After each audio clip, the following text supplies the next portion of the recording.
The rain poured down, obscuring the world outside. Inside, an old man sat quietly, the storm a distant murmur.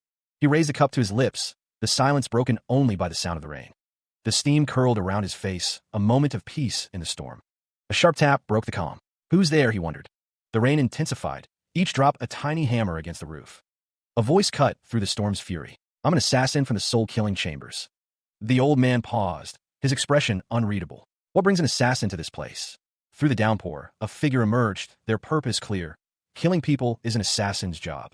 The old man peers through a magnifying glass, his voice laced with skepticism. If the assassin were truly skilled, why announce their presence instead of striking from the shadows? Rain streams down the assassin's face as he declares that he is making an exception for Huang Yung, due to his reputation and Xiuqi's divine sword. Huang Yung waves a dismissive hand, unimpressed by the assassin's words. Turning his back, Huang Yung scoffs, stating that he doesn't need a vermin like him to be considerate. A lone sword rests on a table, a silent promise of the battle to come. The assassin pauses, his footsteps splashing in the puddles. He asks Huang Yung for his name. Rain continues to fall as the assassin declares that he is known as the Azure Assassin. Huang Yung stops in his tracks, a flicker of recognition in his eyes. Azure Assassin, he mutters, a question hanging in the air. Looking up, Huang Yung acknowledges the assassin's reputation. It was an honor, he muses, that the leader of the soul-killing chambers came to look for him. Huang Yung's expression hardens, his voice a challenge. Very well, he says, kill me if you can. The Azure Assassin's hand tightens on the hilt of his sword, the metal cold against his skin. With a swift motion, the assassin draws his blade, the sound slicing through the rain-soaked air. He raises his blade, the steel glinting in the dim light as the rain intensifies around him. The assassin prepares to strike. The rain lashes down, each drop a tiny hammer blow against the slick cobblestones. Chop, chop. The sound of steel echoes in the night. Chong, chong, chong. Huang Yung meets the assassin's attack head-on, sparks flying as their blades collide. The clash rings out, momentarily silencing the downpour. The assassin presses his advantage, his sword a blur of motion in the rain-soaked arena. Again, Huang Yung parries, the force of the blow reverberating through his arms. He struggles to maintain his footing on the slippery ground. The assassin's grip tightens on the hilt of his sword, knuckles white with effort. He will not relent. He lunges forward, his sword aimed at Huang Yung's heart, a deadly dance in the downpour. Huang Yung barely manages to block the attack, the force of the blow nearly knocking him off balance. The rain continues to fall, washing away the blood and sweat. The assassin's eyes narrow, his focus absolute.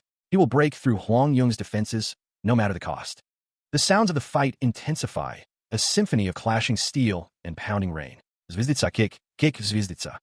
The assassin's face is a mask of grim determination, his every muscle strained as he pushes his attack. He will not be denied. He lashes out with a kick, sending the Azure Assassin reeling through the rain-soaked air. The assassin is sent sprawling. He gags, spitting blood onto the slick ground. The Azure Assassin is stunned by the force of the blow. Huang Yung plunges his sword into the ground, the impact echoing through the downpour. The boy stands over his fallen opponent, the rain plastering his hair to his face. The assassin's hand tightens around the hilt of his sword. Huang Yung demands, "Who commissioned you for my assassination?" The Azure Assassin spits back, "I can't disclose that. We assassins abide by our code of conduct. Are you going to leave me curious for the rest of my life?" Frustration flickers across Huang Yung's face. The assassin curses, "Bastard." Defiance burns in the Azure Assassin's eyes, even as the rain washes over his face. The disembodied voice boomed, questioning if the almighty Qiuqi's divine sword was a deaf-blind imbecile. Rain lashed down as the Azure Assassin and Huang Yung faced each other, the tension palpable. Huang Yung chuckled, a low, guttural sound. He declared it foolish to attack him head-on, blinded by conceit and forgetting his roots as an assassin. The boy's sword glinted in the dim light, a silent promise of violence. He offered his respect. The Azure Assassin's eyes narrowed, a predatory glint in their depths. "It ends here," he growled. With a swift motion, the Azure Assassin brought his sword down, cleaving through the rain. The boy's grip tightened on his own blade. "Arrogant fool," Huang Yung exclaimed, declaring that the assassin had committed his greatest mistake. Huang Yung's sword flashed upwards, meeting the assassin's descending strike. Steel clashed against steel, the sound echoing through the rain-soaked courtyard as the two warriors engaged in a deadly dance. The Azure Assassin's face was a mask of grim determination, his eyes fixed on his opponent. The fight continued, a blur of motion and steel as each combatant sought an opening. The swords met again and again, each strike carrying the weight of life and death. The Azure Assassin pressed his attack, sword lunging forward through the downpour. But the boy deflected the blow, sparks flying as their blades met. Huang Yung struck back, his sword a blur in the rain. The young fighter continued his relentless assault. Another strike landed, the force of it visible even through the heavy rain. The azure assassin's face contorted in pain, sweat mixing with the rain.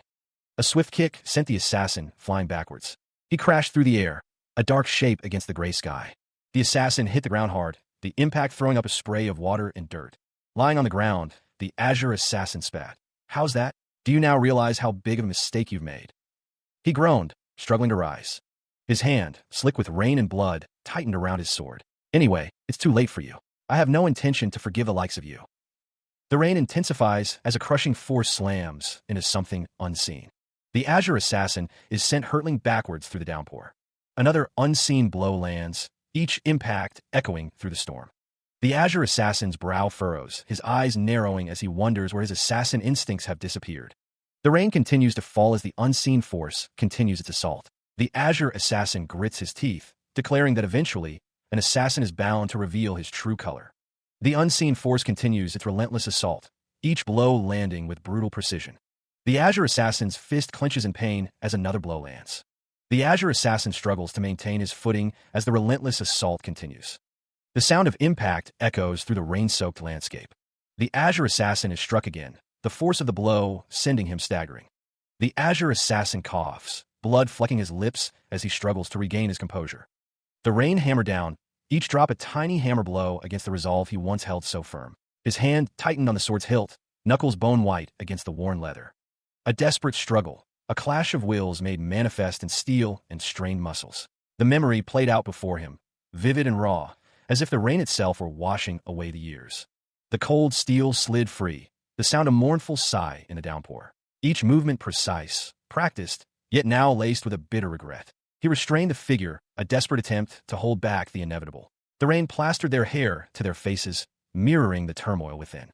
The rain continued its relentless assault, each drop a reminder of the choices made, the path taken. Footsteps echoed in the downpour, heavy with the weight of the past.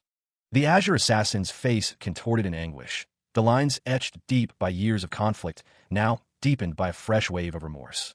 The rain streamed down his face like tears he could no longer shed. Two figures stood silhouetted against the storm, their forms indistinct, their purpose unknown. The rain obscured their features, leaving only the impression of a shared burden. A hand clenched, gripping fabric with desperate force. The rain soaked through the material, chilling the skin beneath, a physical manifestation of the cold regret that gripped his heart. Clinging to each other, they sought solace in shared misery, the rain a constant reminder of the storm raging within. The weight of their past pressed down on them, heavy and unforgiving. The azure assassin's eyes closed, his voice a bare whisper against the drumming rain. "The greatest mistake of my life was allowing that child in my house." From that moment onwards, everything went awry. A racking cough tore through the assassin's chest, each spasm a painful reminder of the past. Through the downpour, the older azure assassin's face was etched with a grim realization. He croaked, but his eyes narrowed, a bitter truth escaping his lips. "Why, you are no different from me." The rain washed crimson from the blade, a silent testament to a brutal act. The figure stood motionless, the downpour doing little to cleanse the stain. A body crashed to the ground, the impact muffled by the relentless rain. The fall was heavy, final. The azure assassin looked up, his face contorted in a silent scream against the heavens. The rain seemed to mock his anguish. The sword lay discarded in the mud, its purpose fulfilled, its edge now dulled by regret. The rain continued to fall, a mournful dirge for what had been lost. He gasped, each breath a ragged echo of the pain that consumed him. The rain mirrored the tears he could no longer shed. His gaze fell, the weight of his actions crushing him. In the end, he thought, the words heavy with despair. A guttural cry tore from his throat, a raw expression of the agony that gnawed at his soul. "Yuwa." Clutching the sword, the assassin's voice trembled with grief and resolve. "I had to do it, my brothers." His hand reached out, a desperate plea lost in the storm. "Please." A voice echoes from the darkness, a desperate plea. "Forgive me." The world cracks, reality splintering into fractured shards. The ground gives way, collapsing into an abyss of regret. Structures crumble, monuments to a fallen past. A city lies in ruins, a testament to devastation. Lightning tears through the sky, a furious storm of remorse. Everything shatters, broken beyond repair. The final impact resonates, a deafening silence of loss. The sky hangs heavy with clouds, promising a change in the weather. A plea hangs in the air, a whispered desire for just one more chance. A group of children, their faces alight with anticipation, beg an elder to repeat some unseen feat, only to be met with a firm refusal. One of the children explains that his elder brother has forbidden him from doing it again, prompting another to question the restriction. The children wonder aloud why he is restricting their fun. One of the children recounts the elder brother's warning, that such actions would lead others to believe him a ghost-possessed lunatic. Another child dismisses the notion of him being a lunatic, while another chimes in, stating that if it were him, he would do it every day. One of the children declares that they are friends, as Yong Myong is called by his mother. Yong Myong's face falls as he hears his mother calling him. A woman's voice booms, demanding that he come at once, forbidding him from hanging out with someone. Yong Myong, looking dejected, announces that he needs to go. He cried out as his mother struck him. How many times must she tell him that Dongli was a bad influence? His mother, towering over him, scolded him to go back to his room and study. Elsewhere, Huang Yung ran, a voice calling after him to wait. He glanced back, a thoughtful expression on his face.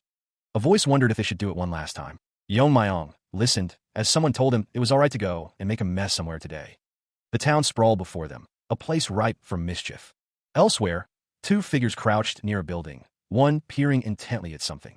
The figure pressed close to the wall, the sound of squeaking filling the air. Through a narrow opening, a single eye peered out. The figure remained still, observing whatever lay beyond. The sound of splintering wood echoed in the silence. The sound of splintering wood echoed through the dark rafters. Huang Yung declared their task complete, ready to depart. The other child giggled in response. Their footsteps tapped against the stone as they hurried away. Meanwhile, a stern voice commanded someone to approach. Yong Myong was told to sit. Elsewhere, Huang Yung and the other child sat side by side.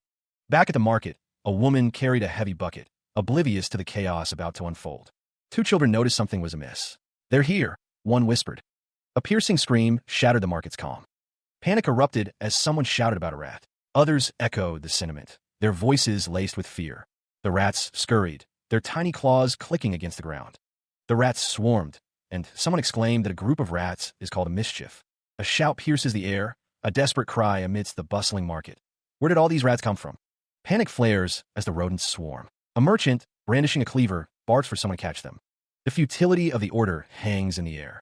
There's simply too many. Yong Myong watches the chaos unfold, a quiet chuckle escaping his lips. Another voice rises above the din, filled with pure loathing. They really hate rats. Desperate to escape the tide of vermin, a man clings precariously to a hanging sheet. The market erupts in pandemonium as the rats scatter in every direction. The laughter of the two boys echoes through the chaos, a strange counterpoint to the surrounding terror. They sit, legs outstretched, seemingly unfazed by the rodent invasion. The streets become rivers of fleeing people, all trying to escape the swarm. The boys' laughter continues, a bizarre soundtrack to the unfolding disaster. A portly figure waddles through the fleeing crowd, delivering a message. The tavern owner is looking for someone. His eyes widen, a silent scream building within him. A choked sob escapes him, barely audible. His pupils dilate, reflecting an unseen horror. A strangled cry tears from his throat, a sound of pure anguish. Another sob racks his small frame, his breath catching in his chest. A voice, filled with venom, curses, "That son of a bitch." A body lies still, wrapped in straw. It is common for waiters to encounter bellicose ruffians while serving alcohol, but the man wonders how that bastard could mutilate a child after beating him to death. The man spits, "Damn that drunkard scum who makes a living off of women." Yong Myong, tears streaming down his face, cries out, "Oh, Jade Emperor, what have you done? Why aren't such bastards dead yet?" The older man's face is etched with grief and determination. He vows to find workers to assist with the funeral, declaring that they will bury him in one piece, and asks who is responsible. The older man's face is etched with sorrow, his gaze distant as he contemplates the scene before him. Beside the body, Yong Myong sits in silent anguish, his small voice barely a whisper as he asks who could have committed such an atrocity against his brother. The older man's grief erupts into rage, his voice booming as he demands to know what action will be taken to avenge the fallen child. His anger subsides, replaced by a weary resignation. He urges Yong Myong to forget the incident and live on behalf of his brother, certain that's what the deceased would have wanted. A surge of determination rises within Yong Myong, a silent vow to uncover the truth, no matter the cost. Tears well in Yong Myong's eyes as the weight of his loss settles upon him. The older man stands over Yong Myong and the body, a somber guardian in the face of tragedy. The scene fades to a close-up of the older man's feet, planted firmly on the ground, a silent promise of resolve. Elsewhere, a shovel strikes the earth, preparing the final resting place. With each strike, the grave deepens, a stark reminder of the finality of death. The older man, shovel slung over his shoulder, urges the boy to return. Another man advises to let Yong Myong be, suggesting they go ahead first. He sat in quiet contemplation, the weight of his loss pressing down on him. It wasn't easy to let go of one's only remaining family member. Alone, he remained in the forest, the trees standing as silent witnesses to his sorrow. The forest floor was cold beneath him, the air still and heavy with unspoken grief. Huang Yung. He was from the heaven-slaying sect. His eyes, shadowed and distant, held a flicker of something unreadable. Huang Yung. Elsewhere, a man tilted back his head, draining the contents of a large jug with a guttural sound. He stood in the middle of the town square, the empty jug now resting on the ground beside him. A sinister grin stretched across his face, revealing yellowed teeth. He roared, "I'm gonna eat you all! Kaya ha ha ha!" sending the nearby women scrambling back in terror. The man cackled, completely unhinged, as the women whispered amongst themselves, deciding he was crazy. The drinking man, accompanied by another, demands to know what they are looking at, threatening death. Laughing maniacally, he continues his rampage through the town, a dog barking at his heels as he threatens to kill anyone who dares to mess with him. The man recoils, disgusted by something he has found. He bellows, demanding to know who put filth all over the place. The drinking man continues his search, his face contorted in anger. Meanwhile, Huang Yung watches from inside a building. He counts one. The drinking man sighs, commenting on the putrid stench. A hole is shown. Huang Yung counts, too. He glances to the side, a flicker of unease in his eyes. A shovel slams into the wall, narrowly missing its mark. 3. Echoes from above. Another projectile hurtles toward Huang Yung. From his perch, the drinking man's face contorts with rage. "Just wait till I catch the culprit who did this. I'll bury him in a pile of shit." Unfazed by the outburst, the drinking man sends another rock flying. The projectile finds its mark, impacting the wall with a sharp crack. Another rock is launched. And another. But this time, the tables turn. A rock strikes the drinking man. Another rock hits him. His face contorted in pain, the drinking man lets out a strangled cry. Ugh. The drinking man tumbles from his perch atop the wall. He groaned, the pain of the previous blow still echoing through his skull. Huang Yung, eyes narrowed, prepared to flee. He needed to create distance and fast. With a burst of speed, Huang Yung sprinted across the rooftop, putting as much distance as possible between himself and the injured man below. Meanwhile, the rooftop was littered with the aftermath of their struggle. Blood, broken tiles, and a shattered barrel. Yong Myong ambles along a dirt path. He pauses, a soft sound escaping his lips. The sound echoes. Yong Myong calls out to Huang Yung, who responds with a shushing sound. Huang Yung peeks through a screen of reeds, finger raised to his lips. Yong Myong offers, "Here, take this." Huang Yung thanks him for the treat, noting how delicious they look, then asks why Yong Myong is here. Yong Myong asks who the seeker is. Huang Yung replies that it's no one, he's just playing by himself. Yong Myong wonders if anything has happened in the neighborhood recently, as he's had no news of the outside since he's been hiding for a while. He listened to the tale of Chung Seng, who was forced to stand naked in the street as punishment for wetting his blanket. It was hardly the kind of story he was looking for. Then came the report of a body found in an alley, covered in filth. Huang Yung's eyes widened slightly as he listened. The details were both disgusting and pitiful, yet somehow also darkly funny. Yong Myong held out the treat, his expression unreadable. Huang Yung declared he was leaving this place, his voice firm. Since his brother was no longer here, there was no reason for him to stay. He was going to travel the world. Yong Myong's eyes lit up. He wanted to see just how big it was. Yong Myong pointed out the obvious obstacle. Huang Yung's mother probably wouldn't let him go with him. Huang Yung sighed, a hint of resignation in his expression. Huang Yung suggested they should meet the tavern owner before he left. Yong Myong proposed a plan. Shall they try going to the tavern without anyone noticing them? He was confident he could do that. Yong Myong and Huang Yung make their way across the rooftops, the sound of their footsteps echoing in the night. Huang Yung slides down from the rooftop, Yong Myong following close behind, his pack bouncing against his back. The last phase of their plan is a success, one of them notes, as the other chuckles in agreement. Huang Yung is asked if he will come back one day. He simply replies, "Yeah." A figure kneels in the street, pleading with Huang Yung to return. Yong Myong peers out from behind a barrel, watching the scene unfold. Elsewhere, a lone figure walks toward the building. A child peeks out from behind a door, a look of concern on his face. The child, Chu, calls out, asking if the owner is there. Inside, a man is being choked by another, while a third watches on. The man being choked struggles to speak.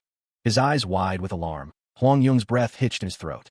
A bellowing voice shattered the tense silence. "Run away." The sound of pounding feet grew closer. Huang Yung bolted, his small frame a blur against the backdrop of the ancient buildings. He risked a glance over his shoulder, fear spurring him onward. Each footfall echoed like a drumbeat, amplifying his panic. Sword-wielding pursuers gained ground, their faces grim with determination. Their heavy boots thundered against the stone, a relentless wave closing in.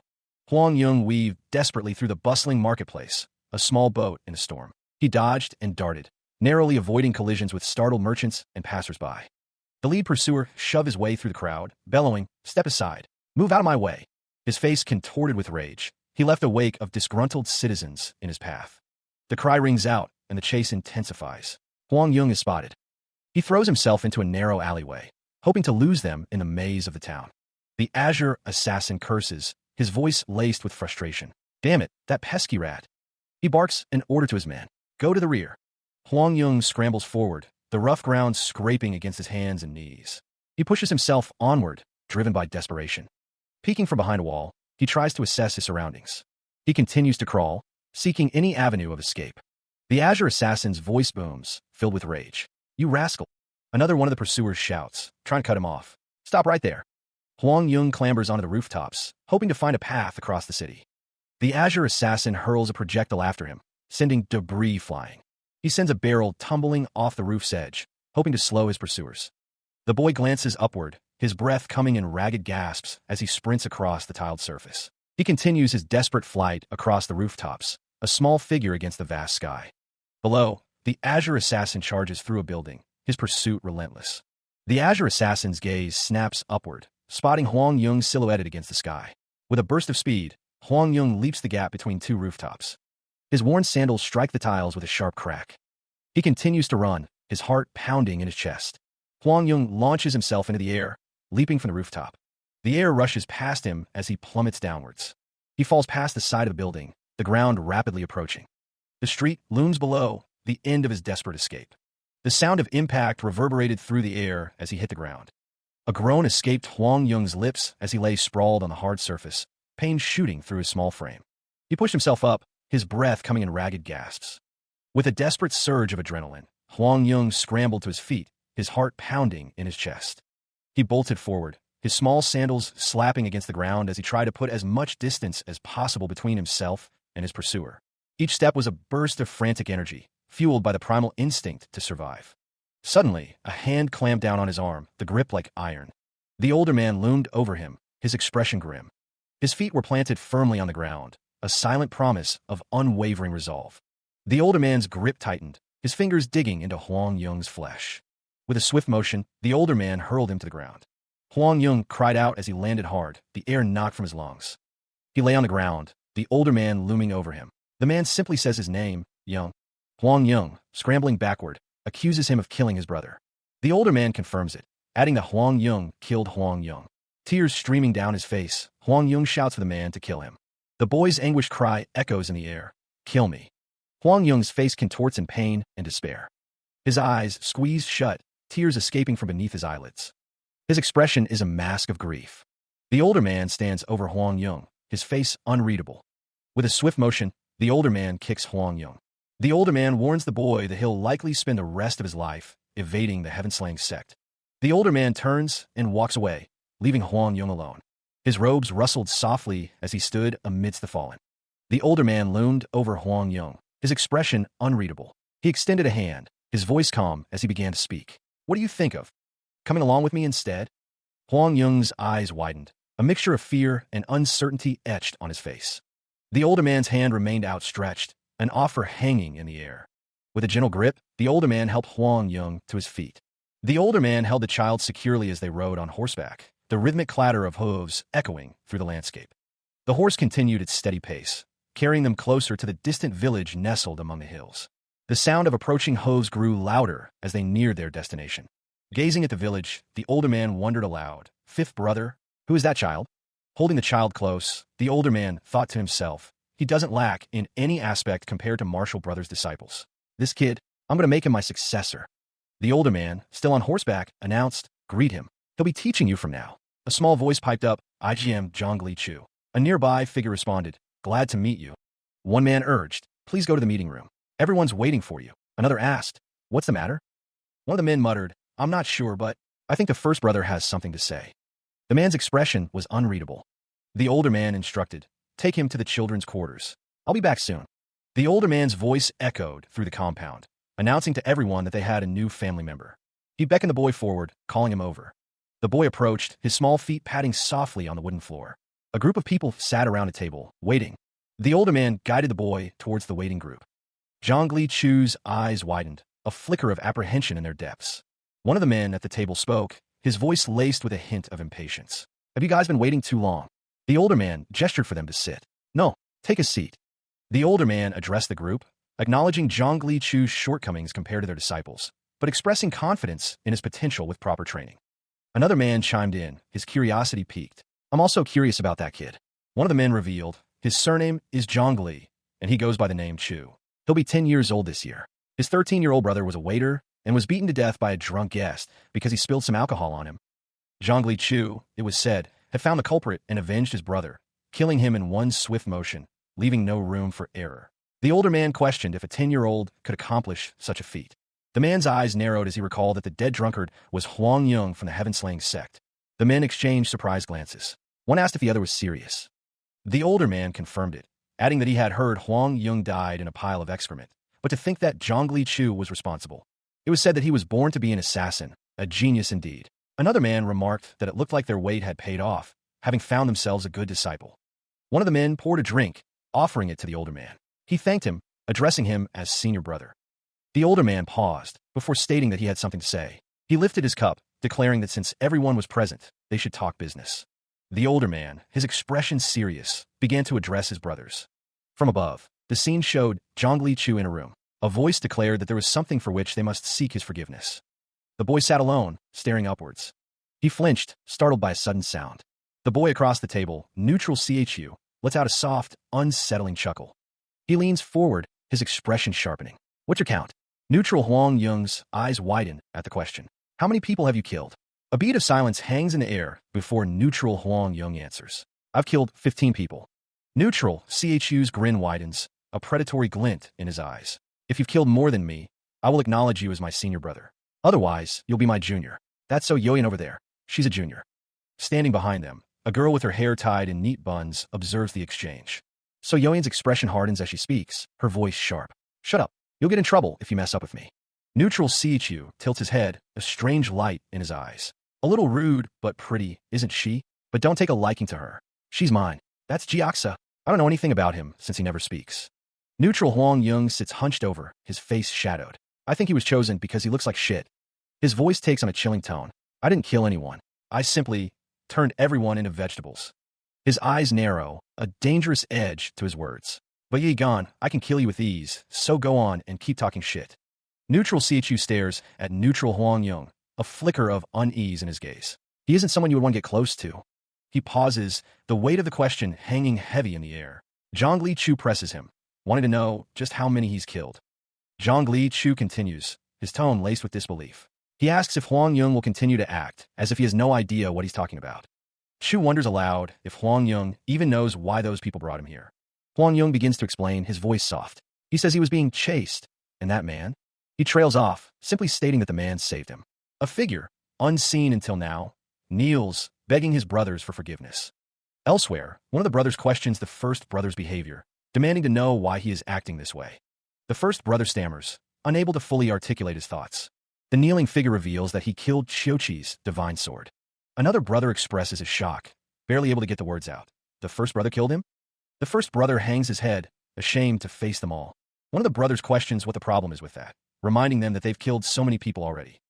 Huang Yung, kneeling on the floor, explained that in his haste to return, he had left his sword sheath at the scene. Now the whole world knows it was the work of the soul-killing chambers. The older man's face was etched with disbelief. He questioned how Huang Yung, who never made mistakes, could have erred this time.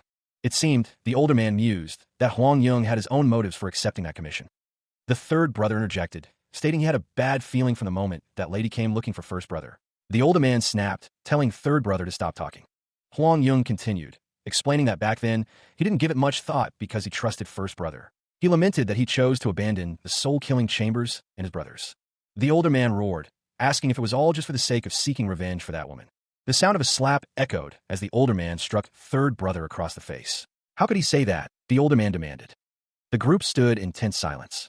The third brother apologized. The sound of footsteps thundered as third brother ran away. The older man called after him, asking where he was going.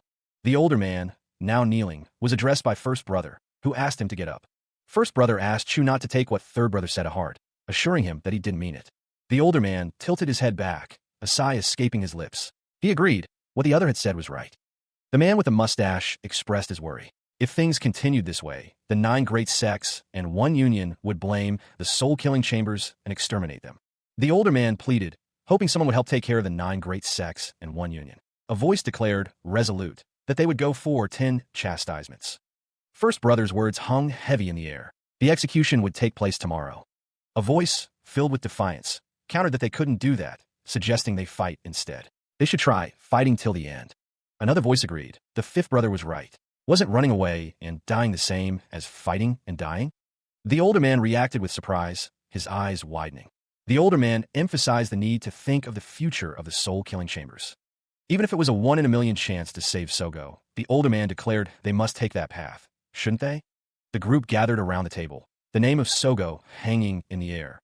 Elsewhere, the words branch leader were emblazoned on the building. The older man stood amidst the rubble, as Huang Yung wondered if this meant the branch leader would be the one to carry out the execution. A gathering of robed figures seemed to agree. That seemed to be the case. But the man holding the scroll seemed to hesitate. A question hung in the air. What are the 10 chastisements?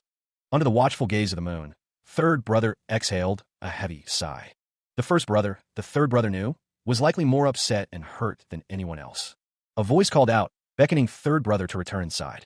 First brother admitted he had been too harsh, asking for forgiveness from his foolish brother. Third brother reassured him, telling first brother that he didn't need to be sorry.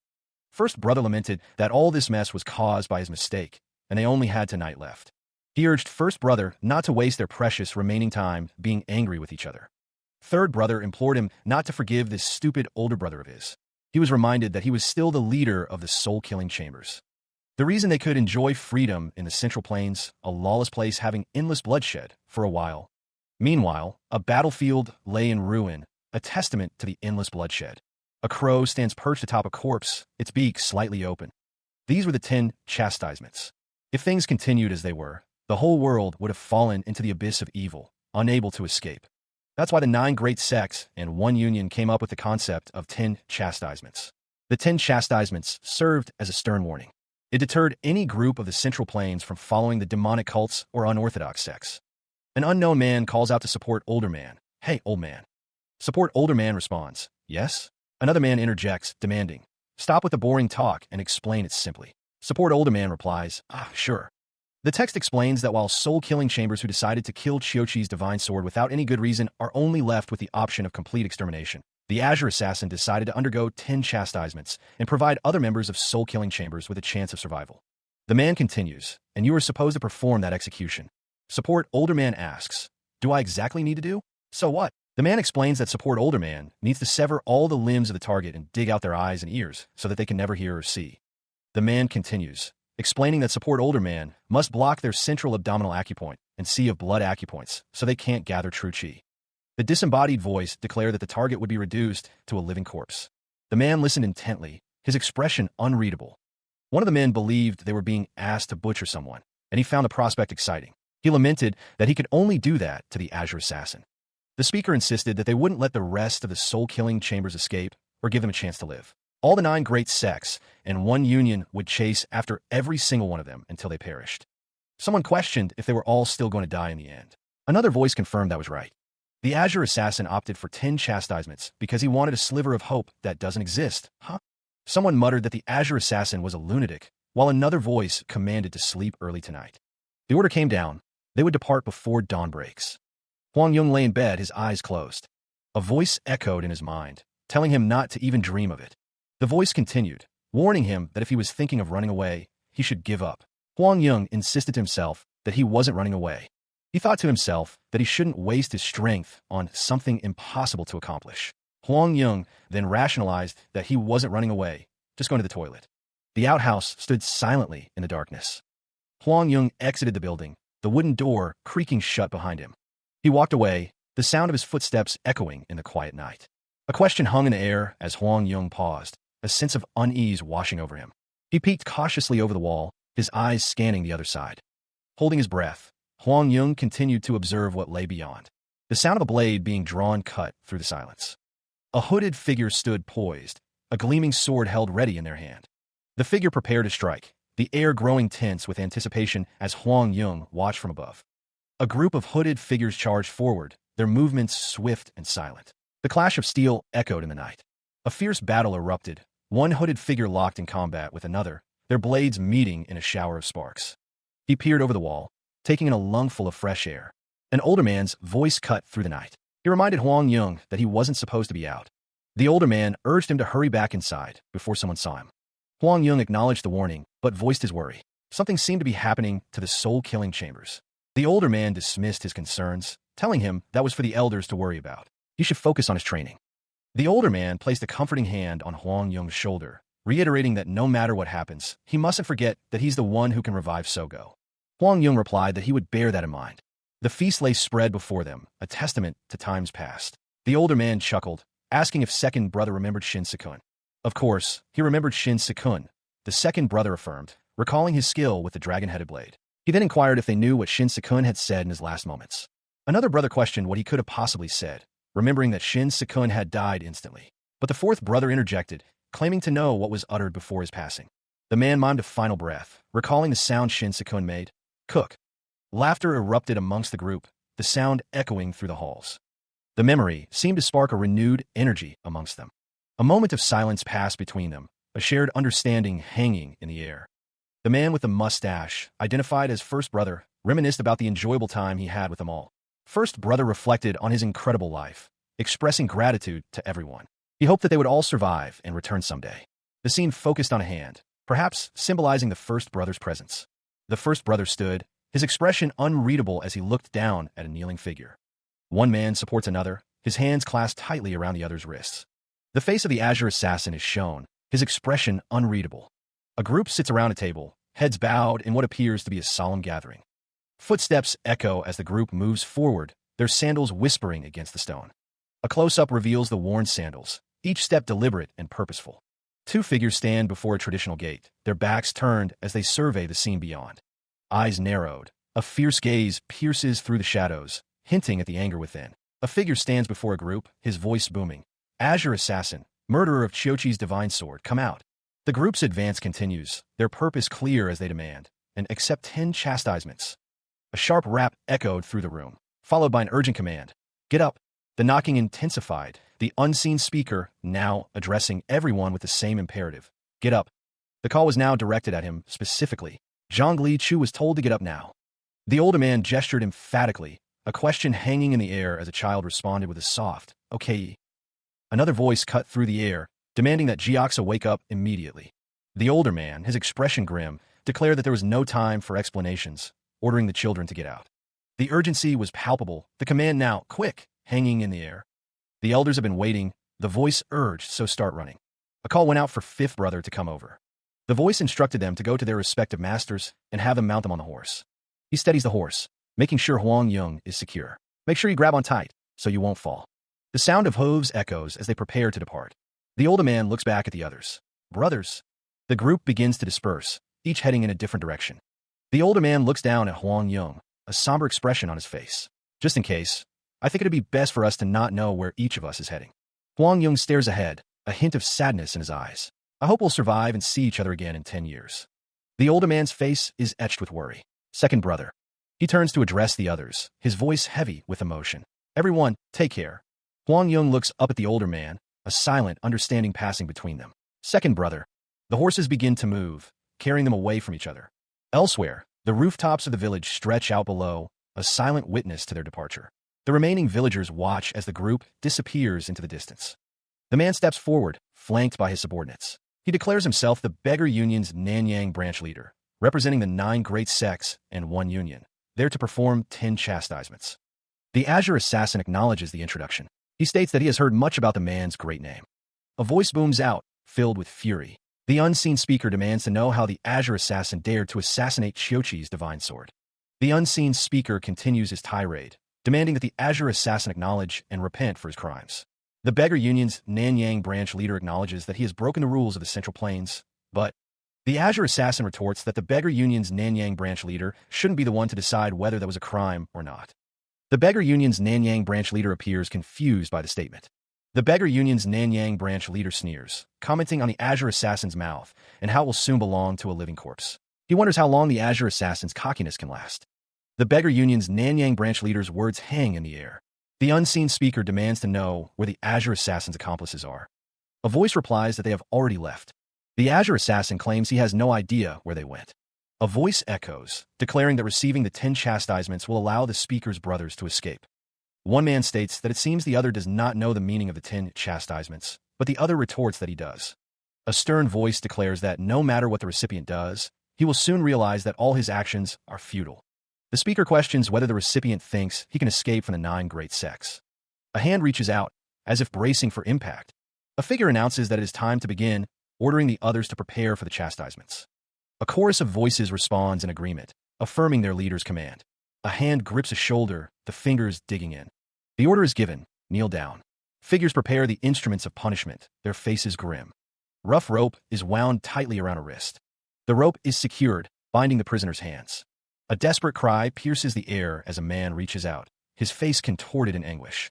"Brother," he shouts, his voice raw with emotion. A stern voice booms out, warning against interference.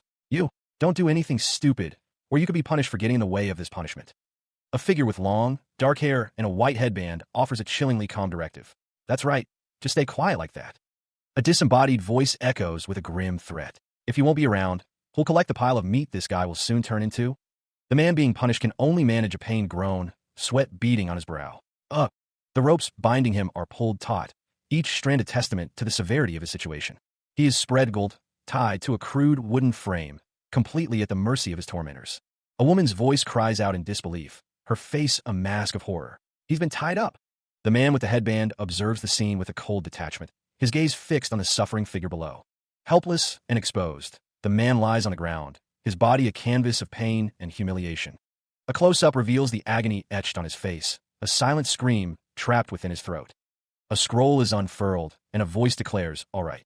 He remains bound, surrounded by those who will carry out the Shaolin Temple's order. A man stands before him, unfurling a scroll. "We shall begin the punishment." The scroll booms now. The first chastisement. The man holds the scroll aloft, declaring, "Here is the Shaolin Temple's order." A blade gleams in the light as a man holding it declares, "Only the heavens can take back the life it has given. How dare a human take the life of another human?" The scroll continues, "For this reason, Shaolin will take away one eye, for it couldn't see the world from the right perspective." The tied man's face contorts in pain, his mouth agape. A man cries out, "Take it out," as he gouges at the tied man's eye. The tied man mutters, "Amit ba." The tied man is surrounded as the gruesome act is carried out. A hand grips the rope tightly, knuckles white with strain. One thinks, to think he didn't even scream while they were gauging one of his eyes out. Another thinks, what a tenacious bastard. No wonder he could become an assassin. The deed is done. We're done. The document is presented, declaring the second chastisement. Is the Wudong sex order. The tied man is surrounded by those who will carry out the punishment. They declare that his heart is full of malice and his 9 palaces are filled with demons. A prayer is offered, calling upon Tai God to drive the demons away. The sound of horses echoes as they stand by. It is declared that while it would be virtuous to take his own life for the sins he has committed, he ought to be eternally grateful that only one of his eyes will be taken away. Life be full of joy. A blade is raised, glinting in the dim light. The order rings out, "Take it out." The third chastisement is declared, the Amei sex order. His right eardrum. The fourth chastisement is here, the Manhwa sex order.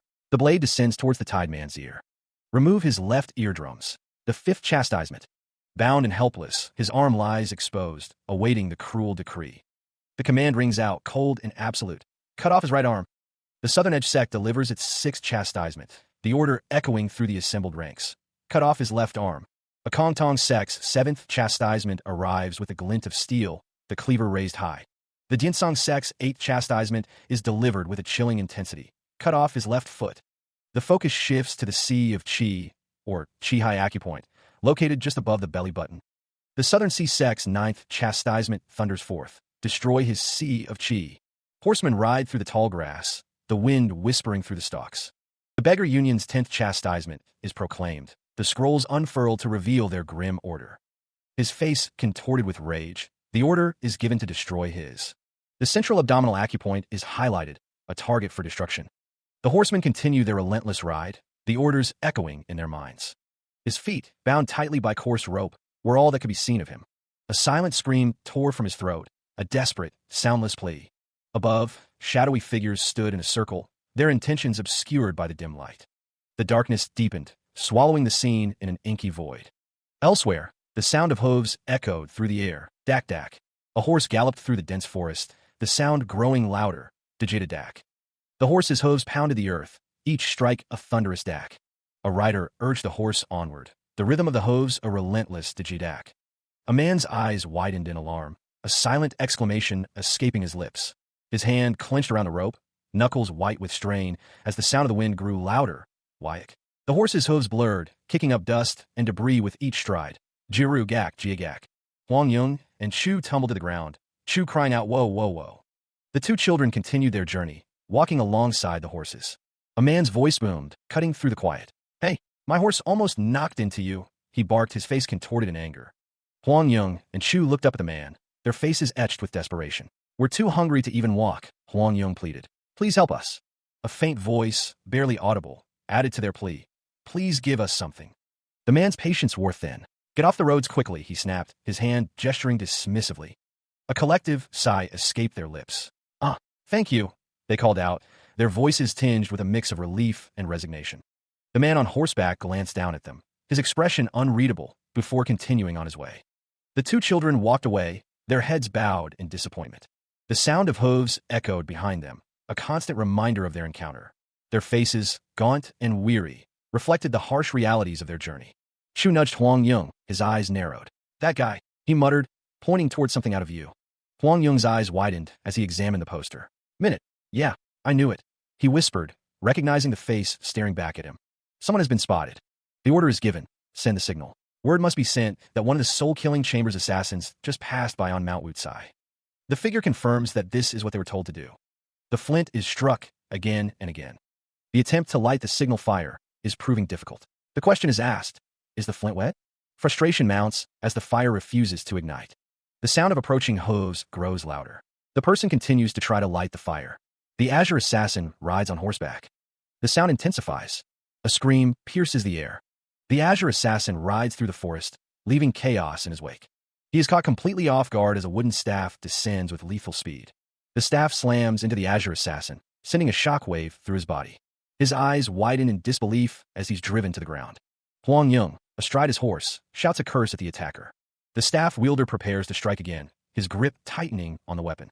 The assailant's voice booms, a declaration of war. "Vermin!" The staff descends once more, aimed with deadly precision.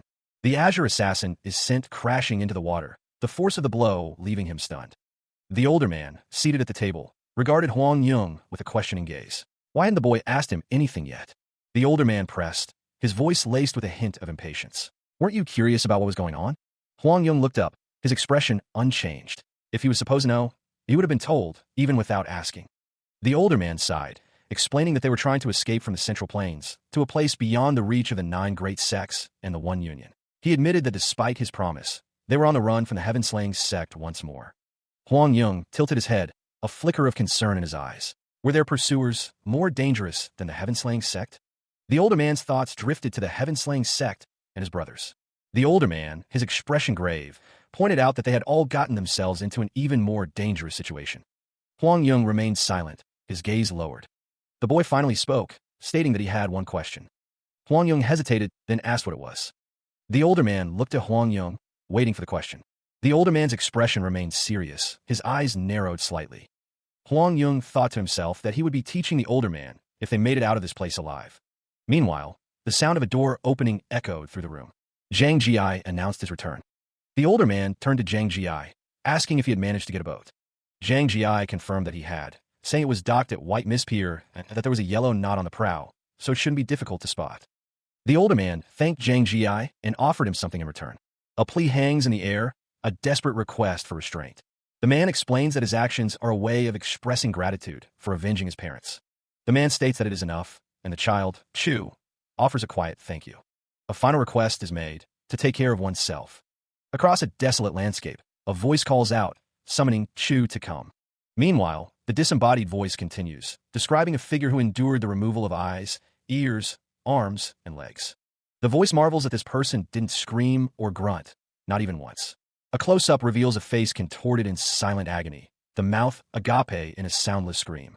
The voice explains that chastisements are something that even the executor cannot complete, as it cannot be achieved unless the executor gets his mind right, not to mention the target. The speaker reveals that the 9 great sects and 1 union chose him as the executor because they must have come to the conclusion that he is the only one who can endure it. The group affirmed their complete agreement with the older man, their pride evident in their posture and expressions. Someone hesitantly spoke, excusing themselves as they addressed the older man as branch leader. Another voice chimed in, apologizing for the interruption. The branch leader, support older man, inquired what was the matter. The reason for the interruption became clear. Meng Meng and Il Chun, who had been patrolling the foothills of Mount Wutsai, had not yet returned. The branch leader sighed, dismissing them as bastards. Another voice suggested to leave them be, assuming they were simply sleeping somewhere on the mountain, a thought the branch leader found pathetic. The group seemed to share a collective question, their expressions reflecting their uncertainty. Meanwhile, Meng Meng and Il Chun walked side by side, their swords strapped to their backs. A staff wielder accompanied them.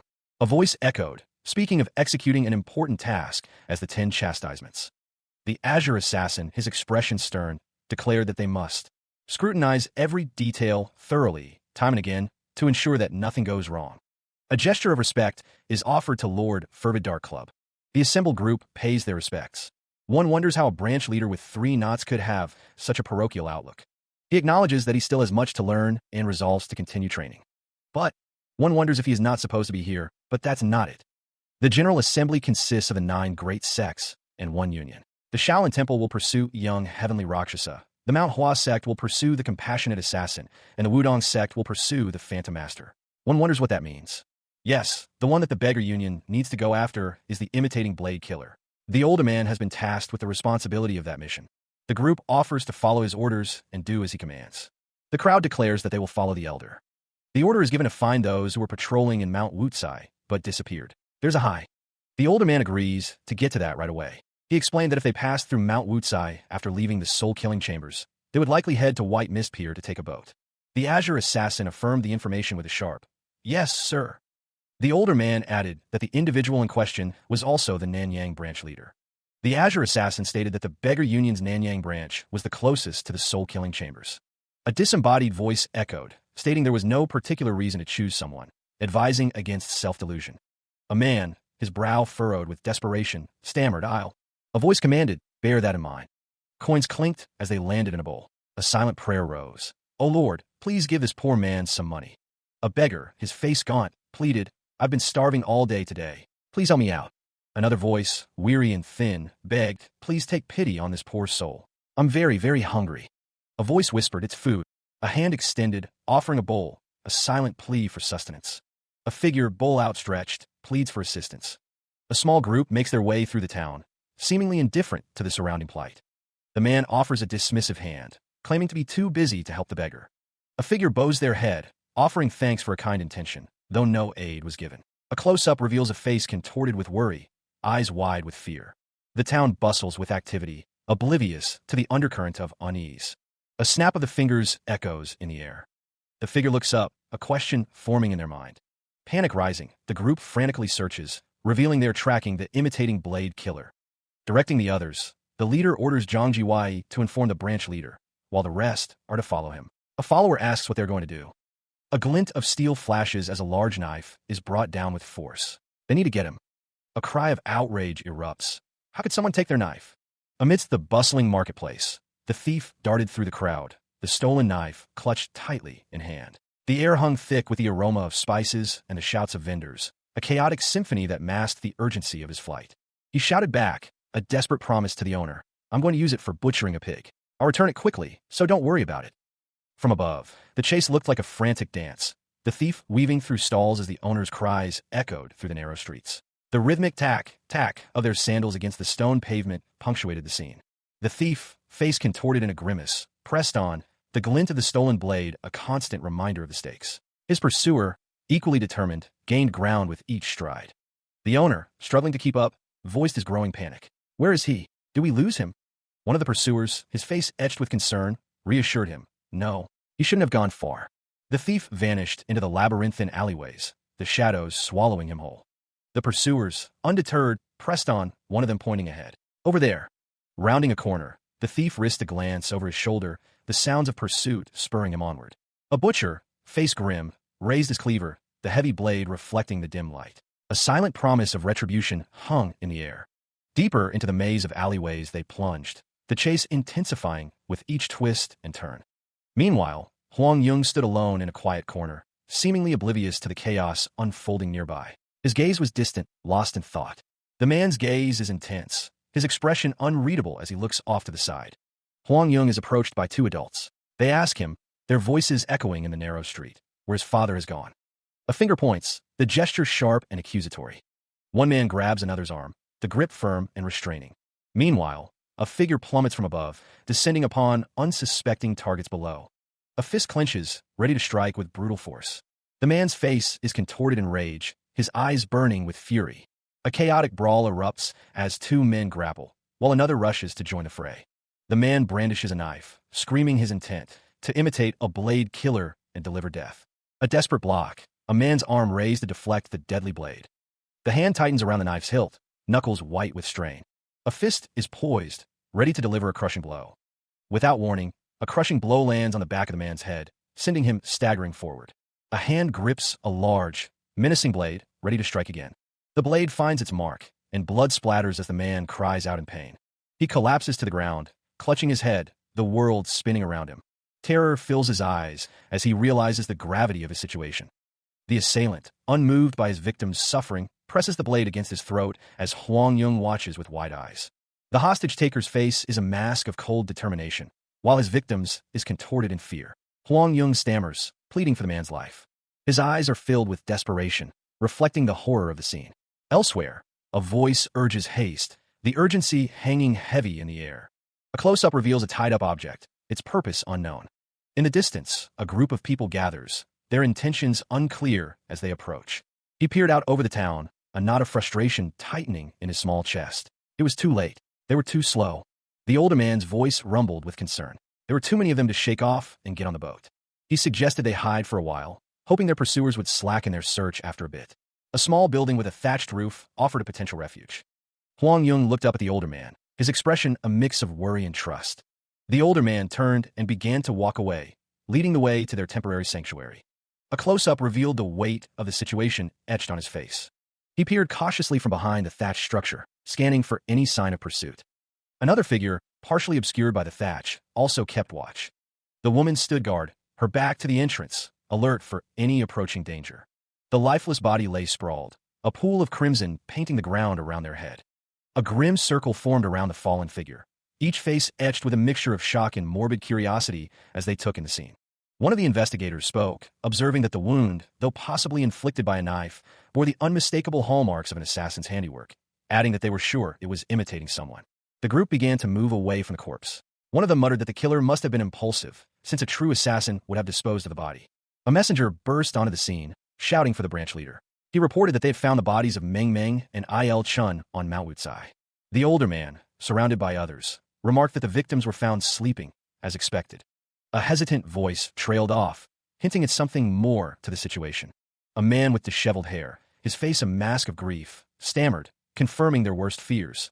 They were dead. Frustration and rage boiled over, culminating in a fist slamming against a nearby wall. The older man stated that if they were heading towards White Mist Pier from Mount Wucai, it only meant they were there to take a boat. Someone muttered about the imitating blade killer, cursing the bastard. The older man's face contorted with frustration. This was no time for outrage. The target had foolishly walked into a trap of his own making. He barked out an order, demanding that all disciples be armed and mobilized to hunt down the fleeing bastard. The disciples responded with a resounding affirmation, their voices echoing as they prepared to give chase. "Let's go," they exclaimed. Below, a figure sprinted away, his feet pounding against the stone path as he sought to escape the impending pursuit. Elsewhere, the forest stood silent, the trees a dense barrier against the outside world. A lone figure stood amidst the trees, his white robes a stark contrast to the dark foliage. He paused, glancing back over his shoulder, a flicker of something unreadable in his eyes. Then, a slow, unsettling smile spread across his face, revealing a hint of cruel amusement. Hidden amongst the tall grass, two figures watched, their expressions a mixture of apprehension and curiosity. A figure walked with purpose, each step measured and deliberate, deeper into the woods. The two hidden figures continued to observe, their gaze fixed on the man as he moved further away. He disappeared into the dense foliage, swallowed by the shadows of the ancient forest. The forest stood silent, a wall of green and gray, indifferent to the drama unfolding within its depths. He landed hard, the breath knocked from his lungs as he rolled onto the rough straw. Every second counted. Driven by desperation, he scrambled to his feet, his hand reaching out as he sprinted forward. His boots pounded against the worn path, each step a frantic attempt to widen the gap between himself and his pursuers. With a desperate leap, he launched himself from the edge of the wooden platform, trusting to momentum to carry him further away. The blindfolded man watched the figure flee, his expression unreadable behind the cloth. "Ugh," he grunted, sensing the shift in the wind. He followed the fleeing figure's path, his senses heightened, determined to not lose sight of his target. A sudden realization dawned on the blindfolded man. It's the imitating blade," he exclaimed, his voice rising in alarm. The fleeing figure gripped the blade tightly, its polished surface reflecting the dim light as he prepared to defend himself. The blindfolded man's eyes widened beneath the cloth. "I found the imitating blade," he realized, his voice laced with dread. "Killer!" he roared, his voice echoing through the village. Driven by a renewed sense of urgency, the blindfolded man gave chase, his movements swift and deadly as he pursued the wielder of the imitating blade. Feet pounding against the worn path, the fleeing figure sprints onward, sword held ready. The gate looms ahead, a potential escape route or a dead end.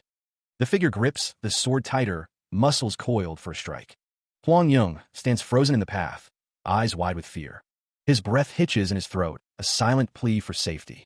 The fleeing figure continues to pull Huang Yung along, the child calling out, "Master!" Azure Assassin's face contorts with rage, bellowing, "Run!"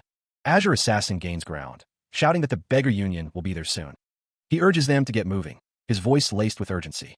It's the imitating blade. From a vantage point overlooking the town, the blindfolded man shouts, "Killer! Get him!"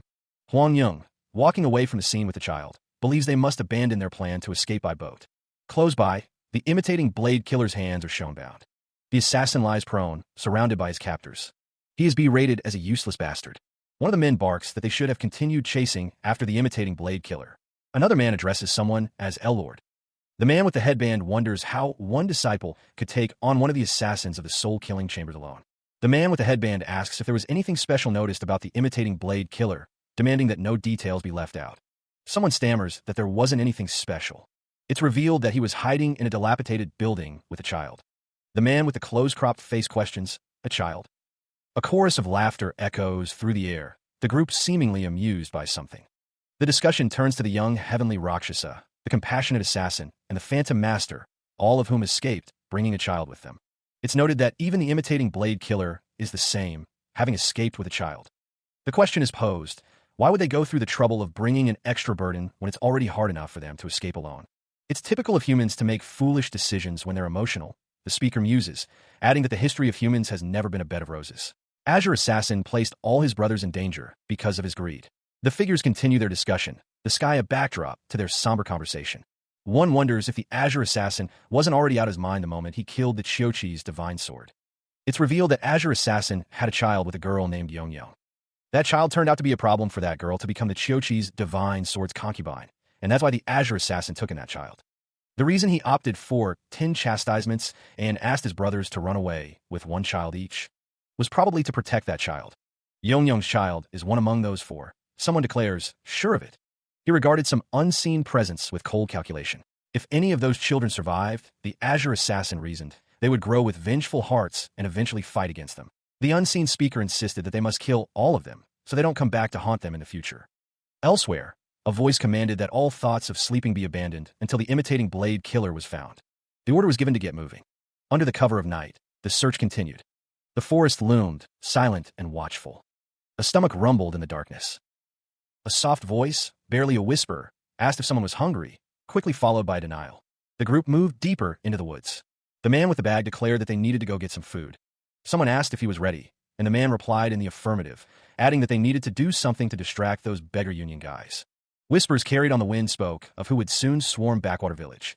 The path to the house was shrouded in darkness, the only light emanating from within. A small object struck the wooden door, a sharp tap cutting through the night. A woman's voice, laced with concern, called out, "Who is it?" A child stood beside her, their small voice adding, I'm sorry to disturb you this late at night. I hope you can give us some food. I'll make sure to pay you handsomely. Peering through the crack in the door, support older man's weary eyes met theirs. My place is shabby, and I don't have much to offer. Support older man suggested, his voice low. How about going a little further to the backwater village instead? His weathered hand extended, revealing a few meager coins. We're too hungry to make our way there now. Support older man's expression softened, a hint of empathy flickering in his eyes. A plate of plump dumplings sat on the table, a simple offering of sustenance. Support older man, holding a plate, replied, I already told you that I don't have much. The visitor bowed slightly. It's okay. Thank you so much for your generosity. The visitor offered a quiet, thank you. Support older man gestured towards the table. Let's eat. The group gathered around the table, their hunger momentarily forgotten in the face of kindness. Thank you for the food, a voice exclaimed, followed by a hesitant but master. Huang Yung stares at the dumplings, a question in his eyes. He wonders if they are truly not returning to the backwater village. The older man pauses, a flicker of surprise crossing his face. He supposes that it would be. The man thinks it was stupid to go back there when they're on such heightened alert. It seems they have no choice but to continue walking in the mountains. He admits he wanted to ride a boat, though. The older man stares down at Huang Yung, a strange look in his eyes. He thinks about this kid. Meanwhile, someone observes that he's leaking false information so naturally. The sound of wood cracking echoes as the older man wonders why there are so many visitors this late at night. From inside the house, someone shouts, demanding to know who is there. A voice answers that they are disciples of the beggar union, as the older man reacts with surprise. Peering through the crack in the door, the older man questions what business the beggar union disciples have here. Il Chun holds up a picture, asking if anyone has seen this man. The picture reveals the face of the Azure Assassin, described as someone who has killed a lot of people. The older man's eyes widen in shock as he looks through the crack in the door. The older man watches the child, neutral Huang Yung, expectantly. The boy stares back, silent. Neutral Huang Yung breaks the silence, demanding more dumplings from his grandma. She hesitates, but agrees to get him more. The boy then asks the older man, whom he calls father, to get him more dumplings as well. Support older man assures him he will. Support older man's eyes narrow, a dark intensity flickering within them. He seems to be steeling himself for something. Elsewhere, a woman's fearful eyes peer through a crack in a wooden door. She wonders if anyone has seen him. From behind the door, a man's voice echoes, questioning if she has. Suddenly, a hand violently grabs the man by the hair, yanking his head back with brutal force. The man cries out in pain, his face contorted in agony as he's pulled backward. Back at the door, the woman wrinkles her nose in disgust.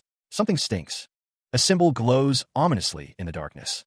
A group stands outside a humble dwelling, the scent of dumplings wafting through the air, a silent invitation to a shared meal. The older man's face is etched with concern as he speaks to Meng Meng, the question hanging heavy in the air. Do you think your dumplings smell good enough? Huang Yung sits alone, a soft chuckle escaping his lips, seemingly detached from the worries of the adults. The boy looks up, his expression unreadable as he greets someone with a simple, "Hi, kiddo." Meng Meng offers a simple greeting, her voice soft as she says hello. Inside, the older man and Meng Meng prepare the dumplings, their movements practiced and efficient. It must be nice for you to have a grandma who's good at making dumplings, the older man muses. We're fortunate and thankful to have her. The older man speaks, his tone laced with a hint of weariness. We haven't eaten for long because we're chasing an assassin. Can you share some food? The older man's eyes narrow, a flicker of uncertainty crossing his face. Of course, but I wonder if it'll be to your liking. Meng Meng's expression hardens, a touch of bitterness in her voice. Haha, the world will throw rocks if a beggar like me, when treated with food, dares to criticize it. A hand grips the hilt of a weapon, the knuckles white with tension. In that case, Meng Meng's gaze is fixed, her expression unreadable, a storm brewing beneath the surface. The Azure Assassin raises his cleaver, the dull metal glinting in the dim light. He prepares to bring it down with brutal force. A sudden, sharp pain. The Azure Assassin cries out, blood spraying as an unseen blow lands. Staggering, he is struck again, the force of the blow nearly knocking him off his feet. The unseen assailant continues their assault. A hand clenches tightly around a weapon, knuckles white with strain. The grip tightens, ready to strike. The blade flashes, a silver streak cutting through the air with deadly speed. Despite the pain, the Azure Assassin steadies himself, his eyes narrowed with fury. He would not fall so easily. A swift, brutal cut. Blood blossoms as a leg is sliced open, the air thick with a metallic tang of spilled life. The Azure Assassin clashes with his attacker, the sounds of steel on steel echoing through the room. The fight is joined. A figure whirls, swinging a blade with desperate strength, a defiant cry piercing the air. The blade sings as it slices through the air, a deadly arc promising pain and death. The combatants are locked in a deadly dance, each strike and parry a desperate attempt to survive. The azure assassin reels, his face contorted in a mask of pain and fury. He will not be defeated. A brutal grip tightens around the cleaver's handle, the promise of violence hanging heavy in the air. The cleaver descends, a brutal arc aimed at the figure with long, dark hair. A voice cries out, desperate to draw the attacker's attention. Over here. Look this way. The man holding Huang Yung snarls, his grip tightening on the child. It'll be best if you throw away that knife of yours. The attacker's threat hangs in the air, a chilling promise. Make one false move, and this kid might not survive. Someone is sent flying backwards, the force of the blow evident in their desperate cry. HHH. A blade plunges into flesh, the attacker's hand now impaled. Reeling from the attack, the figure stumbles backward, losing their footing. The man holding Huang Yung presses the knife closer to the child's throat, a desperate gamble. The cleaver-wielding attacker swings with furious speed, the air itself seeming to crackle with the force. Another hand is pierced, the struggle a brutal dance of desperation. The cleaver-wielding figure gains the upper hand, pinning their opponent to the ground. The fallen warrior gasped, his eyes wide with pain. Two figures stood nearby, blood splattered across their faces, their expressions mirroring his agony. The azure assassin, standing over the carnage, declared, "I'm imitating Blade Killer." His face was grim, his eyes narrowed with determination. One of the survivors scrambled away, shouting, "I'll go inform the branch leader." Another, bloodied and desperate, called after him, Wait for me." The azure assassin stood over a fallen figure, his sword dripping with blood. He engaged another warrior, their blades clashing in the dim light. From the shadows, a figure struck, the force of the blow sending blood flying. A terrified scream pierced the night as another warrior fell victim to the unseen assailant. Another body lay still on the ground, the battle taking its toll. The gleaming blade of a sword reflected the moonlight, a silent testament to the ongoing slaughter. A sharp, cracking sound echoes, the source obscured by a burst of blurred motion. The sound repeats, this time accompanied by a glimpse of something white streaking through the darkness. The figure lies prone on a wooden floor, the scene dimly lit and cluttered with discarded objects. A groan escapes someone lying in a bed, the room simple and sparsely furnished. An older woman leans over someone, her expression concerned. "Don't worry, it's over. We'll never hurt." A child looks up at an older man, their faces close, a silent exchange passing between them. The older man barks out an order, "Go get your stuff, we need to get going." A younger voice responds with a subservient, "Yes, master." The older man looks down, his expression unreadable, as the child groans softly. A man with a stern face, scarred and weary, offers a quiet, "Thank you for the dumplings." The older woman clutches her face, a look of anguish contorting her features. Her voice trembles as she speaks. They said they won't return to the backwater village. The woman is pressed to remember. They wanted to take a boat, but sadly they couldn't. "And? Tell us everything you remember." He expressed his gratitude for the dumplings, though the reason for their gathering remained unspoken. The aftermath of a brutal encounter lay scattered across the courtyard, a silent testament to the price of their mission. The fallen remained still, their stories abruptly ended amidst the dust and shadows. The azure assassin's face tightened with frustration. The cost of eliminating their target was proving exorbitant. Based on the old woman's information, they were no longer headed to the backwater village. They suspected he anticipated them, believing the word he had given the old woman. His expression hardened. It seemed they were being underestimated. Another possibility arose, that he was trying to mislead them, intending to go elsewhere. Whatever the case, they would need to split their forces. Backwater village. Though he had succeeded in his ploy, he had overlooked something. Just how massive the beggar union was. They would depart right away. He observes the city below, noting that the number of beggar union members has reduced. Azure Assassin explains that the situation is still too dangerous to simply walk around without worries. He suggests they wait until night. Since they have nothing to do until then, the assassin proposes they sleep instead. The two settle down on the tiled rooftop, resting until nightfall. The sky is peaceful, totally aloof from the chaos caused by the likes of them who are being pursued, as clouds float by. Azure Assassin wonders if his brothers are safe. The pair continue to rest, the silence broken only by the distant sounds of the city. Huang Yung seems to be lost in thought. Azure Assassin asks what's wrong. A voice pleads for someone not to do something, followed by a cry of anguish. A voice declares that since Songhua doesn't want to accept their feelings, they have no choice but to do this. A desperate plea echoes as one figure clutches another, a grim promise hanging in the air. Keep still, or they both perish. A figure, prone and vulnerable, begs for mercy. A voice, cold and dismissive, silences any thought of intervention. Don't bother about them. Lying helpless, the figure rationalizes their inaction, stating that they're not in a position to help others now. Perched on a rooftop, someone sighs, labeling another as a little rascal. A furious voice erupts, demanding an explanation for some unseen action. Stop it. What the hell are you doing? A desperate grip tightens, knuckles white with strain. A stern warning is issued, threatening to report any further transgressions to the authorities. Someone is dismissed as a stupid brat and told not to be a busybody. A threat of violence hangs heavy in the air. Get lost before I smash your head. A suggestion is made, advising someone to listen to another's counsel. A face registers shock, eyes wide with surprise. A stern warning is given about the dangers of meddling in affairs that don't concern them, even in the face of death. The Azure Assassin looms over Huang Yung, demanding, "Got it?" The boy retorts, questioning why he helped the uncle who provided him with a boat and reminding him that he avenged his parents' death. The Azure Assassin dismisses the boy's words, stating that it wasn't helping and that he simply did what he did because he... Huang Yung acknowledges that he received the money. Sking, the Azure Assassin declares that they are being meddlesome, drawing a knife. The Azure Assassin shouts, demanding they get lost and questioning if they have a death wish, as a child pleads for him to stop. A voice suggests that they not make this a big deal. Huang Yung shouts, urging someone to run away quickly.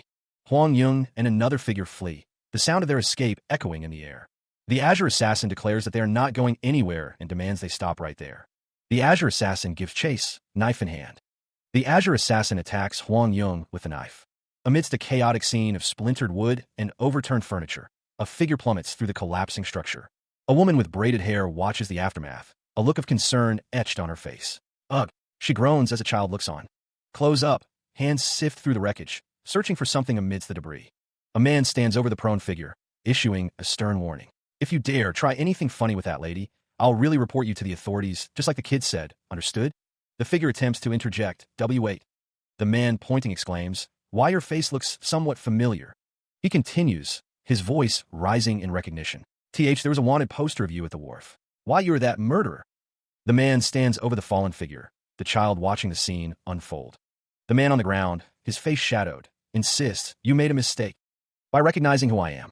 Elsewhere, wanted posters adorn a wall, their crude drawings depicting various individuals. A man gazes intently at one of the wanted posters, the woman with braided hair standing nearby.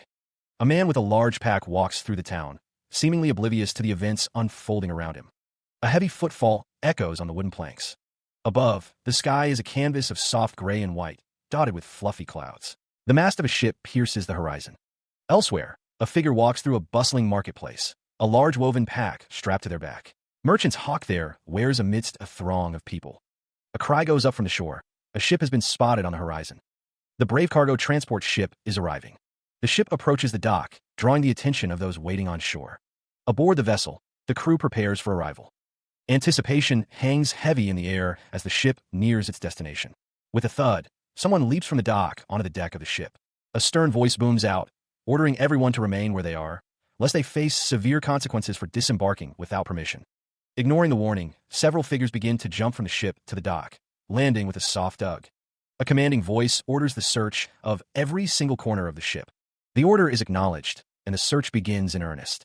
One of the searchers grabs a man, demanding to see his face, his intentions unclear. He demands to know what they are doing. The Azure Assassin's voice booms with indignation, questioning how they dare forcefully board another ship. The assassin reveals that an assassin known as the Imitating Blade Killer is on board the ship. The Azure Assassin explains that it's an urgent situation, hoping they understand why they couldn't ask for permission beforehand. The older man raises a hand, stating that if the person they're looking for is the same one he saw, they're too late. He then instructs them to show the portrait of the Imitating Blade Killer. The Azure Assassin presents the portrait, and the older man asks if he is the person they are looking for. The older man admits he didn't see him personally, so it's hard to tell from the portrait. The older man seems to be in doubt. The older man explains that it's been 1 hour since he threw the child into the river and jumped in after, estimating that he should have reached that shore by now. The Azure Assassin warns that they're carrying out the 10 chastisements now, and they'll be subjected to the same punishment if they help him. The older man speaks to the Azure Assassin, the details of their conversation obscured. The older man reveals that the man wasn't Lee Sam. He was simply wearing the face of Lee Sam, the older man thought, sitting in quiet contemplation. Elsewhere, the Azure Assassin cursed under his breath, his face contorted in anger. Meanwhile, the tranquil surface of the water belied the drama unfolding beneath. A lone figure floated, unmoving, on the water surface. The older man waded into the water, his eyes fixed on the distant form. With a grunt, he hauled the limp body onto the shore, the weight heavy in his arms. Water gurgled and churned as the waves crashed against the shore. The body lay still, unmoving on the sand. The older man's hands, slick with seawater, hovered over the child's chest. He pressed down, the sound of rushing air the only response. Kneeling beside Huang Yung, the older man continued the desperate compressions, hoping for a sign. Again and again, he pressed, fighting against the silence and the stillness. He pressed down on the small chest, trying to force the water from the boy's lungs. The older man's brow furrowed with concern, his face etched with worry. Wiping the sweat from his forehead with the back of his hand, he continued the rhythmic compressions. Huang Yung remained still, his small body limp against the coarse sand. Elsewhere, the vast expanse of the beach stretched out, the drama of the rescue playing out against the backdrop of the endless ocean. A sudden, violent cough broke the silence as Huang Yung choked, expelling seawater. The older man hurried toward the boy, relief flooding his features as Huang Yung sputtered and gasped for air. Each cough was a small victory, a sign that life was returning to the child's lungs. Meanwhile, the azure assassin watched from a distance, his expression unreadable as he observed the unfolding scene. Huang Yung, still disoriented, looked up at the sky, his mind struggling to grasp what had happened. "Chew," he croaked. He coughed again, the sound raw and painful as he tried to sit up. His eyes fluttered open, unfocused and bleary, as the world slowly swam back into view. A man with long, dark hair gazes off into the distance, his expression unreadable. The same man is seen from a lower angle, still looking towards something unseen. A boat cuts through the water, sending waves crashing against its hull. An elderly man with a topknot and beard looks on, his expression stern. The boat, manned by several rowers, continues its journey towards the shore. A shout rings out, "The elder is here." The boat approaches the shore, drawing closer to the waiting crowd. Someone leaps from the boat, landing heavily on the sandy beach. The crowd murmurs, acknowledging the elder's arrival. The ship owner's testimony seemed to be true. "Are you sure? Please, take a look at this." The villagers begin unloading the boat, their faces a mixture of anticipation and concern. A finger points to the trace of vomit on the ground, evidence of a lie. The group stands on the shore, contemplating where their quarry might be headed. Wang Yang, if he escapes the town, the search radius will have to widen considerably to Goqing, Hebu, Lushan, and Dongchang. They must capture him in Wangyang, no matter the cost. They must depart immediately. If he intends to reach Wangyang, he'll have to take the main road. Now that his face is known, that route would be less preferred. The older man thinks to himself. As an assassin on the run, the man considers his options, unless he chooses to hide his face with another human. The azure assassin's gaze hardens, a plan forming in his mind. If there's a place with enough people where he can acquire another human face mask, there's no reason for him not to go there. The older man's expression is grim, understanding the implications. The azure assassin's eyes narrow, a dangerous glint in them. Footsteps echo on the stone, the assassin's journey continuing. The branch leader questions which mountain in Nanyang is being used as a graveyard. An elder is present as the branch leader states that if the azure assassin is already headed for Wanyang, they need to keep running without any breaks to catch up. Silence hangs in the air as the group considers the implications of the azure assassin's movements. The elder gestures, awaiting an answer to the branch leader's question. The branch leader demands to know where the azure assassin is located, his voice echoing with urgency. The azure assassin reveals that he is at Mount Tianin and Mount Huangsheng. The elder declares that he will go to Mount Huangsheng, while instructing the others to go to Mount Tianin. Footsteps echo as the group prepares to split up and search the mountains. The elder warns that if the azure assassin sees them, they will die, ending their search. He instructs them to just observe and wait for him. The elder asks if they understand how to contact him, and they confirm that they do. The elder urges the group to move out, his expression grim. The azure assassin watches as the group disperses, his eyes narrowed. A sinister smile creeps across the azure assassin's face as he prepares for the coming confrontation. The azure assassin, his eyes shadowed beneath the white headband, leads his group deeper into the forest. The group moves with a grim purpose, their footsteps echoing softly on the dirt path. Each footfall is a heavy thud on the path, the sound reverberating through the silent woods. The azure assassin's men recall the face of their enemy. He smirks, remembering how pathetic he looked. The assassin curses under his breath, then asks what his men would have done in his place. One of the men asks the azure assassin to repeat himself, his brow furrowed in confusion. The azure assassin wonders aloud if the imitating blade killer would have taken the faces of corpses hidden in Huangsheng or Tianin. One of the men thinks he would have run away without even looking back. Another wonders how one can steal someone's face. One of the men insists that he can't do that, not a chance. Another agrees, stating that it's obvious and that the elder is making a mistake. The group arrives at Mount Tianin, the entrance to the graveyard. One of the men asks if they should surround the mountain, But the Azure Assassin dismisses the idea. The Azure Assassin declares that the imitating blade killer isn't here, and that they'll surely send a message to tell them to go to Wanyang. The order was given to rest, the leader's voice echoing through the ranks. They would need to recover their strength before continuing the chase. When they could, that is. One of the group sprawled out on the ground, utterly exhausted. He groaned, admitting how tired he was. Another scoffed at the complaint. They were upholding justice for the Central Plain, so how could he claim to be suffering? It wasn't just the person on the run who was having a tough time, someone mused. The people chasing them were having a hard time too. The situation was urgent. One of the group explained, hoping they understood why they couldn't ask for permission beforehand. Another called out for the branch leader. Someone was unhappy with having to carry out 10 chastisements. Another noted, before letting out a small burp. All right, someone whispered, telling them to keep quiet.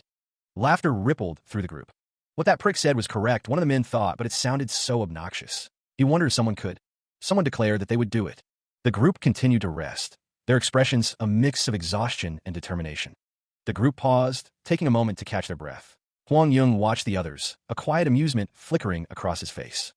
The climb began, a long line of figures snaking up the steep hillside. Each step was a struggle against the incline.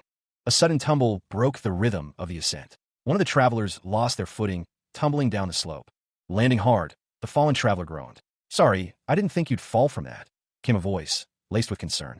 A furious voice erupted from below. "Asshole, I'll teach you a lesson when I get back up there." The long-haired man stood protectively over a child, his expression a mix of concern and determination. The journey continued, one foot in front of the other, each step a testament to their resolve. Near the riverbank, an older man and Huang Yung watched as another figure bowed low, offering respects. A hand reached out, fingers tightening around the hilt of a blade. Steel slid against steel as the sword was drawn. Huang Yung was hushed, a finger pressed to his lips. The man's expression hardened, a silent warning hanging in the air. "Don't even think of doing anything stupid, else your head will fly." His eyes widened, a flicker of fear crossing his face as the blade glinted in the dim light. From within the grave, a chilling thought echoed. How could there be someone so evil? To think he'd dig through graves that are supposed to be a place of rest for the dead. Looking down into the open grave, the heavens will definitely punish him. But he didn't tear off the skin of this corpse. Did he feel guilty or something? He probably didn't tear it off because he didn't like its condition. Although this person died only a few days ago, making a human face mask with such stiff skin would be hard. The elder is informed that the corpse in this grave is also fine.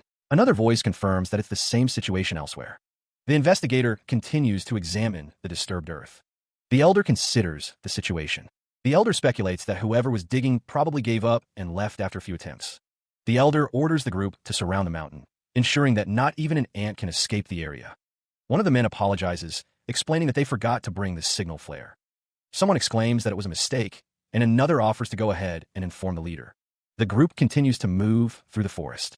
One of the men declares that he will go down the mountain and get there on a horse. He sprints away, kicking up dust and debris. Someone calls out, "Hey, Kwang Ho," asking what he is doing and if he is hurt. The group surrounds Kwang Ho, who is lying on the ground. They ask if he is dead and why he isn't saying anything. He lay prone near the water's edge, seemingly unable to move. Huang Yung, sword still in hand, looked on with concern. The older man stood behind him, his expression grim. "Reply," he urged. The older man warned, "You better not say anything stupid." Sweat beaded on the older man's brow as he waited for a response. Kwang Ho, face contorted in pain, insisted, I'm okay." Huang Yung, looking up at Kwang Ho, demanded, "Then, why aren't you climbing back up?" The boy stammered, "You up." The older man hesitated. Kwang Ho's expression was one of shock and pain. Huang Yung began to tend to Kwang Ho's feet. The sound of rustling filled the air. Kwang Ho stared wide-eyed at something out of view. He frantically searched through the undergrowth. Kwang Ho had lost his straw shoe. He dropped it, and now he couldn't find it. Someone reasoned that it couldn't have gone far. It wasn't like a shoe could run away by itself. It had to be somewhere nearby. The older man instructed the group to look for again. After a moment of silence, the older man declared that they should go. Huang Yung watched Kwang Ho, who was still searching. He wondered where it could be. The older man urged everyone to get up, announcing that they were going to Wanyang. He added that the branch leader thought the elder might send a letter to them there. The older man called out to Kwang Ho, telling him they were going to Wanyang. The older man instructed someone to stay behind, and if they received a letter from the elder, to bring it to them. Someone shouted that they had found it. The older man said that they were counting on them. Kwang Ho gasped. Kwang Ho's eyes widened. Kwang Ho exclaimed no, realizing that the enemy was... The sound of something being sliced through the air echoed. A man swung his sword, the blade glinting as blood splattered. The group's faces were etched with concern. a silent question hanging in the air. From above, the group could be seen fleeing through the dense forest. "We've wasted time by coming to this place," one of them exclaimed. Another voice responded, "Yes, sir," acknowledging the dire situation. The sound of their footsteps echoed as they splashed through a shallow stream, their pursuers close behind. They pressed on, the urgency of their escape palpable as they navigated the dense undergrowth. The leader glanced upward, his expression grim as he urged them onward. They scrambled over rocks and through bushes, the rough terrain doing little to slow their desperate flight. The rhythmic thud of their feet against the earth was the only sound besides their ragged breathing. They continued their desperate run, the forest blurring around them as they pushed themselves to their limits. Emerging onto a road, one of them spoke. "Those who were after us have gone ahead of us, master." The situation had changed, he mused, wondering how they could escape Mount Tianyin now. The older man stated that they could only remain where they were until their pursuers moved further away. A voice inquired if they would continue to acquire human face masks, to which the response was that there was no reason not to. Huang Yong asked if he might also search the graves. The older man asked if he could do it, and Huang Yong replied that he hadn't forgotten the teachings learned in Mount. The older man told Huang Sheng to give it a try then. The child declared that he would go ahead first. The sound of hooves echoed. A lone rider galloped through the twilight. The rider approached a temple gate. The rider's expression was unreadable. It was observed that in the end, he went a Wagyong. A lone rider urges their horse onward, galloping through the forest under the fading light. The sound of hooves echoes through the trees. The forest canopy stretches overhead, a dense network of branches against the sky. A voice declares they will follow the strong scent of dirt. Vitality emanates from the dense foliage. Unlike Mount Huangsheng, the graves at Mount Tianyin are covered with grass, suggesting they were buried recently. One asks if this is the one they're looking for, and another confirms that it is, praising their companion's work. Huang Yong wonders why the graves are so big, noting it will take some time to dig them up. The older man assures him he will do his best to help as well. The older man states there's no need to dig, explaining they can get inside without doing so. Huang Yong is surprised by this statement. The older man's hand rests on the cold stone of the grave, a determined look in his eyes. With a surge of energy, the older man prepares to enter the grave, a soft grunt escaping his lips. The inscription reveals it to be the grave of the swordsman of judgment. The pair stand before the grave of Judge Bao Xiao. The older man steps down into the dark opening, disappearing from view. Huang Yong peers down into the grave, concern etched on his young face as he follows the older man.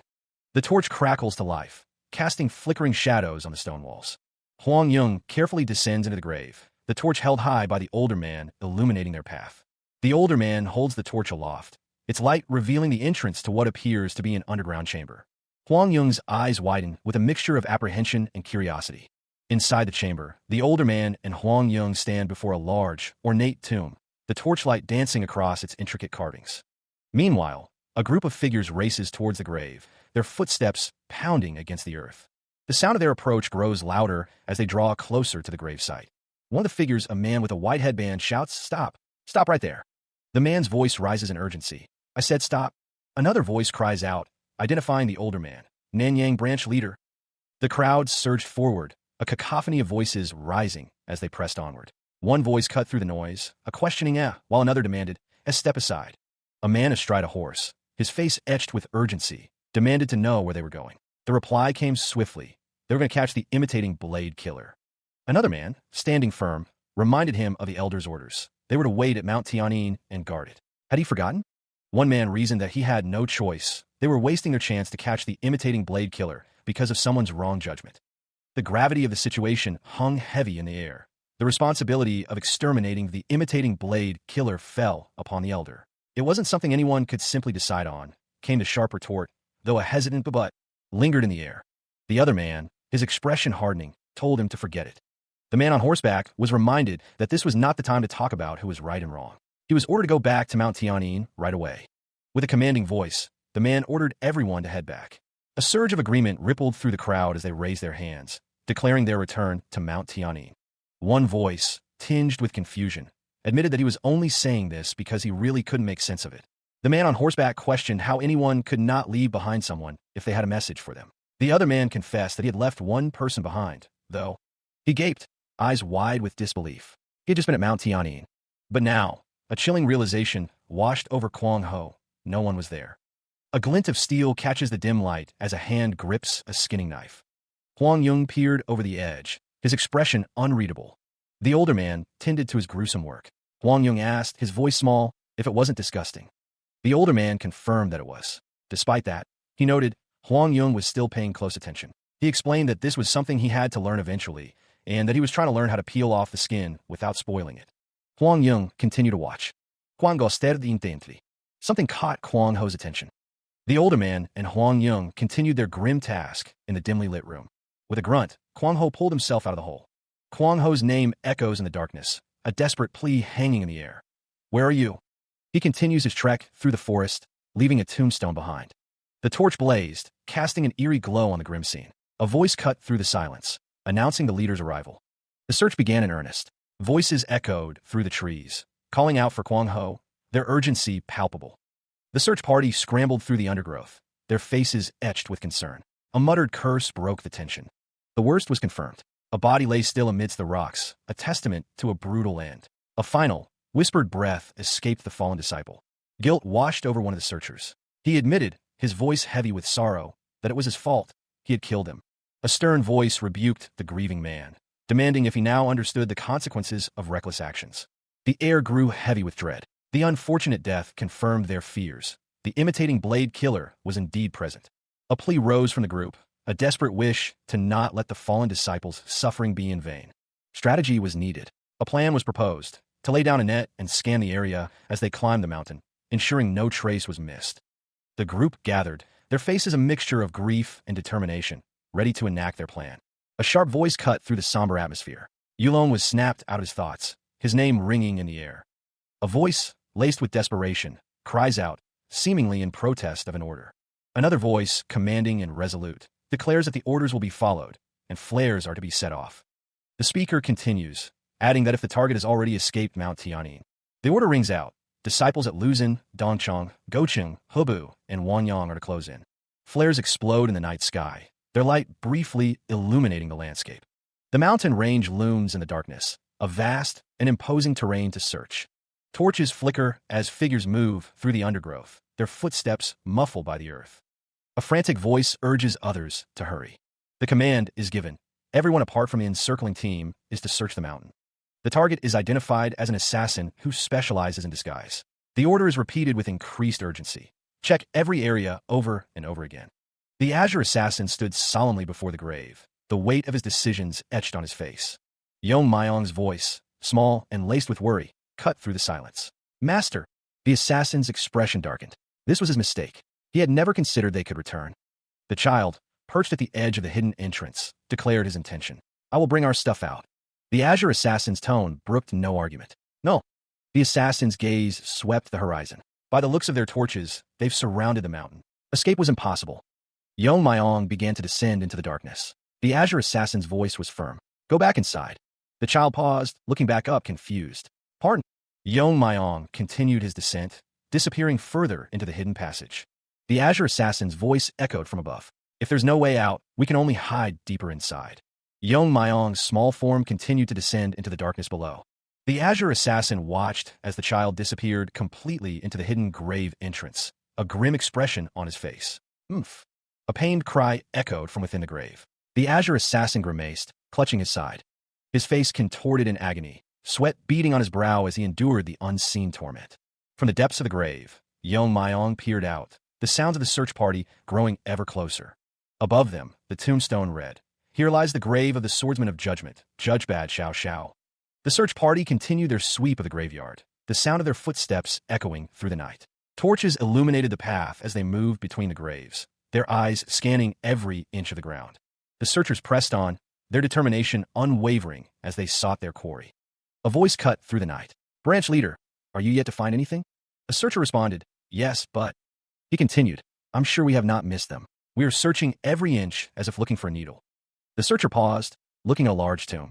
Anyway, why are all the tombs on this mountain so large?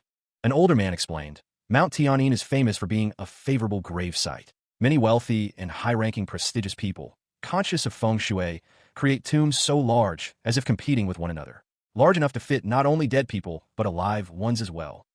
Sudong's eyes widened, a flicker of surprise crossing his face. An elder barks, We need to start searching all over again. One of the men questions whether they can dig up hundreds of burial mounds on the mountain.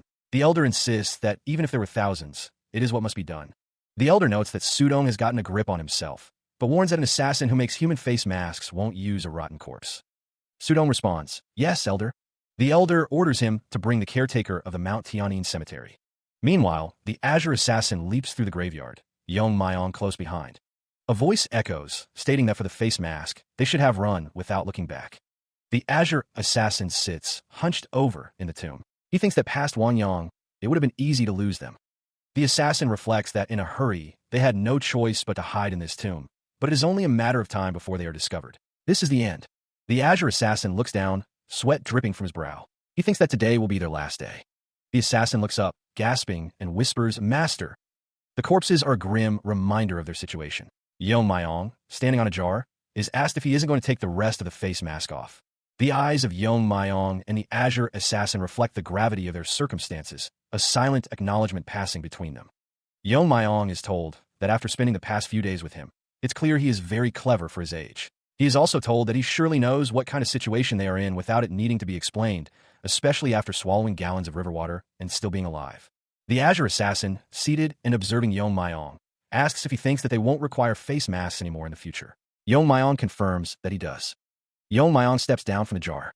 Yong Myong recalls that when he was about to be killed by the blade of the heaven-slaying SECT, his master was the one who saved him. Yong Myong thinks that it will not be until death himself appears in front of him. Yong Myong declares that it is not the end. The Azure assassin listens intently. The Azure assassin says that even Yong Myong is a punk. The Azure assassin states that Yong Myong is better than his master. Elsewhere, Judge Bad Xiao Xiao appears, muttering about all the beggars of the group moves forward, one of them wondering if the Central Plains people have gathered here or somewhere else. It seems like a swarm. Someone urges the group to come this way, confirming their direction. The sound of footsteps echoes as they continue their search. The Elder is informed that the caretaker of Mount Tianyin Cemetery has been brought. He asks if they have been informed of the situation. One of the group confirms that they were told they are searching for an assassin. Someone expresses their desire to know the graveyard where there was a recent funeral and is told to follow them, as they will lead the way. A funeral was held on this site 3 days ago, 2 funerals were held there 5 days ago, and 1 was held there 10 days ago. Someone admits they can't remember the exact date, but they think it was around a month ago, before exclaiming no. One of the figures instructs the group to take them to the closest burial out of those done within the past fortnight, indicating this way. The group arrives at their destination, the guide announcing, "This is it. This is the grave of Bao Xiao Xiao, a descendant of a bureaucrat from Luzhou. His funeral was held here 3 days ago." Someone exclaims, no, and questions if one has passed 70 years of age. Don't they think they've already lived enough? Judge Bad Xiao Xiao remarks on the deceased, noting how much elixir the old man must have consumed in his life, and even after death, his skin remained vibrant. He then wonders if the others find the gravestone impressive. The judge continues, stating that the gravestone is worth 30 silver taels, a significant sum. Judge Bad Xiao Xiao scoffs, declaring that the outside is nothing compared to the inside of the tomb, where they might have even plastered money onto the walls. The judge addresses the Mount Tianyin's cemetery caretaker, who responds with eager agreement. Growing impatient, Judge Bad Xiao Xiao tells him to be quiet. Judge Bad Xiao Xiao clicks his tongue in annoyance. Judge Bad Xiao Xiao wonders aloud if there's a passageway to get into the tomb, then states that the bottom of the gravestone is the entrance. The judge explains that the gravestone can be moved if 2 or 3 strong men push it, before suggesting that they move on. Yong Myong interrupts, stating that the next grave is just over there, halfway up the mountainside, before suddenly yelling for them to wait. Yong Myong observes that the grass is flattened. Yong Myong deduces that it's a clear sign the gravestone is being moved. Yong Myong confirms that this is it. Yong Myong reveals that someone is hiding right underneath them. Yong Myong and another figure crouch near the gravestone. The air hangs heavy with anticipation as they prepare to move it. A figure with a gnarled staff warns the others to be prepared, sensing a potential ambush beneath the stone. The glint of steel catches the dim light as a hand grips the hilt of a sword, ready for whatever lurks below. The sword is drawn slightly, ready to strike. Footsteps echo softly as they approach the dark opening revealed beneath the gravestone. The group gathers around the entrance, their faces grim with anticipation and apprehension. The opening yawns, a black abyss promising unknown dangers. A torch flares to life, casting flickering shadows that dance across the rough-hewn stone. The branch leader declares his intention to investigate, his voice firm despite the palpable tension. Sword in hand, the branch leader descends into the darkness, the torchlight guiding his way. He crouches low on the steps, the air growing heavy and damp as he ventures deeper. His eyes narrow, scanning the depths for any sign of danger. Torchlight flickered against the damp stone as he descended into the darkness, the branch leader's large blade casting long, distorted shadows. The torch cast an eerie glow on the walls. A voice called out, the man holding the torch looking up, a flicker of surprise crossing his face. The man yelled, "Elder!" The man's expression was urgent. He exclaimed that the elder should come down and see this. He descended the steps, his voice echoing in the chamber. What could it be? Was it the imitating blade killer? Two figures stood before a stone structure, the carvings intricate and ancient. This is... The man continued his descent. A dark hole gaped in the stone, a tunnel leading into the unknown. He dug a tunnel and escaped. A symbol glowed with an eerie blue light. The branch leader, peering into the dark tunnel, observed that their quarry was struggling to survive. He couldn't understand why they would dig 3 different tunnels. The branch leader realized that the bastard must have anticipated their arrival, trying to hinder them by confusing them as much as possible. He decided to go in and catch him by the tail. Sudong followed, ready to catch him by the tail. Sudong's voice echoed back, reporting that he'd reached a dead end. The branch leader instructed him that they may have changed direction, ordering him to search the sides. The search revealed that this tunnel, too, had a dead end, as did another nearby. The branch leader deduced that they must be digging a tunnel from the front and then filling the path behind them with dirt. Was that even possible? A man who is cornered to the point where he practically has a sword pointed at his neck doesn't have the time to spare contemplating whether he can do it. The branch leader recognized the face emerging from the tunnel. It would be sickening to let him do as he pleases. A wide, toothy grin stretches across the man's face, a silent promise of something wicked to come. The branch leader demanded to know how much gunpowder they had received from the Nanyang branch. He barked that every single ounce should be brought to him immediately. One of his subordinates questioned where he planned to use all that gunpowder. The branch leader snapped, calling the subordinate a fool and ordering them to stop idling around and bring it to him. A subordinate, holding a torch, quickly agreed, the sound of hurried footsteps echoing behind him. The counting began, each number marking a step closer to their destination. 3, 4, 16, 17, 19. The group continued through the wooded area, their destination drawing near. The counting stopped. They had arrived. Around here, a voice declared. The branch leader mused, contemplating the possibility. If a strong man and a child were to dig a tunnel, they would have reached around here, the voice confirmed, pinpointing the location. The sounds of digging filled the air. Deep beneath the surface, a man and a child toiled, their shovels striking the earth. The man shouts, demanding that the dirt being dug up be mounded behind him to fill the tunnel, or they won't be able to move forward. Chu, covered in dirt, responds that he knows that already. He insists that he's trying his best. Chu struggles with the digging. A man announces that he has brought the gunpowder, just as ordered. He calls out to the elder, informing him that the gunpowder has arrived. Someone asks what they should do with it. The branch leader instructs them to bury the gunpowder in the ground, arranging it in a circle around the gravestone at a specific radius. The workers respond affirmatively, and the branch leader orders them not to spare any gunpowder, even from the flares, and to put it all in.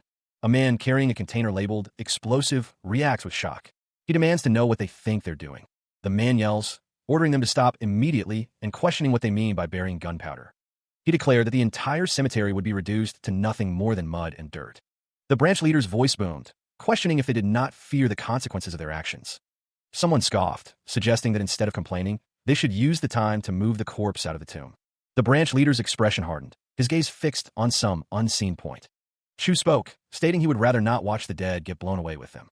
The sound of digging echoed through the graveyard as someone continued to work. The digging continued, the shovel striking the earth with a dull thud. The dirt was piling up, a testament to the work being done. Chu warned that at this rate, they would end up being cut off from each other. A voice responded, a hesitant agreement to an unseen master.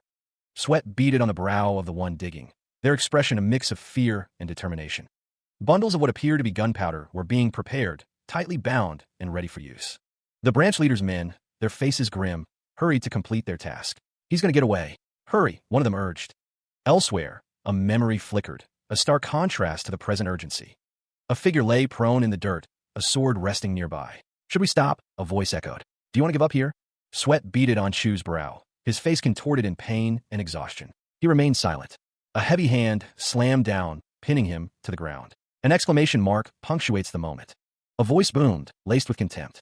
You punk, get a hold of yourself. The speaker's face loomed, his expression a mask of disappointment. Where did all the brave spirit you showed inside the tomb go? Your brother. The man's face twisted in anger as he continued his tirade. Don't you think you should live a long life in the place of your deceased elder brother? Chu's face was buried in the dirt, his body trembling. Back in the present, the branch leader's men carefully placed the gunpowder. Now all we have to do is light the fuse, one of them exclaimed. The men prepared to ignite the fuse, their faces illuminated by the torchlight. In a flashback, Chu's eyes snapped open, a flicker of resolve in their depths. "I've come to my senses, master," he stammered.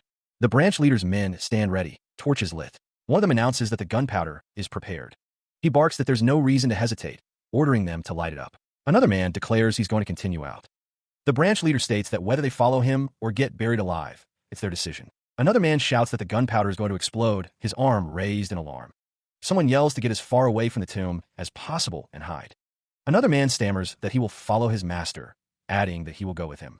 Sparks fly as the fuse is lit. The fuse crackles and hisses. The fuse continues to burn, the sound growing louder. More sparks erupt as the flame races along the fuse. The fuse burns rapidly across the ground, heading towards its destination. The gunpowder explodes in a massive eruption of fire and debris. The air crackled with residual energy. The explosion ripped through the landscape, leaving a trail of destruction in its wake. Chu's eyes widened, his face etched with shock as he gazed upon the devastation. A stunned silence descended. The echoes of the blast still reverberated through the air. A scream pierced the silence, raw and filled with terror. The sound waves continued to ripple outward. The building crumbled, reduced to rubble by the force of the explosion. Smoke and dust filled the air, obscuring the horizon. A thick haze settled over the ravaged landscape. Amidst the chaos, a group gathered, their faces grim with determination. One of them shouted, their voice cracking with excitement, "Elder, we found it!" The search party announces their grim discovery. They've found the bodies. The corpses are of an adult and a child, severely disfigured by the explosion. The remains lie scattered amidst the debris. A voice declares a fitting end for an assassin. Chu asks for clarification, wondering if this is the imitating blade killer. If it isn't, who could it be? The group examines the corpse more closely.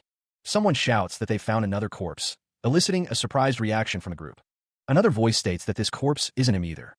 The group wonders how so many corpses can be present when they only blew up one grave. Someone asks if the corpses are buried here, questioning whether the cemetery caretaker took Bao Xiao Zhao's corpse out. Another corpse is discovered, with someone exclaiming that there's another one here as well. Sudong and Judge Bad Xiao Xiao stand together, observing the scene. A widespread belief held that those buried on Mount Tianin would bring good fortune to their descendants, a desire that must have been especially strong for the impoverished. As one might expect, those who couldn't afford the expensive land carried out illegal burials here. Mount Tianin must be filled with graves. The branch leader remained silent, contemplating the situation. The branch leader admitted that they must give up on Mount Tianin. The order was given to take the disciples and seal the routes to Goqing, Wanyang, and Hobu. They would stop them from escaping to Lushan or Dongchang by blocking Zhongtai, cornering him in Tianping. The branch leader declared, "Let's go." Judge Bad Xiao Xiao was warned that if he made a mistake again, he would be kicked out of this mission. The branch leader decided to end the search there and climb down the mountain. The group affirmed, "Let's go." The group began their descent. The world was a blur of gray and black, a suffocating blanket of debris. The weight pressed down, a crushing reminder of the collapse. Then, a flicker of movement. Fingers twitched, clawing at the suffocating mass. A hand emerged, reaching for a non-existent sky, each movement accompanied by a muffled groan. Straining against the weight, a figure fought to rise, the debris clinging like a second skin. He collapsed back to the ground, defeated, the weight of the world pressing down on him. His face contorted in a grimace of pain and frustration, each breath a ragged gasp. He began to crawl, dragging himself forward inch by agonizing inch. A desperate cry tore through the silence. "Zhongli Chu!" Zhongli Chu paused, kneeling amidst the rubble, a flicker of hope igniting in his eyes. He resumed his desperate crawl, driven by a renewed sense of purpose. With a final surge of strength, he slammed his fist into the earth, breaking through the barrier. He is pulled from the wreckage, coughing and covered in dust. The dust swirls around him as he gasps for air. Branch leader kneels beside Zhongli Chu, concern etched on his face. He asks, his voice laced with worry, "Are you all right?" Chu stammers, still catching his breath. "Igriagajis, master, I am all right." He thinks to himself that a large boulder came loose and supported the tunnel above him, saving him from being crushed. Zhongli Chu reflects that he wanted to come out quickly, but he thought he'd be better off waiting until the beggar union had all left. The branch leader thought the same. The branch leader smiles, his expression softening. "Well done." Zhongli Chu looks up at his master, a hopeful glint in his eyes. "Ha ha ha, master, did I do well?" The branch leader begins to respond, but pauses, his eyes widening slightly. His gaze sharpens, focusing on something beyond Chu. The branch leader affirms, his gaze distant. "That's right, you did very well." One of the figures mused, surprised that they would crawl out of hiding once everyone was gone. The question hangs in the air, sharp and accusatory. Are you the imitating blade killer? Silence stretches between them, thick with unspoken tension. The group continues their ascent, the weight of the unanswered question pressing down on them. The man's expression hardens, his voice dripping with sarcasm, as if you don't already know the answer to that. The man's face contorts in rage, his voice booming with righteous fury. Brothers have murdered the innocent Shiochi's divine sword and unsettled the righteousness of Miram. Therefore, in the place of the 9 great sects, one union, the beggar union will carry out your chastisement. The man's voice softens, tinged with a desperate urgency. From now on, start running and don't look back. Do you understand? The child simply replies, yes. His eyes narrow, a grim determination settling on his face. The leader's voice cuts through the silence, cold and menacing. Do you have any last words? The man's face is a mask of desperation as he yells at the child. The 2 men stand side by side, their expressions unreadable. A detached observation hangs in the air. It seems like the assassin wants to die as a soldier. The man's expression was stern, his words laced with a hint of arrogance. The branch leader crouched down, placing a hand on Chu's shoulder. He spoke with resolve, stating that they couldn't escape their pursuers, and promising to buy Chu some time, urging him not to waste it. A voice declared that the sword was a gift from the Beggar Union's 7 Knots Elder, Fervid Black Club. A note clarified the Beggar Union's ranking system, explaining that there were 9 ranks denoted by knots, with the 9th being the highest and the 1st being the lowest. A voice called out, proposing they go together if Master allowed it. Chu stood firm, declaring that if the branch leader didn't go, he wouldn't either. The branch leader, his expression hardening, rebuked Chu, stating that this was no time to be childish. A voice echoed, urging someone to survive until the very end. A voice encouraged Chu, telling him that he could do it. The branch leader stood with his back to Chu, who called out to him, referring to him as Master. The branch leader reflected that, although it was only for a short time, he enjoyed their time together. The branch leader's gaze was intense. The branch leader smiled, thanking Chu. Tears welled in Chu's eyes. The branch leader, surrounded by enemies, issued a command, attack. With a guttural roar, he launches himself forward, a whirlwind of motion and fury. His face contorted with determination. The branch leader's eyes narrowed as he focused on the approaching threat, Chu watching with wide eyes from behind. Soaring through the air, he draws his sword, the steel glinting in the dim light. The grip tightens, knuckles white as the sword is brought to bear. Steel screams against steel as the branch leader's blade meets the enemy's, sparks flying in the close quarters. A chaotic dance of blades begins, a flurry of attacks and parries as the branch leader faces multiple opponents at once. Eyes narrowed, he prepares to strike, the sword a blur in his practiced hands. The clash of steel echoes through the forest as the fight intensifies, each strike carrying deadly intent. A desperate struggle unfolds, each combatant vying for an opening, a chance to end the fight. Raising his sword high, the branch leader prepares to deliver a decisive blow. The air crackles as the sword descends, a thunderous strike aimed to break the enemy's defenses. The battle rages on, a whirlwind of steel and desperation as the branch leader fights to protect Chu. The branch leader lay on the ground, injured. Chu's voice cracked as he called out to his master. He spat, fury contorting his face. Why was Chu just standing there? Despite his injuries, the branch leader fought on, a whirlwind of motion against the relentless assassins. His voice boomed, declaring that this was their master's order. Chu's gaze remained fixed on the ground, his expression unreadable, his brow furrowed, lost in thought. Meanwhile, the Azure assassin seized the opportunity to flee. The other assassins barked at each other, demanding to know why they weren't giving chase. An old man, his face etched with cold command, declared that there was no need to bring him back alive. With each strike, the branch leader roared, declaring it retribution for the families who had suffered because of them, demanding atonement for their sins. The assassins reacted, startled by something unseen. A sudden, sharp pain pierced through the branch leader, eliciting a cry of agony. The branch leader's foot crashes down, pulverizing the earth beneath him. He clashes blades with the Azure assassin, the force of their blows sending sparks flying. A guttural scream tears from the Azure assassin's throat as he struggles against the branch leader's assault. The branch leader presses his attack, his sword a blur of motion as he drives the Azure assassin back. Each step the branch leader takes kicks up dust and sends pebbles scattering. The branch leader continues his advance, the Azure assassin and the blindfolded figure retreating before him. The Azure assassin stumbles, a pained grunt escaping his lips. Meanwhile, the old man's voice booms out, a harsh reprimand. You must put your whole heart into it, even if it is catching a rabbit. This is no time to relax. A hand grips a sword tightly, the wielder's resolve hardening. Let's end this quickly. The branch leader, the Azure assassin, and the blindfolded figure stand together, the tension palpable. The Azure assassin's expression hardens, his eyes narrowing as he prepares to strike. The branch leader's sword slams into the ground repeatedly, each strike echoing through the forest. Debris explodes outwards, the air thick with dust and the scent of ozone. The azure assassin leaps into the fray, his blade a silver flash against the gray sky. A scream pierces the air as a figure is struck, blood blossoming like a dark flower. The azure assassin presses his attack, relentless in his pursuit. The branch leader intercepts the blow, steel screaming against steel. He stands over a fallen opponent, the battle's grim reward. The branch leader's sword gleams, a testament to his skill and the lives it has claimed. The azure assassin retreats, a blur of motion against the forest floor. A body lies broken on the ground, a silent testament to the ferocity of the fight. Another figure plunges into the water, the cold shock of brutal awakening. The old man's voice booms, laced with impatience and threat. Get going. If you want to keep yourself alive, don't lose the boy. The azure assassin sprints through the trees, the old man's words a whip at his back. The old man's face contorted with rage, his voice booming. Suchion Sudong, another disciple, died a wrongful death because of your foolish incompetence. Two figures bowed low, offering their apologies to the old man. One of them thought, however, I believe that letting this guy die an ordinary death here will be too generous. Elsewhere, the azure assassin's face twisted with fury. We should tear him into pieces. The assassin's thoughts turned to the task at hand. Asterisk bit by bit. I've held them off as long as I could. Asterisk. His brow furrowed, the assassin's resolve hardened. Please, you must make it. Meanwhile, Chu sprinted through the dense forest, his small frame a blur of motion. He braced himself, preparing to break through whatever lay ahead. With a surge of power, Chu slammed into the unseen barrier. The barrier shattered, sending fragments flying as he burst through. Chu glanced back, his face a mask of frustration. Damn it.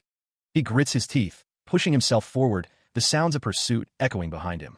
The azure assassin, sword in hand, gains ground. Stop right there, he barks, his voice laced with impatience. With a powerful leap, the azure assassin clears a fallen log, his pursuit relentless. Landing heavily, the assassin continues his chase, each step kicking up dust and debris. Chu, desperate, throws something behind him, hoping to slow his pursuer. The azure assassin's frustration mounts. Keep running like that, little brat, he shouts, his voice echoing through the trees. Reaching high, Chu grabs a thick vine, a desperate plan forming in his mind. He swings, launching himself into the dense foliage. Branches snap and leaves scatter as Chu crashes through the undergrowth. The azure assassin cries out, struck by something unseen. Ouch! The assassin's face contorts in anger. He thinks the members of the soul-killing chambers are loathsome, whether big or small. He reflects on the situation, finding it horrible to think that a kid like Chu will become an assassin. He sprints through the dense undergrowth, the forest floor a blur beneath his feet. Each footfall echoes in the otherwise silent woods. The azure assassin stops, drawing his blade. TC, where did that pipsqueak hide? He growls, his voice echoing through the trees. You brat. Chu collapses behind a thicket, his breath coming in ragged gasps. His heart pounds in his chest, a frantic drum against his ribs. His eyes dart around, searching for any sign of the assassin. He presses himself against the base of a gnarled tree, hoping to blend into the shadows. Desperate, Chu crawls into a den filled with rats, the stench filling his nostrils. The rats stir, their tiny claws scratching against the earth. His face is a mask of terror, sweat beading on his forehead. He holds his breath, praying the assassin won't find him. The rats continue to scurry around him, oblivious to the danger lurking nearby. The sound of skittering claws and gnawing teeth filled the cramped space, a symphony of the den's inhabitants. He looked up, a bead of sweat trickling down his forehead as a looming figure cast a shadow over him. The azure assassin gazed down, his expression unreadable as he towered over the boy. The assassin sneered, just as I thought. I knew you'd be hiding in a place like this. Looking up, the man in gray declared that he didn't know his opponent's background, but this was his karma for associating with such an evil organization. He continued, stating that although his opponent hadn't lived very long, he should consider himself lucky to be able to die here, on the famous Mount Tianin, a place everyone longs to be buried. A blade glinted in the dim light. The man in gray, surrounded by rats, stated that there was plenty of sunlight, so they shouldn't hate. He paused, a question forming in his mind.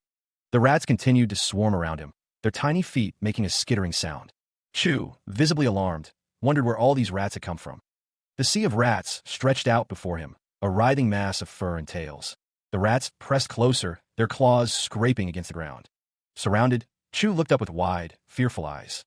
A wave of revulsion washed over him. He shouts at the swarm, demanding they leave him alone, disgusted by their presence. The boy kicks out, trying to scatter the vermin. Yeong Myong watches from behind as Chu demands to know why they are causing such a commotion. He repeats his demand, ordering them to get lost. A rat snout twitches. The rat lunges forward, jaws agape. A rat bites Chu's face, causing him to choke. He cries out in disgust as the rats swarm him. The rats crawl all over him, their claws digging into his skin. He cries out in pain as the rats overwhelm him. Chu chokes, struggling to breathe under the weight of the rats. He screams, his voice cracking with fear. The rats continue to swarm him, their numbers seemingly endless. He looked up, sweat beading on his brow as the rats continued to swarm around him. The sounds of the forest echoed around him, the rustling leaves a constant reminder of his vulnerability. The trees loomed over him, their branches like skeletal arms reaching down. The path ahead was obscured, the crunch of leaves underfoot the only sign of his progress. The forest floor was a tapestry of shadows, the air thick with the scent of damp earth. The old man's voice cut through the silence. "Have you given up?" he asked, a hint of mockery in his tone. The old man gripped the hilt of his sword, his knuckles white. "If that is the case," he continued, "I shall also have a change of heart. I'll finish you in one blow." The old man raised his sword, his eyes gleaming with malice. "Extend your neck out," he roared. As if in answer, Chu's foot slammed against the ground, a defiant gesture against the old man's taunts. With a burst of speed, Chu launched himself forward, his foot connecting with the old man's chest. The force of the kick sent the old man flying backward, his sword clattering to the ground. Staggering, the old man spat. "This bastard, he won't give up." The old man is sent reeling from Chu's kick. He is sent flying through the air. The old man crashes to the ground. He plunges his sword into the earth. The old man grapples with Chu on the ground. The old man grits his teeth. He lies prone, defeated. Chu sprints away. He snatches up a fallen blade. The old man declares, "Let's die together. If I can't escape at the very least, I will make one of you my companion on the way to the underworld." Chu stands with Yong Myong, ready to face whatever comes next.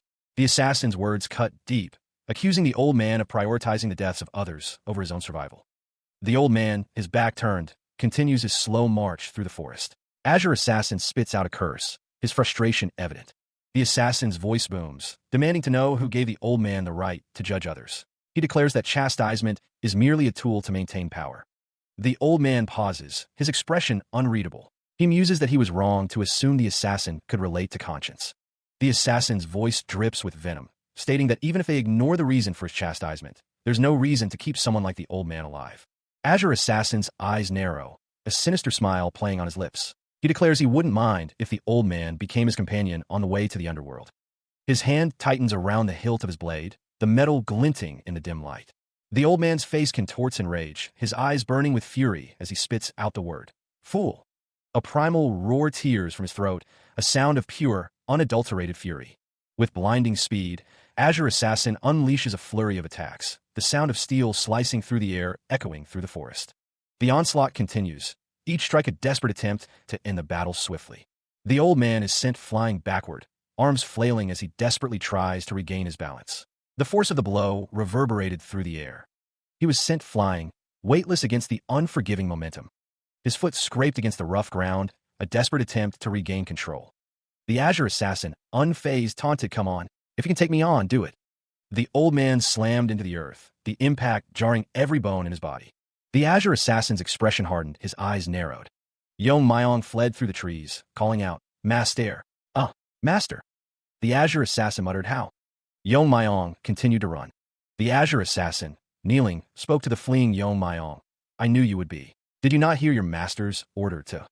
The Azure Assassin, standing over the old man, wondered, how can that brat be running around freely? What happened to the disciple who was chasing after him? He added, "I'm not sure. I shall." From above, a voice commanded, cold and absolute, "Eliminate both of them at once." The group below continued to move, unaware of the order given. They pressed on through the rocky terrain, their footsteps echoing softly in the otherwise silent forest. The old man paused, his brow furrowed. "Elder, is this?" he wondered aloud. Beside him, Chu nodded grimly.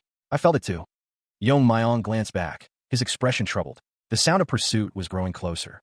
Chu turned to the old man, urgency etched on his face. "We have to go, master." The old man's expression was grim. "I already told you we cannot escape them. Or are you here to give another speech?" The sound of approaching footsteps echoed through the forest, growing louder with each passing moment. Chu spoke to Yong Myong, his voice low and serious. "When I give a signal, please run with me." Yong Myong clasped his hands together, his eyes wide with worry. "This is an earnest request from your disciple." The footsteps grew closer, the pursuers closing in on their prey. Chu shielded his eyes, peering into the distance, his face a mask of concern. The old man stood beside him, sensing the imminent danger. The sound of footsteps echoed through the trees, the hunters closing in for the kill. A seemingly endless horde of grotesque, rat-like creatures surged through the blighted forest, their numbers blotting out the light. The swarm pressed forward, a relentless tide of teeth and claws, their advance heralded by a cacophony of skittering and squealing. Closer now, the details of their horrifying forms became clearer. Matted fur, beady eyes gleaming with malice, and razor-sharp claws clicking against the stone. One of the creatures, larger and more aggressive than the rest, launched itself forward, a blur of gray fur and snapping jaws.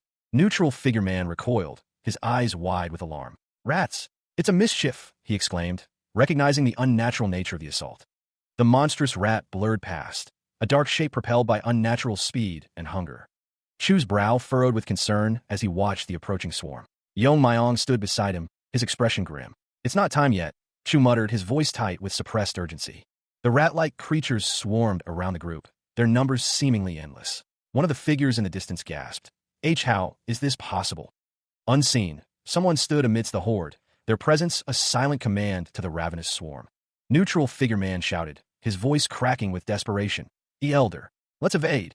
Antagonist figure old man pointed a gnarled finger, his face contorted with rage. "The chastisement is our priority," he roared, his voice echoing through the trees. A voice, filled with cold command, ordered, "Kill them." He is pulled along, the forest blurring into streaks of gray and green. The air rushes past his face as they flee. The man carrying Chu shouts, ordering someone to stop right there, identifying them as an imitating blade killer. Suddenly, a swarm of grotesque, oversized rats descends upon Elder, their claws scrabbling against his robes. Elder recoils, a cry of disgust escaping his lips as the vermin crawl over him. The rats completely engulf him, a writhing mass of fur and teeth. A voice calls out, concern lacing the words. "Elder, are you all right?" Yong Myong glances back, his eyes wide with disbelief. How could this be happening?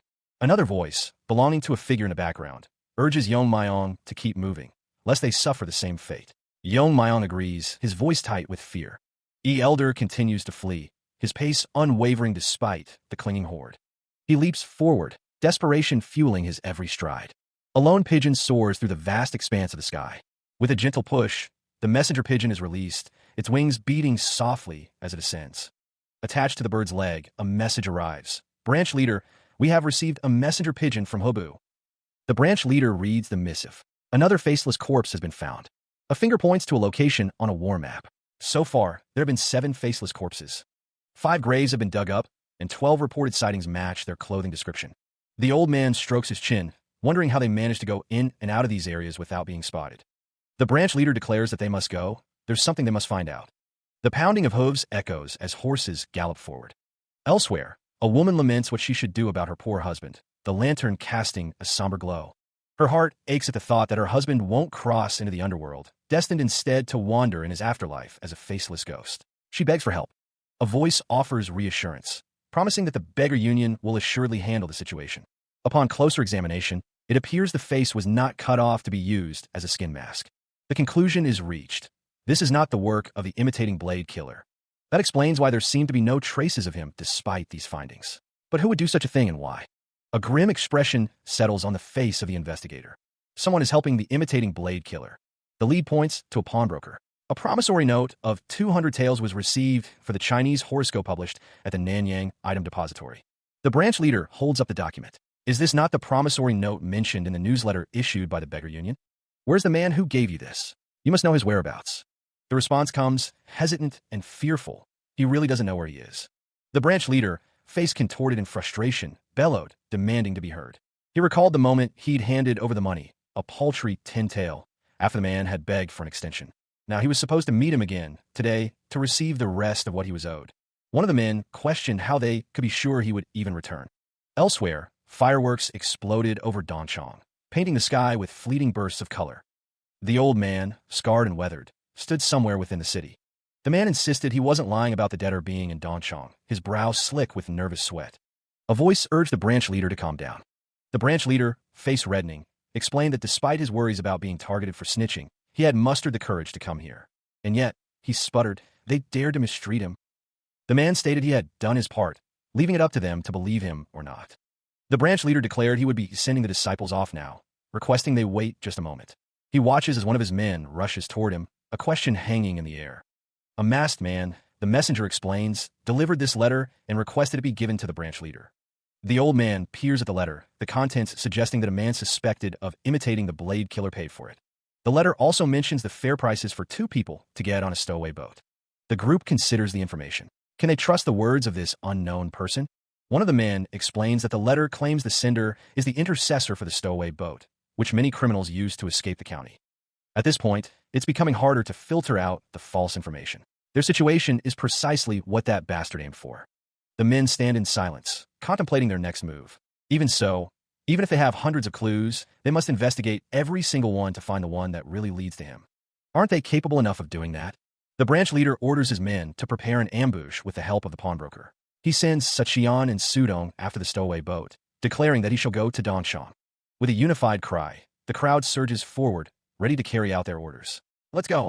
The sound of frantic footsteps echoed through the forest. He sprinted through the undergrowth, desperate to put distance between himself and his pursuers.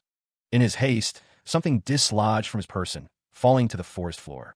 A sudden, brutal force slammed into his back, sending him sprawling. A voice boomed out, "Elder, it's a direct hit." Pinned to the ground, the man gasped, "Why are you doing this? Stay still. Ack."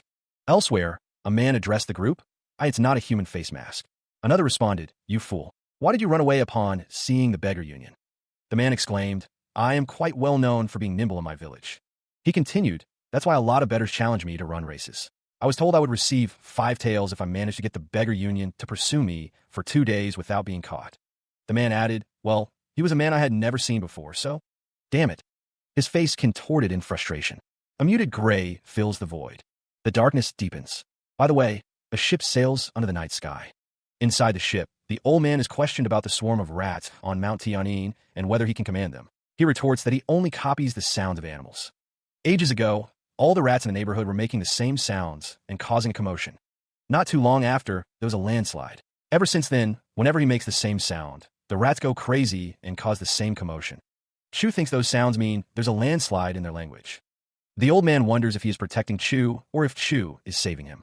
Chu asks if his human face mask is not stuck on properly. The old man assures him it's fine. Meanwhile, a voice shouts to stop the ship at once, ordering the anchor to be lowered. The beggar union orders them to stop the ship. The old man and Chu react to the commotion. The old man's voice boomed across the deck. "I don't care who the hell you are. All of you get lost." Someone muttered a quiet, "Cook," before turning and heading below deck. Chaos erupted as a fight broke out amongst the passengers. Another voice, strained with desperation, shouted, "I said to stop the ship. You fool. Don't you know what ship this is?" A man's eyes widened, a silent, "What? This is," forming on his lips. A figure stood amidst the turmoil, sword drawn, ready to strike. The metallic clang of a dropped sword echoed through the chaos. Below deck, 2 children huddled together, fear etched on their faces. "Hide among the luggage," one whispered. "If you're discovered, jump into the sea." Another man approached, his voice firm. "Call your captain. I must speak to him." A small crowd gathered, their expressions a mixture of apprehension and curiosity. One man, face contorted with a mix of fear and disbelief, was told, "From now on, you are the captain of this ship." "Got it." He could only stammer, "Please." A new voice declared, "Captain, we're going to bring all of the criminals on this ship out to the deck." The ship cuts through the dark water, its journey now officially underway. A voice booms out, signaling the start of something. Addressing the crowd, the branch leader makes a chilling declaration. Their lives are worth nothing, he implies, and could be snuffed out without consequence. The branch leader offers a twisted bargain. Cooperate, and they might live. From the crowd, a nervous voice pipes up, identifying himself as Diak Guy from Wanyang. The man winces, clutching at his face. Something has happened to him. A soldier observes that it's not a mask. He barks out an order. Next, the 2 4-knot beggars from Mount Tianyin are brought forward, and 3 1-knot disciples are also presented. The branch leader considers using the stowaways to throw the others off their trail. A soldier pounces on one of the passengers, pinning him to the ground. He snarls, declaring he's found him. Another soldier shouts that they've caught a for-nothing scoundrel, addressing someone as hall leader. The soldier hurls the man off the side of the ship. The man's eyes widen in shock as he plummets toward the dark water below. A woman on the ship, her face contorted with rage, cries out, calling someone an inhumane fool. The old man's voice echoed, laced with disdain. Did they truly believe they could slip away so easily? Her face contorted in fury, she screamed a vow of death. Blood splattered, painting the scene with violence. Protecting the child, she spat a curse at her enemies, brandishing a knife. Her voice cracking with desperation, she demanded, "Where is he?" Clutching at a figure, she cried out, "Where's my son?" A hand pointed towards the depths, a silent command to descend. Sprinting forward, she cried out for her child, Shin Shin. She rushed towards the stairs, her voice echoing with her son's name. Shin Shin. Descending into the darkness, she called out, "Shin Shin, it's Mommy." Her voice echoed in the confined space. Shin Shin. She paused, her gaze fixed on something hidden in the shadows. The woman calls out, her voice echoing in the ship's hold. "Child, don't be afraid, and come on out." The depths of the ship are filled with sacks, their contents unseen in the dim light. Her expression firm, she gives a direct order. "Starting from now, you must act like my child, Shin Shin." She continues, the stakes clear. That is if you want to avoid the eyes of the beggar union and get off this ship safely with your master. Hidden amongst the cargo, Chu peers out from within a sack. The darkness conceals many secrets within the ship's underbelly. A gruff voice challenges someone, the tone accusatory.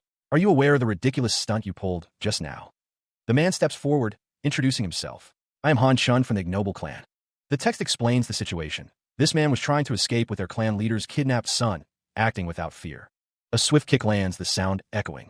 "Cook!" The man on the ground cries out, the woman watching the scene unfold. Han Chun is told, his expression hardening, that all the men here are lowlives. A voice expresses gratitude, the speaker unseen. Beit Jumiang, the ignoble clan's fragrance hall leader, greets everyone, holding a child close. She expresses that if the nobleman hadn't stopped the ship, she would have lost her child. Someone asks how they can repay her grace. Another voice responds that it was just their job and not to worry too much about it. Even so, it is stated that it doesn't change the fact that these men helped. They are invited to stop by Heavenly Harmony House when they have time. To express her gratitude, a woman says she would like to reward them greatly. Someone suggests heading back. Another voice tells someone to wake up, calling him a bastard. It is said that the clan leader will personally punish someone, and they should look forward to it. The ship sails on. A small boat cuts through the water. Someone exclaims that their master is bleeding. The injured man insists that he is fine and tells them not to worry. The water ripples.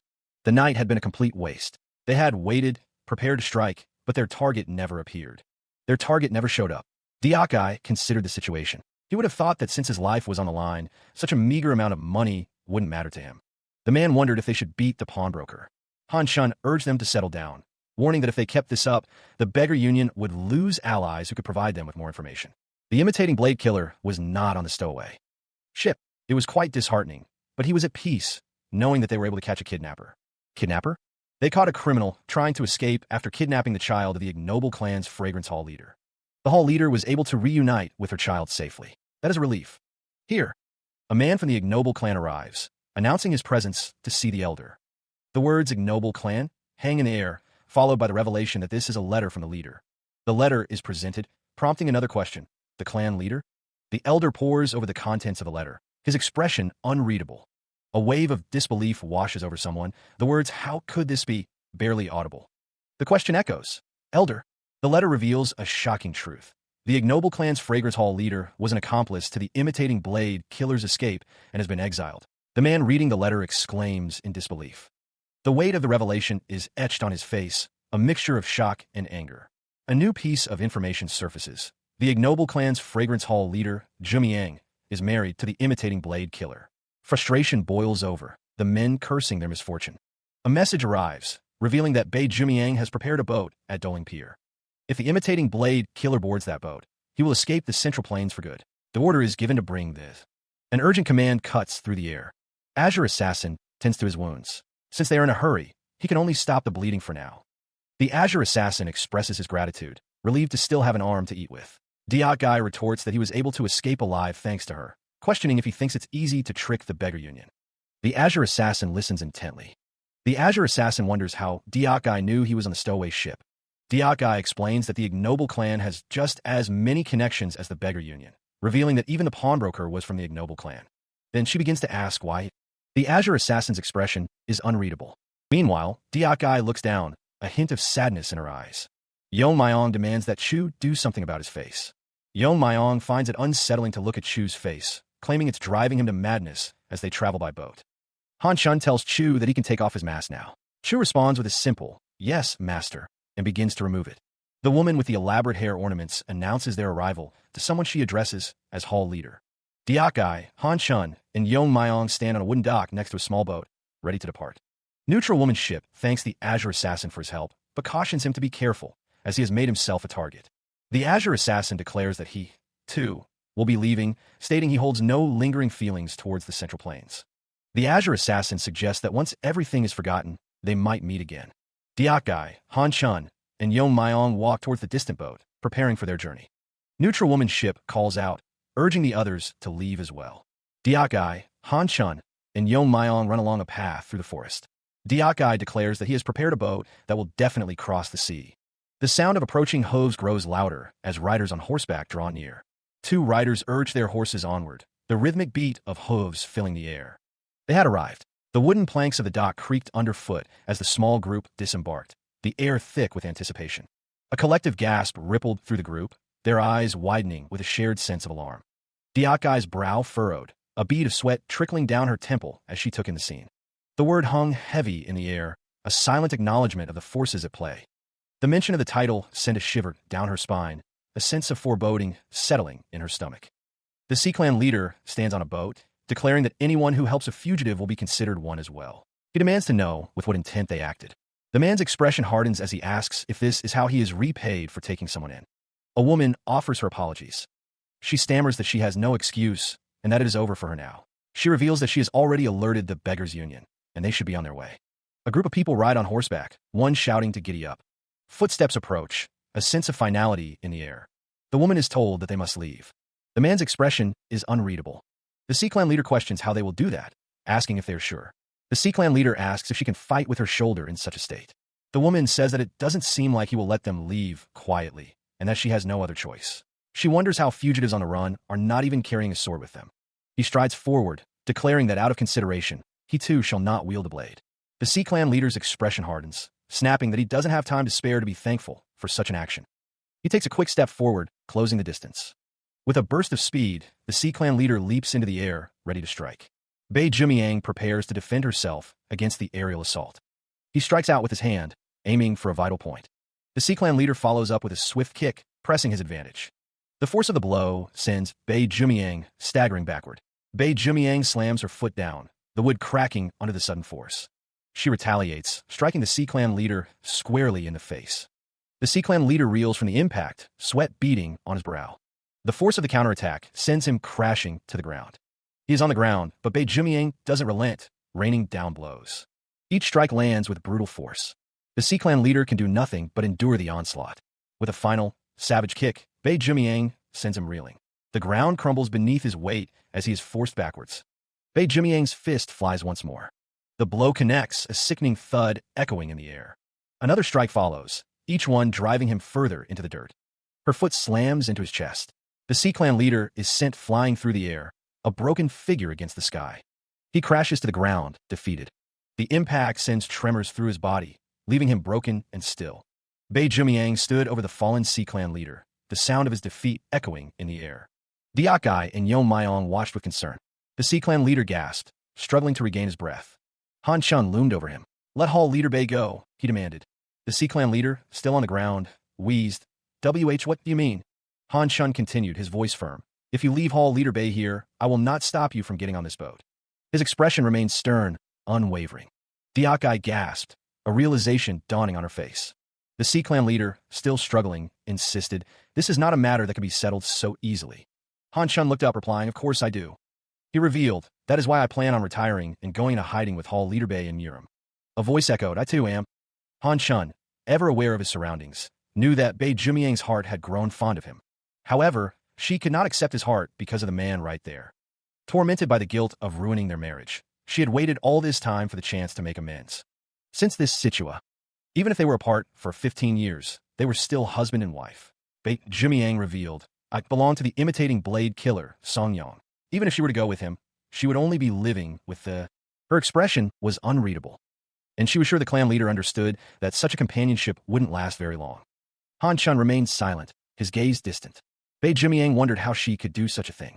Clan leader was like the sun in her life. The weight of her words hung heavy in the air. She is told to leave. Han Chun's expression is firm as he delivers the order. The words echo, a silent plea directed towards the clan leader. Another figure urges someone to leave quickly, mentioning the beggar union's imminent arrival. A woman bows deeply, expressing her sincere gratitude for everything that has been done for her. A silent prayer for health and prosperity hangs in the air. Meanwhile, a ship sails across the water, heading towards an unknown destination. A hand grips the hilt of a sword, knuckles white with anticipation. Steel whispers against leather as the blade begins to slide free. The sword is drawn, dripping with fresh blood. Elsewhere, a group of riders gallops towards their destination, the thunder of hooves growing louder. The riders press on, urgency etched on their faces. Elder, it appears we... The rider arrives, his face grim. Are too late. A group of figures hurry down the wooden platform, their expressions urgent. Feet pounded on the ground as someone shouted, "Clan leader!" Below, a figure lay prone, lamenting their failure. Because my martial arts were lacking, I failed to stop them. Kneeling, the figure clutched the ground, a sword lying beside them. They croaked, "I'm very sorry." A group stood silently, surrounding the kneeling figure, their faces unreadable. The faces of the group were grim as they looked down at the kneeling figure. A close-up revealed a weathered face, the words hanging in the air. The beggar union's pursuit of the imitating blade killer. The weathered face remained stoic, the weight of responsibility etched into every line. The symbol glowed ominously, accompanied by the stark declaration, "Ended up as a failure." The need for medicine was urgent. They had to reach land quickly to find a source. Bei Jumiang sat across from him, her expression etched with concern. "Why do you blame yourself?" she asked softly. He looked away, a shadow passing over his face. "I was the one who caused your shoulder to be like this. How can I not feel apologetic?" She shook her head, her voice laced with a hint of frustration. "No, not my shoulder. I'm talking about our marriage. What you said to the ignoble clan leader."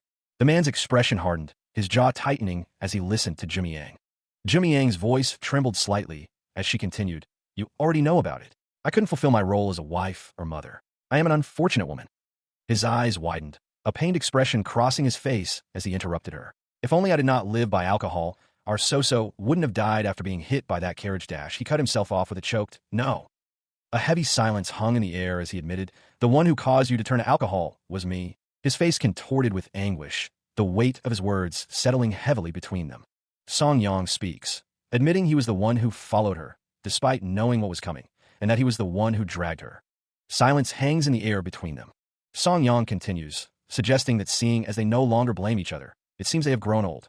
A narration box states that a book doesn't change no matter how many times you read it. Life is filled with problems we will never solve unless we experience them ourselves. In the end, time is what solves everything. Song Yang adjusts his collar, his expression unreadable. The narration box says, "Let's no longer trouble ourselves with problems of the past." Tears stream down Bei Jumiang's face. She sobs quietly. Song Yang embraces Bei Jumiang, as the narration states. Forgive the immature Song Yang and Bei Jumiang, and embrace the present. Bei Jumiang continues to cry. He holds her tightly. Meanwhile, Huang Yung runs, shouting for his master. He sprints through the wooden structure, scattering the spherical objects that lay in his path. Song Yang, cradling Bei Jumiang, wonders what all the commotion is about.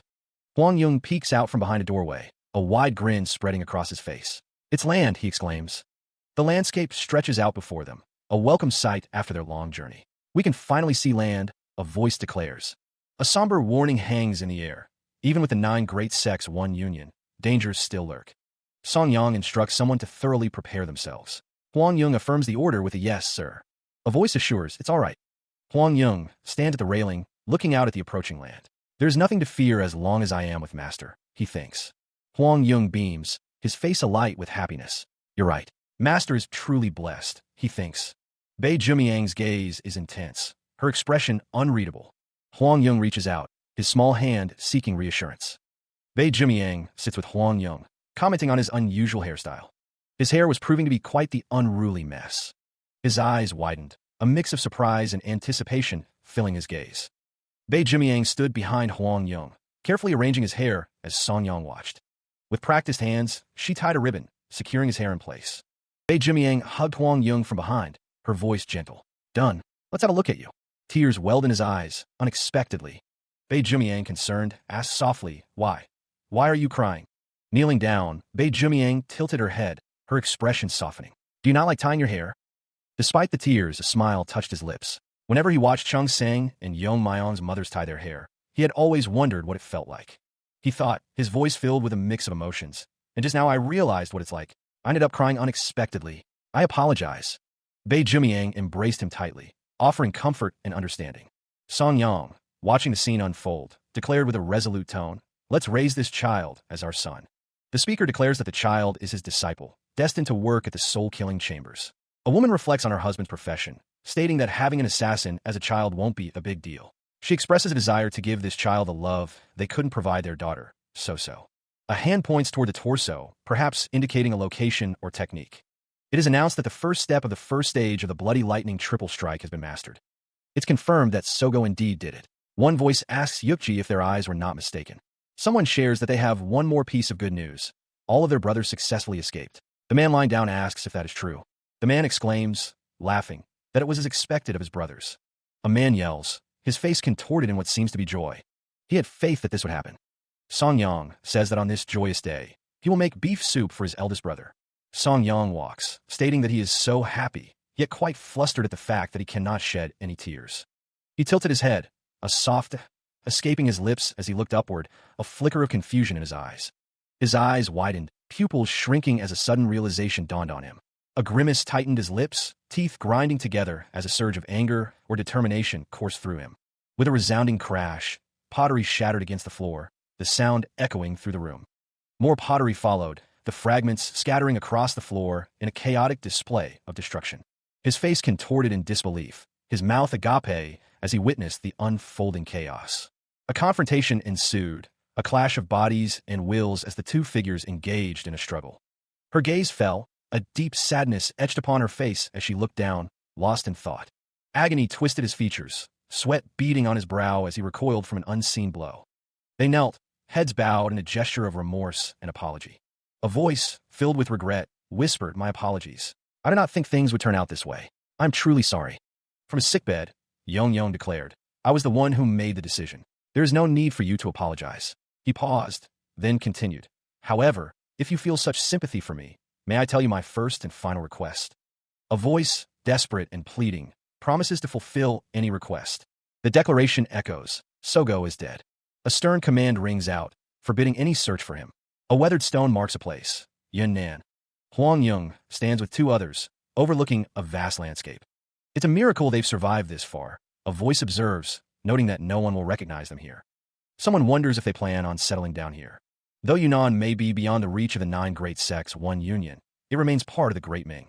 If they journey for a month, they will reach the southern wilderness, where they can finally rest. A voice declares, "Let's go then." Footsteps echo as they begin to move. Beit Jimiang leaps forward, a determined look on her face. She urges them to hurry, promising to lead the way. A stark black void is bisected by a thin, unwavering white line. A desperate cry echoes from the darkness. "Mother! Father!" A stylized symbol, rendered in stark black ink, hangs suspended in the air. Foreign characters fill the panel, their meaning obscure to the uninitiated. A message appears, directing the audience to realmscans.com for the latest updates. The man lay still, lost in slumber. His brow furrowed slightly, a silent testament to the dreams that held him captive. He was sprawled on a simple bed within the confines of a small, humble room. Slowly, he sat up, the remnants of sleep clinging to his expression. The man emerged from the dwelling, the wooden door creaking open. A woman sat nearby, patiently waiting. She remarked that he had slept in quite a bit. The man rubbed the back of his head, admitting that he hadn't slept. He held out a bowl, stating that it was here. The bowl was filled with a murky liquid.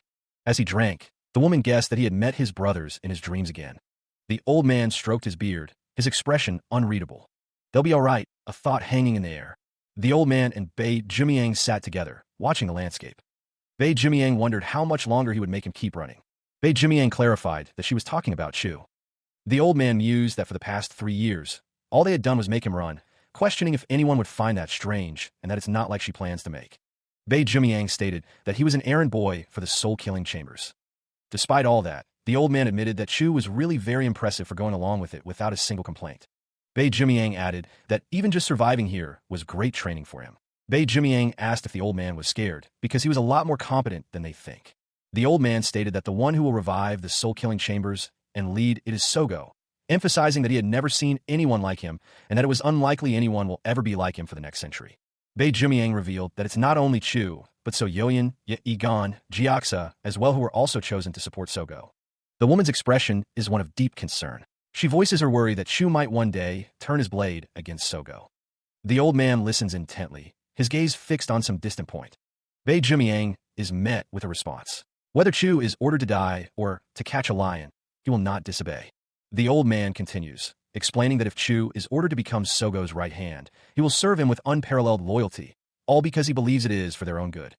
Bei Jumiang expresses her wish that the old man does not order Chu to do such a thing, but she knows he probably will.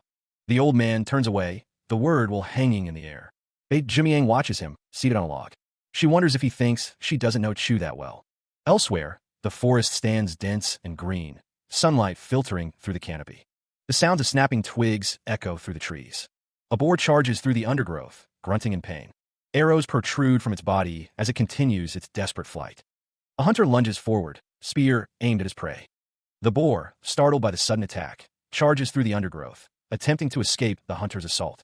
The hunters give chase, their bare feet pounding against the forest floor as they pursue the fleeing boar. The boar's eyes widen in panic, its tusks bared as it desperately seeks an escape route. Another hunter knocks an arrow, preparing to fire at the fleeing animal. He draws back the bowstring, his eyes focused on the boar as he takes aim. The arrow is poised, ready to be released. A commanding voice rings out through the forest. Everyone halt. Enough. The voice continues, explaining that the boar has entered the Red Forest Cemetery. Hunting within its premises would disturb their sleeping ancestors. A hunter raises his hand, declaring that although it is a shame, they will pay their respects in return. The hunters bow in unison before the Red Forest Cemetery, showing their respect for the dead. The Red Forest Cemetery stands silent, the colorful cloths hanging from the trees swaying gently in the breeze. One of the hunters glances back, a question forming on his face. The group pauses, one of them asking, "Did someone follow the boar inside?" A voice declares that all 5 hunters who came out to hunt are present. Then, one of the hunters sprints through the forest, sandals kicking up leaves and dirt. The rest of the hunters follow close behind, their pursuit relentless. A hunter finds himself atop the boar, clinging on for dear life as it barrels through the undergrowth. The boar charges towards the other hunters, scattering debris in its wake.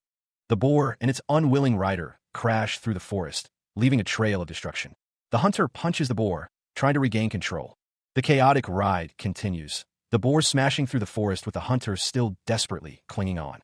The ground rumbled as the tombs began to collapse, sending a shower of rocks and debris into the air.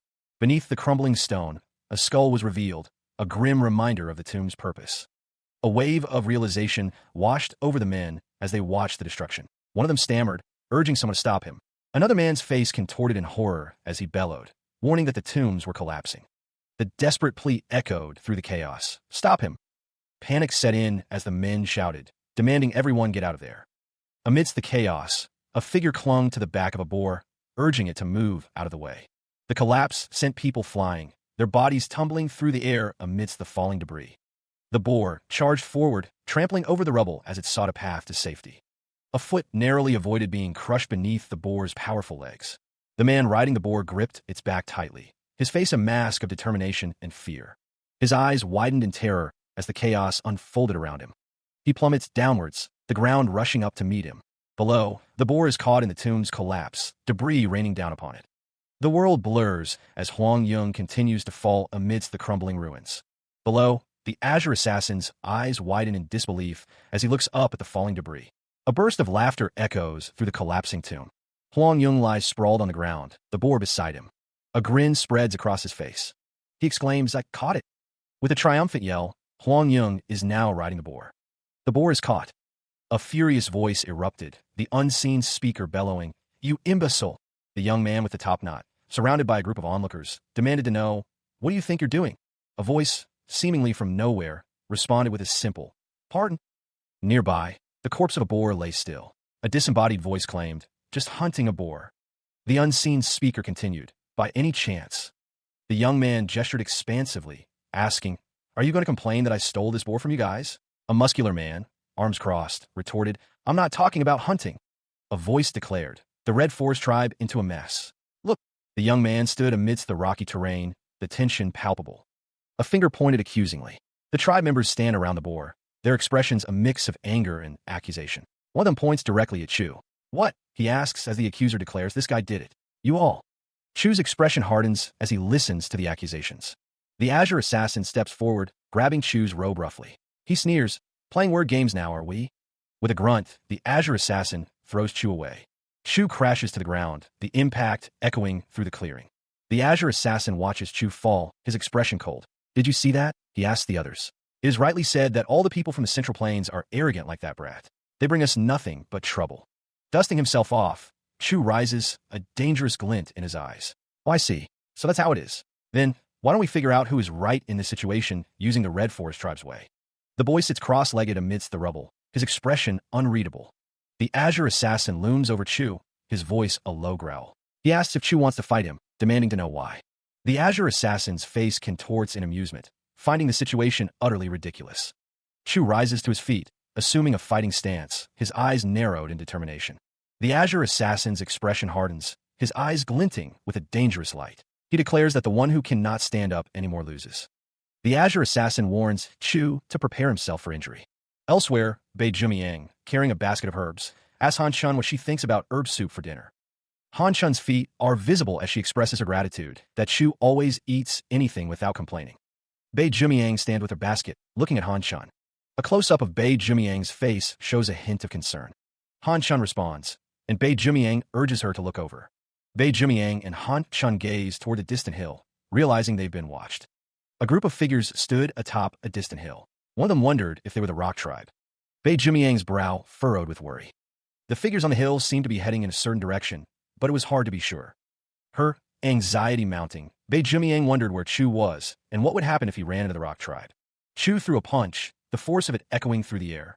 The punch connected squarely with the Azure Assassin's face. The Azure Assassin, caught off guard, was reminded that he should acknowledge his opponent before blindly running into fights. The force of the blow sent the Azure Assassin flying backwards. The Azure Assassin, struggling to rise, heard Chu's taunt.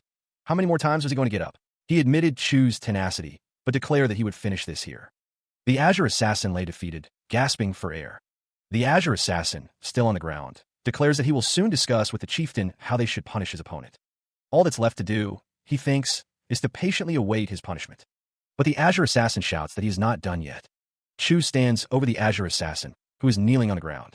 Chu tells him to give up, saying that the outcome won't change just because he keeps continuing this. The Azure Assassin insists that he is not done. The Azure Assassin glares. The Azure Assassin is warned that if he continues, he is really going to die. He retorts, demanding to be killed then. Chu prepares to strike. Chu strikes the Azure Assassin, who calls him a little. The Azure Assassin shouts for Chu to try and kill him if he can.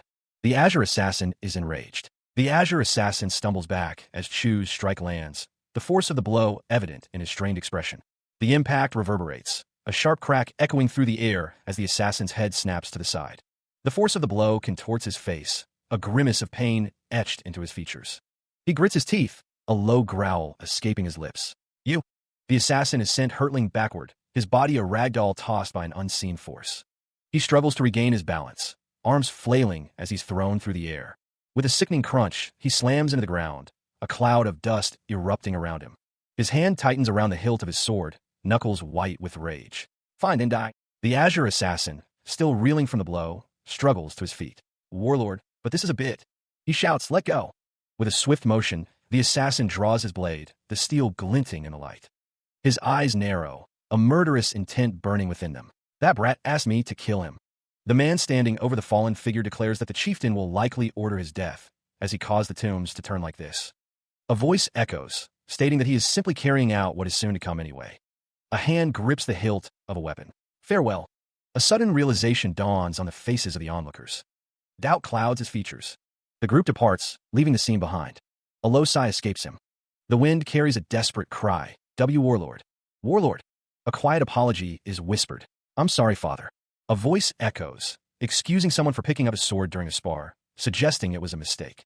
The older man carefully wraps items, preparing for a journey. The younger person watches him silently. A woman's voice cuts through the air, inquiring, have you packed everything? The younger person responds, stating that they came with nothing, so there's nothing to pack. The older man says it's time to head off, reassuring the younger person that they'll be going somewhere better than this place. A hand reaches out, untying the rope that secures the gate. Meanwhile, a group of guards stands watch, spears in hand, as the group prepares to leave. A small village stands silent, the inhabitants gathered, their expressions unreadable. Inside one of the huts, concern etched on their faces, a man and two women watch the unfolding scene. A group of villagers stand firm, their gazes unwavering, a silent wall of defiance. A voice booms out, the command echoing through the village, "Stand down." The man's face contorts in a yell, his expression fierce. The man, holding a spear, pleads, "Let's not make this situation any worse than it has to be. Our family is leaving now." A voice cuts through the tension, promising, "If you let us go quietly, there will be no problems." A young woman's face is filled with uncertainty, a silent question hanging in the air. The woman stands before the group, her expression unreadable. The message is relayed. She said that they're not here to fight us. Apparently, they have something. The man's gaze hardens, a realization dawning. They want to tell us. The woman's expression hardens as she considers the situation. One of the women explains that the warlord has found peace in the embrace of his ancestors. Another woman expresses regret for what happened to the warlord, hoping they understand it is difficult to act rationally when their child is involved. The man states that they only wish to reside peacefully without conflict with the Red Forest tribe. The woman warns that there was a warning signal from the Shuihuan mountain peaks, and the Rock tribe will invade the Green Plains. It's explained that the Red Forest tribe has already lost ownership of the Thousand Waterfalls Mountain and the Shuihuan mountain peaks. If they lose this land too, they will no longer have a place to live and will have to migrate. The man is asked why they are being told this. She wants to remind them that they should be grateful, since the woman states that they allowed them to stay on their land when they had nowhere else to go. She wants them to feel apologetic for destroying their tribal tombs. The man thinks they need to get things straight about the tribal tomb incident, since they allowed them to live there on their land. Apparently, the warlord was their greatest warrior. The people of the southern wilderness, Bei Jimiang thinks, would not think well of mainlanders. Han Chun sighs, a heavy G's, escaping his lips. No matter what, the time to leave has come. The people of the Central Plains have consistently invaded the southern wilderness since the reign of Emperor Wu of Han. The words of Emperor Wu of Han echo in the air as the group considers their options. They had said they would be moving to a better place so that Chu could be safe, but they aren't even sure if other tribes would accept them. The uncertainty hangs heavy as Bei Jimiang looks out at the assembled people. In other words, they cannot be absolutely certain that the other tribes will be as kind as the Red Forest tribe. Han Chun wonders if they should help the Red Forest tribe. It is thought that the chieftain's request is inappropriate. Han Chun gestures, reminding Bei Jimiang that she knows well enough that he cannot hold his sword with his left hand. Is she telling him to go to war like this? The idea of a trick hung in the air, a dangerous question mark. Bei Jimiang elaborated, suggesting scattering flames around the plains to attack with fire. She then paused, considering the implications. Han Chun stated firmly that he had no reason to involve himself in the affairs of the Red Forest tribe and the Rock tribe. The group decided to take their leave. Someone questioned what they were doing. Han Chun instructed someone to explain it to her. The response was unreadable. The words remained a mystery. The group seemed to be seeing something. The group moved on. The path wound through the dense forest, sunlight dappling through the leaves. Bei Jimiang walked alongside Han Chun, the elder explaining, "Although I rejected their request, I don't feel that bad because they don't seem too upset about it. I told them not to worry because we would help them." Jimiang stopped, a look of surprise on her face. "What?" she asked. The situation was dire. The Red Forest tribe had only ever been mistreated by the Rock tribe, and they had to help those who were weak. Meanwhile, a voice boomed, calling her a fool. Han Chun's face was contorted with rage as he roared. "How dare you go against your father and make your own decision for such an important matter?" His anger was palpable. Jimiang looked away, admitting, "The warlord's death was my fault. I purposely provoked him." The memory flashed back. What? Why? She had thought during her sparring match with the warlord, unable to land a single hit. Jimiang realized, "So I thought that if I got him worked up, I would be able to find an opening." Her plan worked. In the end, he couldn't tolerate her provocations, and his moves became big and sloppy. She succeeded in landing a blow. She struck him twice after that. She stares intently, lost in thought. Of course, Bei Jimiang hadn't anticipated him becoming enraged enough to draw his blade. The man with the beard wondered why she had wanted to fight the warlord in the first place. Jimiang wanted to spar with a person. For the past 3 years, as she ran through the grasslands and wilderness, Bei Jimiang sparred with the animals she encountered, monkeys, boars, snakes. The younger Jimiang warned her mother not to go to the lake past that hill.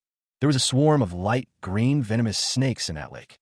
Anyway, since she knew that they were not training her to become a hunter who catches animals, she wanted to fight a person. Bei Jimiang's expression hardens. That's why she provoked the warlord. The man with the beard asked if she hadn't said the time had come. Yes, it appeared he neglected to pay attention to her. Han Chun spoke of the future, a time when the war would be over, and he could begin Jimiang's proper training. Her eyes widened. Bei Jimiang asked if he was serious. With unwavering resolve, she declared that she would become her father's left hand, fighting alongside him. Han Chun gently refuted her eagerness, explaining that she was too young to fight in the war. Her duty was to protect the village with her mother. But Jimiang protested. A stern voice warned that if they continued to insist, they would leave this instance. The choice was theirs. Elsewhere, the people from the Central Plains had arrived. The villagers offered their greetings, welcoming the newcomers. Han Chun expressed his gratitude for their welcome. As their expressions betrayed, due to the incident with the warlord, the tribe people were not too eager to welcome them.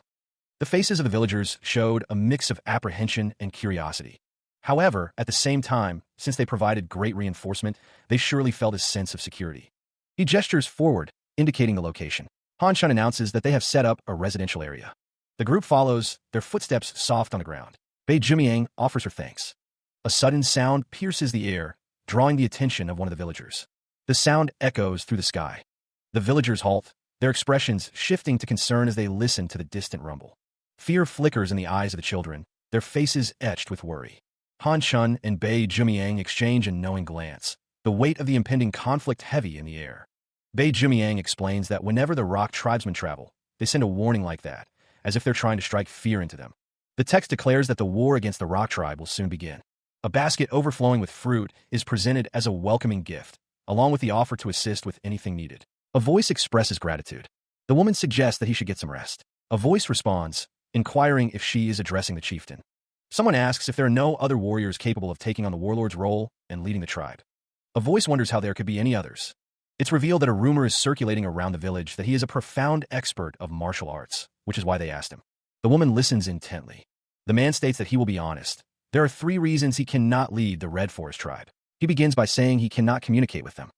He continues, stating that he has never devised a battle strategy before. Although he knows how to fight, he admits he is not fit for a battle like this. He explains that a leader needs to command the respect of his subordinates. He believes a commoner like him is not worthy of such a thing. Someone responds, telling him to think about it.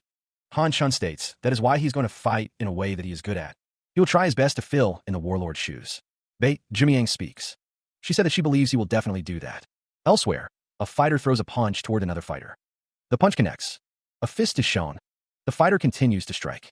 The other fighter is knocked to the ground. Did you all see it?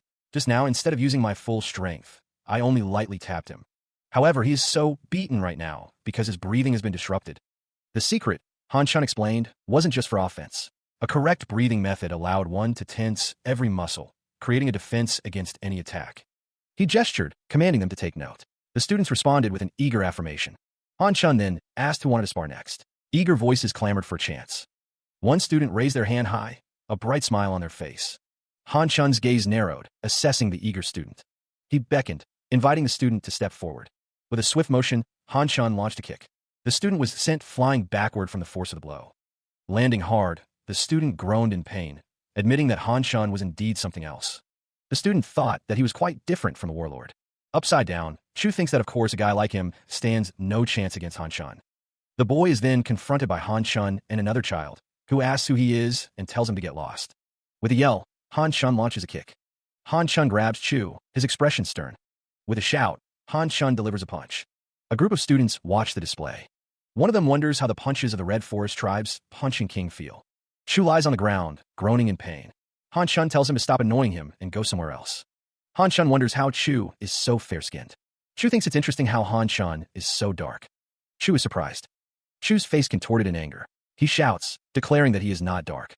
A blow lands, and Chu cries out in pain. Han Chun's fist connects with Chu's face. The sound of the impact echoes. The crowd looks on, shocked by what Han Chun has done. One of them wonders how he could dare do such a thing. Han Chun's actions are declared to be directed at the chieftain's daughter.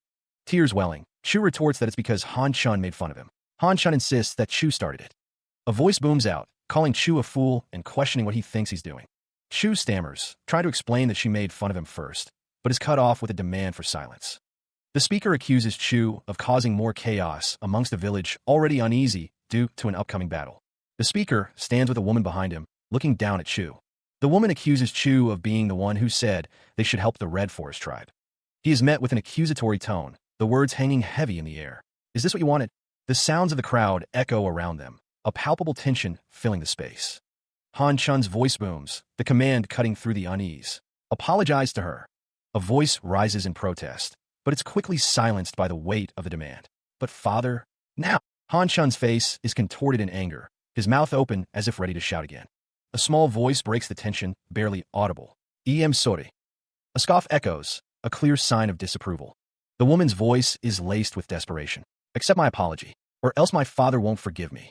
The child's expression hardens, a hint of defiance in their eyes. I'm not doing it for free. A voice responds, the condition clear. If you do what I ask you to do, I'll accept your apology. Elsewhere, a strange sound echoes through the forest, the source unseen. The sound intensifies, drawing closer as the creature reveals itself. The monkeys seem pleased with the offering of bananas. Han-chun wonders if this is all Chu wanted. Chu asks what he means, stating he always wanted to see monkeys up close. One of the monkeys happily eats a banana. Chu remarks that this isn't even that hard, adding that they could have just asked one of the guys back of the tribe. Han-chun thinks to himself that everyone is uncomfortable. Suddenly, the monkeys begin to screech and swarm around them. The monkeys shriek, and Han-chun wonders what's wrong with them. An exclamation mark appears as the monkeys grab Chu. Chu is pulled to the ground. Han-chun covers Chu's mouth, telling him to be quiet. Elsewhere, 3 figures watch from the bushes. A heavy stillness hangs in the air, the forest holding its breath before the storm. Bare feet pound against the earth. A lone warrior sprints forward, sword in hand. A voice cries out, "Chieftain!" Concern etched on their faces. The villagers ask if the enemy has reached the green plains. The answer comes back firm, yes. The warning echoes through the village. They are advancing. A woman watches, a grim resolve hardening her features. Looks like it has finally begun, she murmurs. A hand rises, the signal given. Commence the battle. A roar tears through the air. The time has finally come. Rally the warriors of the Red Forest tribe. With practiced hands, a warrior wraps bandages, preparing for the coming fight. The bandage tightens around his head, a final act of preparation before the clash. A man speaks, his voice grave. All the young men in the Red Forest tribe are gathering right now. Jumiang's name hangs in the air. If the Red Forest tribe loses this war, or something happens to me, take Chu with you and return to the Central Plains, the man urges. Honey, the woman whispers. Return to the ignoble clan leader, the man thinks. Footsteps echo on the wooden floor. The man embraces the woman. You're Song Yang, the imitating blade killer who managed to escape the beggar union's inescapable net, the man declares. I believe in you, the woman says. The text below explains that the inescapable net is often used to refer to a siege network using a large number of people and is treated as a single formation. It is usually used to prevent the escape of powerful individuals. In other words, it is called a solid human defensive wall. Still, it is usually spread out to a huge extent, requiring a few days of hiding and running to escape. It is mainly expressed as hundreds of thousands of people roaming around in groups of dozens to hunt targets. A ploy that not only blocks the route to escape, but also prevents the target from resting. Let's wait here until the battle begins, one of the men says. All right, we will camp here, another man replies. Chu peers through the leaves. Why have those guys come all the way here, one of the girls asks. I'm not sure, one of the girls stammers. We have to alert the people back at the village. Chu sits, while Huang Yung crawls forward. Huang Yung urges, let's go. A tribesman spots them. Alert them about what? He questions. Another tribesman calls out, over here, look what I caught. The tribesmen gather, their expressions grim. One of the tribesmen declares, these brats were eavesdropping on us. The group surrounds the 2 children, their intentions unclear. A tribesman observes, they're too young to be useful as slaves. A voice suggests, get rid of them. Another tribesman recognizes Chu. That looks like the Red Forest tribe chieftain's daughter. A tribesman responds, really? One of them wonders, if we keep her, won't she be useful as a hostage? The battle is hidden from view. The pair overheard the tribesmen's discussion. They were closing in. How would they manage to carry her while evading capture? Chu's eyes narrowed, a chilling resolve hardening her gaze. She thought to herself, just kill her. Huang Yung's fist clenched, drawing back for a swift, decisive strike. The punch landed squarely on the tribesman's jaw with a resounding crack. But before Huang Yung could follow up, another tribesman struck Chu, sending her flying through the air with a pained cry. She crashed to the ground, the wind knocked out of her. Meanwhile, the other tribesmen erupted in laughter. One taunted, look at him, he got owned by a little kid. Another asked if he was all right. Seeing their chance, Huang Yung grabbed Chu's hand, and they bolted. One of the tribesmen, his face contorted with rage, pointed in their direction. Those kids know our location. We have to catch them. If they find out. Another tribesman warned, we're waiting here to ambush them. All our efforts will be for nothing. One tribesman declared, I'll go catch them. But another countered, leave them be. The tribesman's expression hardened, his eyes narrowed with determination. The tribesman, knuckles white as he clenched his fist, vowed to personally kill the brat. Huang Yung's bare feet pounded against the forest floor, each step a desperate attempt to widen the gap. He pushed himself harder, the trees blurring into streaks of green and brown. He faltered, his legs beginning to tremble. Are you okay? He asked. Chu, panting, admitted. I guess there's no other way. Get on. Huang Yung quickly hoisted Chu onto his back. Hurry, he urged. With Chu secured, Huang Yung resumed his desperate flight through the dense forest. Meanwhile, the tribesman gripped the hilt of his sword, his resolve hardening with each passing moment. The tribesman bellowed, "Come here, you brat," as he continued his pursuit. Huang Yung, his breath ragged, urged, "Hold on tight." He risked a glance back, then shouted, "Hey, do you trust me?" Chu, his eyes wide with a mixture of fear and anticipation, could only manage a bewildered, "What?" He looks at Huang Yung, who asks, his voice ringing with urgency, if Chu trusts him. Elsewhere, a figure raises a staff adorned with golden orbs, invoking the god of the earth. The figure, adorned with tribal markings and a feathered headdress, unleashes their fury on the hordes of evil who plan to dirty these lands. A line of warriors, spears held high, implores their ancestors to grant them arms and legs of steel.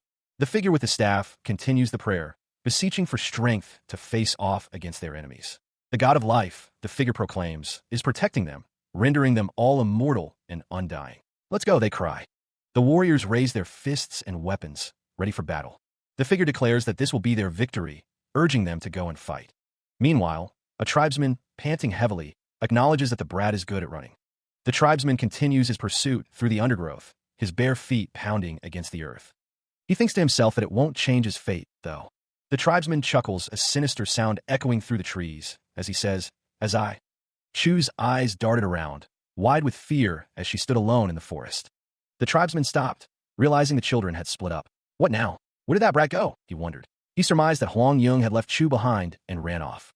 Tears welled in Chu's eyes, her face streaked with dirt and sweat.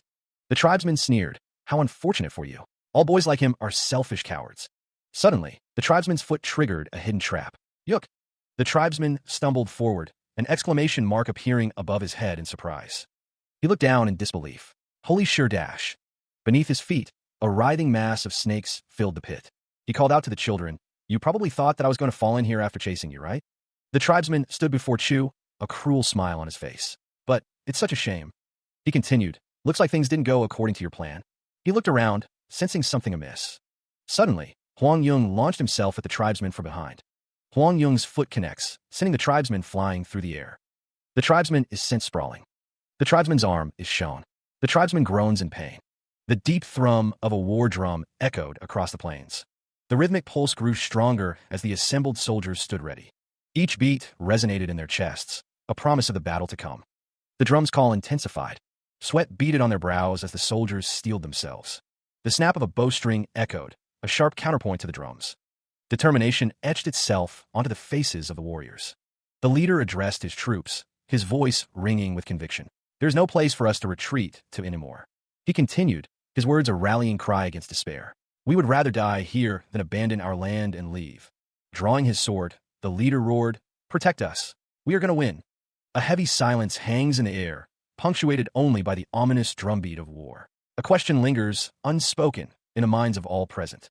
The drums continue their relentless rhythm as the two tribes face each other across the open field. A defiant cry pierces the air, a challenge thrown down. With a unified roar, the warriors raise their spears high, a forest of sharpened steel against the sky. The battle is about to begin. A thunderous charge erupts as the warriors surge forward, their battle cry echoing across the field. Spears are leveled, ready to strike. One warrior, face contorted in rage, bellows a challenge, brandishing his spear. He dares his enemies to step forward and taste its point. The answering cry is a wave of fury, a promise of violence to come. The clash of steel rings out as the tribes meet. Spears thrust and parry, the air thick with the sounds of battle. Bodies fall to the ground with heavy thuds. Meanwhile, the leader observes the unfolding battle, his expression unreadable. He remains silent, watching his warriors clash with the enemy. A voice filled with scorn mocks the enemy's fear, reveling in their perceived weakness. The warriors roar with laughter, their confidence bolstered by the taunts. They press forward, eager to prove their strength. The leader dismisses the hesitation of his men, attributing it to their age. He seems to be pushing them forward, perhaps to their doom. Bare feet pounded against the parched earth, each step a drumbeat of impending violence. A brutal strike. A warrior's blade found its mark, silencing his foe in a spray of blood. Eyes narrowed, muscles coiled, the warrior stood ready to unleash further fury upon the enemy ranks. A chorus of steel. Blades were raised in unison, reflecting the harsh light as the warriors prepared to charge. Triumphant, the warrior stood amidst the fallen, a silent testament to his skill and ferocity.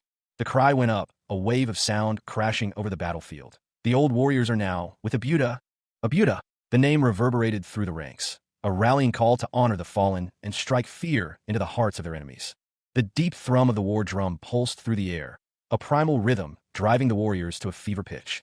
A bellowing voice cut through the din of battle. Let's go. Kill the Red Forest tribe. The sound of the charge. A wave of warriors surged forward, a tide of fury unleashed upon their foes. The order rang out. Kill every single last of them. They surged forward, a wave of steel and fury unleashed. The command ripped through the air, a guttural cry for blood. Kill them. Bare feet pounded the blood-soaked earth, each step a drumbeat of impending violence. The ground trembled beneath the relentless advance, a symphony of destruction conducted by the war cries. A brutal strike. The heavy beam crashed against his face, bone meeting wood with sickening force. He roared, a primal scream of defiance against the onslaught, his face contorted in rage. The battle raged, a whirlwind of steel and desperation where survival was a fleeting hope. Swords clashed, sparks flying as life hung precariously in the balance with each parry and thrust. They pressed on, driven by a thirst for vengeance, their eyes burning with a cold, merciless fire. The weapon arced through the air, a deadly dance of destruction promising pain and oblivion. A strangled cry escaped his lips as agony consumed him, the world dissolving into a haze of pain. Through the shadowed woods, a figure fled, carrying a burden of unknown weight, their path shrouded in secrecy. Terror etched on their faces. The children clung to each other, their wide eyes reflecting the horrors they had witnessed. The children watched the chaos unfold. Huang Yung, wide-eyed, wonders if this is what war truly is. Chu admits that he guesses so, adding that it's also his first time witnessing such a thing. The sounds of battle echo around them as Chu carries Huang Yung on his back. The scene is terrifying. Huang Yung declares that he's got it, though it's unclear what he means. Chu continues to run through the forest, asking what Huang Yung is talking about. Chu insists that they have to stop it, whatever it may be. They come across a person lying on the ground, covered in snakes. The injured person asks if they can take off their apron, questioning why. There's no time to explain. They urge, telling them to hurry. Someone tears fabric, presumably to help the injured person. One of the children looks on with concern as another wraps bandages around their hands. One of them begins to take off their clothes. The other child looks shocked, questioning what they're doing. A hushed voice urged someone to hide, emphasizing the danger and the need for silence. Crouching low, a figure pressed against the rough bark of a tree, promising to return when the danger had passed. Tears welled in the child's eyes as they stammered a promise to return. A voice affirmed the promise, a somber note creeping in as they acknowledged the battle had already begun. A group of men, their faces grim, questioned if their target was still hiding. The order came to wait for the signal. The signal echoed through the trees. A shout urged everyone to get up and move. One of the men noticed something, alerting the others. Pointing, one of the men yelled about finding the brat. The child's face hardened with determination. Clutched tightly in their hands, snakes writhed. He barely had time to react as a monstrous form erupted from the shadows, a grotesque serpent with a gaping maw and writhing tentacles. The air crackled with the creature's guttural roar, a sound that promised only death. A voice declared, offering a deadly present, a gift from the Green Plains. From within a dark cloak, a hand revealed the offering, a writhing mass of green snakes. The snakes lunged, their fangs bared. The figure braced, facing a monstrous serpent. A cluster of serpentine heads weaved and bobbed, a deadly bouquet. Panic erupted as the snakes descended. What was this hellish surprise? One of the men gripped a snake, his face contorted with alarm. It was dangerous. A sharp cry pierced the air as a snake's fangs found their mark. The figure turned away from the chaos, leaving the others to their fate. Rage twisted the man's features. "You bastard," he roared. His eyes widened behind his glasses, a silent scream building in his throat. The horror of the situation began to dawn on him. A strangled groan escaped his lips as something unseen constricted him. His face contorted in agony. Confusion reigned as the unseen threat spread. What was happening? A piercing shriek tore through the air, a desperate cry for help amidst the chaos. His body refused to obey, limbs heavy and unresponsive. Panic seized him as he fought for control. With a final, desperate gasp, he collapsed, the world tilting into darkness. Another scream, raw and filled with agony, echoed through the trees. The scene was a tableau of death, bodies piled upon bodies, a testament to the swift and brutal attack. A desperate command cut through the chaos. Kill the snakes. The snakes moved with unnatural speed, a blur of green against the forest floor. They slithered and struck, their movements a deadly dance of death. A final, choked word escaped his lips as the snakes closed in, the forest floor now a graveyard. The tattooed man's face contorted in rage, his voice booming through the trees. You basta, he roared. A moment of stunned silence. Had their prey vanished in a thin air? He's gone, someone wondered. The first tattooed man, his eyes narrowed, addressed his companion. They keep on ringing the signal for us to ambush. A grim realization washed over one of the hunters. There are only 3 of us. There is nothing we can do. The leader's command cut through the air. Just get that kid. Driven by a ruthless determination, one of the hunters declared, "We can't let him live." Hidden amongst the foliage, a pair of hands carefully presented a venomous snake. The grip tightened, the snake's scales slick against the skin. The tattooed man scanned the surroundings. "I'm sure he isn't far from us yet."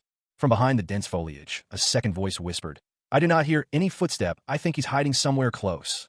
The man with the bandaged arm, crawling low to the ground, overheard the conversation. "Should we scatter to look for him?" The hidden figure moved swiftly through the undergrowth, the snake now fully exposed. A piercing scream echoed through the forest as the snake struck, sinking its fangs into an arm. One of the hunters cried out, realizing he'd been bitten. The others, undeterred, pressed on. "That brat. He is over there." Huang Yung sprinted through the dense undergrowth, the sounds of pursuit echoing behind him. The uninjured hunters continued their chase. "Keep chasing him. I will go around this way." One of the hunters agreed, splitting off to flank their prey. "Okay." The lead hunter paused, his eyes scanning the surroundings. "What did you hide again?" The hunter advanced cautiously, his sword held ready. Another hunter called out, trying to flush out their quarry. "Here." Huang Yung, seeking refuge, began to climb a towering tree, his movements swift and silent. Higher and higher he climbed, the forest floor shrinking beneath him. Suddenly, a hunter was struck by a venomous snake, the fangs sinking deep into his flesh. The snake remained latched onto the hunter's neck, its grip unyielding. From his perch high in the tree, Huang Yung gasped, witnessing the hunter's misfortune. "Yoa!" He senses a shift in the air, a subtle disturbance that speaks of imminent danger. A hunter descends from above, sword arcing down in a swift, deadly strike. The blade finds its mark, eliciting a cry of pain. The force of the blow sends Huang Yung hurtling through the air, a ragdoll tossed aside. The hunter lands gracefully, a predatory glint in his eyes. "I got you, you bastard," he snarls. Huang Yung crashes to the ground, the impact jarring every bone in his body. A serpentine form emerges from the undergrowth, scales shimmering in the dappled light. Fangs sink into flesh, a venomous strike delivered with chilling precision. The hunter's eyes widen in disbelief. "No way. He's still alive," he wonders. Sword raised, the hunter advances, intent on finishing the job. With blinding speed, the snake strikes back, a blur of green scales and deadly intent. The hunter cries out as the snake's fangs pierce his skin, the tables suddenly turned. He clutched the garment tightly, his expression a mix of anger and resolve. Song Yang stood over Huang Yung, his voice dripping with disdain. "Do you have any idea how embarrassed I am?" The hunter's face contorted in rage. "How am I supposed to tell the others that the warriors of our tribe were annihilated just by a little useless kid?" His voice rose to a furious shout, spittle flying. The threat hung in the air, a promise of brutal retribution. "I'll cut your head off and wear your skull on my belt for the rest of my life." With a burst of speed, Huang Yung lunged forward, his eyes fixed on the sword lying on the ground. His face was a mask of intense concentration, every muscle coiled and ready. The sword flashed upward, arcing towards Song Yang's unprotected head. The hunter looked up, a flicker of disbelief in his eyes. The blade descended with a sickening thud. "D." Huang Yung stood over the fallen hunter, the sword dripping in his hand. Song Yang's eyes widened in utter shock. The sword was raised again, poised for another strike. A pained cry escapes the figure's lips as the unseen assailant continues their assault. The attacker's grip tightens, their arms wrapped around the figure's neck. The figure struggles, their body contorting in an attempt to break free from the hold. Desperation flashes in their eyes as the attack continues, the outcome uncertain. Another gasp escapes as the pressure increases, the air thinning in their lungs. Elsewhere, deep within the forest, the struggle continues as the figure is overwhelmed by multiple assailants. Huang Yung raises his sword, preparing to meet the onslaught of enemies. The clash of steel echoes through the forest as he engages multiple opponents simultaneously. With a grunt, Huang Yung blocks a blow, the force of the impact reverberating through his arms. He retaliates with a swift strike, a spray of blood marking the success of his counterattack. Huang Yung's face is set with grim determination as he continues to fight, his eyes narrowed in focus. The battle raged on, a whirlwind of steel and desperation as warriors clashed amidst the chaos. Their forces proving superior, the Red Forest tribe suffered grievous losses, their warriors falling one by one. At this rate, annihilation loomed, threatening to extinguish the Red Forest tribe entirely. The only way to solve this problem. Elsewhere, Three figures stood on a hill, overlooking the grim field of battle, the scattered spears a testament to the fallen. Had the team hiding in the forest gone deaf? The man grimaced, his expression hardening. At this rate, the Red Forest tribe would be annihilated. The only way to solve this problem. Three figures stood silhouetted against the sky, overlooking a field bristling with spears. The warrior, his face etched with concern, wondered if the men hiding in the forest had gone deaf. The drums beat a frantic rhythm, then abruptly ceased. A hand shot up, silencing the signal. He muttered, frustration lacing his voice. There hadn't been any reaction from their side whatsoever. What was the point of continuing the signals? He commanded, "Go check on what they are doing." One of the figures stepped forward, declaring, "I'll go." He broke into a run, heading towards the unseen enemy. Meanwhile, from the ranks of warriors, a voice cried out, "That's him. Emojina, Rock Tribe's chieftain." A warrior raised his arm, signaling the attack.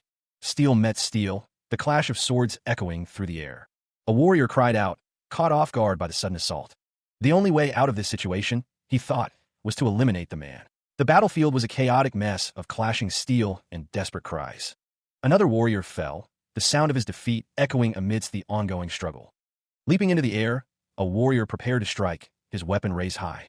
Feet pounding against the earth, the warrior advanced, his sword a blur of motion. He sprinted across the field, his eyes fixed on his target, the taste of adrenaline sharp on his tongue. One warrior eyed another. "Look at that bull guy," he observed. "I will take care of him." Another cautioned, "Be careful." Leaping forward, the warrior shouted, "Don't worry." Charging headlong into the fray, the warrior's intent was clear: victory or death. A guttural cry tore from his throat, a primal scream of rage and defiance. The blow landed, sending the warrior crashing to the ground. Agony contorted his face as the strike connected, stealing his breath. Sword raised, he prepared to deliver the final blow, his eyes burning with grim determination. He lunges forward, sword drawn, closing the distance with a burst of speed. The force of the blow sends his opponent flying through the air, a testament to the warrior's strength. A face contorted in pain. His eyes narrow, a grimace etched onto his face. With a swift kick, the warrior aims to disarm his foe, feet flying. A bead of sweat trickles down his temple, his expression unreadable. With a fierce cry, the warrior brings his sword down in a sweeping arc. The blade sings through the air, a deadly dance of steel. The sword flashes, a blur of motion against the backdrop of the forest. His face is a mask of determination, eyes fixed on his unseen enemy. The clash of steel echoes through the trees as the warrior continues his relentless assault. Again, his opponent is sent hurtling backward, crashing through the foliage. He collapses to the ground, a grunt escaping his lips. Emojina stands over the fallen warrior, commanding him to be silent. She lashes out with a kick, declaring that she cannot understand him anyway. The fight resumes, blades meeting in a shower of sparks. Her grip tightens on the hilt of her sword. The clash of steel echoes through the air as the battle rages on. Another kick sends dust flying. The force of the impact reverberates. Emojina stands her ground, expressing her disappointment. She scowls, questioning if this is all he has to offer. The warrior, surprised, stammers, asking if she knows their language. Emojina prepares to strike again, her expression hardening. The clash of steel echoed through the field, a prelude to the next exchange. The unknown warrior swung his weapon, the force of the blow creating a visible shockwave. "Does that change anything?" he roared. The warrior pressed his attack, his movements a blur of steel and fury. But it was not enough. Emojina stood victorious as the unknown warrior fell, defeated. The unknown warrior, lying prone, gasped, "Kyo." Standing over the fallen warrior, Emojina sneered, "How dare you try to fight us?" The unknown warrior's thoughts drifted to a larger question. Why would someone from the Central Plains help the Red Forest tribe, knowing they would die? His face, etched with ancient markings, betrayed a flicker of confusion. The world spun as the warrior fell, the question unanswered. The markings on his neck seemed to pulse with a strange energy. The symbol of the death god loomed, a silent promise of what was to come. The tattooed man stands over his opponent, who is sprawled on the ground. He sneers, demanding, "How dare you try to fight us?" He turns his head slightly, his expression unreadable. A question forms in his mind, unvoiced. The swordsman plummets through the air, weapon in hand. The tattooed man's eyes narrow, a predatory glint in their depths. He tightens his grip, wrapping his hands around the hilt of his weapon. His gaze hardens, focused and intense. With a shout, he brings his weapon down in a sweeping arc. The swordsman crashes to the ground, defeated. The tattooed man's neck is tense, muscles coiled and ready. He delivers a final, brutal kick to his downed opponent. Huang Yung, concern etched on his young face, called out, "Father, are you all right?" The warrior, his expression thunderous, sparked. Stupid. Why did you come here? Another voice called out, "CH chieftain." The chieftain stood, his gaze fixed on some unseen threat. The chieftain, attempting to downplay the situation, stated, "I'm okay. Don't overreact." His eyes narrowed. The chieftain internalized, "I didn't notice that he got to me this close." Chu, standing beside Huang Yung, asked with concern, "Do we have any chance of winning if we fight together?" The chieftain stood his ground, Chu and Huang Yung watching him. Huang Yung's expression hardened, his eyes filled with determination. He looked at his father, his face a mask of worry. A voice echoed, "You were lucky." The chieftain faced Huang Yung, who asked what. The warrior's hand rested on the hilt of his sword, his gaze fixed on Huang Yung. He challenged, "What did you just say?" The blade remained sheathed, but the tension in the air was palpable. Huang Yung, kneeling, seemed resigned. Since the last opportunity one could grab got missed, it's just a waste of energy to fight further. He pleaded, his voice barely a whisper, "Please, show us mercy and let us die with the least pain possible." The warrior's expression hardened, his eyes narrowed as he listened to the boy's plea. He scoffed, "What do you mean that I got lucky? My father finally agreed, too." Huang Yung looked up, his face etched with a mixture of hope and despair. "Teach me martial arts." But this war happened. The warrior remained unmoved. "So what? If you came here 2 years later, you would have died." Huang Yung's expression shifted, a flicker of understanding in his eyes. "You got the right time, luckily." The warrior's gaze intensified, a hint of something unreadable in his eyes. Huang Yung wondered aloud, his voice tinged with uncertainty. "Do you think things would have changed 2 years later?" The warrior's hiding in the woods. The warrior declared, a chilling finality in his tone, "I killed all of them." He remained kneeling, the sword strapped to his back, a silent promise of violence. Huang Yung boasted that he could do as much without even learning any martial arts, wondering what he could do after training for 2 years. His eyes narrowed, a spark of defiance flickering within them. The boy declared that the warrior couldn't handle him then. Elsewhere, a figure sprinted through the forest, shouting for the chieftain. The news arrived. The ambush team had been annihilated. The man muttered about the kid. Huang Yung's words hung in the air, leaving the other boy to wonder if what he just said was true. The warrior's gaze hardened, his expression unreadable. The men erupted in laughter. Huang Yung remained kneeling, waiting for a response. The warrior declared he wanted to see how much Huang Yung could grow after training for 2 years, stating he would wait for him at that very spot after 2 years. The warrior stands over Huang Yung, a knife glinting in his hand, the threat palpable in the air. He declares that Huang Yung is making a mistake. The warrior continues, stating that if Huang Yung can withstand 5 of his attacks, he will consider it a victory. His gaze pierces, the unspoken implication hanging heavy. If he can't, the warrior's threat escalates, promising to chop off Huang Yung's hands and keep him as a slave. Huang Yung's expression hardens, a flicker of defiance in his eyes. The two remain locked in a tense standoff, the air thick with unspoken challenges. The warrior's face is unreadable, his intentions masked behind a stoic facade. In a surprising turn, Huang Yung declares that he will become the warrior's slave. Abruptly, the warrior orders his men to send a signal for retreat, a command that seems to shock those around him.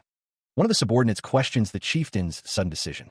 The chieftain glances back, his gaze lingering, perhaps at Huang Yung, before turning to leave. He questioned the wisdom of annihilating the Red Forest tribe, wondering who they would fight next if they succeeded. The drums beat, a heavy rhythm echoing across the battlefield. The drums continued their relentless pounding. The warriors reacted, a ripple of confusion spreading through their ranks. The retreat signal? A warrior wondered why, protesting that the battle was about to end. A hand signaled, "The order clear, retreat." The unknown warrior commanded all of them to retreat. The warriors began to fall back, the sound of their movements echoing the drums. They were going back. The warriors observed, a sense of unease settling over them. Silence. One warrior saw this as their chance, urging an attack from behind, but another voice commanded them to stay put. The unknown warrior warned that they'd better train their kid diligently for 2 years, as that was their only option to keep their head intact. The warrior stood, his gaze fixed on some distant point, the weight of his decision etched on his face. With a declaration that cut through the air, he announced, "We will return to the village in 2 years." Huang Yung, his brow furrowed, questioned the meaning behind the warrior's words. What did he mean by 2 years? The warrior turned, his voice firm, as he stated, "I am going to be fighting with their chieftain after 2 years." A wave of disbelief washed over the face of neutral, unknown warrior. What? Huang Yung's expression shifted to one of concern, his eyes reflecting the gravity of the situation. A voice, seemingly from nowhere, offered a small comfort. "It's okay for now, since the war stopped." The ranks of warriors marched onward, their destination unknown, their purpose yet to be revealed. The two warriors stood silhouetted against the horizon, the weight of the coming conflict heavy in the air. The sky above mirrored the turmoil within, a canvas of shifting clouds and uncertain light. As twilight deepened, the forest stood as a silent witness to the warrior's resolve. The grip tightened on the weapon, a promise of battles to come, illuminated by the flickering torchlight. The battlefield lay still, a silent testament to the carnage that had unfolded. Bodies were strewn across the field, a grim mosaic of fallen warriors. A figure knelt beside one of the fallen, their voice cracking with grief. "No, you can't die." Another woman wept, tears streaming down her face as the weight of the loss crashed down upon her. One of the warriors addressed the woman with braided hair. "Chieftain." The chieftain turned, her expression grave. "Yes." The warrior, Han Chun, approached Huang Yung, his face etched with concern. "I have something to tell you." Han Chun continued. "Are you all right? I hope you didn't suffer any injury." Huang Yung responded softly. "I'm okay, so don't worry about me." The scene shifted to a wider view of the battlefield, the fallen bodies a stark reminder of the cost of war. The text explained, they think that dying in a war is being embraced by the god of war, a Buddha. A close-up of a fallen warrior revealed the tattoos etched onto his face. Their battle cry, Buddha, means stay at the place you died. That's why they just leave the bodies. Huang Yung spoke, her voice laced with a hint of resignation. "Since we can't just sit back and watch corpses rotting on the field, we have no choice but to clean it up by ourselves." Huang Yung looked down, her expression unreadable. She muttered, "I can't understand." Han Chun stood beside her, his gaze distant. "That kid saved me again." Huang Yung looked up, her eyes widening slightly. "He did? I heard that you stood up." The woman with her hair tied back acknowledges that someone stopped the war. The woman with the ornate necklace is thanked for saving the tribe. She waves it off, saying she only bought them 2 years. The woman's eyes are shown as she thinks that depending on how those 2 years are used, it could be nothing or eternity. The woman declares that from now on, they will also strengthen themselves, and they can't just let others treat them this way forever. The woman with her hair tied back reacts with surprise. Someone remembers something to do and has to go. Meanwhile, footsteps echo through the forest. Irin is running through the forest. Irin continues to sprint through the dense undergrowth. Irin stops, panting, wondering if she took too much time. A small child peers out from behind a tent flap. Irin apologizes for being late. Tears welled in her wide, gray eyes, reflecting a deep sorrow. A single word hangs in the air, Glulsiong. A choked sob escapes, a silent scream trapped in the throat. The world seems to tilt with the weight of unspoken pain. Lost in the embrace of another, a small figure seeks solace amidst the encroaching darkness of the forest. A symbol of death hangs in the void, a cold, ethereal light outlining its stark form. The foot strikes the earth, a demonstration of power and precision. A voice commands, "Stride," as the student practices the movement, kicking up dust with each step. The command shifts, horse stance. The student settles into the deep, unwavering posture. The trainer's voice booms, emphasizing the core principles. Don't focus too much on the techniques or the stances. He continues, urging the student to focus on their center of mass. The trainer's brow furrows, questioning the student's focus. "What is it? Where are you looking in the middle of the training?" The student retorts, a hint of amusement in their voice. "Father, you are really acting like a teacher now." The father's voice erupts, a mix of exasperation and authority. "Brat, I was your teacher before I was your father. Stop with that nonsense and focus." The student responds with a respectful, "Yes, sir." A voice booms, declaring that 2 years is insufficient time to master martial arts, emphasizing that they don't have the time. The member of the Red Forest tribe, standing amidst the trees, assures them that he will keep that in mind. Huang Yung and Chu exchange confused glances. Chu urges Huang Yung to go, believing the man has something to tell him. The Red Forest tribe member admits he doesn't like Huang Yung, given that he destroyed the graves of their tribe and killed their warlord. However, since Huang Yung will soon be having a battle, he thought to help him somehow. The Punching King asks if it would be all right with Huang Yung if he taught him how to fight with the fist. Huang Yung informs Chu that the Punching King would like to teach him something, as the fighting skills of the Red Forest tribe are excellent. The Punching King asks Huang Yung if he is ready. Huang Yung agrees, stating, "Sure, let's do that." The Punching King advises Huang Yung not to focus too much on individual moves. He raised the wooden sword, preparing to practice. The Punching King advised that in a real battle, one must use the technique that best suits the situation. Fists wrapped in bandages were a testament to rigorous training. The advice continued, "Don't focus on the fist." The Punching King emphasized that one wouldn't be able to react if they only looked at the fist. Instead, one must see how their body moves. Chu asked what abhorrence was, and the answer came, suppressing greed. There was an abhorrence for suppressing wants and doing what's right, and an abhorrence that only focuses on suppressing only our wants. Making your body optimal was the most important thing in learning martial arts. Training would bring many benefits, so he was told not to stop running. The sound of metal scraping against leather echoes through the forest. A young warrior, eyes narrowed, draws his sword with practiced speed. A sharp intake of breath betrays the warrior's surprise. The blade gleams, reflecting the filtered sunlight as he raises it defensively. A voice booms from the trees. "Who's there?" A moment later, a figure apologizes. The Red Forest warrior demands, "Who are you? Aren't you two freely wandering on the land of the Red Forest tribe?" The young warrior stands his ground, sword still raised, facing the imposing figure. The Red Forest warrior scoffs, "Don't get cocky, brat. You all were lucky I did not participate in the last war." He continues, a sneer twisting his lips. "Be thankful that our chieftain is merciful. If it were me." The threat hangs heavy in the air. "You would have died." The young warrior retorts, eyes blazing with defiance. "Then, why don't you try to kill me?" He dares the other warrior. "I dare you." He wondered what made the chieftain so fascinated. The chieftain spoke of some kid, but then admitted he thought he understood him now. The chieftain had received a message from their leader, granting them special permission to enter their land. The chieftain emphasized that only Irin was allowed. Huang Yung considered that there was a great place for training inner chi, so he was being allowed to train to his heart's content. Irin wondered why he would give such a ridiculous offer. The chieftain admitted he didn't get it either, musing that maybe he didn't want the battle to be too boring, the gap between them being massive. Irin questioned what if he planned to kill him after luring him there. Huang Yung thought he wanted to rip that bastard's mouth. He is different from the others. The chieftain observes that Huang Yung's skills differ from the tribesmen of the region, noting his unique maneuvering techniques. He raises his sword, examining the blade with a practiced eye. The chieftain remarks that Huang Yung even knows their language. Irin listens intently, her expression thoughtful as the chieftain speaks of Huang Yung's abilities. Elsewhere, a voice echoes, suggesting that the place they called him to will be great for training. Water crashes down with tremendous force, the roar echoing through the forest. Huang Yung sits beneath the cascading water, meditating amidst the deafening sound. The waterfall's relentless torrent pounds down, a constant barrage against the rocks below. He remains still, the force of the water testing his resolve. His face is serene, focused despite the overwhelming sensation. Deep within the jungle, a lone figure stands, observing the surrounding wilderness. The air hangs heavy with humidity, the sounds of unseen creatures echoing through the dense foliage. The sounds of impact fill the air as the training intensifies. 1-2. Breath, the instructor barks, emphasizing the rhythm of combat. Good. The instructor continues, so obvious, driving home the importance of recognizing and exploiting openings. The spear flashes as the trainee practices their thrusts and parries. If your opponent can read your next, the instructor trails off, implying the dire consequences of predictability. Against the backdrop of a fiery sunset, a lone figure runs, pushing their physical limits. Every time you step on the ground, feel the earth's energy, the instructor's voice echoes in their mind. Each clan and sect has its own secret technique. The disembodied voice explains, emphasizing the diversity of martial arts knowledge.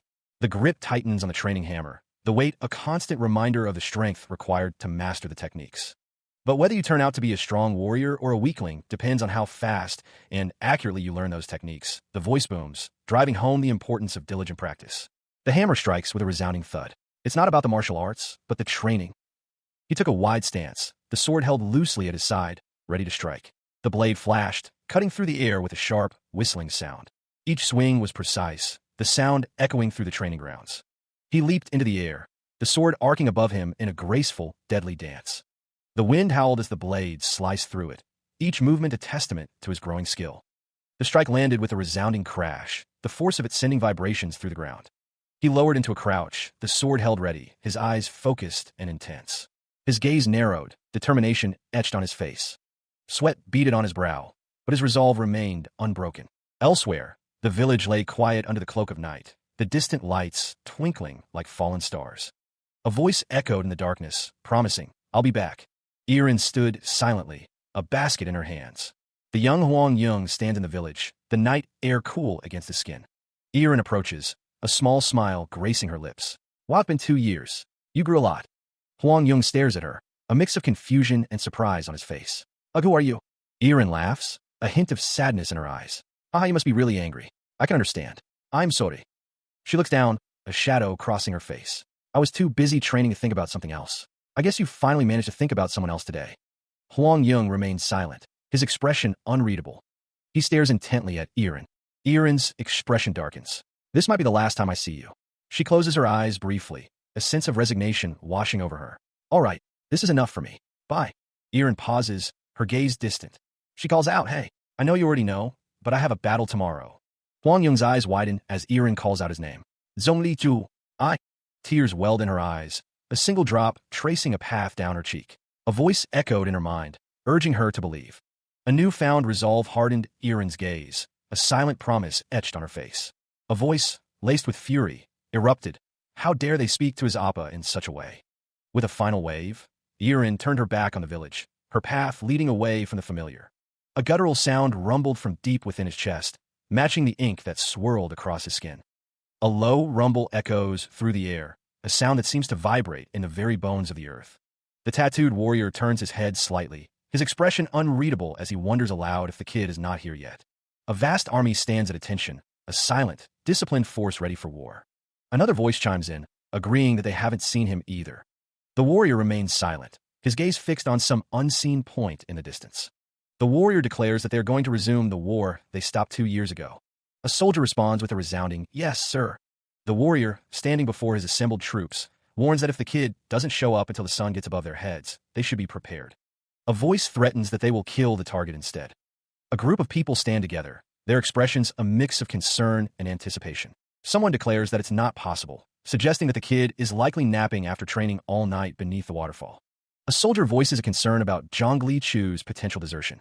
Another soldier curtly silences the doubt. A stern voice warns against speaking ill of Zhongli Chu, emphasizing his reliability. The speaker reminds everyone that regardless of Zhongli Chu's arrival, they must remain prepared for any eventuality.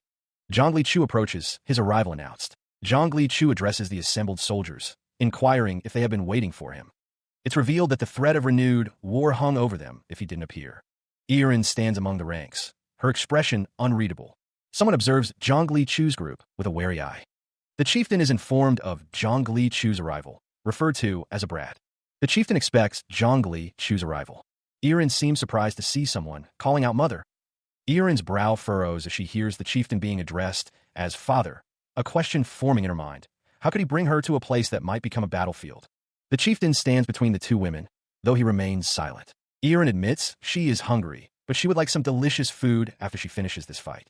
Zhongli Chu nods, agreeing that she will do as asked. Addressing the crowd, the chieftain reminds them not to forget that it's the greatest unfilial piety to leave this world before their parents. A hand grips the hilt of a sword. The wielder's expression is grim. A woman's voice assures, "Don't worry, father." The chieftain is told that someone will take care of him until he gets so old that he can't even remember them. A voice declares, "I'll be back." Someone walks away from the crowd. A man with a shaved head and facial tattoos speaks of the weapon. The man tightens his grip on the heavy chains, the metal links clinking ominously. Zhongli Chu stands his ground, facing a line of warriors. A tattooed man watches him intently. The chieftain stands behind Irin, who rests a hand on her forehead, a deep worry etched on her face. Chu is a naturally talented kid, but 2 years were too little. Irin lowers her gaze, admitting to herself she really wished Chu would not show up. But I know in desperate moments The chieftain observes, always finds a way, and shows a miracle. He will show us something this time as well, no matter what. A martial artist should know how to keep their promises and show up on time. What has your father taught you for the past 2 years? Chu stands with the tattooed man, who asks, "Wow, are you acknowledging me as a martial artist?"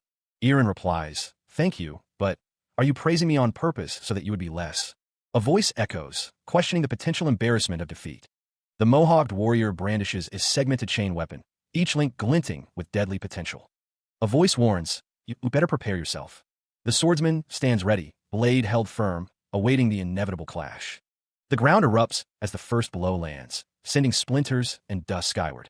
The mohawked warrior leaps forward, the chain weapon blurring as he shouts, "Try blocking this."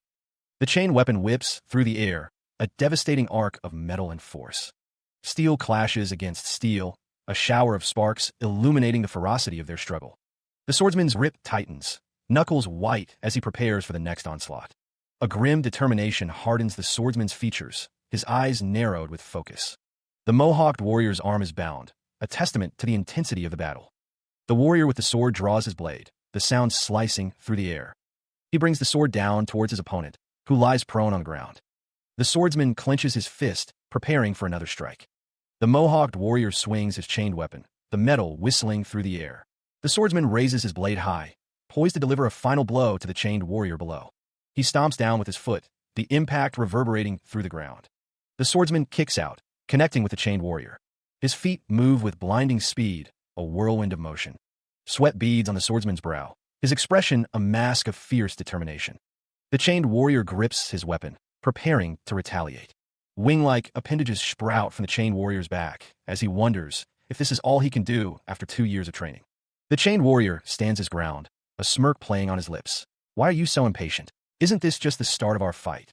He swings the heavy chains in a wide arc, the metal whistling through the air. Huang Yung narrowly avoids the chains, his eyes narrowed in concentration as he prepares to counter with his sword. The sword meets the chains in a shower of sparks, the force of the impact reverberating through their bodies. With a guttural shout, Huang Yung lunges forward, sword raised high. He slams the hilt of his sword into the warrior's face. The warrior reels from the blow, momentarily stunned. Huang Yung follows up with a swift kick to the warrior's foot, sending him stumbling. The chained warrior finds himself on the ground, momentarily defeated. With a roar of defiance, the warrior swings his chains once more, aiming for Huang Yung's head. The chains connect, sending Huang Yung crashing to the ground. Huang Yung coughs, struggling to rise. Kakako. Her brow furrowed, a deep concern etched on her face as she bit her nail. Beside her, a man with a neatly trimmed beard watched with a stern gaze.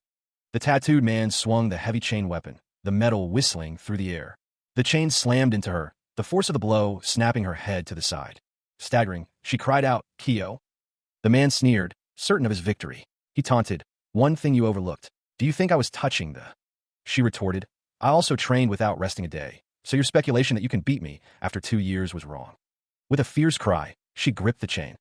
She retaliated, swinging the weapon with renewed strength. The chain blurred, a silver arc of deadly force. Her knuckles were white as she tightened her grip. The chain struck true, sending the man flying through the air. The chain bites in her neck, a brutal shackle, threatening to end the fight before it truly begins. With a guttural ugh, the warrior on the ground spits out his thanks, finding motivation in his boring life. Someone in the crowd can't just stand by. A woman's voice cuts through the air, demanding they stop the fight. Another man believes it will only look funny if they step in. Her expression is unreadable. Someone suggests they just watch. The chain wielder is sent sprawling. Her feet kick up dust as she falls. She hits the ground hard. The warrior's hand slams against the dirt. Despite the fall, she still grips the chain weapon. The warrior remains on the ground, his gaze fixed on his opponent. A close-up reveals the intensity in the warrior's eyes, the tribal tattoos on his shaved head stark against his skin. The chain wielder swings the bladed chain in a wide arc, the weapon whistling through the air. The chain slams into the warrior, the sound of impact echoing through the clearing. Again, the warrior finds himself on the ground, the fight taking its toll. The chain wielder prepares for another strike, their face a mask of concentration. The chain weapon descends once more, a blur of motion aimed at the downed warrior. The chain wielder's eyes narrow, their grip tightening on the weapon. The chain weapon crashes down, the force of the blow immense. With a shower of sparks, the chain wielder's sword is sent flying. The chain wielder's hand clenches, their weapon now incomplete. Despite the loss of their sword, the chain wielder prepares to continue the fight, their expression unwavering. He lay prone on the ground, the taste of dirt and defeat bitter on his tongue. The warrior pressed his advantage, a fist blurring towards the chain wielder's face. His face contorted with a savage intensity, every muscle coiled for maximum impact. The warrior followed up with a brutal kick, aiming to keep his opponent grounded. Dust exploded around the chain wielder as he was struck again. A downward chop threatened to split the chain wielder's skull. His feet skidded against the dirt, each impact sending shards of broken earth flying. The warrior rained down blows, each one a testament to his relentless training. You must have also trained hard, but... The warrior's fist blurred again, the force behind it promising devastation. The speed of growing stronger is different for everyone. Another punch landed, the warrior's words echoing in the air. You still have the same height, you know. Despite the onslaught, the chain wielder gripped his weapon, determination hardening his gaze. He continues his relentless assault, the chains whistling through the air as they lash out. The warrior's grip tightens, each swing carrying the weight of his fury. You can still joke around? Huh? The warrior snarls, his eyes burning with contempt. The chains continue their dance of death, a whirlwind of steel aimed at his opponent. But with a burst of speed, the chain wielder dodges the incoming attack, narrowly avoiding the deadly chains. He prepares to retaliate, his eyes narrowed in determination. Gathering his strength, he shifts his weight, ready to unleash a counterattack. With a swift motion, he launches a kick, aiming to turn the tide of the battle. The kick connects, sending the warrior flying backward. The warrior is sent crashing through the air, the force of the blow evident in his trajectory. The chain wielder presses his advantage, moving in for another strike. He pants, sweat beading on his brow, but his gaze remains fixed and determined. He declares that he's going to get serious. The chain wielder prepares to unleash the full extent of his power. With a burst of speed, the chain wielder ducks under the warrior's initial attack, setting up his counter. The chains lash out, a whirlwind of metal and force aimed at the warrior's exposed flank. The chains connect, a brutal impact that sends shockwaves through the warrior's body. The chain wielder's eyes narrow, focused and intense as he presses his advantage. A grim determination etches itself onto his face, a silent promise of unrelenting force. The force of the blow lifts the warrior off his feet, sending him spiraling through the air. He crashes to the ground, the impact jarring every bone in his body. The warrior's face contorts in pain, a silent scream trapped in his throat. A strangled gasp escapes his lips as the agony intensifies. The chains slam into the earth, shattering the ground and sending debris flying in all directions. The warrior continues his descent, a broken figure falling towards an uncertain fate. The crowd looked on, their expressions a mix of awe and concern. The faces of the onlookers were grim as they watched the warrior. The chain wielder held his weapon, the metal glinting in the light. A voice from the crowd wondered what that last skill was. The woman faced neutral, unknown warrior, her expression unreadable. Neutral, unknown warrior explained that it was called Flying Eagle Turn, a technique his father taught him, but since he couldn't defeat her with it, he knew he'd reached his limit. The woman acknowledged that she couldn't surpass his martial arts. Her eyes were downcast, a hint of sadness in her expression. Neutral, unknown warrior looked at her, his expression serious. He asked if she was admitting her defeat. The warrior insisted that he won the battle, leaving the woman confused. She asked what? The woman's brow furrowed in confusion. Neutral, unknown warrior's eyes narrowed, a hint of a smile playing on his lips. It's been a while since the count reached 5. He stares intensely, his expression unreadable. The mohawked warrior declared that he had won the battle. The swordsman questioned the claim, as he was told that enduring 5 attacks would constitute a win for him. A slight smile played on the swordsman's lips. The mohawked warrior admitted that it had been a while since the count reached 5. The warrior's torso was marked with scars. The swordsman acknowledged his loss. The swordsman thanked the mohawked warrior for the duel. The mohawked warrior expressed surprise that the swordsman would acknowledge his defeat. The mohawked warrior stood before his assembled troops. A multitude of warriors stood ready. The warrior's face is etched with a stoic resolve, the tribal markings stark against his skin. The man with the chain speaks, then, as promised, make me your slave. The warrior, Yugu, stands firm, as Han Chun looks on, a question hanging in the air. Sell slave? A voice cuts through the tension, offering a blunt refusal. No thanks. Han Chun raises a hand, his expression serious. Just don't invade the Red Forest tribe's territory again. The gravity of the situation is laid bare. We, the people of the Rock Tribe, are killed or enslaved if we lose a battle. Yugu's gaze is intense, his eyes narrowed as he considers the implications. Han Chun's expression is unreadable, his thoughts hidden behind a veil of composure. A declaration rings out, heavy with consequence. You are now my master. The man is Yugu, and this man is called Yuho. The terms are set, since they chose to follow me instead of returning to Shuohuan Mountain Peak. You can treat them like slaves as well. The chieftain of the Rock Tribe stands firm, his expression unreadable. 2 other members of the Rock Tribe stand behind Yuho, their faces etched with concern. Han Chun watches the group, his gaze intense. The reality of their situation hangs heavy in the air. Silence stretches between them, thick with unspoken anxieties.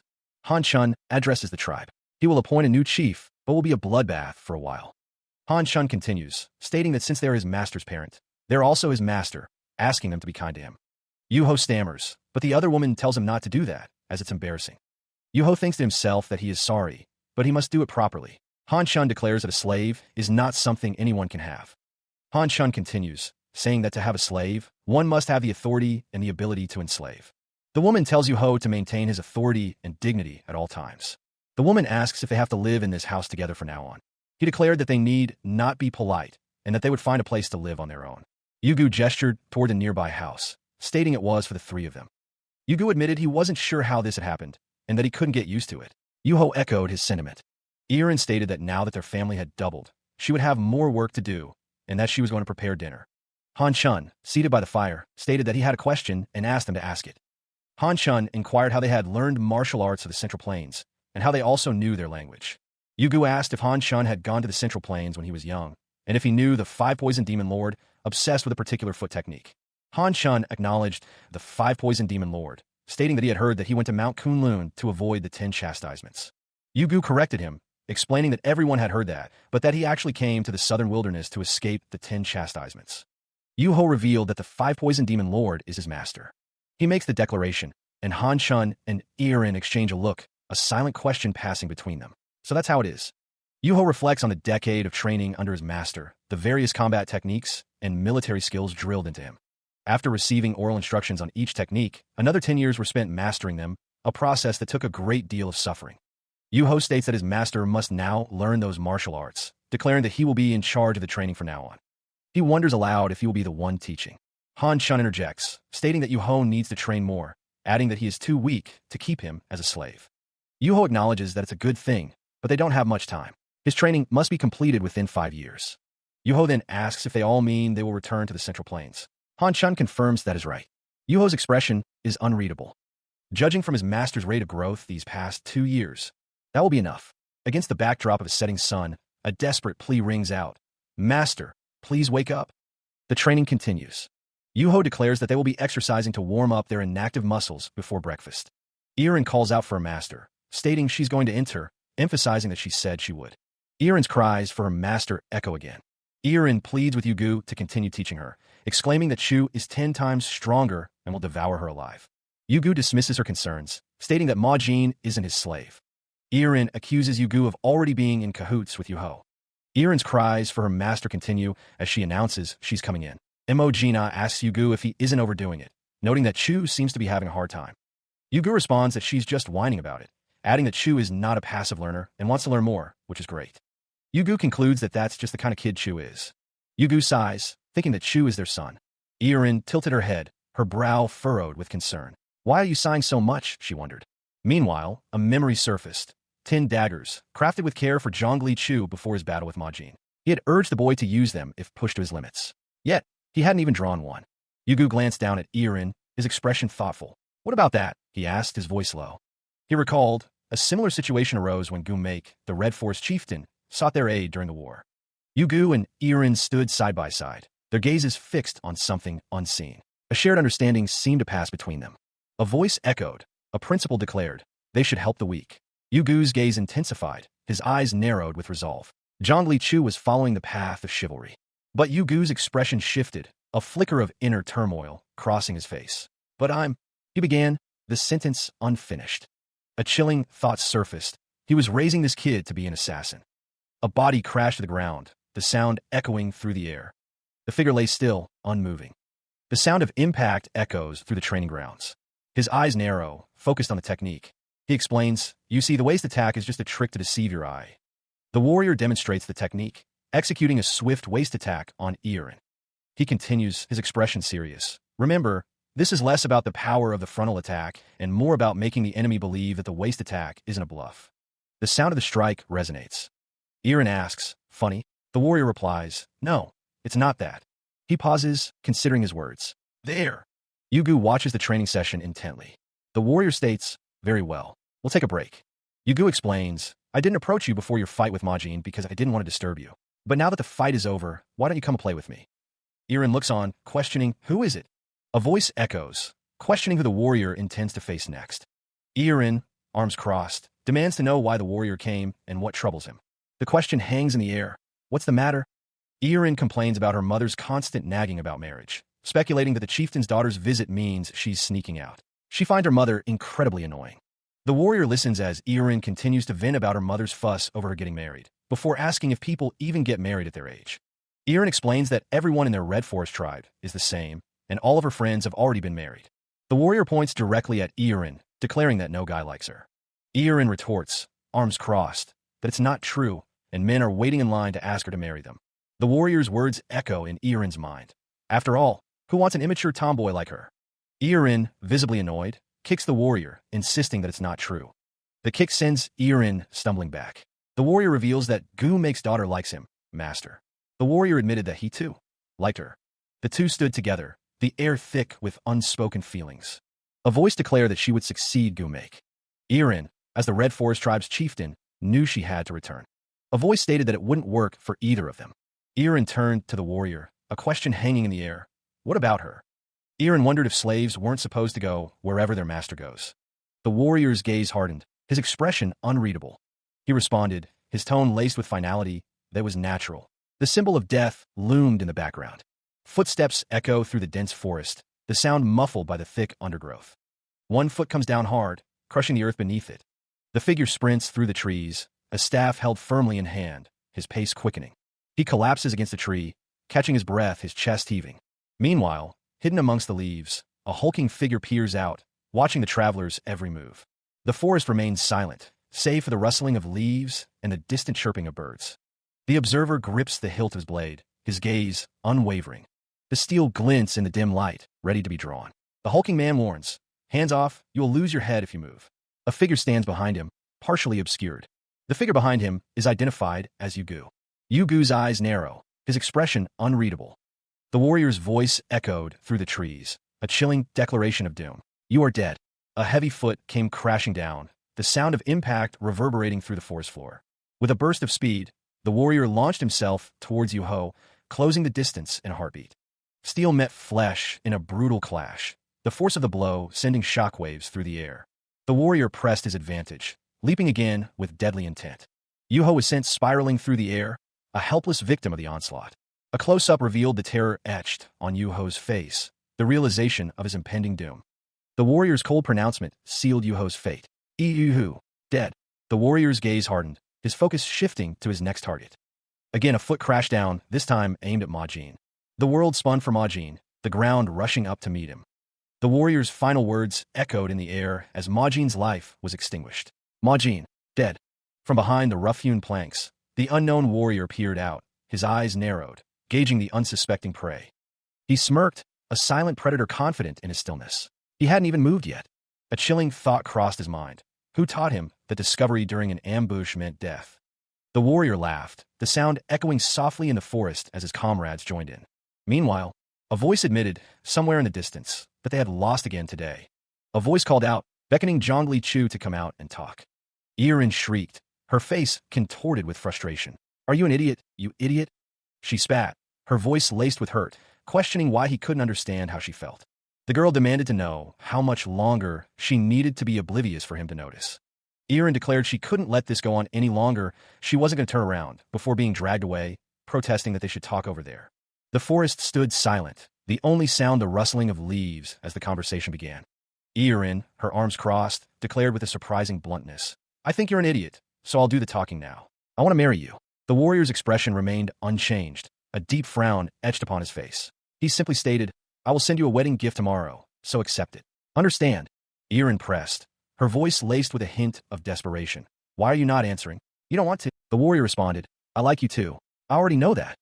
She questioned, frustration evident in her tone. "So why don't you act when the two of us are already past the marriageable age?" The warrior's gaze softened slightly as he confessed, "Every night, I dream of marrying you, having children with you, and spending my life with you." A flicker of pain crossed his face, a silent acknowledgement of some unspoken barrier. He admitted, a hint of resignation in his voice, "I always fall asleep while dreaming about that." Irin, her expression hardening, retorted, "But a dream is just a dream. It will never come true." The warrior's voice rose in protest. "Why can't that happen? That's what you wish for, and that's what I want." Irin listened, her gaze unwavering, as if steeling herself for what she was about to say. With a heavy heart, she declared, "We'll be leaving the southern wilderness soon. I'll go back to the Central Plains." Her eyes wide with a mix of determination and fear, she declared that she would come with him, that she was willing to follow him to the Central Plains. Irin continued, stating that she would live the life of a fugitive in the Central Plains, and that encountering death would be a daily phenomenon for her. The warrior looked down, his expression somber, seeing the woman he loved go through that daily struggle amidst danger. That in and of itself caused him pain. He whispered her name, a mix of longing and regret in his voice, "Irin." She turned away, her voice firm despite the tears welling in her eyes. "You should forget me." Irin walked away, leaving the warrior standing alone. The warrior stood silently, watching her go. A voice called out, breaking the silence. "Zhongli Chu." "Ah, what's the matter?" Zhongli Chu asked if he could talk to the warrior for a second. Zhongli Chu had heard that the warrior was returning to the Central Plains. He asked if he could come with them too, now that the word had already spread. The warrior turned to Zhongli Chu, his expression unreadable. "Pardon?" He voiced a desire to see the Central Plains. The warrior admitted that he didn't remember the place fondly, having left it when he was young. He mused that it probably wouldn't be a paradise for him either, but at least it would be more interesting than their current location. The warrior was warned that he would miss the southern wilderness once he left with them.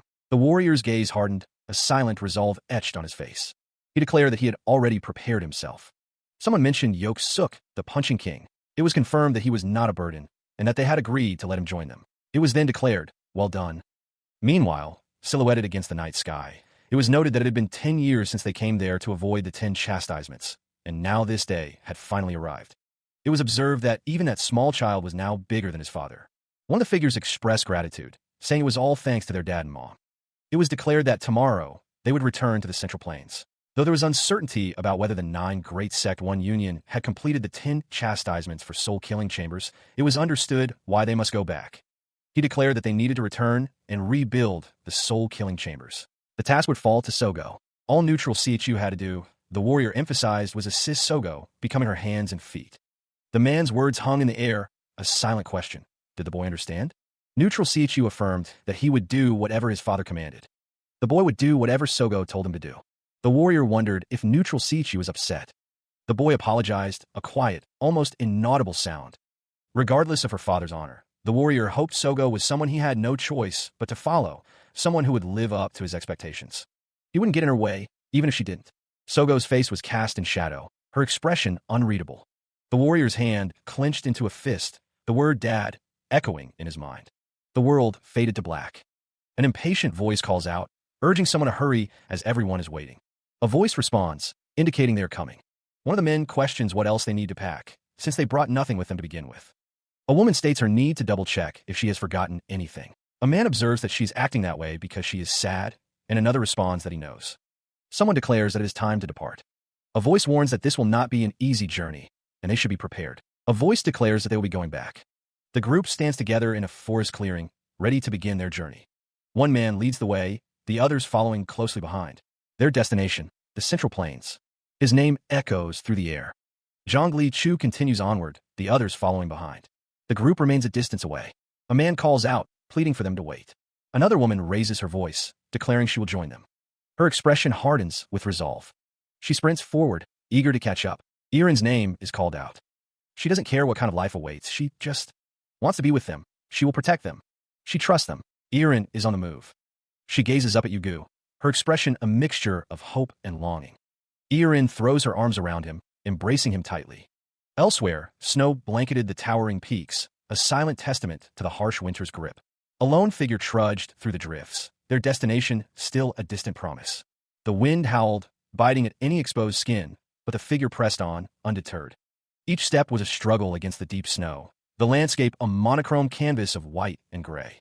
The figure continued their ascent, the path winding through the snow-laden terrain. In the distance, a small building emerged from the snow, a beacon of warmth and respite. With a final push, the warrior reached the entrance, the promise of shelter drawing them inside. The shopkeeper greeted the newcomer with a polite bow. "Welcome, sir. How may I help you?" A request echoed through the shop, a simple desire cutting through the quiet atmosphere. "Please bring me some tea." The shopkeeper inquired, "What kind of tea would you like to have?" The warrior responded, "Bring me Longjing tea." The shopkeeper, surprised by the request, repeated the name of the tea. Longjing tea. Customer that. The shopkeeper apologetically informs him that, due to the ongoing famine, Longjing tea is currently unavailable. He inquires what other sorts of tea are available. The shopkeeper listens intently.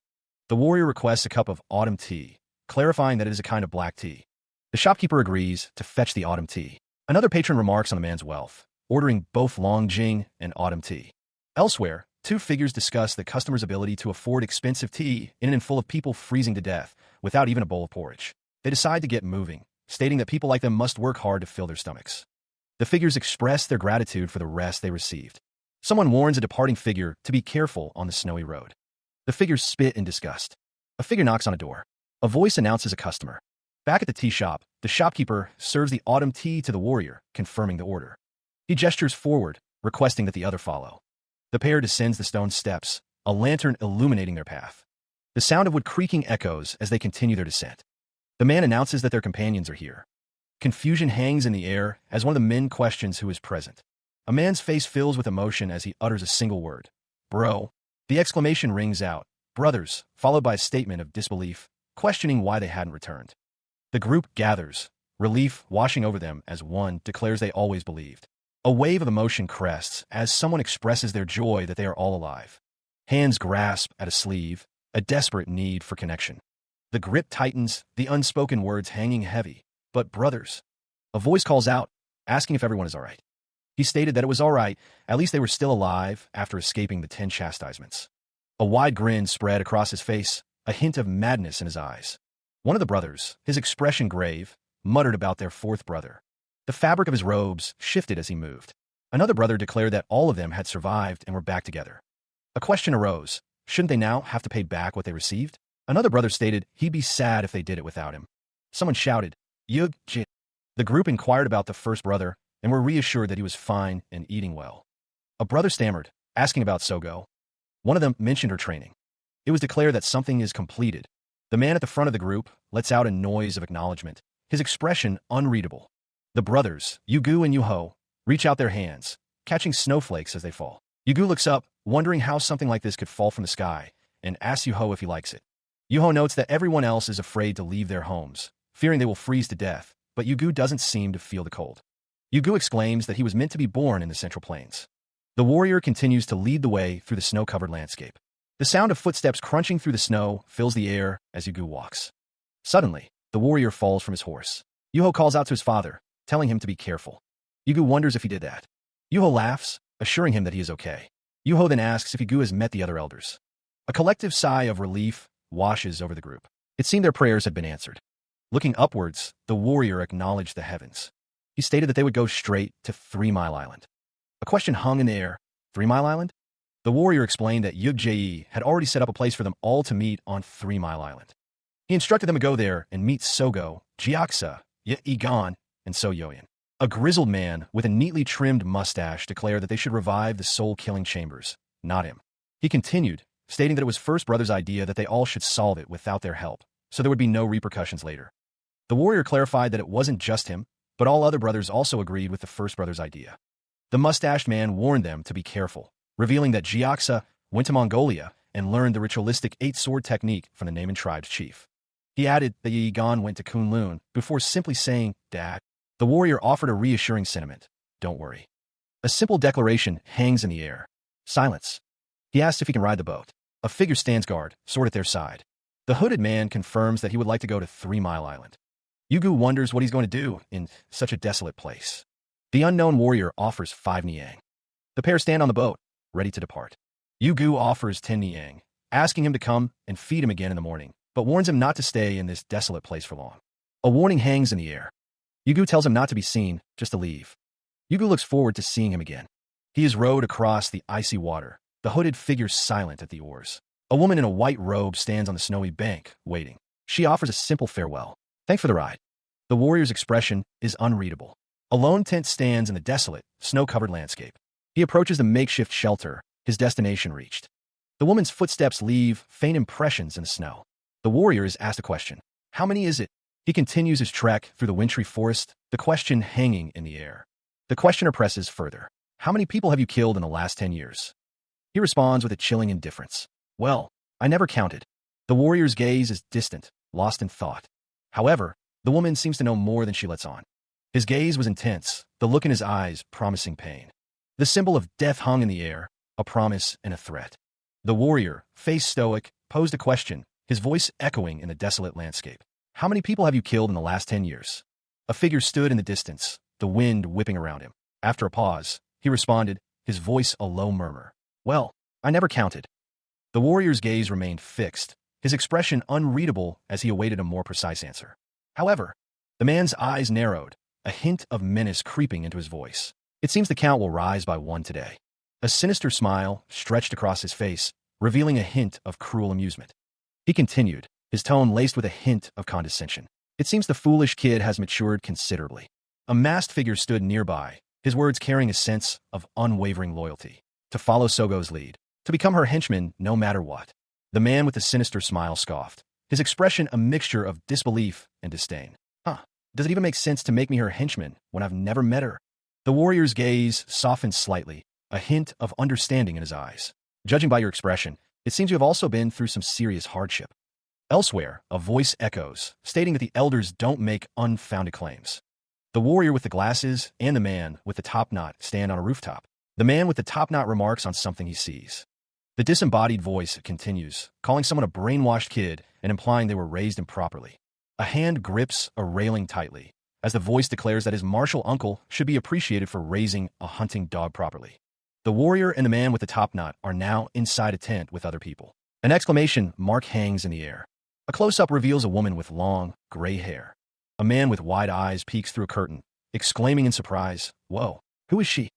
The man with the top knot stares intently. The voice continues, stating that although he was expecting this to happen, now that she's grown up, she's 10 times prettier. The woman with long, gray hair is confronted by a girl with a black ponytail and red ribbon. She tells her to scram and not act like she knows her. The man with the top knot speaks to the woman with long, gray hair, saying that whether it's the soul killing chambers or some mighty shit, she's not supposed to be stuck here. A hand grips a knife, ready to strike.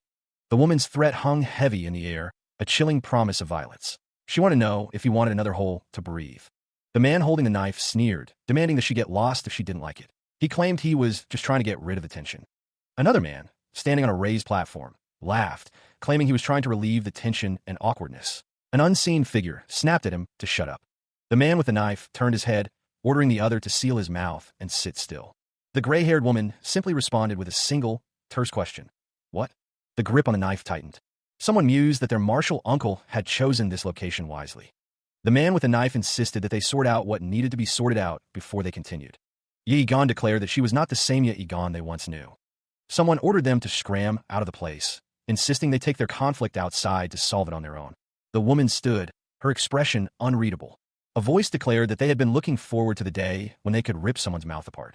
His face inches from another's, yet Egon's expression is one of pure, unadulterated malice. He snarled, promising to make his target crawl for the rest of their life. His eyes narrowed, pupils constricting with rage. The assembled group stood beneath a makeshift tent, the air thick with anticipation. One of them announced, with a tone of finality. Meanwhile, a lone figure, cloaked and hooded, walked across the desolate landscape. The figure approached, their presence commanding attention. The hooded figure declared that they were the one who requested the meeting be held here. One of the men scoffed, admitting his skepticism and distaste for being forced to obey solely due to their martial uncle's orders. The hooded figure challenged them, stating that today was their only chance to point their sword at them. The figure's gaze was intense, unwavering. The hooded figure commanded them to stop talking nonsense and come. The man named Ye-Egon, flanked by his companions, wonders aloud, his brow furrowed in anticipation. What if I win? The hooded figure responds, their voice a low murmur, promising, I will become your subordinate. Ye-Egon's eyes gleam with anticipation. That sounded exciting. With a swift motion, Ye-Egon begins to draw his sword, the steel whispering as it leaves its sheath. Song Yang watches the exchange with a smirk, thinking to himself that even her hot-headed attitude is to his liking. Yet Egon's hand tightens around the hilt, his gaze fixed on the hooded figure. The blade sings as Egon fully draws it, the polished steel reflecting the dim light. Across from him, the hooded figure mirrors his action, their own sword beginning to emerge. The sound of steel against leather fills the air as the hooded figure's sword clears its scabbard. The hooded figure's sword is now fully drawn, glinting menacingly in the light as Ye-Egon prepares to strike. Steel clashes against steel, the sound echoing through the clearing as the duel begins. The two warriors stand poised, swords locked in a deadly embrace, the fate of their agreement hanging in a balance. He pressed his attack, sword flashing in a deadly arc. The hooded figure met the blow, steel ringing against steel. Yet Egon didn't relent, pressing forward with another strike. Again, the hooded figure parried, the dance of blades continuing. The attacks came in quick succession, each parry a testament to the hooded figure's skill. The hooded figure stood firm, deflecting each blow with practiced ease. The hooded figure, Song Yang, spoke, her voice laced with a strange admiration. My, you are really beautiful. If I were a man, I would die for you, junior sister. Her gaze intensified, a strange light in her eyes. Song Yang continued, her voice echoing in the space. Will you assist me? Her grip tightened on the hilt of her sword, resolve hardening her expression.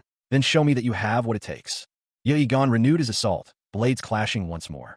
Song Yang met the attack head-on, her movements precise and deadly.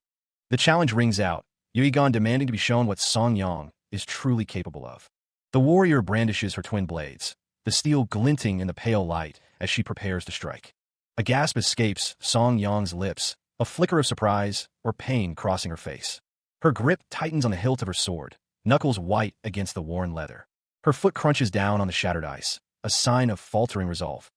The two warriors stand poised, blades drawn, the tension hanging heavy in the air between them. Yet Egon's gaze remains fixed, unwavering, her sword a silver line against the gray sky. The cold wind whips around her, but she stands firm. Song Yang's voice cuts through the silence, a note of regret in her tone. She says she was quite careful not to leave any scars on her junior sister's face. The fight's seemingly over. Song Yang turns away, the sound of her footsteps echoing in the snow. Ye Egon's hand remains clenched around her sword, her expression unreadable. With a finality that settles over the battlefield, so Yoyin admits defeat. From now on, she declares, she will be Ye Egon's subordinate. A simple thank you is Ye Egon's only response. A voice echoes, expressing gratitude. It seems the speaker is glad to have a beautiful junior sister on their side. So Yoyin's expression hardens, a glint of determination in her eyes. The command rings out, sharp and decisive. Next, the air cracks with the sound of something breaking. With a burst of displaced rock, she leaps from the precipice. The wind whips around, so Yoyin as she plummets down the cliff face, sword held ready. Deeper and deeper she descends, a dark figure against the pale stone. The warrior plummets downward, the wind screaming past their ears. They bellow. Next! The air cracks with the sound of impact. Debris explodes outward. The warrior draws their sword, preparing for the next strike. They continue to fall, a dark figure against the pale landscape. The sound of rushing wind fills the air. The sword whistles through the air as the warrior prepares to strike again. A desperate cry echoes as the sword descends. The ground rushes up to meet them. Eyes narrowed, the warrior prepares for impact, their sword held ready. He leveled his blade, the steel glinting in the pale light as he prepared to strike. With a burst of speed, the warrior closed the distance, his sword arcing towards his opponent. The blade descended, a whistling sound cutting through the frozen air. The warrior's dark hair whipped around his face as he pressed the attack. Steel clashed against steel, sparks flying as the two swords met in a shower of light. Locked in a deadly embrace, the combatants strained against each other, each seeking an opening. The grip tightened on the hilt, knuckles white with effort. Leaping into the air, the warrior prepared to bring his blade down with crushing force. The impact reverberated through the air, a deafening clang as the swords collided. He pressed his advantage, leaping forward once more, his eyes fixed on his elusive foe. The sword flashed downward, a silver streak against the white snow. With a final, desperate swing, the warrior continued his relentless assault.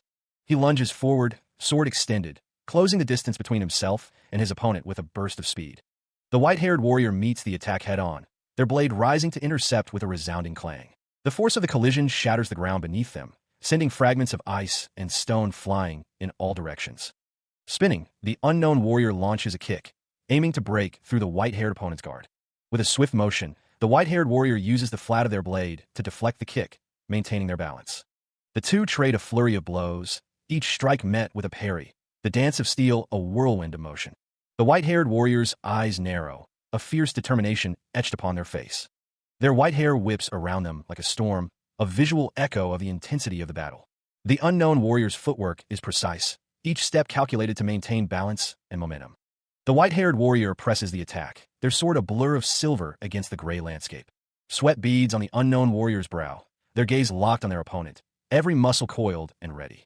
The swords meet once more, the sound echoing across the desolate landscape as the battle rages on. He raises his sword, ready for another strike. Jiaxa, sword pointed forward, declares that he will be under her command, so she can't afford to let him get hurt. Jiaxa and Chu stand together in the snowy landscape, weapons at the ready. A voice admits defeat. The warrior raises his sword once more. Someone asks if the warrior is Jiaxa. Jiaxa looks on, stating that the warrior will be great. Someone asks if the warrior is Ye Egon or Zhongli Chu. Ye Egon identifies himself. The sword falls to the ground. Ye Egon, sword held high, boasts that his skills are better than the others, so he was quick to notice. A sinister figure grins, stating that the best test of a pudding is to eat it. A voice declares their humble acceptance of another as their superior. Outside the tent, Jiaxa acknowledges the sentiment. She then asks if Zhongli Chu has arrived yet. Yet Egon looks down, his expression unreadable. His hand rests on the hilt of his sword, a silent promise of readiness. He replies to Jiaxa, stating that Zhongli Chu has not yet arrived. Jiaxa and Ye Egon stand among others, awaiting the arrival of Zhongli Chu. Inside the tent, someone is urged to wake up. Ye Egon looks up, hearing that Big Sis Sogo is here and that he should wake up. A voice announces, "Greetings, I'm Zhongli Chu."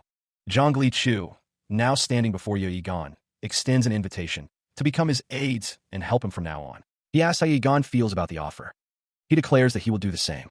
Yoigan's expression is unreadable. Jiaksa mutters the word Deathbringer.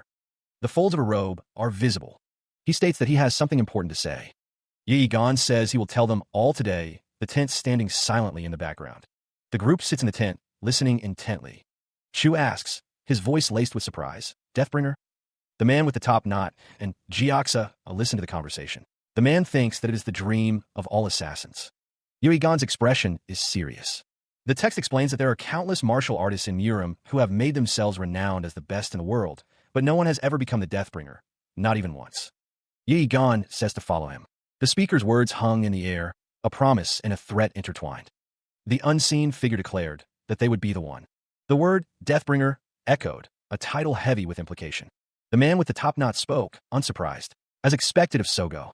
The bearded man mused that she should have at least that kind of ambition. One of the figures explained that instead of gathering 5 people to rebuild the soul-killing chamber, she instructed each of them to create their own sect. It seemed they were worried that if the name of the soul-killing chamber resurfaced in public discourse, it would attract the attention of the 9 great sects one union. The figures stated that they would later be united as one. The speaker agreed, believing it to be the most appropriate course of action. The woman with the ponytail revealed they had received an assassination request. It seemed she wanted them to draw the attention of the heaven-slaying sect. The woman with the ponytail declared she didn't have time to relax. The declaration hangs in the air, heavy with unspoken meaning. The speaker intends to leave tomorrow.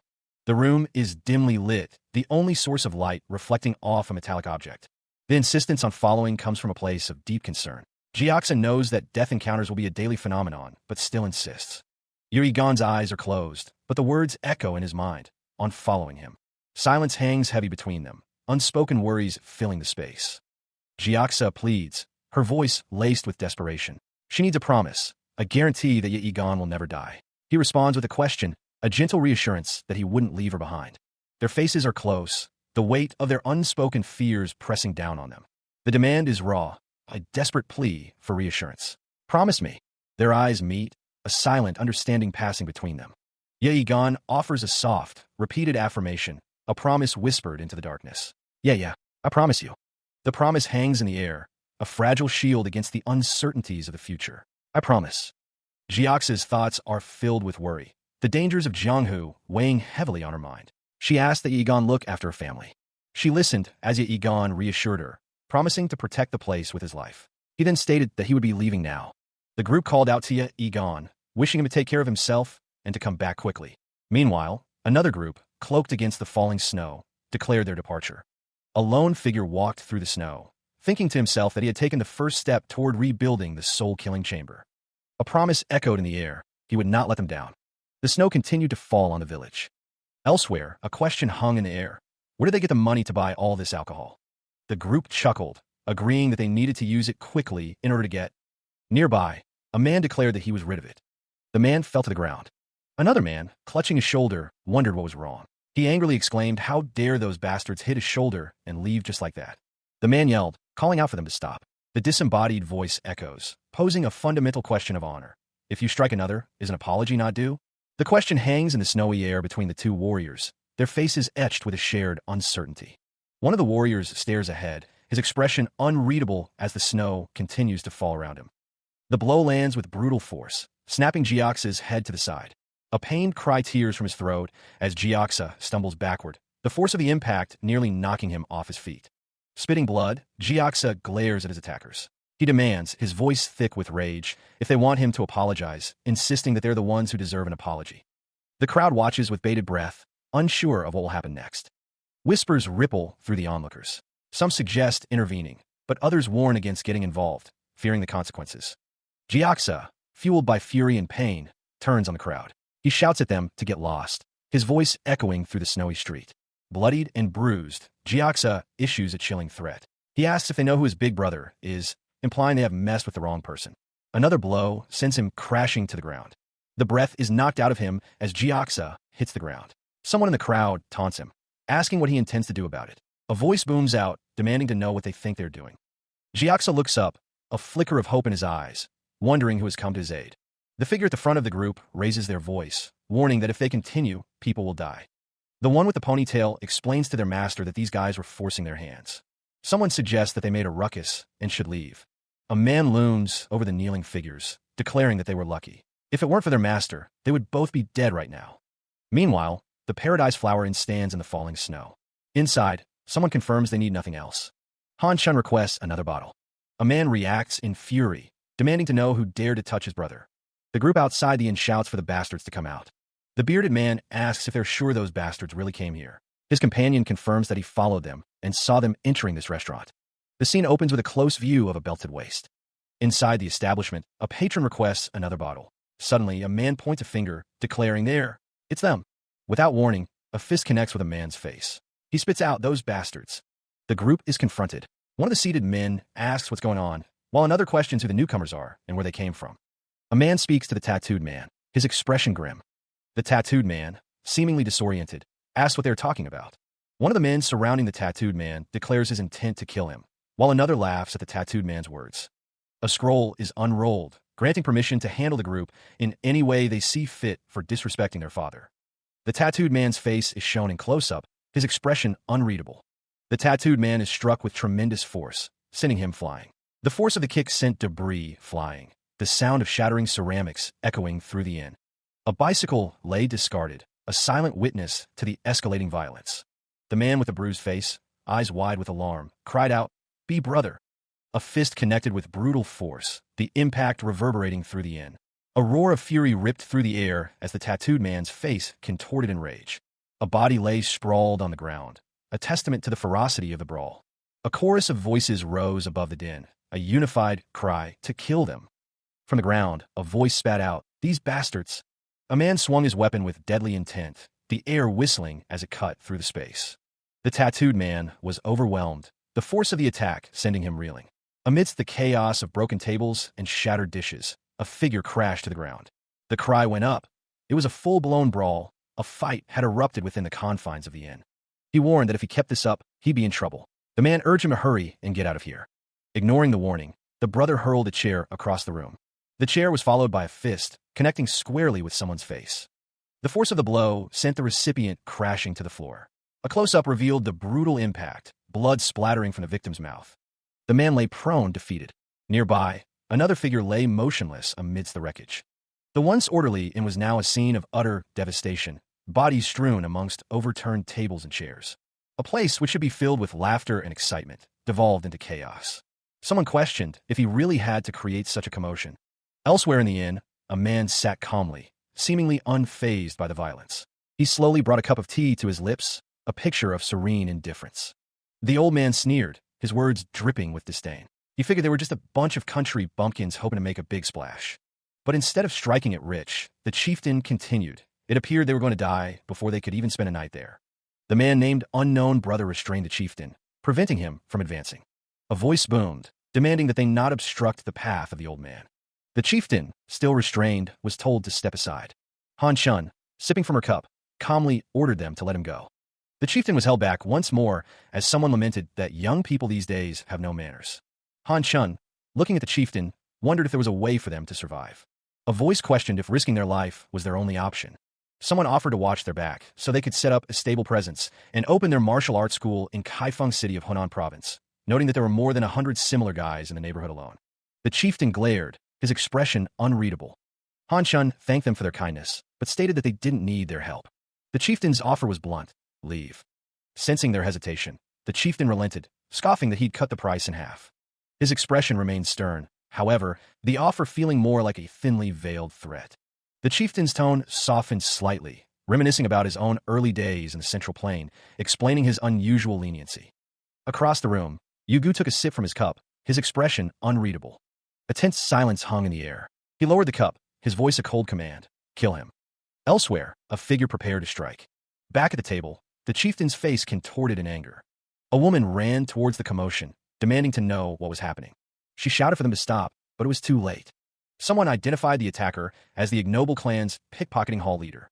A man grips another by the collar, hoisting him up. His face contorted in anger, the man's eyes narrow. His fist clenches, the grip tightening on the other man's face. Yet Egon gasps, her eyes wide with surprise. A figure stands firm, announcing, "I'm Bioek Regon." He is an informant of the ignoble clan's Kaifeng branch. Yet Egon states that their disrespectful behavior is interfering with their operations, and making things difficult. The demand is made. Fight first. Ye Egon apologizes, stating they need to sort out the current situation and return to business. She respectfully asks them to leave now. The two women stand face to face. The woman demands that they tell their boss to bring his ass here by midnight and to bring all the remaining 5 hall leaders with him. Ye Egon declared that she would get rid of the pickpocketing hall leader. Insufficient.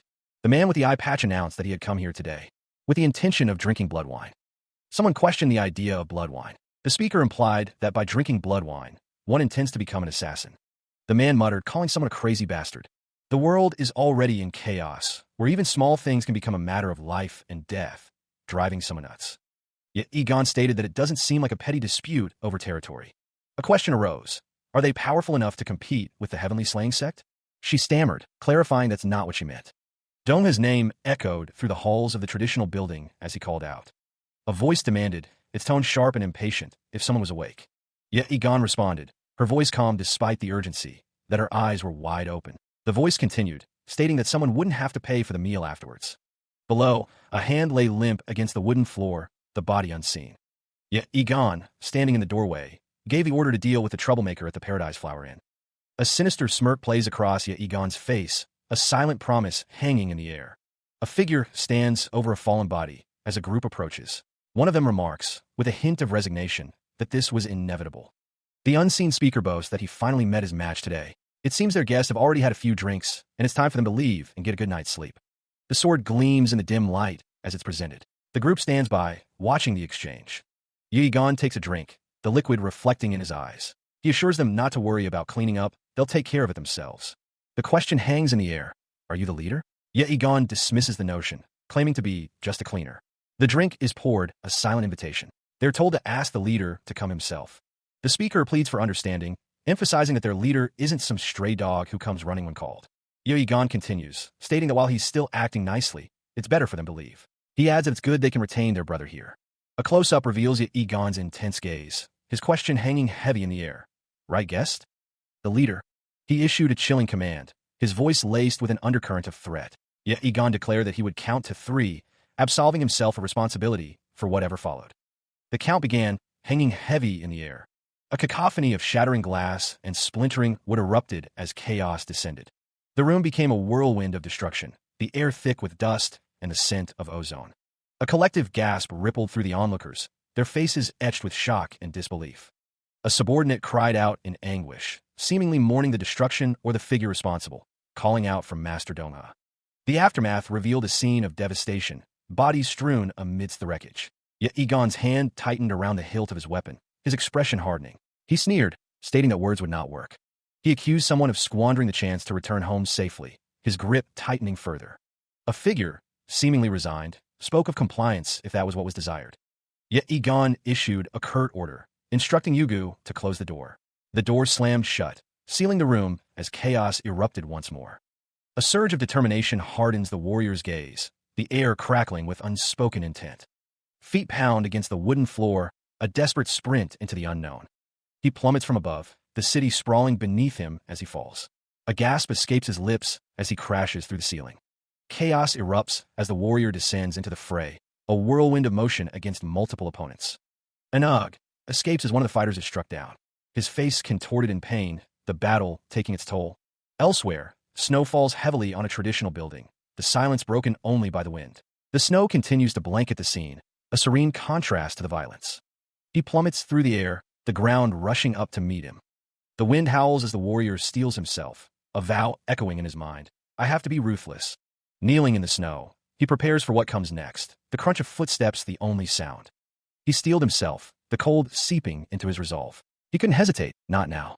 Sword drawn, the warrior stood over the fallen figure, the snow stained crimson around them. A desperate plea echoed through the frigid air. Do not kill me.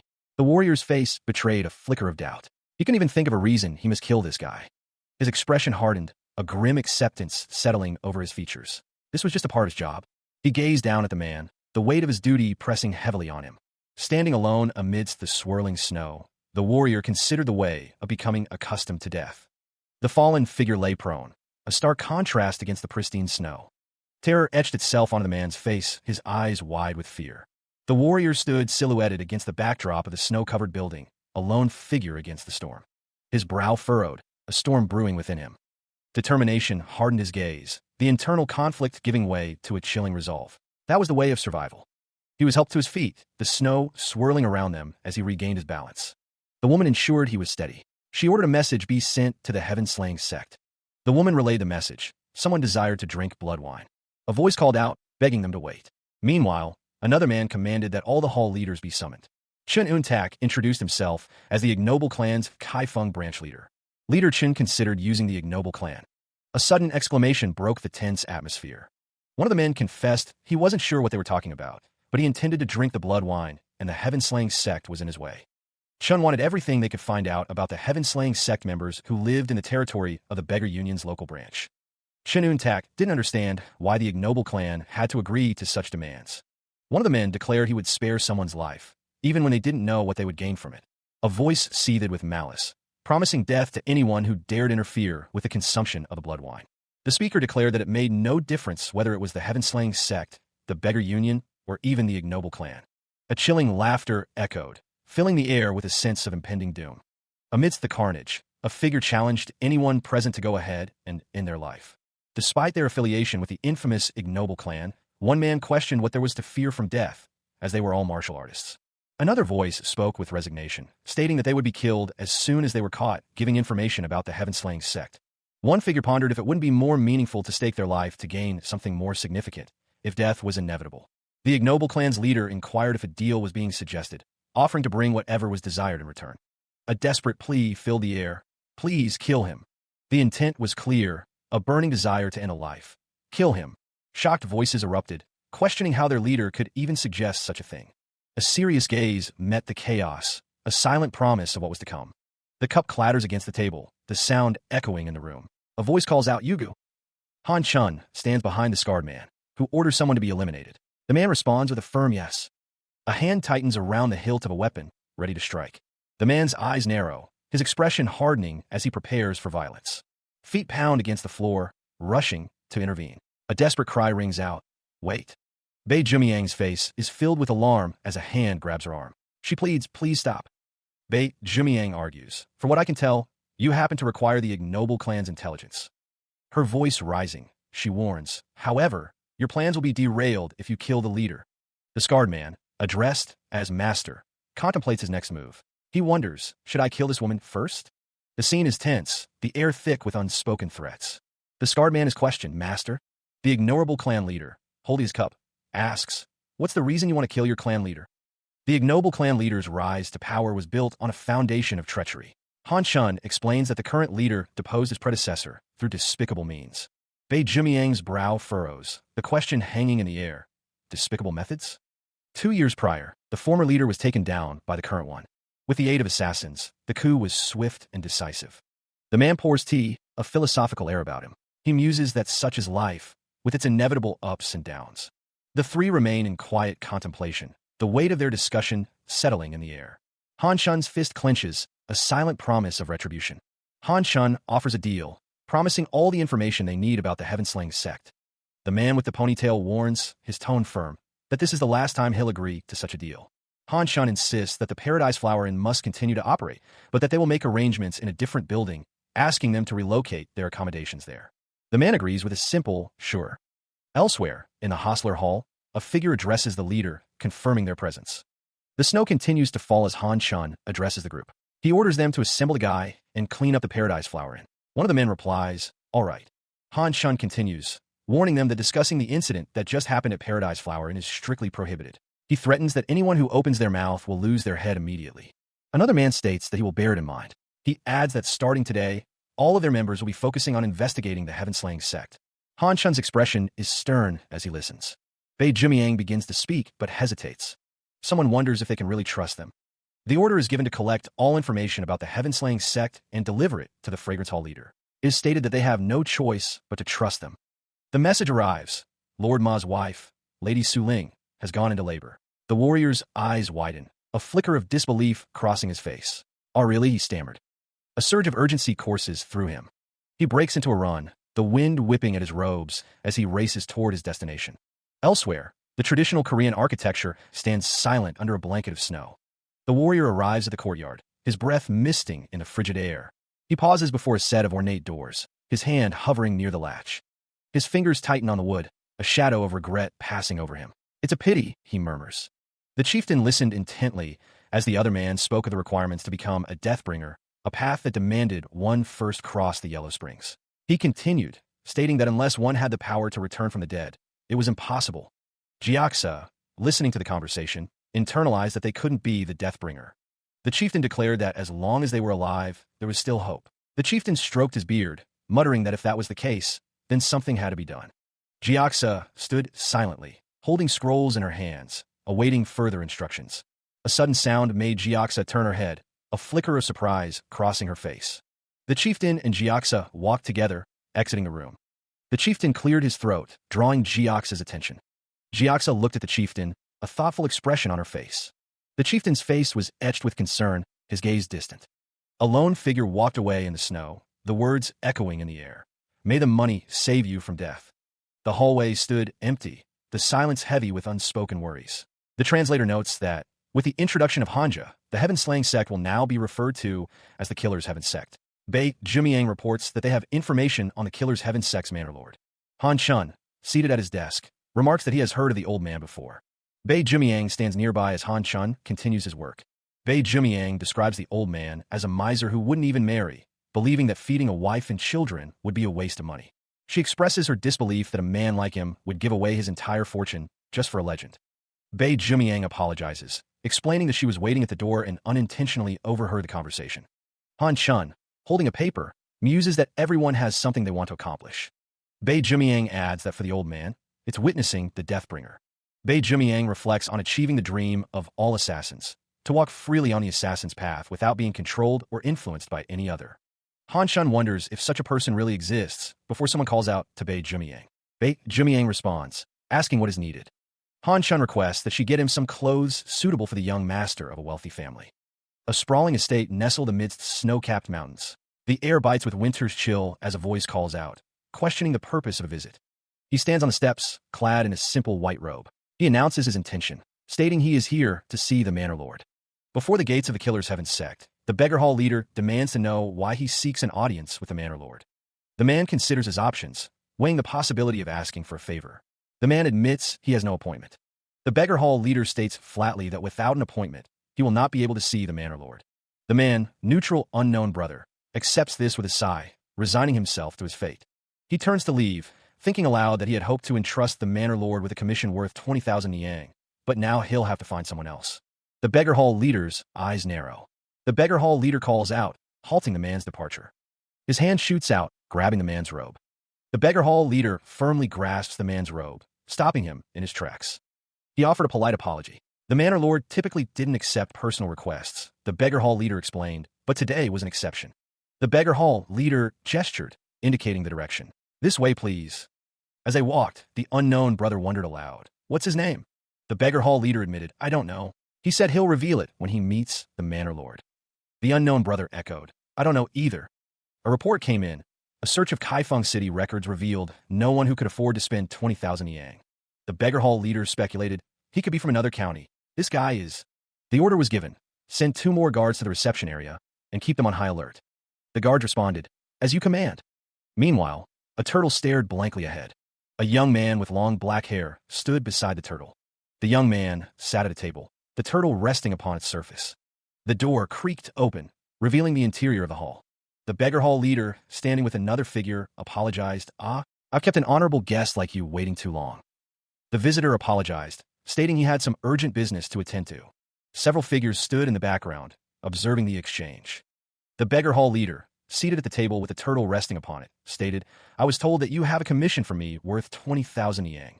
Bioek Rigun, his expression unreadable, declared, I want you to kill a man. The Beggar Hall leader inquired, Are you a person of Murim? Bioek Rigun simply replied, Yes. The Beggar Hall leader stroked the turtle's shell, musing, Given that you're willing to spend 20,000 Yang, I don't think it's a small fry. The Beggar Hall leader's face hardened as he stated, To us, the price will increase. Bioek Rigun, his gaze unwavering, responded, I'll give you what you want. The camera focused on Bioek Rigun's hands, clasped together, as he continued, As long as you can strangle him to death. The Beggar Hall leader chuckled, you're no pushover. The warrior narrowed his eyes, the question hanging heavy in the air. So, whose neck do you want? The beggar hall leader's expression remained unreadable, a mask of composure amidst the brewing storm. The assassin's words cut through the silence, a declaration of intent. Killer's Heaven Sect's Kaifeng branch leader. And that would be. The warrior's face contorted in rage, his voice a guttural snarl. You son of a bitch. With a resounding crash, the first projectile shattered against the wall, signaling the start of the assault. Caught off guard, one of the beggar hall leader's men was sent sprawling, a look of shock etched across his face. Another object hurtled through the air, exploding into fragments as it struck its target. A blade flashed, the assassin moving with deadly precision, poised to strike down the defenseless leader. The beggar hall leader, however, reacted with surprising speed, drawing his own sword to meet the attack. More projectiles rained down, each impact a thunderous echo in the confined space. The room was now a whirlwind of destruction, debris flying in every direction. Another figure was sent plummeting from the building, a testament to the ferocity of the ambush. The blade presses against his throat, a silent threat hanging in the air. With a fierce cry, a woman brings her sword down.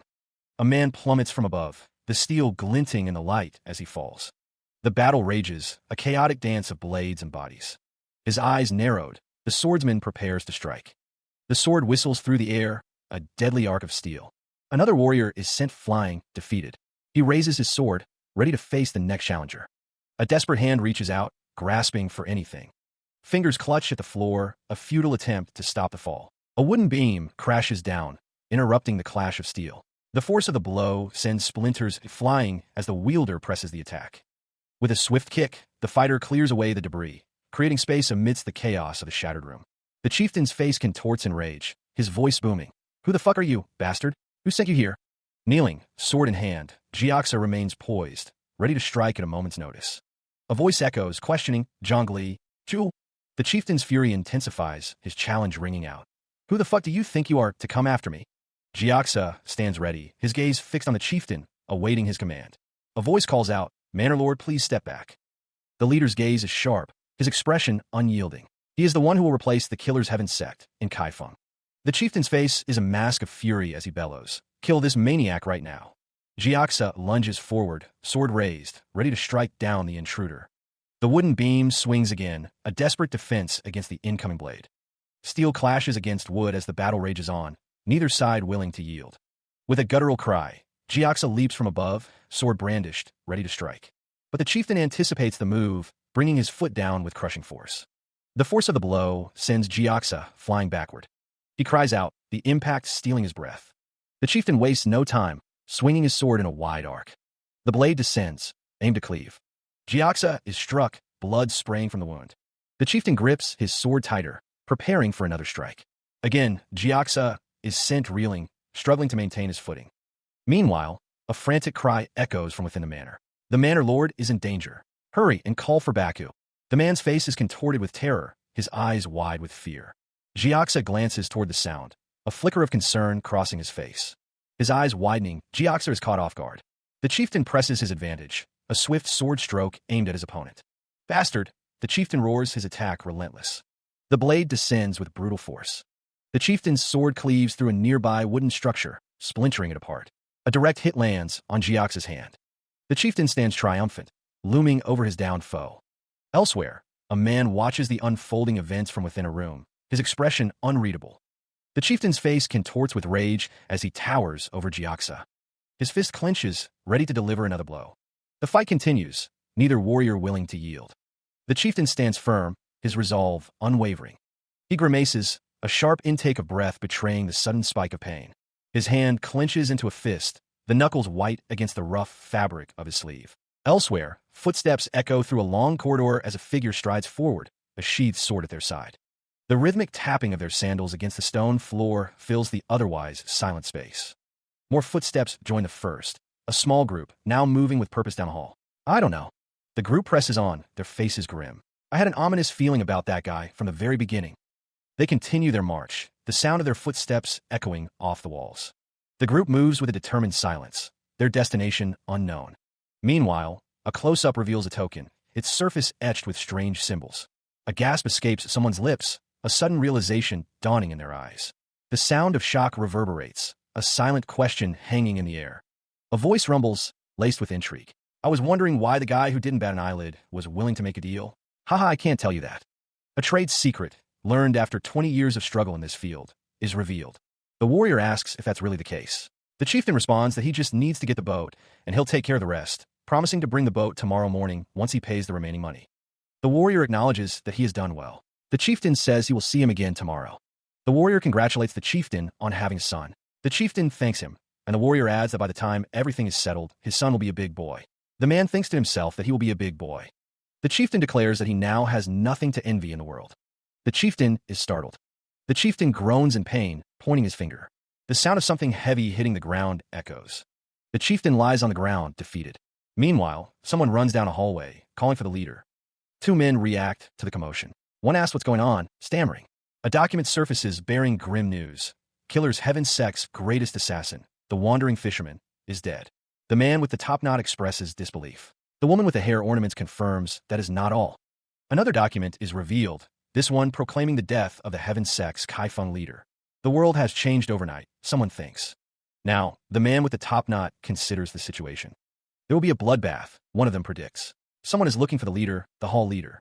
In the annex, a voice calls out. It's Chun Un-tak, someone states, and bids him to come in. The man with the top knot and the woman with the hair ornaments examine a document. A hand holds a bowl over a document marked Assassin's Sect. Assassins. Sect. The woman with the hair ornaments wonders.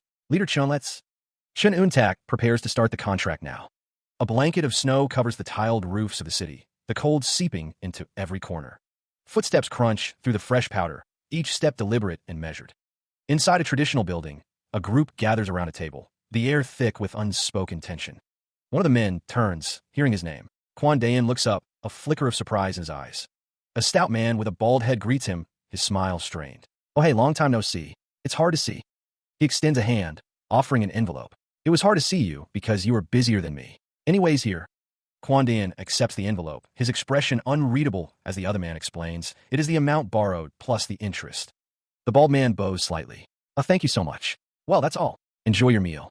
Kwon Daein stares at the envelope, a frown deepening on his face. What is this? Are you running out of?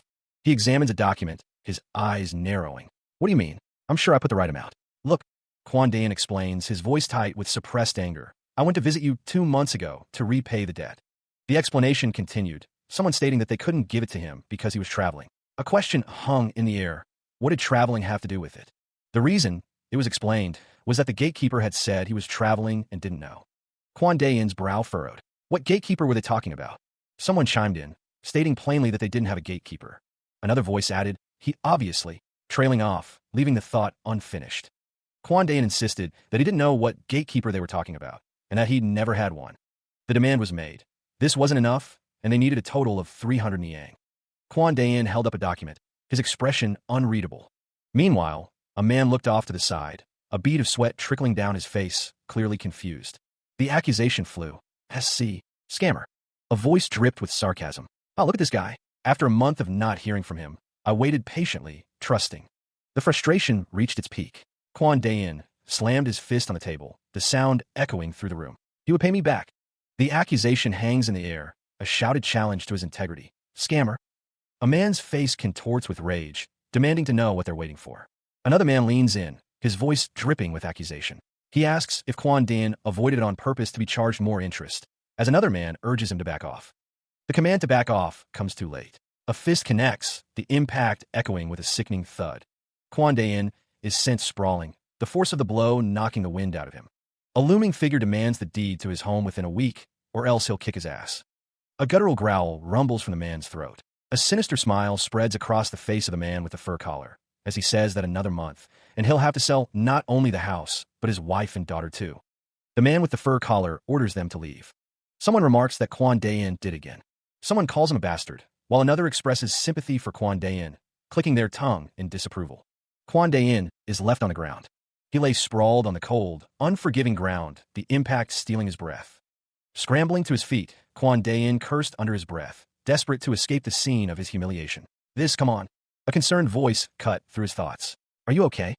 The man's face was etched with worry, the weight of their shared predicament heavy on his shoulders. What am I supposed to do now? I'm going to lose my house. Another man, standing beside him, placed a comforting hand on his shoulder. He understood his frustration. If he were in his shoes, he'd be tempted to hire someone to get rid of him. What a rotten world. The conversation continued, the tone shifting to a more practical consideration. Ow, yes, but for a penny or two. No, if it's going to be. The man's face contorted with a mixture of anger and desperation. Stolen anyway. Wouldn't it be better to use that money to get rid of them? The other man leaned in, whispering something into his companion's ear. Elsewhere, the words Fragrance Hall Leader hung in the air. Figures moved through the snowy streets, their purpose unknown. The man clasped hands with another, a strained smile on his face. Ow, you said you sprained your back. Are you feeling better? The situation simmers with unspoken tension. The warrior cautions, handing over what appears to be a contract. He is reminded to pay the liquor bills this month and told to give them to the master. He agrees. The contract concerns the Fragrance Hall Leader. Han Chun sits with another woman, the contract resting on the table. The contract is filled with dense writing. The warrior walks away. Han Chun reviews the contract, which refers to him as Moonlord. Han Chun sits across from the woman. Han Chun instructs someone to accept the request and tell Chun Mangju to investigate Quan Dayin. Considering this is the first request, the fee will be just 1 niang. Tears streamed down the man's face as he desperately pleaded, his grip tightening on the fabric. He begged for just 1 more month. The crowd remained unmoved by his pleas. One voice cut through the noise, declaring that someone was profiting from digging. The beggar, desperate, cried out that his entire family would die if they continued. The assembled men grew restless. One of them complained that it had been 2 days since he had been with a woman, declaring that he couldn't take it anymore. A desperate, choked plea echoed, "Please." The crowd shifted, a man clearing his throat, the sound sharp in the tense atmosphere. A voice declared that they had information. The warrior, reviewing the document, remained silent. It was noted that the 2 guards never left their target's side, not even for a moment. They even guarded the door while he relieved himself. The warrior, standing beside Han Chun, spoke. He had something to ask. A man with a distinctive tattoo on his head listened intently. The warrior suggested a simple solution, kill the guards as well. Han Chun declared that Yu Ho would take on the first contract, ordering him to go and kill. The name Quan Dayin hangs in the air. There is no other animal in the world like humans, so different when they go into the restroom and come out. Again, it's unclear what his bathroom philosophy is supposed to mean. When they need money, they praise you as the greatest in the world, but when it's time to pay it back, they treat you like scum. The man with the fur collar curses, calling them bastards. He pauses, a thought striking him. Wait a minute. Quan Dayin looks up, a flicker of confusion in his eyes. Huh? Meanwhile, a figure lurks in the shadows, their presence unseen. Who's there? The unseen attacker moves with blinding speed. The figure threatens, if you don't back off, we'll cut you down. The attack begins, a flurry of motion. Quan Dayin and his men are caught in the onslaught. The unseen attacker continues their assault, a relentless barrage. The assault continues, a dance of death in the shadows. The blade sang as it was drawn, the unknown warrior poised to strike. With a guttural cry, the warrior lunged, closing the distance between them. This guy. His eyes narrowed, the intent to kill etched into every line of his face. The footfalls echoed, each step a promise of violence. Quan Dayin was sent sprawling, the force of the blow knocking the wind from his lungs. Gasping, he looked up at his attacker, desperation creeping into his eyes. The warrior's gaze was unwavering, cold and calculating. He knelt on the ground, defeated, the taste of blood filling his mouth. Panic rising, Quan Dayin stammered, I'll double it. No, I'll give you whatever you want. The warrior paused, considering the offer. What? But the sword remained raised, the threat still hanging heavy in the air. 1 niang. That's all his life was worth. The news spread quickly through the streets. Had they heard? The man could only stammer, struggling to process the words. Quan Dayin was dead, beaten beyond recognition along with his guards. What? Instead of feeling anything, the man could only look on. The other man lamented, regretting his silence. He should have spoken up more, especially since everyone was insulting him. Feet pounded against the ground, the sound echoing through the alleyways. The man burst through the doorway, seeking shelter or perhaps delivering more grim news. One man greeted another with a simple, "Hey man," receiving a subdued, hello in return. The news was spreading. I heard Quan Dayin died, one whispered, only to be silenced with a sharp shoo. The man insisted it was over, demanding that they not speak of it anymore. One of the men waves off the gratitude. He insists that he only wanted to offer his thanks. The other man agrees, but he questions the low fee taken and asks the name of the group. The man reveals that they are called the SECT. The first man offers to connect anyone in a similar situation. The second man sees nothing wrong with that, but warns that the commission fee will be higher. Elsewhere, a voice echoes, reminding someone to remember. The voice continues, stating that this must not be revealed to the general public. Job requests have been coming in from all over the place. It will be a while before the SECT is fully staffed, so in the meantime, the request for assassinations will go to the SECT leader. A man reviews a document. He decides to tell the SECT leader and that he will start. An attendant bows deeply, affirming, "Yes, sir." Two figures stand in a room, one intently studying a document while the other looks on. The SECT leader pores over the contents of the message, his expression unreadable. Meanwhile, a blade whispers free from its sheath. A swift strike from behind, the sound of impact echoing in the air. Death comes silently in the night, a life extinguished in the blink of an eye. A brutal assault, the victim's face contorted in agony. Steel flashes and blood splatters across the scene. A box filled with silver ingots and documents, representing a substantial sum. This is everything. One figure offers, "I'll let you manage the money." A hesitant response. "Oh, me? You trust me?" The SECT leader contemplates, "Well, wouldn't it be crazy to stay here if I didn't?" He sits across from another, a ledger spread before them. The man assures his associate that he will take good care of it, half of it being for the other. The text reveals that the money must be given to the SECT leader, and that 1% of the commission goes to the original recipient. The text dictates that those who have been collecting information should be compensated based on its importance. A figure, face obscured, expresses gratitude and promises to faithfully convey the will of another to the SECT. A voice booms, summoning Yugu. A cloaked figure stands silhouetted against the building. They are notorious villains. They are the children of those who have no shortage of money and power. Three figures are engrossed in a game. One remarks on a dirty move, while another suggests giving up. Their family is so strong that no one dares to touch them. The laughter echoes. There's nothing in the world that they lack, so they live in pleasure and excess. A woman lies prone on a bed, seemingly unconscious. They've kidnapped the client's wife and are using her as a plaything. A disembodied voice commands, "Kill them all." A blade slices through a wooden structure, sending splinters flying. Yugu, surrounded by others, looks on with a confused expression. The warrior stands tall, cloaked, and ready. One of the onlookers wonders who he is, while another believes they recognize him. A bandaged figure is questioned about being the husband, but the answer is a resounding, "Not yet." Chu smirks, declaring his intention to continue toying with her today. A figure with a scar across their face states that someone should come get her tomorrow. The onlookers are shocked, exclaiming that he really swung his sword. A man shouts, demanding to know if they know who his father is. A hand points menacingly, declaring, "Your life's over now." The scarred figure swings their sword with deadly intent. A man cries out in pain. He gazes down, his expression unreadable, a storm brewing behind his eyes. A strangled gasp escapes the lips of the fallen. A piercing scream echoes through the halls. They got what they deserve. The warrior walks through the carnage, bodies strewn like discarded dolls. A sword rests on a table, draped with a cloth, awaiting its master. The warrior's grip tightens around the hilt. They got what they deserved, he repeats, his voice a low growl. A voice echoes, considering the blade. This sword, it's quite fitting for a hero. A question hangs in the air, and is it okay to rescue the woman? Standing over the bed, the warrior declares, "No, kill her too." He turns away, leaving the scene behind. He doesn't want to live with her anymore. A final whisper, a lament from the dying. "I can't soothe your pain." Even so, he thought, the warrior must fulfill the client's wishes, his grip tightening on a massive blade. The words echoed in the air, a promise of grim finality. "Let me give you a painless death, at least." Elsewhere, a woman with her dark hair pulled back into a ponytail, glanced back with a sharp, knowing gaze. A man, his face etched with worry, carried a child on his back, hurrying past two onlookers. The question hung in the air, laced with a chilling certainty. Done? The shop was closed for business. Han Chun sat at his desk, seemingly lost in thought. He sighed heavily. The door slid open with a soft swoosh, and Bioek Rigun entered the shop. Han Chun exclaimed, "Good heavens, look who is getting fat. Lucky you. If you were a little late, you could have been in big trouble." Bioek Rigun stared intently. Han Chun asked, incredulous, "Are you out of your mind? Why would you come to a fortune teller to make a contract?" Han Chun continued, "Well, anyway, I'm glad you're here. If you leave that fat on your forehead intact." "Cut it. I know it all, so let's—" Bioek Rigun stated, "Not waste our time. I have a contract worth 10,000 yangs." A hand placed a contract on the table. A voice declared, "This is 5,000 niangs in advance." His eyes widened as he scanned the document, the contents clearly a shock. The price for the contract was higher than expected. A disembodied voice echoed, posing a chilling question. "Who do you want dead?" The chieftain's gaze hardened as he examined the wanted poster. This human scum had wronged him, and now he would pay the price.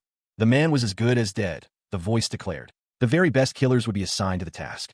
Elsewhere, the killer's Heaven Sect, Yuji Town Branch, Hunan, stood as a silent testament to their deadly profession. It was said that 10 martial artists guarded him all day long. However, eventually, an opportunity was bound to occur. The chieftain, his expression stern, warned that if they continued to wait patiently, their chance would come. The commission was quite substantial, so they would be generously rewarded after the work was completed, the man was assured. Meanwhile, the voice declared that they would return once the mission was accomplished.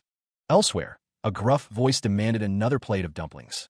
Yobsong, ever the attentive server, replied that it was coming right up, urging everyone to eat up. The man, seemingly satisfied, declared that he'd had enough. 3 days had passed, and still, he hadn't found a moment alone. The observer's patience wore thin as he watched the group of guards.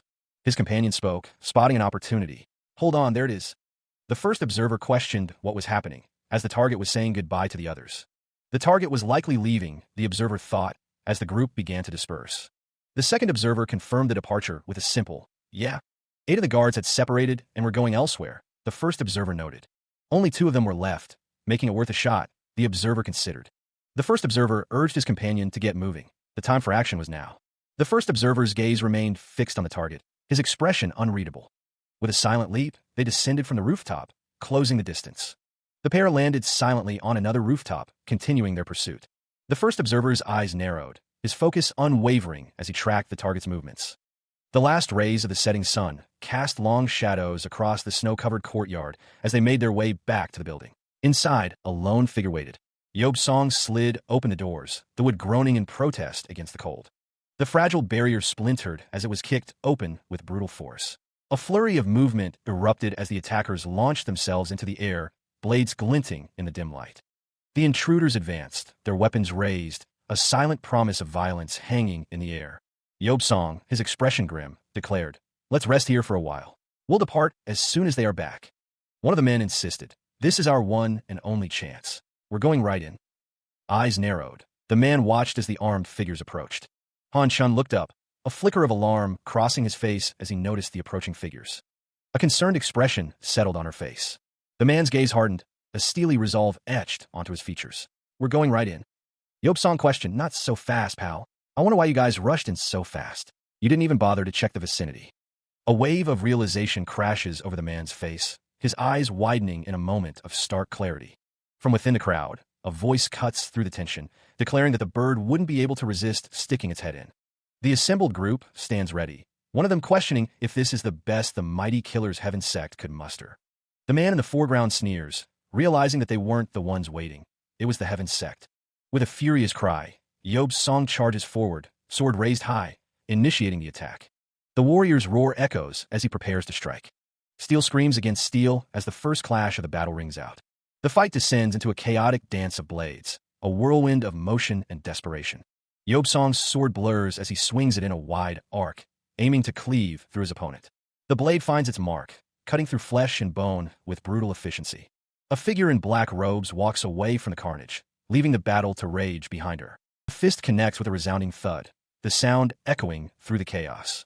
The man in the blue robe sat calmly, listening as the other man explained that the client's willingness to spend a fortune on the job indicated the target was not easy, but he had overlooked that. The man with the beard, face contorted in a grimace, ordered the dispatch of the hidden killing blade master. The sound of crackling would fill the air. A campfire blazed, casting flickering shadows. The man in the fur hat thought to himself that spending 5,000 yangs for a single commission was too wasteful. Around the campfire, the group sat in silence, the flames dancing between them. The conversation turned to the payment and whether they might not have accepted their request. A man with long black hair stared intently, his expression unreadable. Anyway, one of the men asked if anyone had seen Yuruchi, noting that he hadn't been seen in a while. Another man replied that Yuruchi had said he had a bad stomach. The man with long black hair asked if Yuruchi was still out. The man with the beard ordered them to go find him. 2 figures raced through the snowy landscape, their breath misting in the cold air. He lay sprawled in the snow, the frigid air stinging his open wounds. A pained gasp escaped his lips. "Oh no!"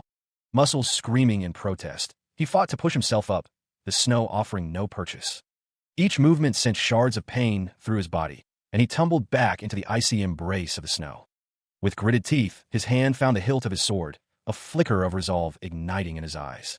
He lay still once more, the snow a chilling blanket against his skin.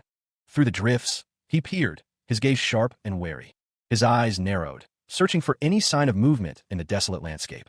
Then, a sudden, stark terror seized him, his eyes widening in disbelief. A hand descended, blurring through the air towards his face. A figure in a wide-brimmed hat stands over a fallen body, the snow stained crimson.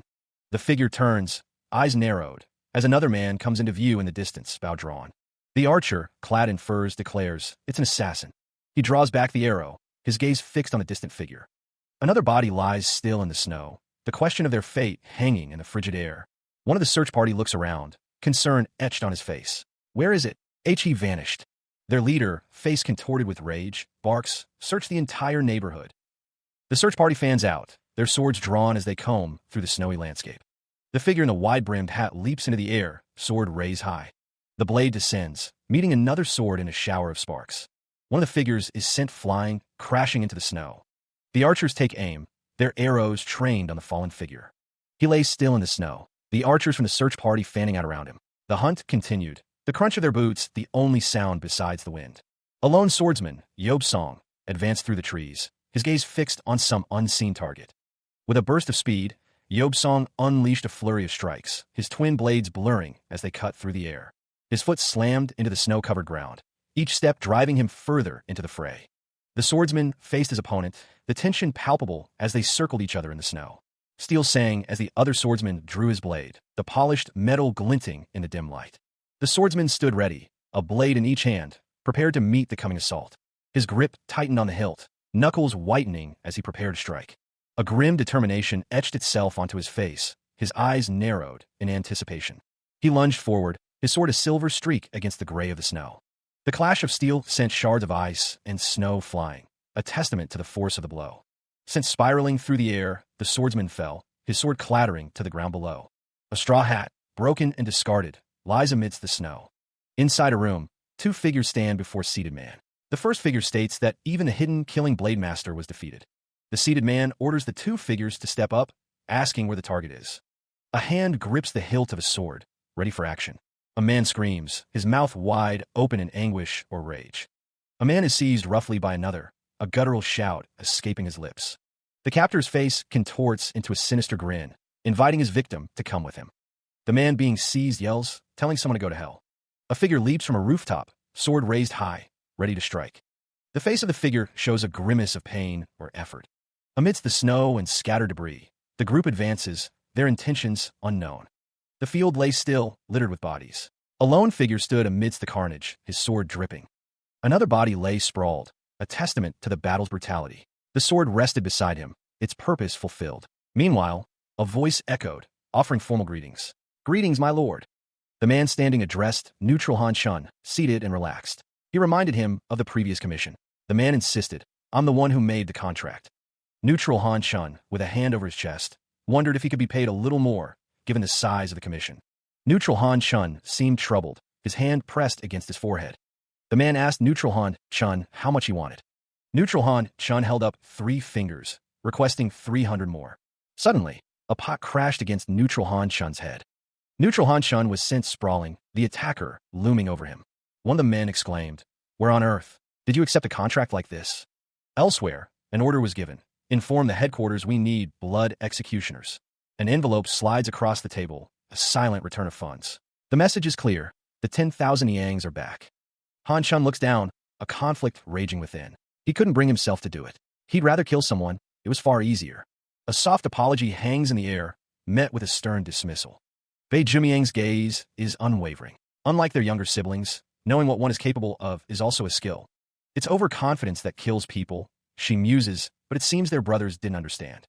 Bei Jumiang sits across from Han Shun, explaining that she has no clue where or how to establish a sect. She had ordered them to establish the Assassin's Sect, not to wage war on the Killer's Heaven sect. Those two idiots, she thinks, are still hell-bent on killing all the Killer Heaven sect's members. Only Zhongli Chu, Bei Jumiang reflects, is setting up a sect, accepting favors, and growing in power. Han Shun looks up, a flicker of surprise in his eyes. Bei Jumiang tells her little sister that she can stay with her for the time being. Han Shun offers his services, stating that if she needs him to do anything, she only needs to order him. Yet Egon, it's revealed, has built a fortress with 20,000 Niangs and locked himself in. He probably won't come out until he runs out of money. Bei Jumiang has a job for Han Shun. She needs him to get Egon out. Footsteps echoed on the wooden floor. The sect leader stood impassively as he was informed that the Yuji Town branch had requested blood executioners. The sect leader, in a room with another man, questioned what was happening. The other man responded that they were trying to figure it out, as Kai Feng, Zhangde, and now Yuji Town were all experiencing issues. A voice commanded that the best assassins from the other branches be selected and reassigned. The man clasped his hands, ensuring that those who dared challenge the killer's heaven sect would understand the consequences. The response came, "As you command." Elsewhere, a voice called out, excusing themselves. One of the figures greeted someone with a simple, "Hello." He asked if the other man had called him, explaining he was there because he'd heard the man had ties to contract killers. The other man denied this, claiming he didn't know who had told him that. The first man pleaded, asking for help. The terms are laid out. The minimum fee is 200 niangs. The man with the bandaged head acknowledges the price. Got it. He is then asked who the intended target is. Okay, who is it? The one you want to kill. Suddenly, a fist connects with his face. He is then kicked to the ground. Despite the assault, the man insists, "I want to place a contract on my head." He spits out a curse. "Fuckers." The man gazes intently, lost in thought. A figure asks if all the items are commission requests. The other confirms. The man states he will hand them over to Salmunju for review. He muses on how many people want to kill others, despite the world's chaos. The man's expression is contemplative as he holds a scroll. He wonders where everyone is getting money from, as it's not just a few pennies. The man states that it's hard to tell whether they are howmen or assassins. The woman addresses him as Lord Mangju. Lord Mangju decides he needs to look into this himself. Elsewhere, a man is addressed as Hyangju, then Lord Mangju. Han Chun stated that he was going to find the person he was speaking with anyway, adding that it was good that he came at the right time. Han Chun was informed that Salmunju gives 10% of the commission fee to those who bring him requests. Bei Jimiang asked him to tell Salmunju to stop that practice, and Han Chun agreed. Someone asked why Salmunju was trying to share profits. The response was that the disciples are not doing any work. Han Chun remarked that of course they wouldn't, with just one commission bringing in huge profits. Who won't work up a sweat? It was said that everyone is going around with eyes wide open looking only for clients, and some are even instigating commissions. Han Chun was told that this is not limited to just Ma Gate disciples, and that all 5 gates are like this now. Han Chun realized why commission requests are increasing. Han Chun thought that there was too much exposure, and that it's only a matter of time before they get exposed. Meanwhile, someone was calling out for Lord Hyangju. 2 people reacted, wondering what happened. Sapyong exclaimed. The man's face was a canvas of blood and pain, his expression a silent scream. The text declared it was Cao Su's work, and that the man died during interrogation. A group of figures walked away, their backs turned to the scene. One of the men wondered if it was Cao Su and Gaebong. Then there was only Salmon now, right? The other man responded that it couldn't be. The man hoped that he wouldn't talk till the end. Feet hurried along a path, the sound of their steps echoing in the air. A voice commanded to summon all the Hyonges tonight. Cheon Untak was called to come in. Lord Cheon was mentioned. Mangju's name was spoken. A woman asked what he had done to upset her, stating that she thought she took good care of Howman. The man replied that he knew. It was said that's why the issue has grown bigger, and to not beat around the bush and just tell him. The return of Salchengate was reported to Han Chun. The report continued, noting that Howman and Gaebong is too deeply involved with Salmon, and this could escalate into an issue with the entire Salchen and Howman. They are looking for Salmon. Han Chun reassured, "Don't worry about Salchengate. I'll take care of it." Han Chun seemed confident. Han Chun and Sapyong remained silent. Han Chun's expression was unreadable. Sapyong stated, "Please leave. There is no time to waste." The message was clear. We're done with Salmon now. Elsewhere, the man in snow reported, Hyangju from Salmon is still not. He apologized. It was late, and there was a problem on the way. One of their disciples was found dead as a transformed corpse. Sapyong inquired, was that person also deeply involved in Salmon commissions? The response was affirmative. Sapyong's expression hardened. Sapyong declared, no more accepting commissions, as of now. He commanded that all activities related to Salmon cease immediately, his tone leaving no room for argument. A subordinate questioned whether he could unilaterally make such a decision. The air hung heavy with unspoken tension as the implications of the order settled in. Another reported that Salmon had already departed, leaving them to deal with the fallout. Sapyong stated that the remaining task was to minimize the damage, his expression grim. The man with the shaved head wondered how they would accomplish this. Before any further discussion could take place, a decision was made. The order was given to leave no trace, those tainted would die anyway, and sending them off cleanly was helping them. Lord Mangju asked if the situation was that dire. It was revealed that 2 were already dead, and they didn't know how much Salchengate knew, but they must cut it off there. The man with the shaved head was instructed to take care of those who seemed too involved first. He declared that this was no time to sit still, a sense of urgency permeating the room. Sapyong stated that he would go there right away, his resolve firm. Hyang Jabayok is stopped by an unknown man, who calls out to her to wait a moment. She turns, a question forming in her mind. A wooden chest sits closed. The man explains that it's a viper that kills within 7 steps, adding that she won't even feel pain. Hyang Jabayok remains silent. Hyang Jabayok reflects on the man's words, realizing she is the most dangerous one. Meanwhile, Sapyong remains silent, his expression unreadable. Elsewhere, the unknown warrior addresses Lord Mangju. A hand reaches for a sliding door, opening it slightly. The room beyond is empty. Hyang Jabayok carries the chest, her expression thoughtful. The unknown warrior discovers that someone is already gone. Hyang Jabayok wonders who is gone. Hyang Jabayok closes her eyes, lost in thought. The question hung in the air, unspoken yet heavy. Who would seek vengeance? At her desk, Hyang Jabayok sat in contemplation, seemingly unaware of the danger closing in. A hand pressed a hidden mechanism, triggering something unseen. The man with the top knot shook his head, declaring that something wouldn't do, that there was work to be done. The disembodied voice echoed, stating that seeing her attempt suicide meant she knew a lot and had work to do before dying. The man with the top knot raised his sword behind Hyang Jabayok, the steel glinting ominously. The unseen interrogator scoffed, stating that she didn't know what he was talking about, and that he would see how long she could keep her mouth shut, unlike the others. Hyang Jabayok groaned in pain as the torture began. Meanwhile, elsewhere, a scarred man demanded to know where the guys loitering around were. Her eyes widened in shock as the blade drew closer. Another man intervened, demanding to know what the torturer was doing to the frail woman. The man with short black hair glared, demanding to know who the hell the newcomer was. The man spoke, mentioning someone loitering nearby. A voice booms, questioning if the branch manager of the beggar sect was truly killed, and if the estate was turned into chaos. A figure responds with a simple, affirmative, yes. Without warning, a swift chop descends, striking a figure at the neck. The assault continues, another chop aimed directly at the head.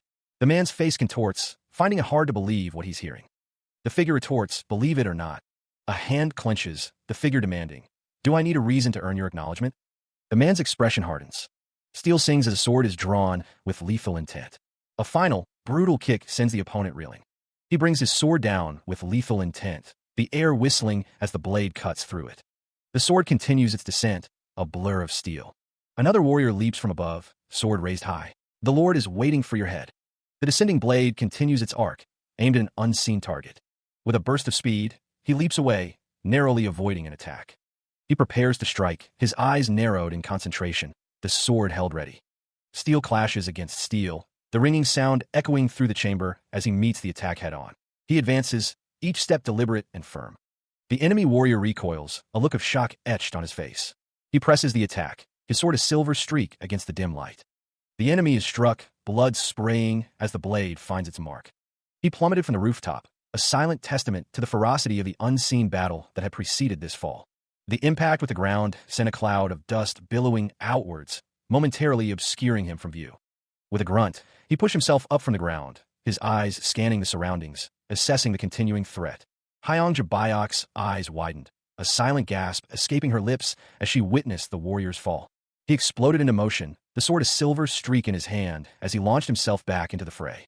The blade descended, a promise of swift and decisive action against his unseen foes.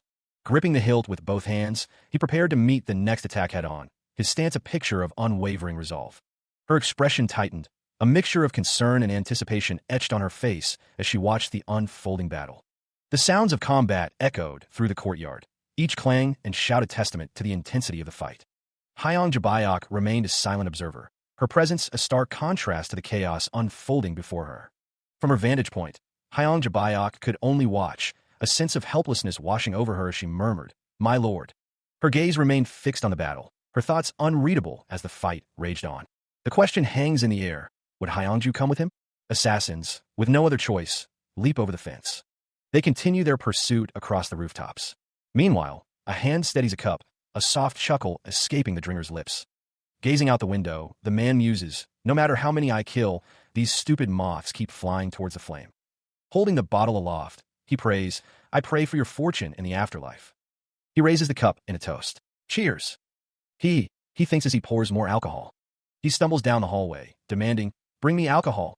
The alcohol flows freely into the cup. He takes a swig from a small container. Several women sit in a group, their expressions unreadable. The warrior tells Hyang Jabayok, tell me. If you want, I'll send you back. Hyang Jabayok simply responds, right? The warrior continues, you like it better here than being with your parents, husband, or kids, right? Hyang Jabayok looks down, a shadow crossing her face. She thinks of taking care of poor parents and working hard for an absent husband. Every day was painful. The warrior speaks again, but here, nice clothes, warm beds, warehouses full of food. Your only job is to play with me and have fun. He finishes, for you all, this place is heaven. Hyang Jabayok looks up at him, her expression a mix of worry and defiance. What? I'm worried my parents are still going hungry. The warrior raises his voice, demanding, what nonsense are you spewing? His face contorted in anger, he continues, W8. The sound of footsteps echoes in the distance.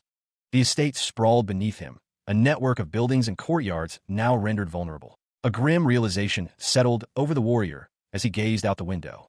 His eyes widened, a silent question forming on his lips. How could they be moving while avoiding the traps? The thought sent a chill down his spine. These guys. The warrior's eyes narrowed. They knew about it. A surge of adrenaline coursed through him as he broke into a run, the sound of his footsteps echoing through the halls. Shit. The sound of hurried footsteps filled the air as he moved deeper into the estate. He paused, his gaze sweeping over the women before him. How? Just how?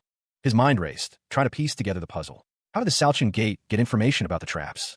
Damn it, this estate is done for, he thought, his hand tightening around the hilt of his weapon. It's a pity, but I must abandon it swiftly. He reached for the door, his hand outstretched. Master, what's going on? The warrior paused, his expression hardening as he faced the group. You're not leaving us behind, are you? His eyes narrowed, a flicker of something dark passing through them. Oh, dear me, I slipped up. He gripped the weapon tighter, his resolve hardening. It's a pity, but I must abandon it swiftly. The warrior's grip tightened on his weapon. No matter how rushed I am, I can't leave any loose ends. The women gasped, their eyes wide with fear. Master, a cacophony of panicked cries echoed from behind the ornate doors, each syllable laced with terror. The wind howled through the desolate, snow-covered landscape, each gust carrying the sting of ice. A figure lay buried beneath the snow, the muffled sounds of struggle barely audible against the wind's mournful cry. Kneeling in the snow, a lone figure clutched his sword, his gaze fixed on some unseen point in the distance. Turning away from the village, the man muttered, contemplating the destruction he was capable of, to blow up 1,000,000 yang worth of land like this. The man's face, etched with scars and grim determination, betrayed a simmering rage. He thought, I have to find out who did this right away. Meanwhile, a group of figures stood silhouetted against the stormy sky, one of them relaying urgent news. We're being chased by the Salchinman. Inside a dimly lit room, an old man greeted them. Welcome, he rasped, then added. You are also in danger now, Chano. A younger voice reassured. Don't worry about this, old man. Chano, his face a roadmap of wrinkles and experience, smiled faintly. Living in danger is not a new thing for me. Yet I've lived to this age now. He observed the surroundings, a sense of relief washing over him. It seemed his worries were unfounded. The group was ushered inside. Chano explained that since he lived alone, his home was small, and asked them to bear with any inconvenience, promising to find a new place for them to stay. Chano assured them that they must be hungry after their long journey, and promised to bring them some food. Huang Yung was offered a spoonful of food. The group gathered around the table. One of them noted that Huang Yung's outfit looked poor, but the treatment was generous, as expected. Zhang Chu was present at the meal. The white-haired man opened his eyes, wondering what had happened. He had thought everything was going smoothly. Huang Yung was told to show some respect to the person he served. Huang Yung reacted with surprise. A cloak billowed.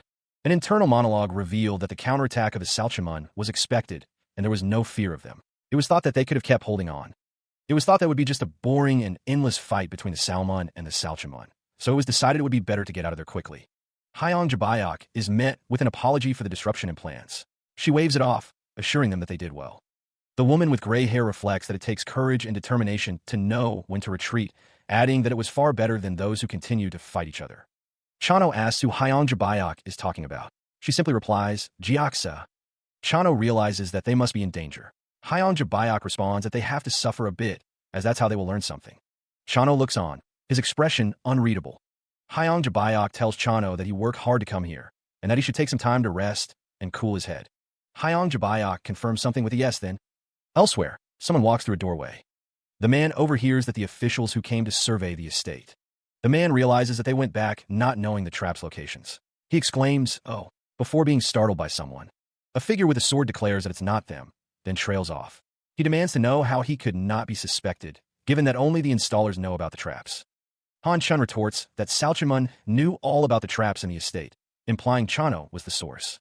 Chano, agitated, wonders aloud who could have told them, questioning if Han Chun believes he gave Salchinman the information. Han Chun suggests that it is the logical conclusion. He insists that he has had ties with Salhanbu for over 30 years, and after it dissolved 10 years ago, he didn't work with anyone else and waited. Chano vehemently denies giving information to anyone but Sao Hanbu. Han Chun reminds Chano that he said he lost the trap layout 3 days ago and asked for another copy. Chano claims he never requested another copy of the layout. Chano is shocked by the accusation. Sapyong is addressed respectfully. Sapyong asks if he can come in and is granted permission. Han Chun reveals that the information he got from the beggar on the street indicates that the Salchinmun is chasing the Mongolian warriors. The man acknowledges the situation. He knows Jiaxa can handle the task at hand. Han Chun agrees, but senses something different this time. Chano is shocked to learn that the Salchinmun sent 10 first-class assassins from their main branch all at once. It seems hard to hold on this time. Zhang Richu is on the move. Sapyong wonders where Zhang Richu is now. He just left before dawn, but where to? He didn't say anything else except that he had something to see. Meanwhile, the group gathers. The woman with long white hair pleads with those around the table, her voice filled with desperation. You all need to help me. One of the men, his hair pulled back in a traditional top knot, urges haste. Get ready quick. Yuruchi's expression hardens as she is reminded of her duty. Take Lord Chang's orders. But we're family now, even when. A heavily tattooed man challenges her, his voice low and dangerous. Your brother is in danger. You're going to pretend you don't know. The words strike a chord, and Yuruchi's resolve hardens. Sking, Yuruchi breaks into a run. She sprints toward the nearby building, calling out, Grandpa. A man in a hat watches as Yuruchi rides away on horseback. Young miss. Yuruchi's face is a mask of determination as she urges the horse forward. Immediately, the horse gallops away from the building, kicking up snow and dust in its wake. The sound of hooves fades into the distance. The group descends the snow-covered mountain, their figures small against the vast landscape. They continue their hurried pace, the wind whipping around them as they navigate the treacherous terrain. A man's anguished cries echoed through the air, tears streaming down his face. Oh no, my wife, he sobbed, his voice cracking with despair. You can't go like this. The camera lingered on the lifeless bodies, a stark reminder of a tragedy. A voice lamented, hardship just to feed the family. To go so meaninglessly, how pitiful. The air was thick with the sounds of grief, sobs and wails filling the silence. A lone figure walked away from the gate, their shoulders slumped with sorrow. A voice whispered, my daughter, my sweet daughter. The scope widened, revealing the extent of the carnage. Bodies lay scattered across the estate, a testament to the brutality of the attack. That lord of this estate, someone muttered, their voice filled with dread. A man raised his arms to the heavens, his face contorted with rage. Is surely a devil, he roared. I requested Death Heavenly Sect to kill this devil. So what have they been doing? The crowd murmured, their voices filled with a thirst for vengeance. Let's go to Death Heavenly Sect after the funeral, one of them declared, their eyes burning with determination. A group of figures huddled together, their faces etched with resentment. That jerk? Why did he do this? One of them hissed. We need to get the commission fee back. A small crowd gathers, murmuring questions. A messenger from Elder Chion has arrived. Lady Sogo's urgent message is delivered. Lord Jiaxa is in danger and requires immediate assistance in Yojio. Meanwhile, a group pushes onward through the harsh, snowy terrain, their breath misting in the frigid air. The wind howls around them as they trudge through the drifts, their cloaks billowing behind them. They continue their ascent, the snow crunching beneath their feet with each step. The group presses on, their faces grim with determination. Suddenly, one of the travelers cries out in pain, stumbling and falling to the ground. Ugh! Another member of the group rushes to their side, concern etched on their face. You okay? Clutching at their ankle, the fallen traveler grits their teeth. My ankle is twisted. The injured traveler insists, I can't go on now. The other urges, go. With grim resolve, the injured one declares, I'll buy time. The pursuers close in, their forms silhouetted against the snow-covered landscape. The cloaked figure pressed on, boots sinking into the deep snow with each stride. A voice called out, desperate. Wait. The group scrambled onward through the treacherous terrain, urgency etched on their faces. Hurry, please hurry. A man's face contorted in anguish, his voice a strained whisper. I in the afterlife. The man with the bow and arrow notched an arrow, his gaze fixed on some unseen threat. I'll treat you to a big drink, he promised, a grim determination hardening his features. Go, take care. With a sharp exhale, he released the arrow. The cloaked figure continued to sprint through the snow. The arrow blurred through the air, a feathered death knell. The archer drew back another arrow, preparing to fire again. The arrow streaked across the landscape, a desperate defense against the unseen enemy. His face was a mask of grim determination, the cold wind whipping around him. The man with the bow and arrow knelt in the snow, a lone guardian against the coming storm. The courtyard, blanketed in snow, seemed peaceful just moments ago. Now, something stirs in the shadows, an unseen menace about to break the tranquility. The man with the torch pauses, a flicker of unease crossing his face. What was that noise? Eek! A wave of rats erupts from the darkness, their tiny claws scratching against the frozen ground. Rats! The man exclaims, his eyes widening in disbelief. What in the world? Where do they all come from? Ugh! The rats swarm closer, their presence overwhelming. What are you staring blankly for? Catch them, chase them away, or something. The man shouts, brandishing his torch in an attempt to ward off the vermin. Shoo! Shoo! Shoo! Go away! Another figure yells, joining the effort to drive back the tide of rats. Shoo! Shoo! He roared, his voice echoing in the cold night air. Die, you rats! The man continued to shoo the rats away, his face contorted in anger. Go away! Shoo shoo! The commotion stirred the household. What's this commotion in the middle of winter night? Wake up everyone who's sleeping. We can't handle this number. Meanwhile, a figure lay asleep in a lavishly decorated bed, unaware of the chaos unfolding outside. A voice cut through the silence. Get up now. The voice continued, a hint of threat lacing its tone. It would be best if you got up. The unseen speaker pressed on. Get up by the count of 3. I'll let you sleep forever. The voice revealed the sleeper's identity, a death soul agency assassin. The old man stirred, his eyes opening slightly. Didn't death soul agency disappear 10 years ago? We just kept our heads down to avoid Simang, still innocent. He. The voice pressed, revealing a deeper conflict. Those 10 great sex punks lied again. So why'd you come? A figure emerged from the shadows, cloaked and mysterious. Who the hell? I came to negotiate. Please give us a chance to rebuild the death soul agency. The old man, now sitting up, regarded the figure with suspicion. Negotiate? What do I gain by giving you a bowl to eat from? The Lord's life is threatened as Li In-om is attacked. The old man's face contorts in anger. The assassin's gaze is intense. A voice calls out, wondering what is going on. Someone approaches, referring to the old man as my lord. The old man remarks that pesky rats are popping up everywhere, trying to get rid of them. The assassin apologizes for disturbing his sleep, promising to take care of it quickly. The old man responds, good, as he is asked to give the Death Soul Agency a chance to rebuild. The assassin asks that the death sentence on their Death Soul Agency also be lifted. The old man, now revealed to be Lord Zhongli of Deathgate, Zhongli Chu, says he still doesn't know the assassin's name. Zhongli Chu states that he wanted to see the one who turned the beggar sect into a mess and came himself. Zhongli Chu agrees to lift the death sentence.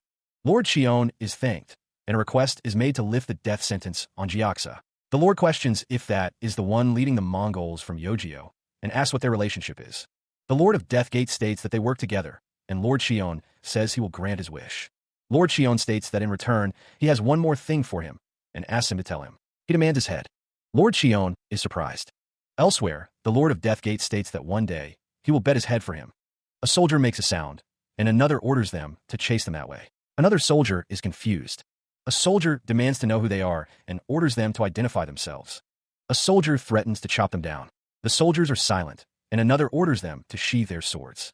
A soldier stammers, and another states that he is the Lord of Deathgate. A soldier orders the others to greet him respectfully. The Lord of Deathgate stands before the soldiers. The air crackles with unseen energy. A blade slices through the air, a harbinger of violence. The hooded figure, flanked by an ally, prepares to unleash a devastating strike with a massive sword. With a guttural cry, the hooded figure lunges, a smaller blade extended, seeking to pierce the enemy's defenses. Steel clashes against steel as the hooded figure engages in a furious exchange with an unseen opponent. The hooded figure's voice cuts through the din of battle, a taunting question hanging in the air. How far do you think you can run? The only escape from the Death Heavenly Sect is death itself. The hooded figure moves with blinding speed. The fight continues, the hooded figure now standing over a fallen foe, their relentless assault showing no signs of slowing. The warrior demands to know the hooded figure's identity as they clash swords. The hooded figure's blade sings through the air, meeting the warrior's steel in a shower of sparks. The warrior reels from the force of the blow, his face contorted in a grimace. A woman with long white hair looks on, questioning how this could be. A disembodied voice echoes, claiming to have watched their every move, believing this to be a valuable experience. The woman with white hair expresses her inability to simply stand by. The warrior grits his teeth, wondering if he can watch his brother face mortal danger. The woman with black hair declares that she came. Elsewhere, a group of figures is spotted running down a snowy hill. Someone exclaims that their numbers have increased. A bird flies overhead as the group of figures continues their descent. The hooded figure's face is revealed, a grim determination etched upon it. A hand releases a pigeon into the sky, entrusting it with a vital message.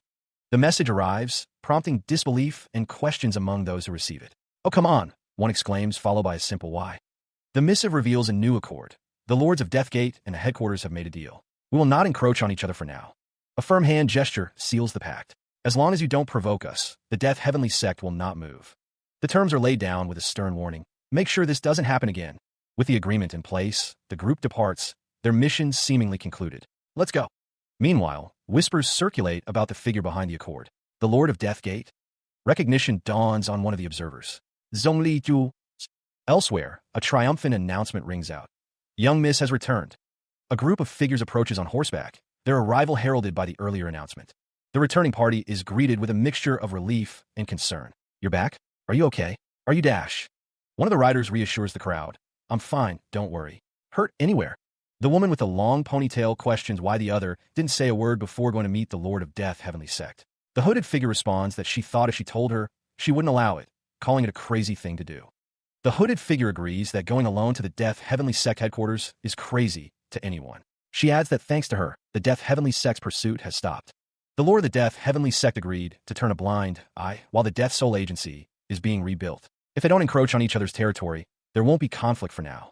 The figure with long white hair remains silent, her expression unreadable. A figure kneels, begging forgiveness for acting alone without reporting. The hooded figure responds that he did well, asking why he would ask for forgiveness when it brought good results, but warns that there will be no second chances. The hooded figure says he'll keep that in mind, but then mentions that he heard his men were disrespectful to her, my lord. The man yells that it's over and in the past, calling out to Hyongju, followed by the word blade.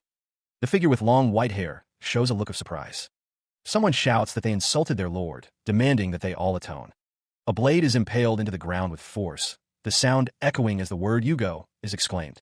The figure who is kneeling is now on the ground, surrounded by others. The man with the dreadlocks and facial tattoos clenches his fists. He is kneeling, head bowed, awaiting judgment. The air crackles with unspoken tension. Hyong Jabayok hold a knife, the blade glinting in a dim light. "You-go," she exclaims. The kneeling man remains motionless, bracing himself for what is to come. His hands are bound tightly behind his back, a testament to his helplessness.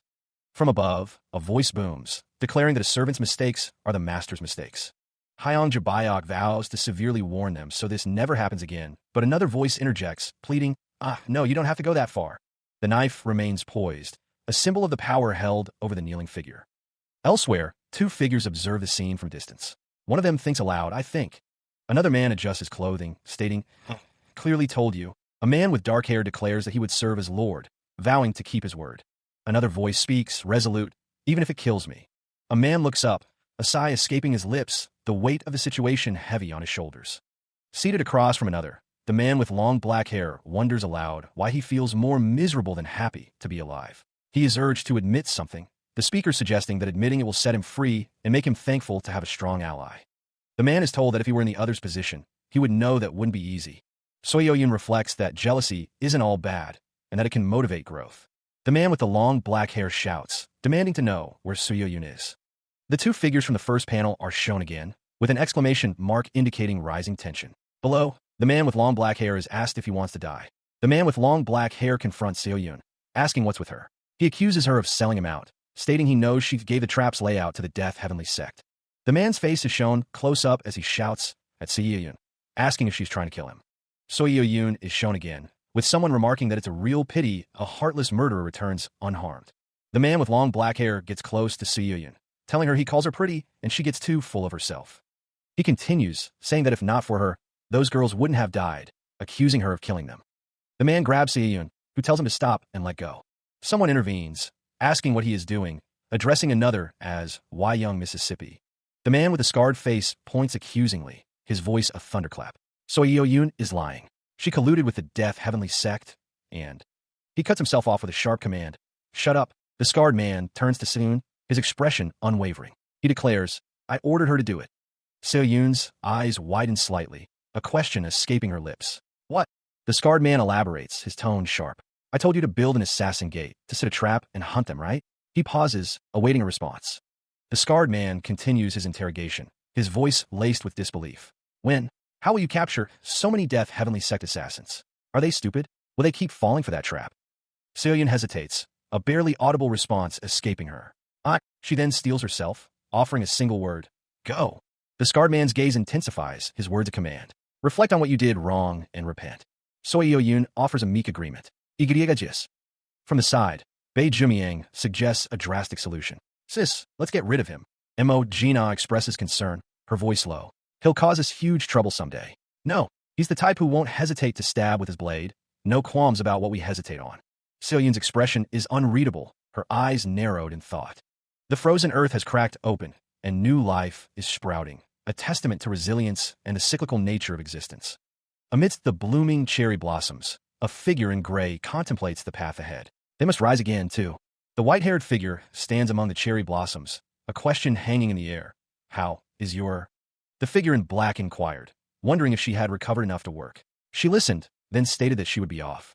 The white-haired figure's expression hardens, a sense of disillusionment in her voice. Loyalty anymore. The figure in black warns the other not to try to prove it that way again. The white-haired figure responds that she will keep that in mind.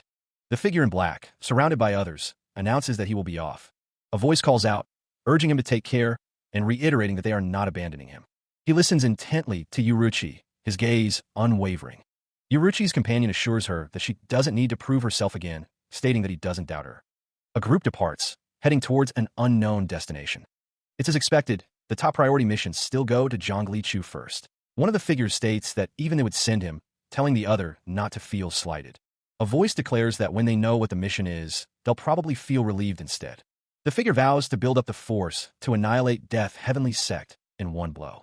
Yuruchi's expression hardens, resolve etched on her face. The plan is set. Zhongli Chu's role will be to attract attention and buy time.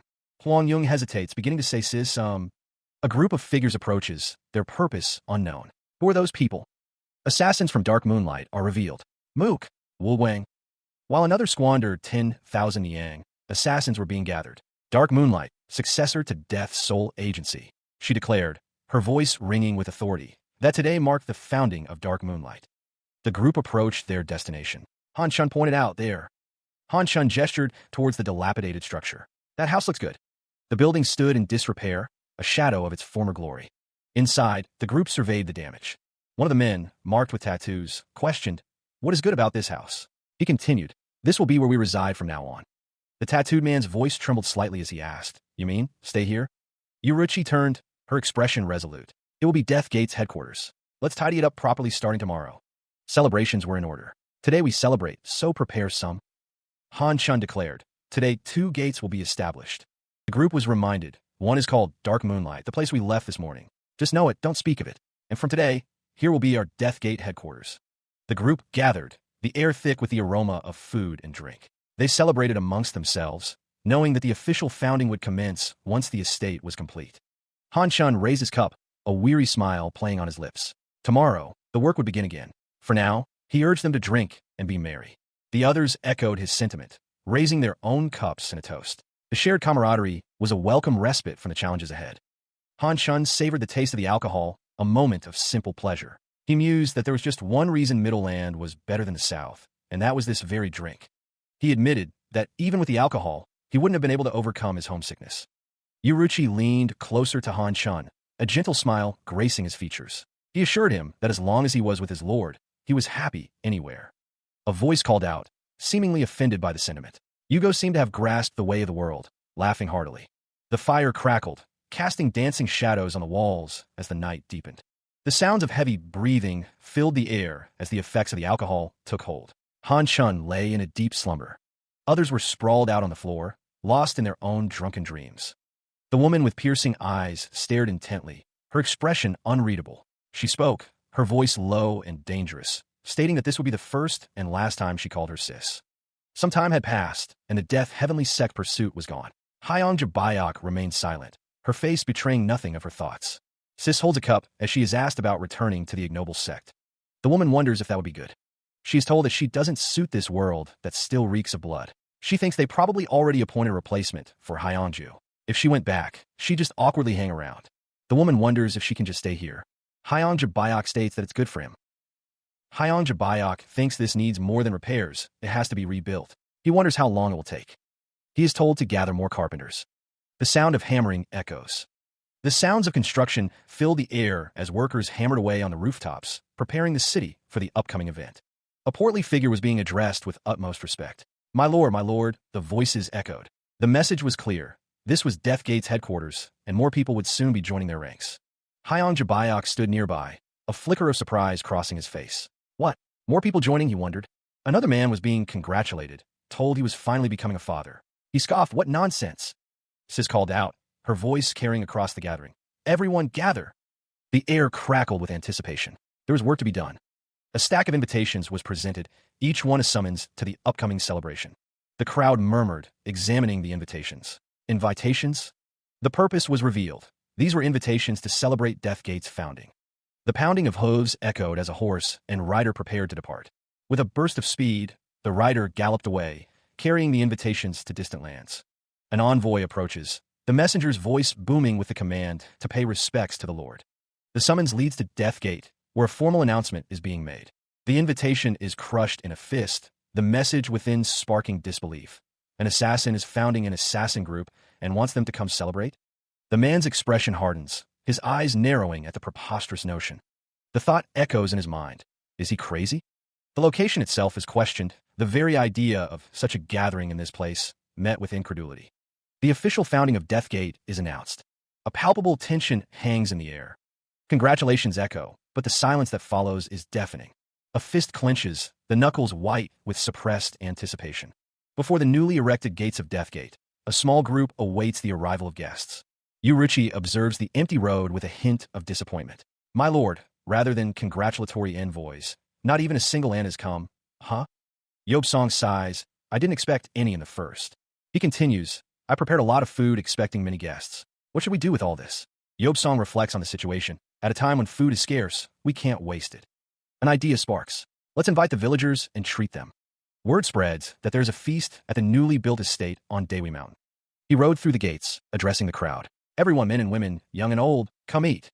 The villagers made their way towards the estate, eager for the promised feast. One of the villagers sighed in relief. Haven't had a proper meal these past few days, so nice to have a day like this. He added, let's eat till. Another villager, his stomach rumbling, declared, our bellies burst today. But a seed of doubt was planted. Is this Deathgate? That Deathgate. Whispers spread through the crowd. Then this place has gathered assassins. A man eyed the entrance warily. Is it safe for us to accept this treat? One of the villagers muttered, what would they do to petty people like us? Another, trying to ignore the fear, simply thought, I'm going to eat. Neutral CHU, standing before the crowd, welcomed them with open arms. Please eat to your heart's content. Everything's prepared for you all. Take some back when you leave too. The villagers, reassured by the warm welcome, began to eat. Oh, thank you so much, one said. We'll eat well. Sis approached, offering more food. Excuse me. Yes, would you like some more? One of the villagers, his face flushed, asked, where is the toilet? Another villager pointed. It's behind that building next to the fence. The gate to the estate stood silent, an invitation to step inside. He passed through the gate, stepping into the grounds of Deathgate. His eyes widened slightly, taking in the sight. A braided rope hung nearby, a detail that caught his attention. He continued his exploration, walking along the rooftops. The boy then made his way down to the paths below, continuing his tour of the grounds. A voice called out from behind him. What are you looking for? Yobsong stood behind him, his expression unreadable. Are you lost? Shu chuckled, dismissing the question. Ho ho, it's not that big of an estate to get lost. He explained that he was just looking around. Shu knew this used to be an abandoned estate, and didn't expect it to be reborn like this. So how? Shu asked if it appeared after looking around, adding that a hastily built tower easily crumbles. His expression was unreadable. A voice notes that the structure looks precarious, built in a rush, but it may not crumble, depending on the Lord's capabilities, expressing gratitude. Someone advises eating more of the prepared food. Another voice replies that their belly is about to burst. A box filled with items is shown. Yobsong asks if the compensation should be enough. Shu confirms that he wants someone killed. Yobsong looks on. Shu asks if he needs to give a reason when requesting an assassination. Yobsong replies that he is paying, so he just needs to kill them. Yobsong is told to just say if he can do it or not. He apologizes, stating he has orders from the Lord not to accept commissions without valid reasons. Shu states that this isn't the only place he. Footsteps echoed as someone approached, urgently calling out, My lord! Hyang Jabayok gazed out the window, lost in thought. Elsewhere, a man sat sharpening his blade, while another stood silently in the background. Word arrived that he had gone out with Yugo on business, but hadn't specified when he'd return. A woman pleaded with the kneeling man, begging for help. Hyang Jabayok instructed someone to follow the woman leaving the estate, suspecting she was headed to the Death Heavenly Sect. The order was given to discover who Seowa Imyong was and why she wanted to commission a murder. The man responded that he would be right back. He immediately took off, running away from the building. The man muttered to himself, surprised that assassins had to tail people. A desperate need for people to mobilize was expressed. A man's face showed a sudden realization. Seeing Hyangju Bayok's face, Lord Mangju didn't know what expression he should have, stating he didn't intend to trouble her. The man's gaze narrowed, his expression hardening as he considered the ignoble SECT strength. Lord Zhongli Chu of Deathgate, they pleaded, was the only one who could restore their lord. They begged for help. Lord Mangju wondered if they were in their right minds, questioning their founding.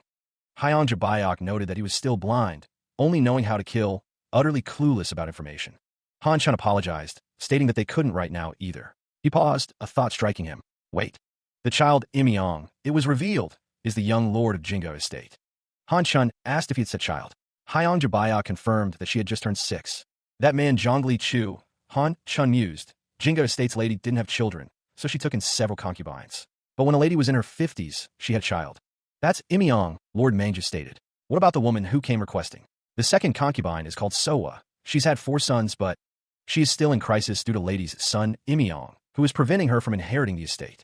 The thought of killing a 6-year-old child lingers in her mind. It was right to reject the request.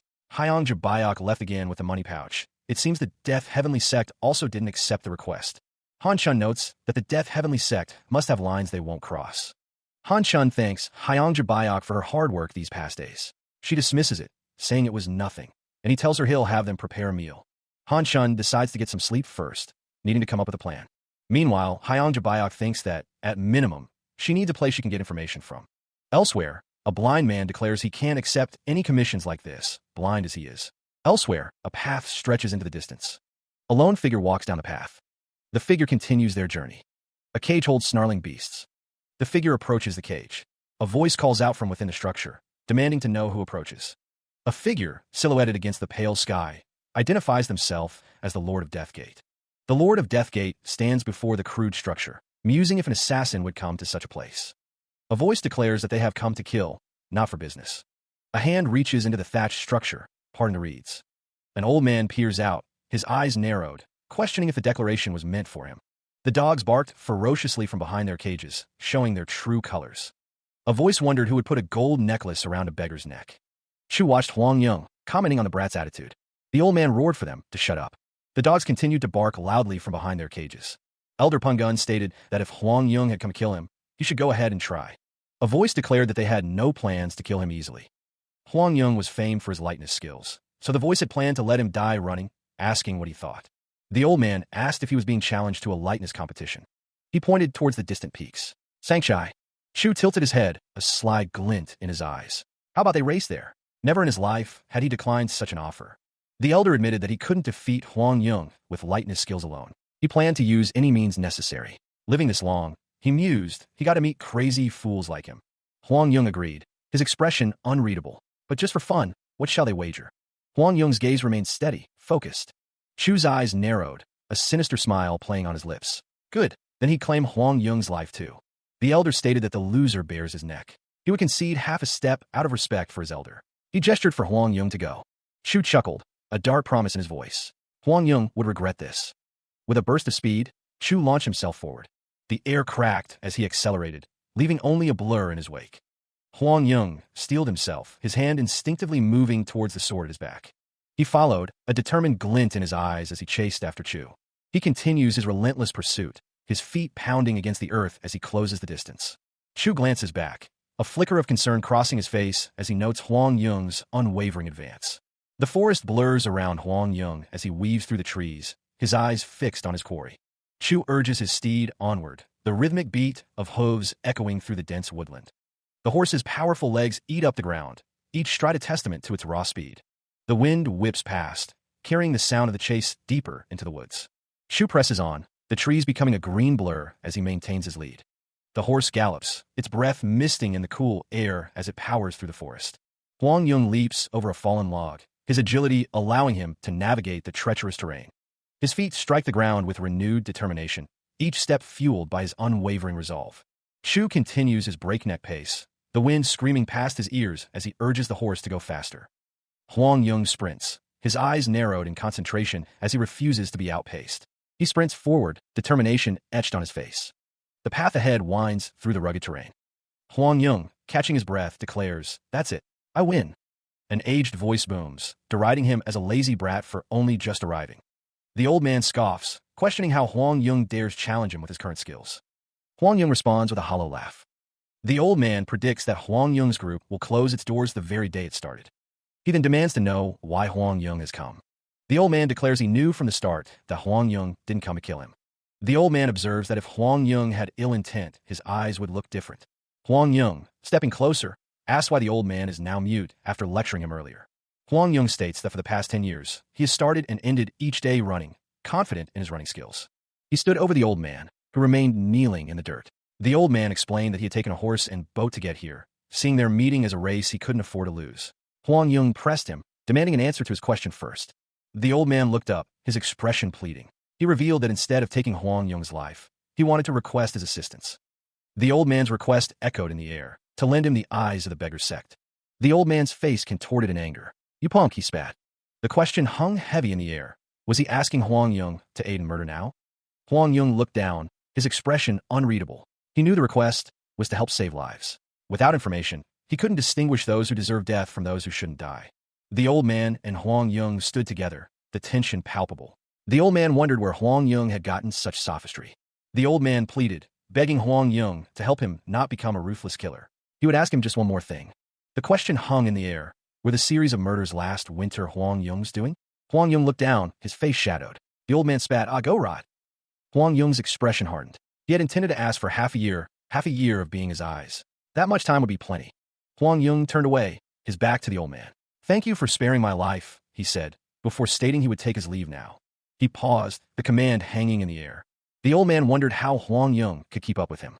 Song Yang knew he could still beat the boy because he knew the way. Meanwhile, an assassin prepared their blade. The assassin remained hidden, watching. Back with Song Yang, he continued his trek. The old man thought it was strange for someone like Huang Yung to walk the path of a killer. Elsewhere, someone thought Huang Yung was a dangerous guy and needed to be watched closely. Meanwhile, I1G at the Zhouman pawn shop was asked to kill someone. The client was asked to state their request clearly, to confirm if they were asking for an assassination. They confirmed that it was a request to assassinate someone. The client offered a family heirloom passed down through generations, since they had no money. She needed time, Seo-Yun explained, to decide whether to accept the request. She asked that they wait until she had new members to rely on. A voice pressed, inquiring until when she would need.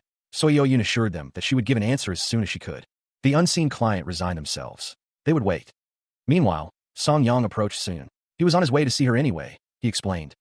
Seo-Yun apologized for asking for his help again, explaining that until she got new members, she had no choice. Seo-Yun needed his help one more time. Song Yang, ever reliable, assured her that he was happy to help. A letter arrived. Seo-Yun and Song Yang examined the contents of the letter together. Seo-Yun's eyes widened in shock as she read the message. Footsteps echo. A voice calls out, "My lord." The pawn shop owner, I1G, received a document labeled "Dakon." 100 coins were given, but further payment was delayed. After 5 months, I1G returned the daughter, claiming she was too young. Seo-Yun states that there is no need to contemplate the request to be a concubine. A woman's eyes widen in shock. It seems he has gained a shadow. It will be easier. Pungun Chul. A request echoes, a demand to eliminate Unjung Samryong. The words hang in the air, heavy with unspoken implications. Sis's expression hardens, her gaze unwavering as she considers the proposition. Han Chun remains impassive, his face unreadable beneath the shadow of his straw hat. The woman in the ornate hairpiece turns to Han Chun, awaiting his response. Han Chun pauses, a barely perceptible shift in his posture betraying a flicker of surprise. "Wait a moment." Sis bows her head slightly, her voice calm as she speaks of assassination commissions. "Please wait for a moment." A voice responds, simply, "All right." A close-up reveals narrowed eyes, the speaker's thoughts turning to the skills needed to walk such a path. I1G sits calmly at his desk, his arms crossed. "Komein." Sis informs Han Chun that they've been requested to kill Unjung Samryong. Han Chun replies that it's their first commission as an assassin, adding that they can't earn enough to run the estate. Sis wonders if they only take criminal commissions, pressing Han Chun to confirm that they take no innocent commissions. Hyang Jabayok is known as the Shadow. Sis reacts with surprise, a gasp escaping her lips. Han Chun explains that the reason the Shadow is following them is to monitor their actions.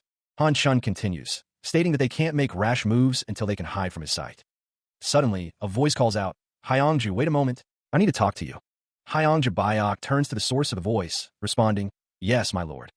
The unseen lord confirms, yes, sir. Hyangju Bayok acknowledges with a simple, yes. Hyangju Bayok informs Sis and Han Chun that they will be away from the estate for a while. He instructs them to take requests and give commissions while he is gone. Han Chun asks where Hyangju Bayok is going. Hyangju Bayok tells them to assign servants so they have no inconvenience. He states that he will find in the estate Chief Soyun suits him, needed for production. Sis is silent as Hyangju Bayok reminds her that she left the ignoble sect and is now part of the Death Sect family, but she is still calling herself Hyangju. Hyangju Bayok declares that since she manages everything, he will use that to kill people. Elsewhere, a voice promises lodging, living expenses, and funds. An elder thanks the speaker, but wonders why they go so far. The voice responds to the elder's question, stating that he is an assassin. The elder is shocked by this revelation, exclaiming, W. A hand gestures emphatically, demanding someone get out right now. The elder and the assassin continue their conversation. The elder wonders if it was necessary to be that honest. The assassin replies that he doesn't want to deceive an elder, asking how they can accomplish anything without mutual trust and if the elder doesn't want to complete it. The old man's gaze is intense, his expression unreadable. An invitation hangs in the air. Should one reconsider, the estate on Daewoo Mountain awaits. Yang Young-ho states his purpose, declaring he's come to take on a 12-niang job. A woman welcomes him with a soft tone. She gestures, guiding Yang Young-ho onward. The woman offers, requesting that he rest comfortably in the provided room. Another figure arrives, Husato, stating he came to take on a 6-niang job. The woman welcomes Husato, guiding him along the path. The woman recalls a promise, that they'd get more family. One of the seated figures speculates that the new arrivals must be them. Another wonders if they are minions. Zhueryong directs attention elsewhere, pointing out a location. The man's face is etched with determination. He declares he's come to take on a 9-niang job. The sound of footsteps echoes in the courtyard. Zhongli Chu stands alone, his sword at his side. A figure sits nearby, and Zhongli Chu states his desire. He wants the other man to become a Death Sect assassin. The scene focuses on Zhongli Chu, Lord of the Death Sect. The other man acknowledges Zhongli Chu, calling him the crazy thunderclap who went around loudly saying he'd establish an assassin sect. Zhongli Chu proposes they work together. The other man replies, try and make me. The man yields, saying Zhongli Chu can do as he wishes if he succeeds. Zhongli Chu zetpun, vlali. The two stand together in the courtyard, ready to begin. A voice declares that they can't hurt someone who'll be their family. Then, they'll match them. A sword is plunged into the ground, vibrating with force. Two figures clash in a flurry of motion, the sound of impact echoing through the air. The young Zhongli Chu throws a punch, a guttural shout escaping his lips as he attacks. He declares a style, a fierce determination etched on his face, red tribal boxing. The punch connects with a resounding crack. He continues his relentless assault, each blow carrying the weight of his resolve. The flurry of fists continues, a whirlwind of motion and raw power. Zhongli Chu's expression hardens, a vow forming in his mind. He won't hurt his family. His eyes narrow, a singular purpose burning within them. He makes a dark promise to himself. He'll become a Death Sect assassin. A figure instructs Zhongli Chu to show respect to the Lord. He is told to go to the estate on Daewoo Mountain and say he came to take on an 8-niang job. A woman asks how many niangs the job was. An old man with a mustache looks on, awaiting the answer. He heard the question, a mix of concern and curiosity lacing the elder's tone. Song Yang inquired about taking on a job, his brow furrowed. Chan Wang declared that he came to take on an 8-niang job. San Waden's expression remained unreadable. Mei Wage announced that he came to take on a 10-niang job. The unseen speaker declared their intention to take on a job. A stack of logs sat in the clearing. Another stack of logs, this one with a figure standing nearby. Someone carried a heavy load of logs. Footsteps echoed. The log carrier remarked that he had never seen this kind of business in his life, wondering if it wasn't a waste. A voice questioned the use of such strength to carry logs, asking what would be a suitable use. The man carrying the logs is asked a question by Song Yang, who stands beside him. As they walk, the log carrier is asked if he is being told to become a villain. The question hangs in the air, unanswered. Song Yang continues, clarifying that killing innocent people makes one a murderer. But if one only kills villains, he muses, they'll be called an angel of justice. The log carrier wonders what Song Yang thinks about working together as assassins. Song Yang reveals that the district chief has 3 sons, and the second one harassed his sister and beat his father, crippling him. Song Yang asks if the log carrier can kill him, stating that if so, he'll follow him. He then adds that the log carrier is built like an ox, and wonders why he doesn't do it himself. The log carrier and Song Yang continue their conversation, the tension palpable between them. The log carrier admits that he tried, but ended up with his legs cut and one eye blinded. The log carrier tells Song Yang to get ready to leave soon, as they'll be going shortly. The log carrier declares that he came to take on a 4-niang job. Sanguidal. The group, identified as the Death Party, discussed the details of their current assignment. It was a 14 Niang job, they confirmed before stating they came to take on the job. A man's face contorted in disbelief, his mouth agape as he let out a single, breathy. A group gathered around a fallen figure, their expressions mirroring the gravity of the situation. No way, one exclaimed, this can't be. A man, overcome with emotion, reached out to the fallen figure. Ugh, my son, he cried out, the fallen figure weakly responding, F father. A disembodied voice echoed with disbelief. What was lacking that you had to take your own life? It questioned, followed by a simple, I don't believe it. A man with a stern expression declared, I can't believe it. His gaze hardened as he spoke of Daewoo Mountain. The man continued, stating that their headquarters was at the estate on Daewoo Mountain. He instructed someone to tell Chief Seo-yoon that they came to take on a 15 Yang job. Another man, his face etched with concern, asked, how did you do it? Un Yang Cheol declared his intentions, stating he came to take on a 7 Niang job. Another man stated he came to take on a 5 Niang job. The sound of footsteps echoed. Hanshin announced that he came to take on a 15 Niang job. The text emphasizes that coin amount does not indicate martial arts superiority, and that this is a determined fact. The disembodied voice declares that one's worth is determined by their ability to kill and their loyalty. The voice cautions against pride over the current order, reminding everyone that they are now a family who shares meals. Someone raises a cup, expressing happiness at having so many brothers. The text encourages everyone to drink and share in the joy. A large group of people sit at a long table, raising their cups in unison. Someone walks on a wooden floor. One of the figures asks if the materials from the Sompa area were brought. The elder confirms that they confirmed it, with another character responding with "Oh." A disembodied voice asks if work is going well. He raised a hand, scrolls clutched in his other arm. Han Shun was about to seek Han Shun out. Han Shun beckoned him closer, eager to reveal something. Han Shun declined, his hand resting on the doorframe. It wasn't reluctance, but a physical ailment. His stiff back was the problem. Han Shun extended his hand, as if presenting something. The Hunan province map was complete. Han Shun and Han Shun stood before the massive map, a testament to painstaking work. Han Shun exhaled, acknowledging the effort. He knew Han Shun had worked very hard. Buildings were constructed and destroyed, a constant cycle. Those changes must be continuously reflected on the map. Han Shun and Han Shun stood side by side, their expressions thoughtful as they gazed at the map. Han Shun's tone dripped with sarcasm. Wasn't that obvious? Han Shun stood framed in the doorway, his gaze fixed on something unseen. The door clicked shut behind him. How was... The man with the undercut and beard questioned if it was staying here, his words hanging in the air as another figure stood silently in the doorway behind him. He had become an assassin too. A voice, filled with frustration, wondered how long they must be cooped up staring at the distance. The man with the bun, eyes narrowed, commanded to wait for his orders, whether they lived or died. The bearded man, his expression stern, thought that to do that, he must first learn to obey. A hand presented a rolled-up map. If you want to fight, engrave this. A voice instructed to firmly keep it in your mind by tomorrow morning. One of the figures asked what this was, wondering if it was finally a job. The other figure responded with a simple, yes. The bearded man looked down at the map, his expression thoughtful. A voice questioned who it was, the one to kill, instructing to memorize it.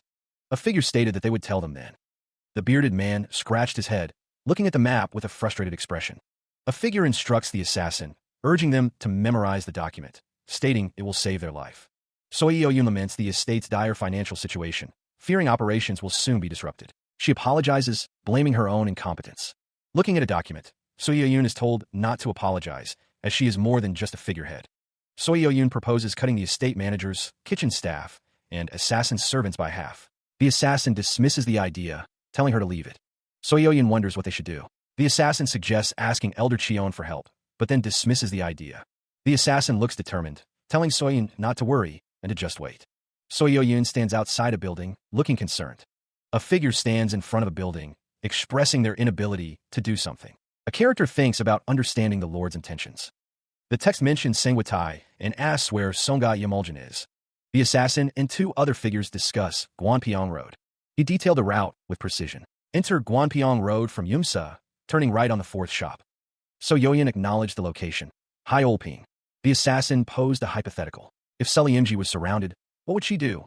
He continued, explaining that a stream was just 30 steps away. The assassin explained that it was where they dumped waste, so the enemies wouldn't guard it.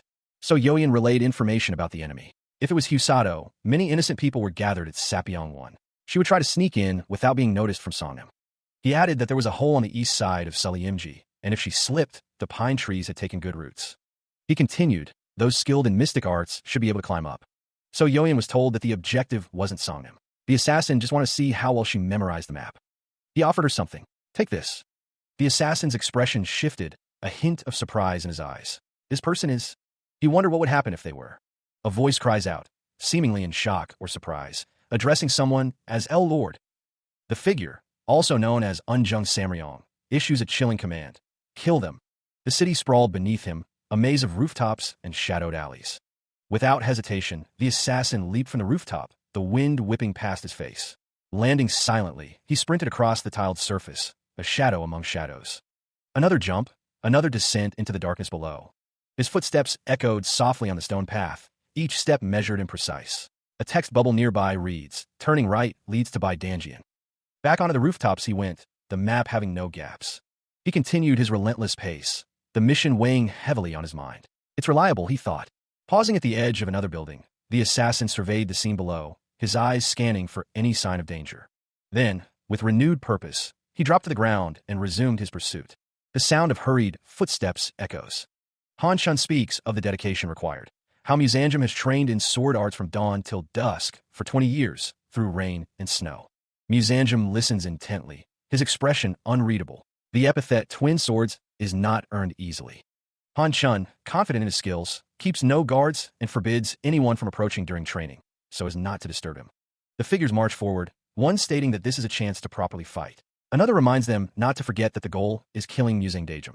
Han Shun speaks to Musanjum, who acknowledges his words. Han Shun offers 2 objects. Here, take 1 each. Mukrinton. They'll help greatly in a crisis. Han Shun holds out the Mukrinton, questioning if Musanjum doesn't trust him. Musanjum's face is set with determination. He must remember that absolute failure is unacceptable. Han Shun declares that Musanjum is an assassin now. The scene shifts to a rooftop view. Musanjum's resolve hardens. Even though he chose the assassin's path, he will kill Musang Dash.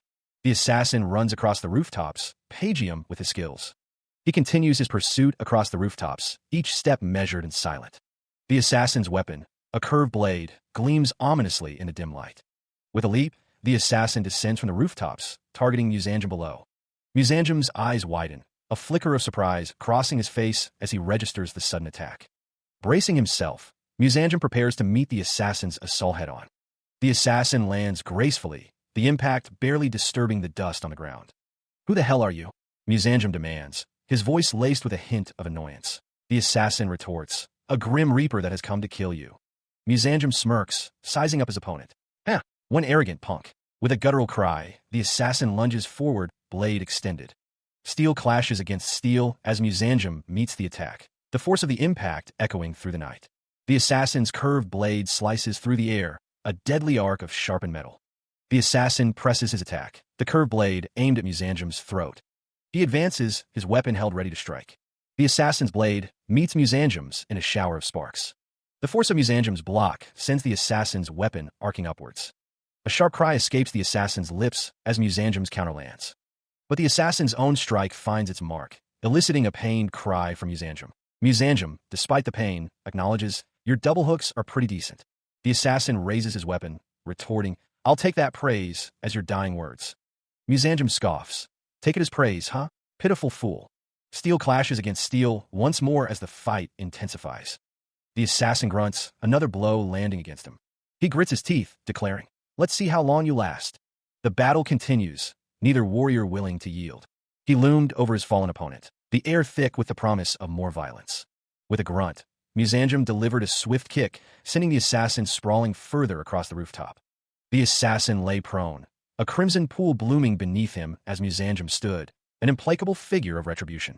A strangled gasp escaped the assassin's lips as pain lanced through him.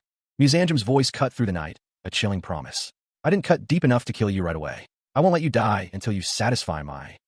Despite his agony, the assassin's lips curled into a sneer. Curiosity. Musanjum's gaze hardened, his questions echoing with deadly intent. Who are you? Who requested to have me killed? The assassin's eyes flickered with pain and resignation. He's too strong.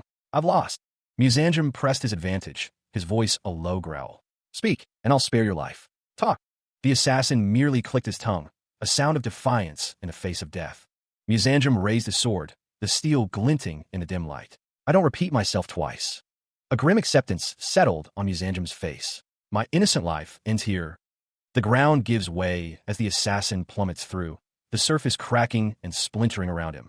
Musanjum raises his sword, the blade glinting as he prepares to strike the fallen assassin. The assassin clutches his head, a pained grunt escaping his lips. With a burst of speed, Musanjum leaps towards the assassin, intent on finishing the fight. The assassin, face contorted in rage, spits out, "Despicable punk." Musanjum stands over the assassin, his swords ready for the final blow. The assassin collapses, his body failing him. In his mind, the assassin vows, "I'll be reborn as an assassin." Elsewhere, voices cry out in the night, Father! Father!" The cries continue, "An assassin! He can't have gone far. Chase him." A figure stands over another, swords drawn, ready to strike. A man yells, "Wake up!" He sprints, boots pounding against the stone, desperate to put distance between himself and his pursuers. The air rushes past, a blur of motion as he pushes his body to its limit. The ground rushes up to meet him as he falls defeated. His body slams against the hard surface, the impact stealing his breath. He plummets through the air, a silent scream trapped in his throat. The world spins around him, a dizzying kaleidoscope of dark and light. A voice cuts through the haze. "Hitch, how did I get here?" Another voice responds, laced with a hint of amusement. "You're not dead, huh?" The scarred man's voice rumbles. Lord's orders were to wait at the escape route. "He knew you." The assassin's eyes flutter open, a grim realization dawning on his face. He wouldn't make it out unharmed. A figure races through the forest, their voice echoing in the night. "My lord, just how far ahead do you see?" Han Chun is greeted as he arrives. The man is asked how he got there. A shocking note reveals grim news. Musanjum, Jigitpaldo, and Doryanjium are dead. Han Chun prepares to take his leave, promising to deliver a message. Return safely. The word spreads that Unjung Samryong is dead. The news is met with a simple acknowledgement. One of the women wonders if they were responsible. Sis considers whether they possess that kind of strength, ultimately doubting it. Hyong Jabayak is instructed to have Yugo, and Yoksik carry the rice car to the warehouse, not the laborers. She agrees to do it. The speaker's voice booms, revealing the shocking news. Not only his father, but also Grandmasters Jigitpaldo and Doryanjium were ambushed and killed on the same day, with no formal duel request. The group concludes that the Grandmasters were suddenly attacked, and someone declares it to be the work of assassins. A man clenches his fist, his expression grim as he listens to the accusations. The Death Heavenly Sect is immediately blamed for the assassinations. The group agrees that Simeng must be invoked, though a footnote clarifies that Simeng could be the obliteration death sentence thing. Someone agrees, stating, "That's right." The speaker insists that they need to wipe out the Death Heavenly Sect, claiming they've been a thorn in their side. A man asks if there is any evidence to support the accusation. Someone warns against uttering Simeng so lightly. An elder with a long white beard speaks, but his words are cut off. Someone states that it is not a trivial law that can be invoked whenever you want. Another man sighs. The monk barely holds back his collapsing heart at the deaths of esteemed ones, mentioning Musanjum, Jigitpaldo, and Doryanjium, but his words are cut off. The Death Heavenly Sect is mentioned again, followed by Amitba. The sound of a cart echoes. The wheel creaks and groans under the weight. A cart laden with sacks of rice is pulled into the courtyard. Hyong Jabayak directs the workers. "Please stack them here." One of the workers struggles with the weight of a sack. He grunts with effort. Rice spills from a torn sack. Another worker complains, "This back-breaking work." Hyong Jabayak reassures them. "It's fine, the cart is just old." A closer look at the spilled rice reveals something unexpected. Silver. Hyong Jabayak frowns, recalling. They said the rice had lots of pebbles, so it should be washed well before cooking. Hyong Jabayak's expression is thoughtful. She seems concerned. The worker continues to struggle, sweating profusely. Fortunately, no organs were damaged, but a significant amount of blood was lost. The man tending to the patient is thanked for his work and asked to continue caring for him. He assures them not to worry. The patient asks if the pain is somewhat gone. He replies that it's bearable, but wonders how he can complain in front of someone whose ribs are broken and arm fractured. The bandaged man, Neutral Chanwang, states that he will return to his room now, as getting slashed like this is routine. Hyong Jabayak tells him to do that. Hyong Jabayak notes that the beggar sect elder said he came to see the Lord of Salmon, Death Sect, and that he is also demanding food. The old man is bossing them around. The old man continues to eat. Hyong Jabayak confronts the old man, calling him a punk and asking how much he has done for him, and why he begrudges him over a single meal. The old man asks if he ever begrudged him, stating that it's written on his face that he wants him gone quickly. The old man asks what is there in the estate that he doesn't want him to see. The old man wonders what assassin likes someone poking around every corner of his home, and says it's rude, as if he's an outsider. The thought crossed someone's mind. Would it be alright to spread rumors about the beggar sect? Hyang Jabayok asks if the elder is frolicking with assassins. Song Yang tells her to shut it, calling her a punk, and chuckles. A voice assures that the connection won't be severed, even though Unjung Samryong is dead.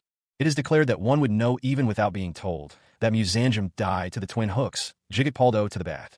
The elder adds Doryanjium to the dagger as he eats. Hyangju Bayok watches him. The narration notes such detailed information is expected of the beggar sect. It is known that someone has been gathering assassins lately. Hyangju Bayok asks if she can see them once. Song Yang wonders what she would do looking at those petty thugs. Hyangju Bayok says she is just curious what kind they are, with no other intention. Song Yang replies, haha, indeed. Hyangju Bayok's expression hardens. Song Yang declares that she is crossing the line. Hyangju Bayok asks, line? She expressed her gratitude for the sect's assistance. A hint of concern etched on her face. A voice echoed, declaring that interference with their livelihoods was troubling. Song Yang, seated, posed a direct question. Did they believe they were responsible for Unjung Samryong's death? Sis responded, her tone laced with doubt, asking if it was them. Han Chun, his brow furrowed, declared that while everyone suspected the death heavenly sect, he held a different opinion. Hyang Jabayok's expression remained unreadable. Laughter filled the air as Sis dismissed the notion, stating that the elder thought too highly of them. A voice called out, requesting their presence after they finished their meal, promising to show them something. Elsewhere, a warrior roared, his face contorted in a battle cry. He swung his sword with practiced ease, the blade whistling through the air. The sword crashed into the ground, sending dust and debris flying. An instructor emphasized the need for focus when wielding the sword. In a training yard, a voice booms out, demanding they start again from the beginning. The unseen instructor's tone leaves no room for argument. Turning to neutral S-gas, Song Yang declares that those being trained are his assassins. He hopes their skills will grow quickly enough to eliminate Unjung Samryong within the 6 months he mentioned. Song Yang states that after that time, he will absolutely not allow her access to any information or even allow her to set foot there. The old man advises her to be suspicious only after that. He adds that the sword is too light for her friend, and if she lets him wield the sword a few times heavier, his skills will become more agile. Song Yang, walking away from the building, remarks that he enjoyed the meal, adding that the assassins come and go with the times or the ways. Elsewhere, Song Yang walks through a forest, his destination unknown. The sound of rustling leaves and distant footsteps echo through the trees as he continues his journey. The sounds of the forest grow louder as Song Yang continues deeper into the woods. Hidden within the dense foliage, 2 figures lurk, one whispering a confirmation. Yes, sir. A voice cries out, questioning by Olmegum. The document in hand reveals grim details. 22 sword wounds all over his body. An elder commands, bring the disciples who are observing the death sect estate on Dewi Mountain to me now. A subordinate respond with alarm. Oh no. A figure dashes through the forest, thinking, myself, it's faster. The report comes in. No assassins went in and out of the estate last night. The pair share a grim realization. It was the truth. The old man grimaces, stating, not even a single ant came out the gates. A question hangs in the air. Did I get it wrong? One asks, have you mentioned the current Lord of the Ignoble Sect Commission request to the Lord of the Death Sect? The other replies, not yet. He presses, it was hard to bring up during the busy time after the founding. You didn't forget, right? Sis's gaze hardened, a silent promise etched on her face. She was not one to forgive. Hyang Jabayok explained that she wanted to see him, asking him to mention something if he could. The message was simple, Lord Mangju. A figure sprinted through the courtyard, urgency in every stride. A letter arrived bearing a single, ominous word, Magate. Han Chun's eyes widened as he read the missive, a silent exclamation escaping his lips. Hyang Jabayok inquired about Danjiama, seeking clarification. The message spoke of a looming deadline, just 3 days after Biomegang. The scroll hinted at dire consequences. At this rate, Simang would be invoked again, it seemed. Han Chun urged her to warn the Lord of the Death sect to be careful. Han Chun revealed troubling rumors. Newly emerged assassin groups were targeting the Death sect as a blood sacrifice.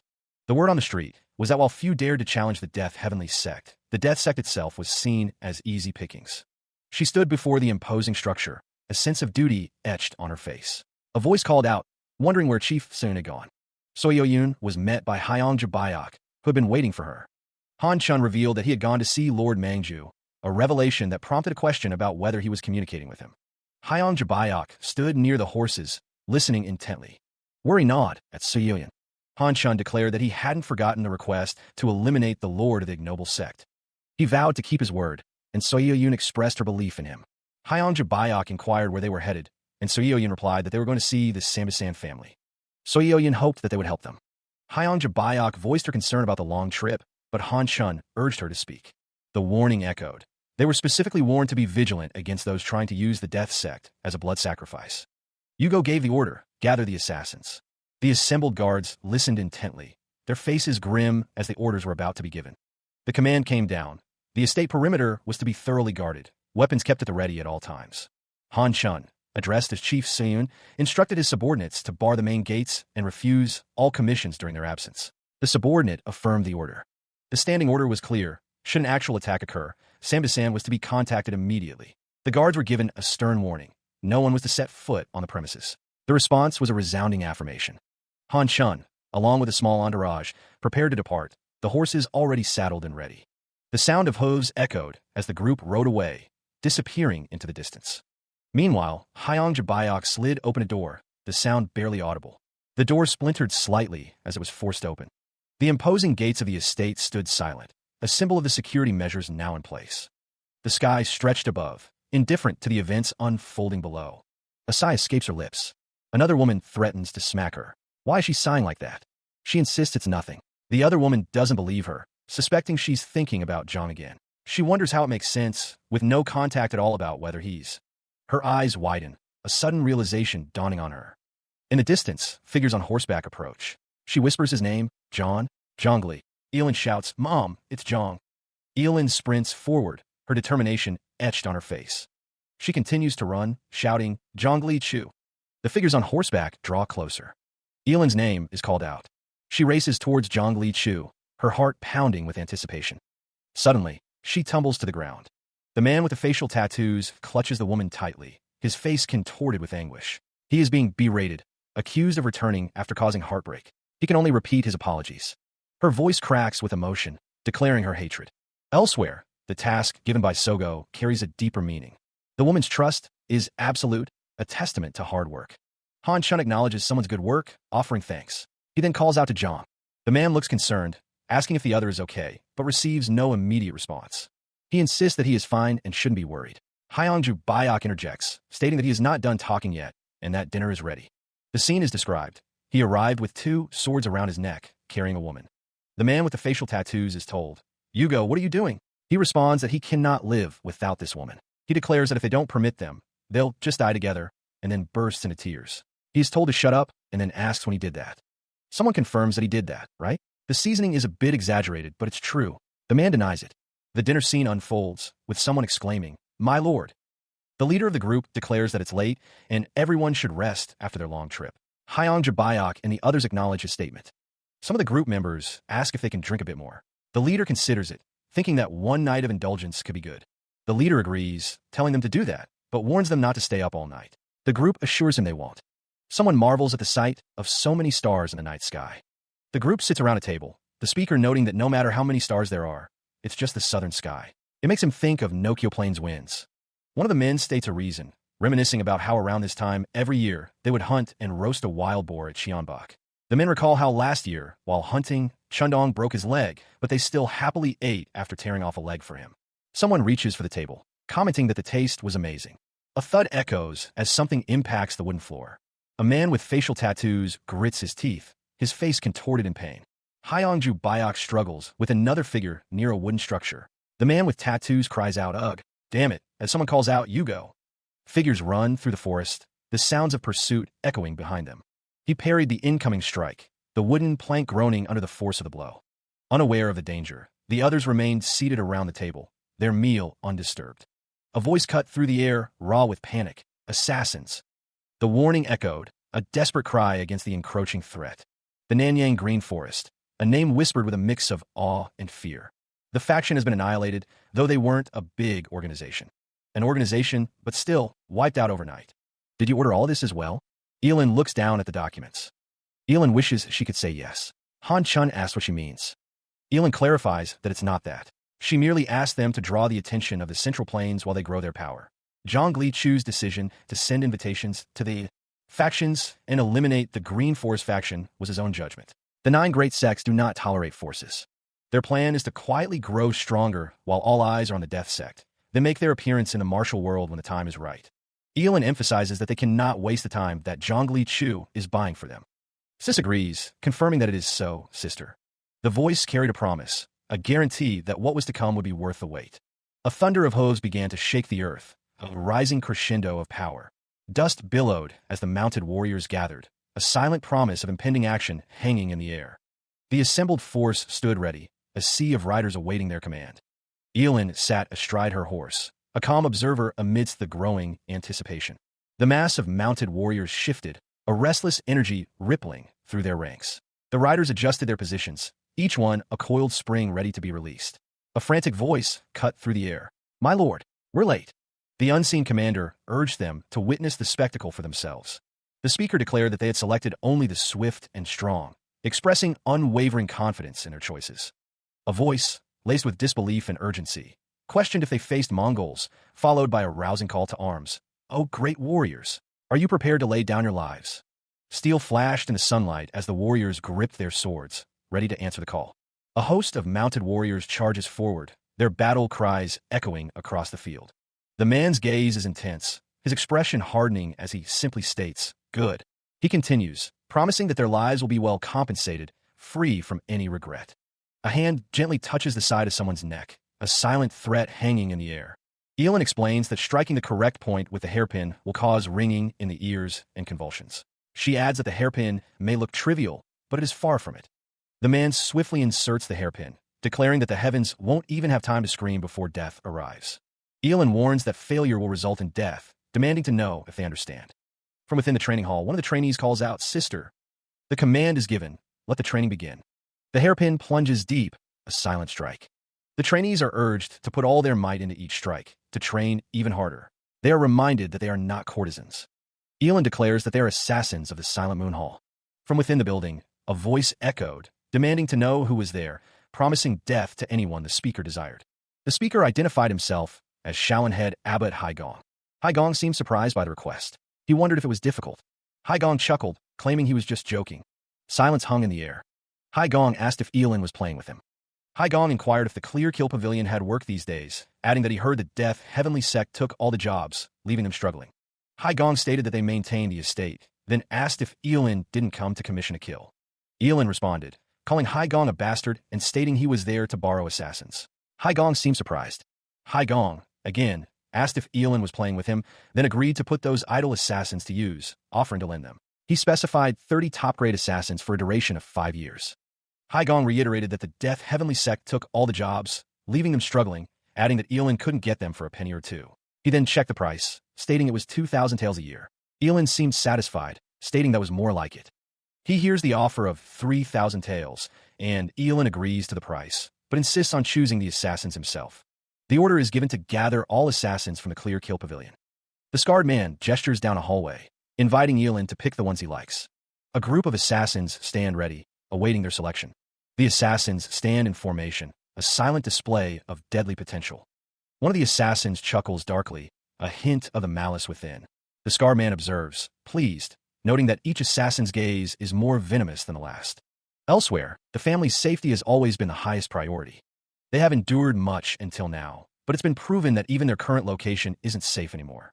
The girl argues that if nowhere in the Central Plains is safe, then there's no need to live apart. She asks her father what he thinks, questioning if there's any flaw in her argument. He replies that it's not necessarily so. The girl demands a reason why they need to live apart, excluding safety as a factor. Elin announces that everyone will head to the Dewi Mountain estate. He seems resolved. Someone cheers at the news, but the celebration is short-lived. Even so, they can't settle down at the estate. Who knows when they'll have to pack up and move again? It doesn't matter, another replies. Where they live isn't the issue. What's important is that the whole family lives together. Mother, father, one says it's fine for them since they left home as a child, but Elin warns that the two of them might be recognized by people they know. With many eyes watching the Death Sect, they'll have to stay within the estate. Is that all right? It'll have to be, one thinks. Entering into the Central Plains means... It's still all right, one says. How could they bear to see their daughter-in-law's heartbroken face any longer? You won't even have the time to feel claustrophobic, one reassures. Oh dear, be careful not to trip. Do you know what the strongest blood is? It's the blood that leads those close to death. And I'm the daughter of the Hongli tribe chief. So don't worry, my blood is strong. The group continues their journey, the rhythmic sound of hooves echoing through the trees. Yugo's brow furrows, sweat beading on his forehead as he struggles to keep pace. One of the riders asks if Yugo is all right. He insists he's fine, just tired. Another writer suggests they take a break, but Yugo waves off the suggestion, claiming the estate isn't far. A hand reaches out to steady Yugo. He seems surprised by the gesture. Elin watches the exchange with a knowing glance. The writer thanks Yugo for staying alive. The lead writer urges the group to endure just a bit longer. The writer in the lead announces that they're almost there, just over the ridge to Daewoo Mountain. The path winds onward. The group arrives at their destination. A voice calls out a greeting. A woman introduces herself as Soyun. A voice assures that if anything is needed, one should call for Chief Soyun anytime. The man introduces his father and mother. It's remarked that they've heard so much about Soyun on the way here.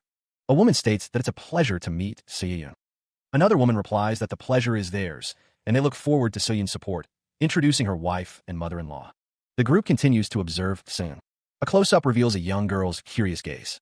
The group expresses their pleasure to meet Soyun, asking her to take good care of them as well. It's revealed that before assisting them, Chief Soyun was with the ignoble sect. Someone responds with a surprised, "Oh, really?" It is stated that Soyun, as the head of the Thousand Blossoms Chamber, seems to have much to discuss. Meeting Madame Baihyang just like this. The world is truly small, and fate is strange. Yugo inquires about the sect leader's well-being, wondering if he is doing all right. Elin responds that he is alive, but remains in hiding. Elin is surprised to hear this, asking what happened. Yugo explains that he was exiled due to the rebellion of the Death Heavenly Sect. Elin expresses disbelief, questioning a rebellion by the law enforcers. Yugo states that the sect leader wouldn't succumb to the likes of the Death Heavenly Sect. Elin wonders how such a thing could happen. Yugo reveals that he wasn't well and lost an arm. Elin is shocked to hear that he lost an arm. Yugo asks if she didn't know, explaining that during the decimation, he lost his left arm defending their men. Elin finds it impossible to believe. Yugo recalls that the sect leader simply let them go. Elin remembers that he said he was attacked by direct strike blade. Yugo states that they all believe that was the case. Elsewhere, a hand reaches out to open a wooden door, the sound of the latch echoing in the quiet night. Someone sobs quietly, their shoulders shaking with the force of their grief. A figure walks along a stone path, their footsteps muffled by the night air, heading toward a traditional building. A man with a neatly trimmed beard looks up in surprise. He asks why they're back so early, mentioning he thought they'd stay up all night. He knelt before Yugo, the weight of the night's revelations heavy on his shoulders. "Night, since you had a lot to catch up on." A voice echoed, filled with a desperate longing. "Ashone." The man's expression was grim as he spoke of sacrifice. It seems he cut off his own arm to avoid suspicion after aiding our escape. That act ruined his life completely. Yugo listened intently, absorbing the information. "I see." The man continued, his voice laced with concern. "Your mother couldn't sleep all night, not knowing what to do with her guilt." A determined glint shone in the man's eyes as he declared, "I've promised Chief Soyun and the former sect leader Lord Manji that I will kill the current ignoble sect leader myself." One voice pleaded, "Please tell Mother that I will help the former sect leader to retake his position." Another voice responded, resigned, "All right, so be it." The messenger approached, delivering grave news. "Someone from Shaolin has come seeking you." The words hung in the air, heavy with implication. "Someone from Shaolin has come seeking you." The man's eyes widened in surprise. "Shaolin?" he questioned, a hint of disbelief in his voice. A voice urged caution. "For now, go in a hiding, father." The group stood in silence, the weight of the news settling upon them. The monk's face was serene as he delivered his message. The head abbot of Shaolin has sent his message. Recently, he sat across from the abbot, the air thick with unspoken expectations. The question hung in the air, blunt and direct. How much would he pay? The abbot leaned forward slightly, his expression unreadable. He stammered, asking how much Yugo would offer. Elin's voice dripped with thinly veiled disdain. Did Yugo expect a busy person to come and go at his behest without offering anything in return? There were hordes of people yearning for the abbot's attention. The abbot's words were clear. To receive teachings, one must pay. Yugo's eyes narrowed, considering the abbot's words. Did Elin mean he should consider it an honor? The abbot's expression hardened. What was to be done? This worldly man had no intention to move without profit. The abbot's lips pursed. If there was no profit to be made, then there was no deal to be struck. Seated across from the assassin, Han Chun stated that there were things in this world more precious than money. The assassin scoffed, wondering if an ignorant assassin like himself would even know. He then asked if the esteemed monk could enlighten him. Han Chun, with a look of concern, muttered a prayer. The assassin challenged the monk, demanding to know the basis for his arrogance, and questioning in what way he found him arrogant. The assassin questioned the very act of admitting what he didn't know. Han Chun explained that the words of the Shaolin Temple's abbot were like the laws of the martial world, before questioning if the assassin was sure he could. The assassin retorted, wondering how a mere assassin like him dared to handle someone whom anyone would respect, instead of giving him lessons. Han Chun stated that threatening him from the beginning wouldn't work, before muttering another prayer. The assassin declared that he would visit on the 7th day of the 7th month, 10 days from now, and asked Han Chun to relay this to the abbot. The assassin took his leave, saying till then, take care. Elsewhere, the assassin stood before a temple. A hand carefully places a clean cloth beside a table laden with food, a gesture of preparation and care. The unseen figure acknowledges that the recipient has been through much. They explain that they prepared this meal, hoping it would help them eat properly. Neutral Han Chun stands near the table, hoping the meal will be found delicious. It's noted that there's also a letter on the tray, a request from the leader of the death sect to be delivered to the elder. Neutral Han Chun walks towards a traditional building, the purpose of his journey unknown. The table with the prepared meal sits undisturbed in the quiet forest clearing. Neutral Han Chun reaches for the food, a subtle sound breaking the silence. It was known that they were being watched. One wonders what to do now, but the response is that they've already seen everything, so let's eat first. The two figures express their delight, remarking on how long it's been since they had a proper meal like this. A letter is held, the reader concluding that someone is no longer needed. It's revealed that the ambassador from Shaolin visited the death sect, a piece of information shared among the group. Han Chun raises an eyebrow, questioning the mention of an ambassador. He reflects on the leader of the death sect, suspecting that he believes Han Chun is reporting everything to Shaolin.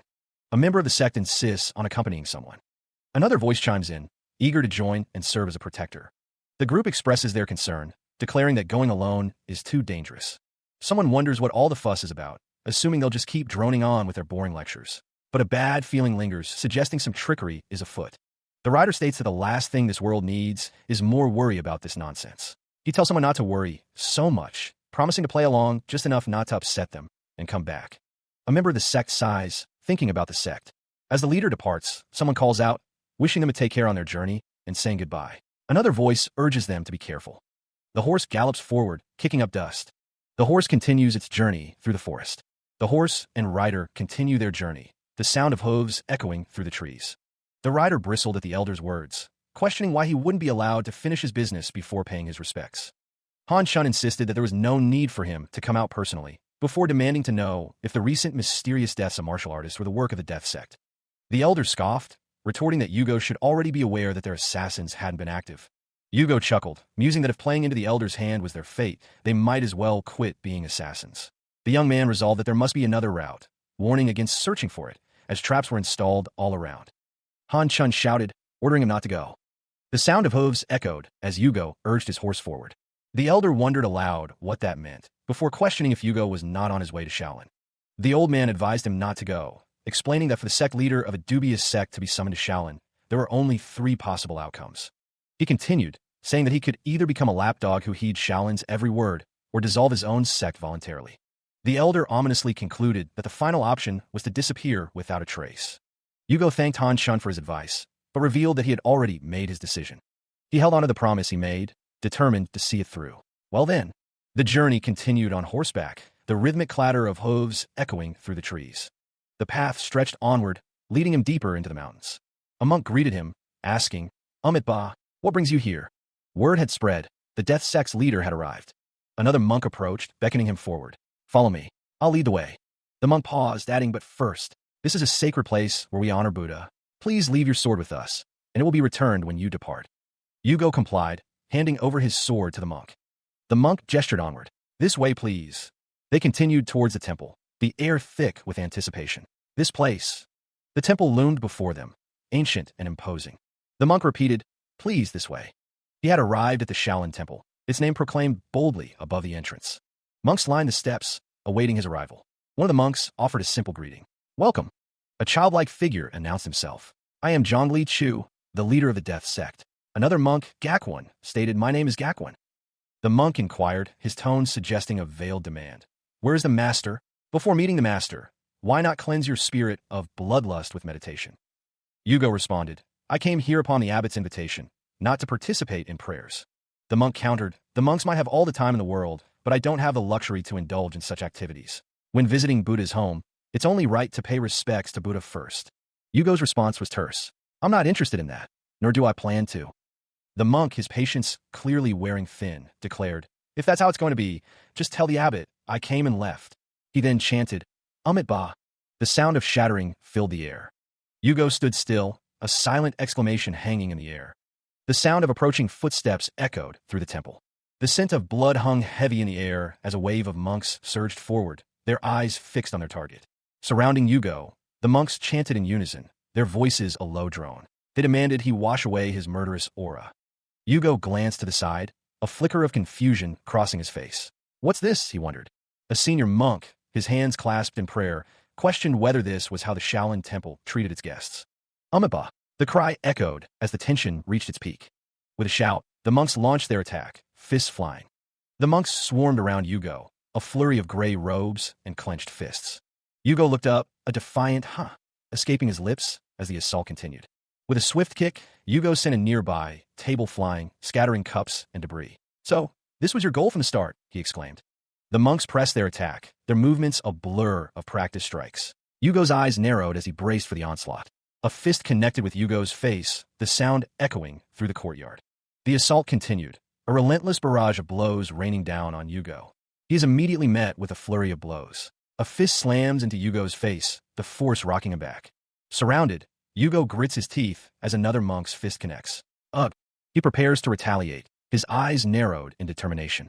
Yugo strikes back, his fist colliding with the face of an oncoming attacker. Another blow lands squarely on Yugo's cheek, the impact stinging. He returns the favor, his fist a blur as it connects with another monk. His knuckles crack against bone as he continues his assault. With a swift kick, Yugo sends one of the monks flying through the air. Another strike, another monk falls. But the numbers are overwhelming, and he finds himself surrounded once more. He is forced to the ground, sliding roughly across the stone floor, his hands scraping against the rough surface. Kneeling, Yugo looks up, catching the accusing gaze of one of the monks. To support us, have you been taming other?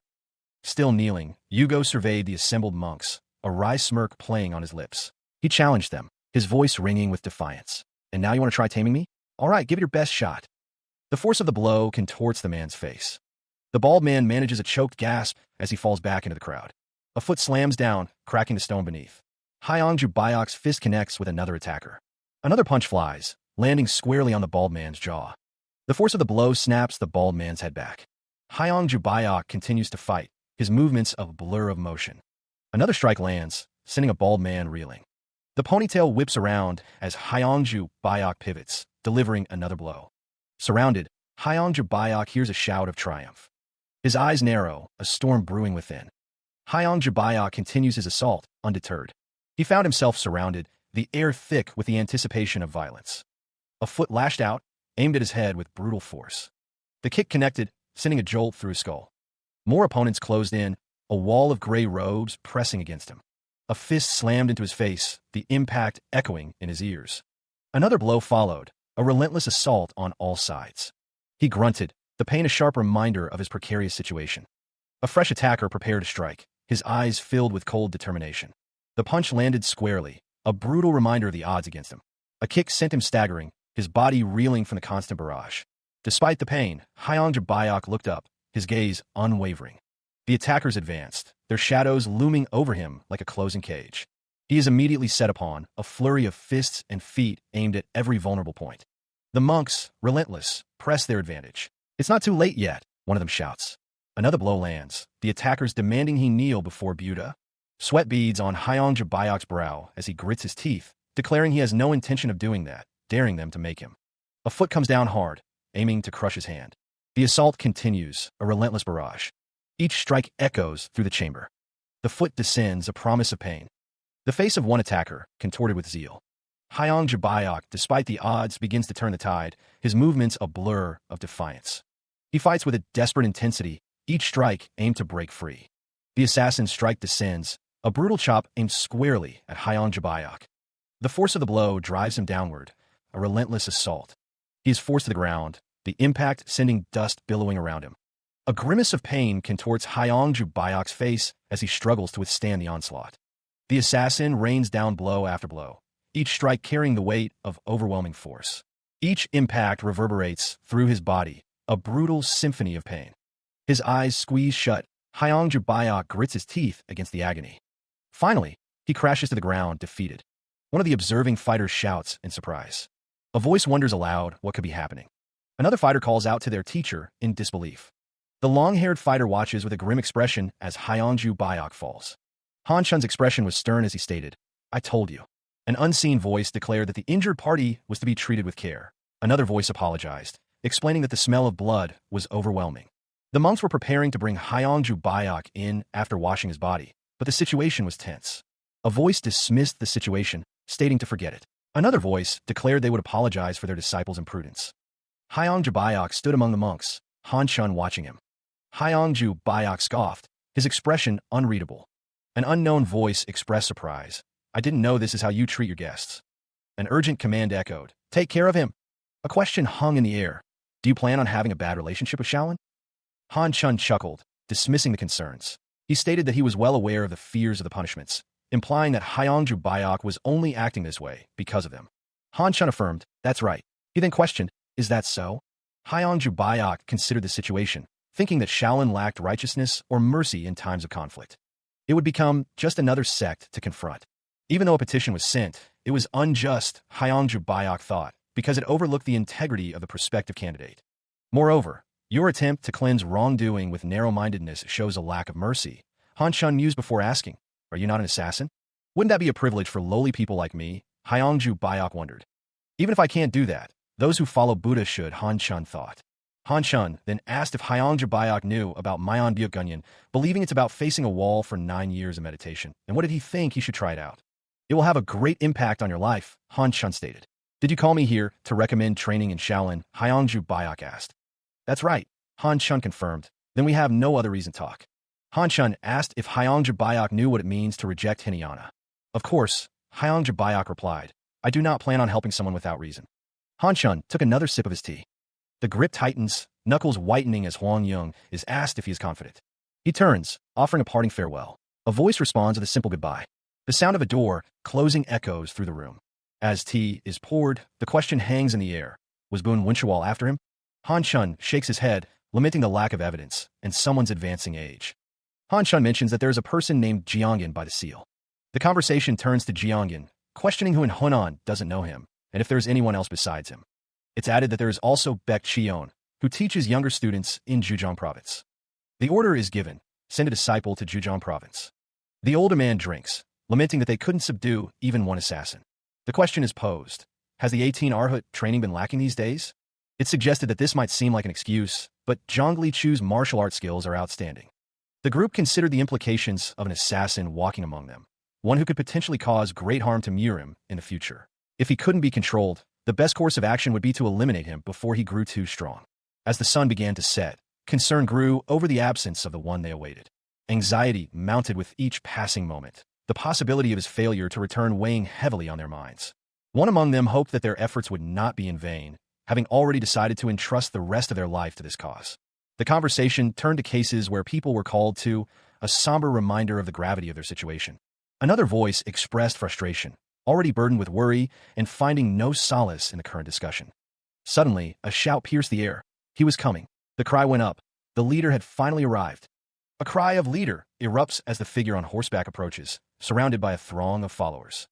The crowd parts as Han Chun looks around, questioning what all the commotion is about and if they were all waiting for him. Han Chun confesses that his heart was so full of worry that he couldn't bear to stay in his room. Han Chun chides them, stating that worrying about him is a waste of time. Though they know it, they can't help but feel anxious, a sentiment that Han Chun finds touching. Is there any sect?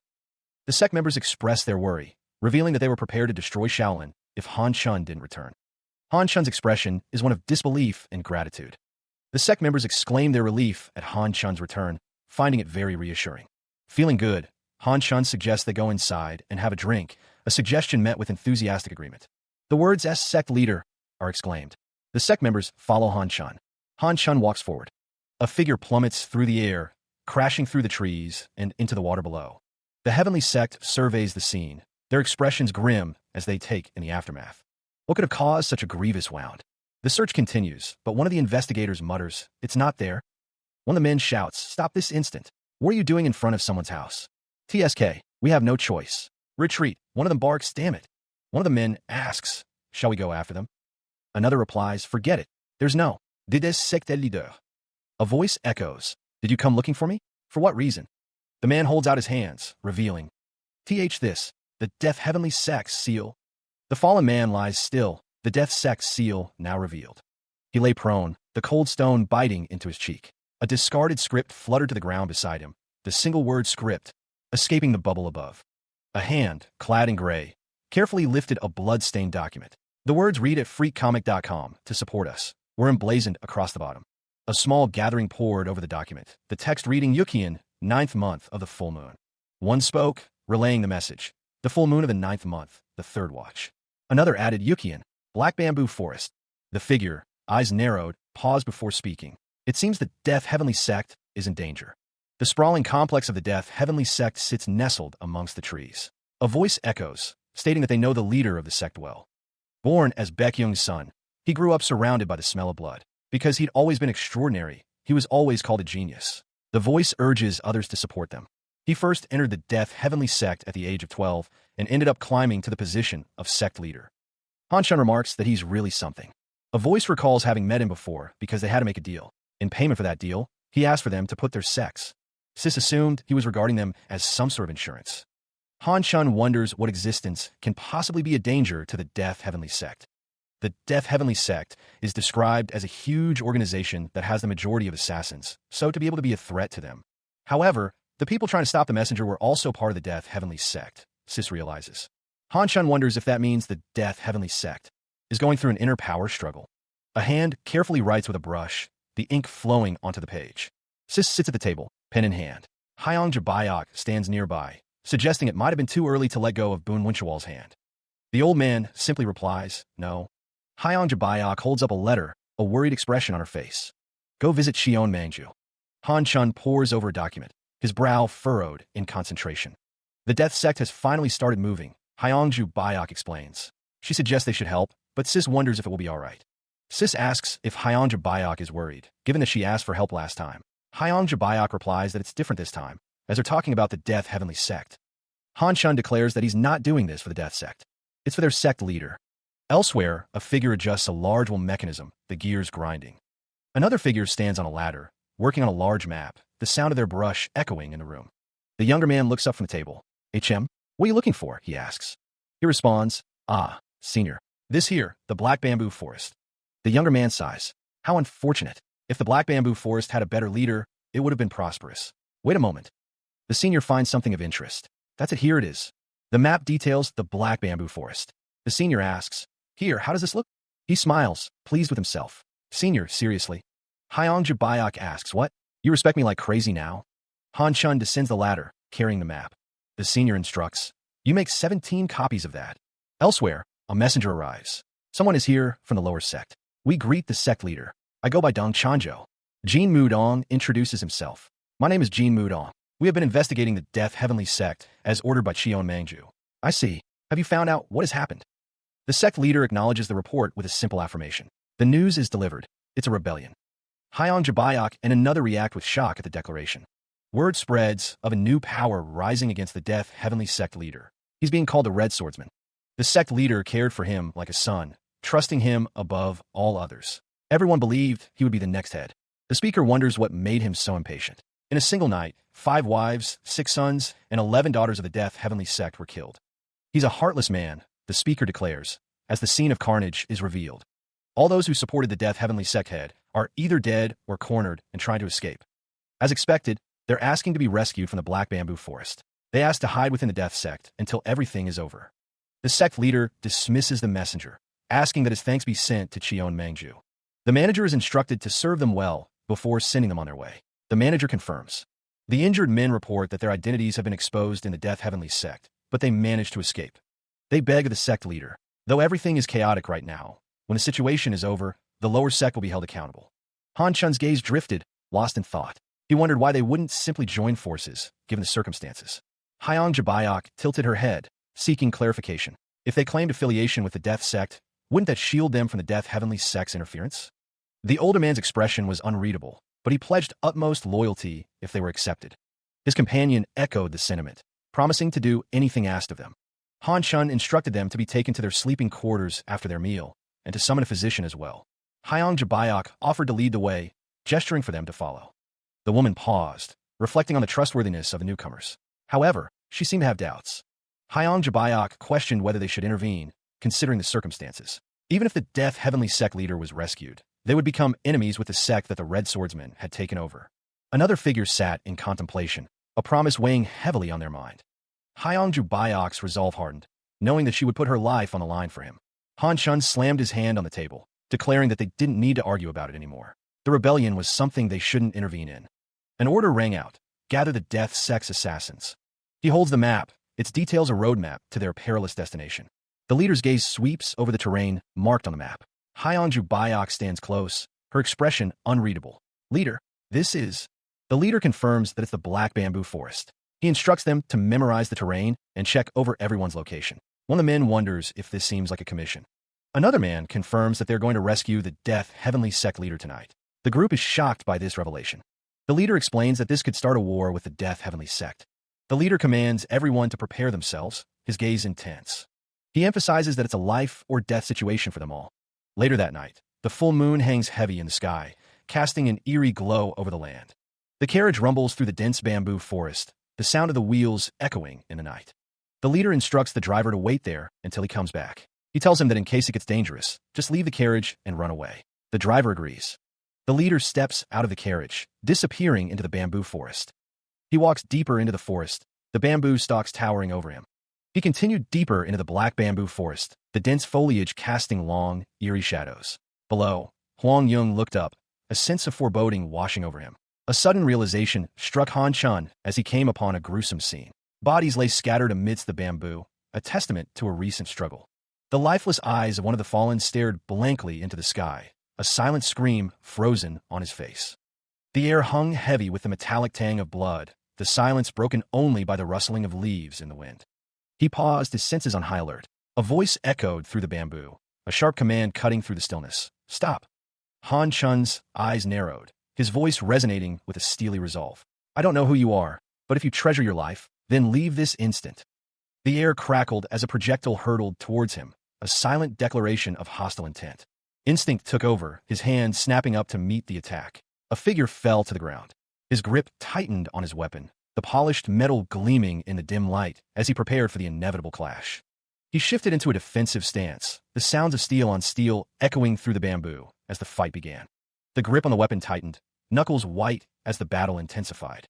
The clash of weapons grew more furious, a whirlwind of motion and deadly intent amidst the bamboo stalks. He was immediately set upon. A flurry of attacks rained down as multiple figures emerged from the dense bamboo, blades flashing in the dim light. Steel found its mark. A crimson spray erupted as a sword sliced through flesh. Despite the sudden assault, Han Chun stood firm, his grip tightening on his own blade. His knuckles whitened as he prepared to meet the next attack. A grimace of pain contorted his face, but his eyes burned with unwavering resolve. The clash of steel echoed through the bamboo forest as he parried a blow, sparks flying from the impact. His hands, though wounded, held firm, his life hanging in the balance with each parry.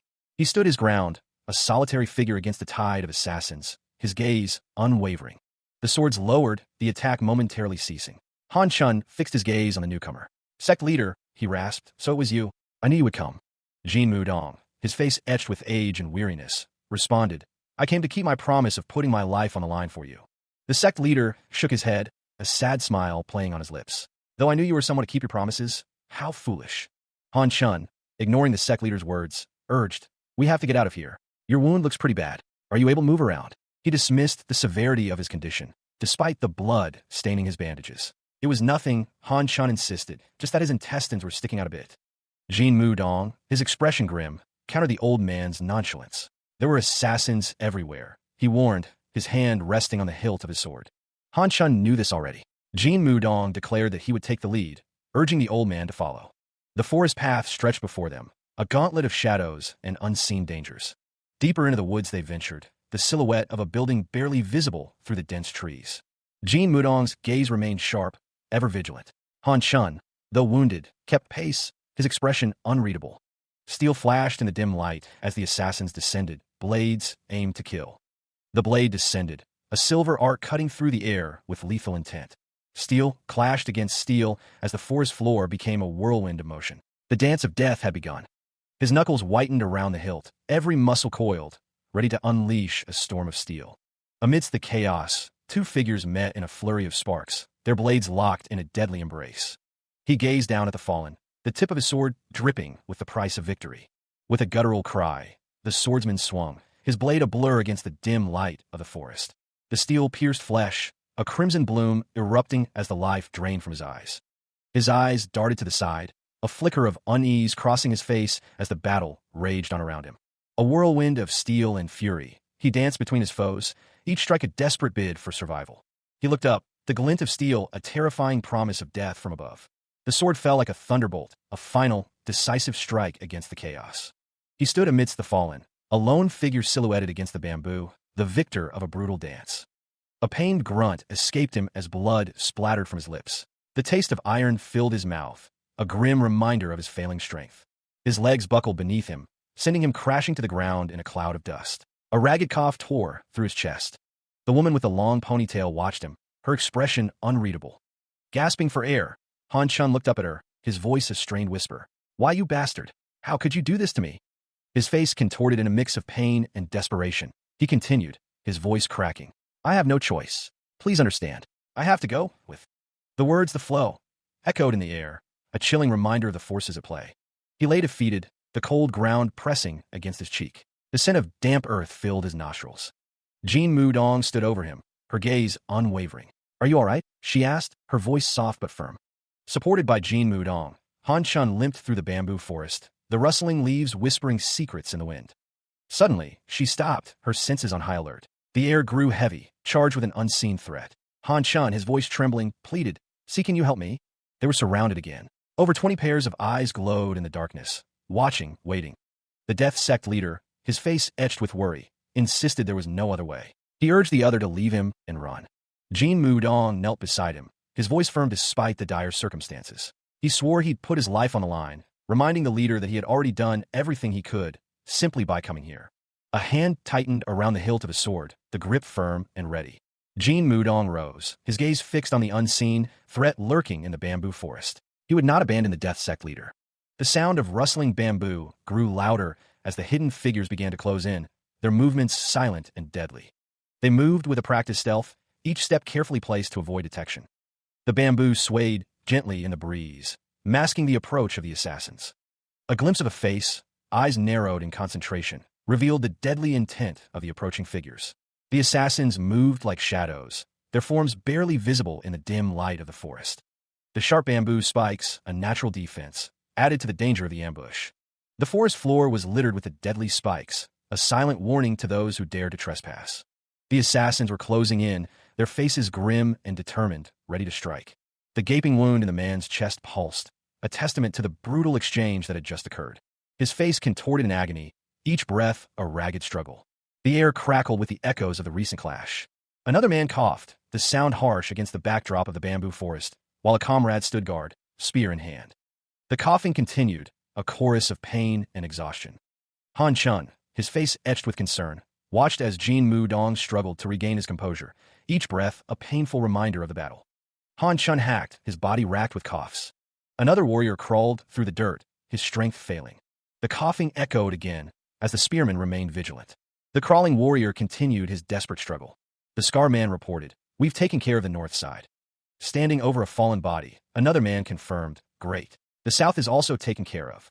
He remained silent, as one of the soldiers reports that the west side is secure. The east is also reported clear, the soldiers gathering in the center.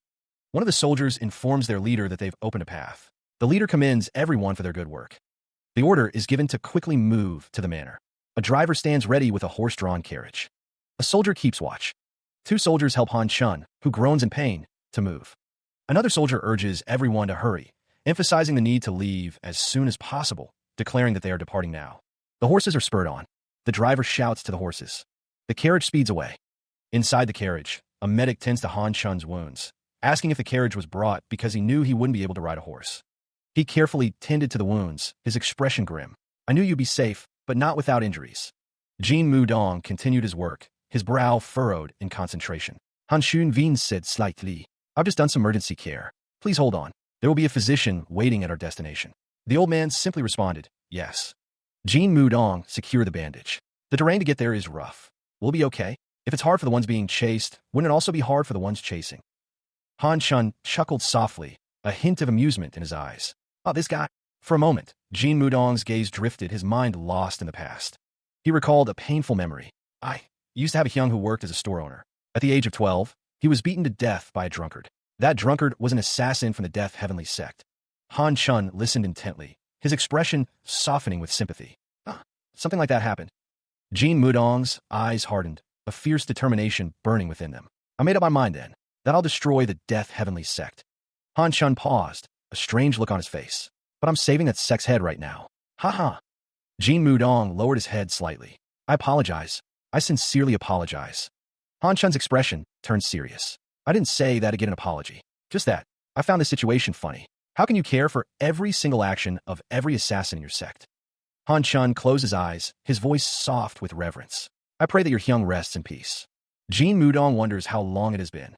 Han Chun asks what he is talking about, reminding him that he's been restrained by the 9 great sects. Jean Mudong pauses, considering just what he has done for them. Han Chun wonders if the 9 great sects are driving him into a corner, questioning if there isn't another power behind him.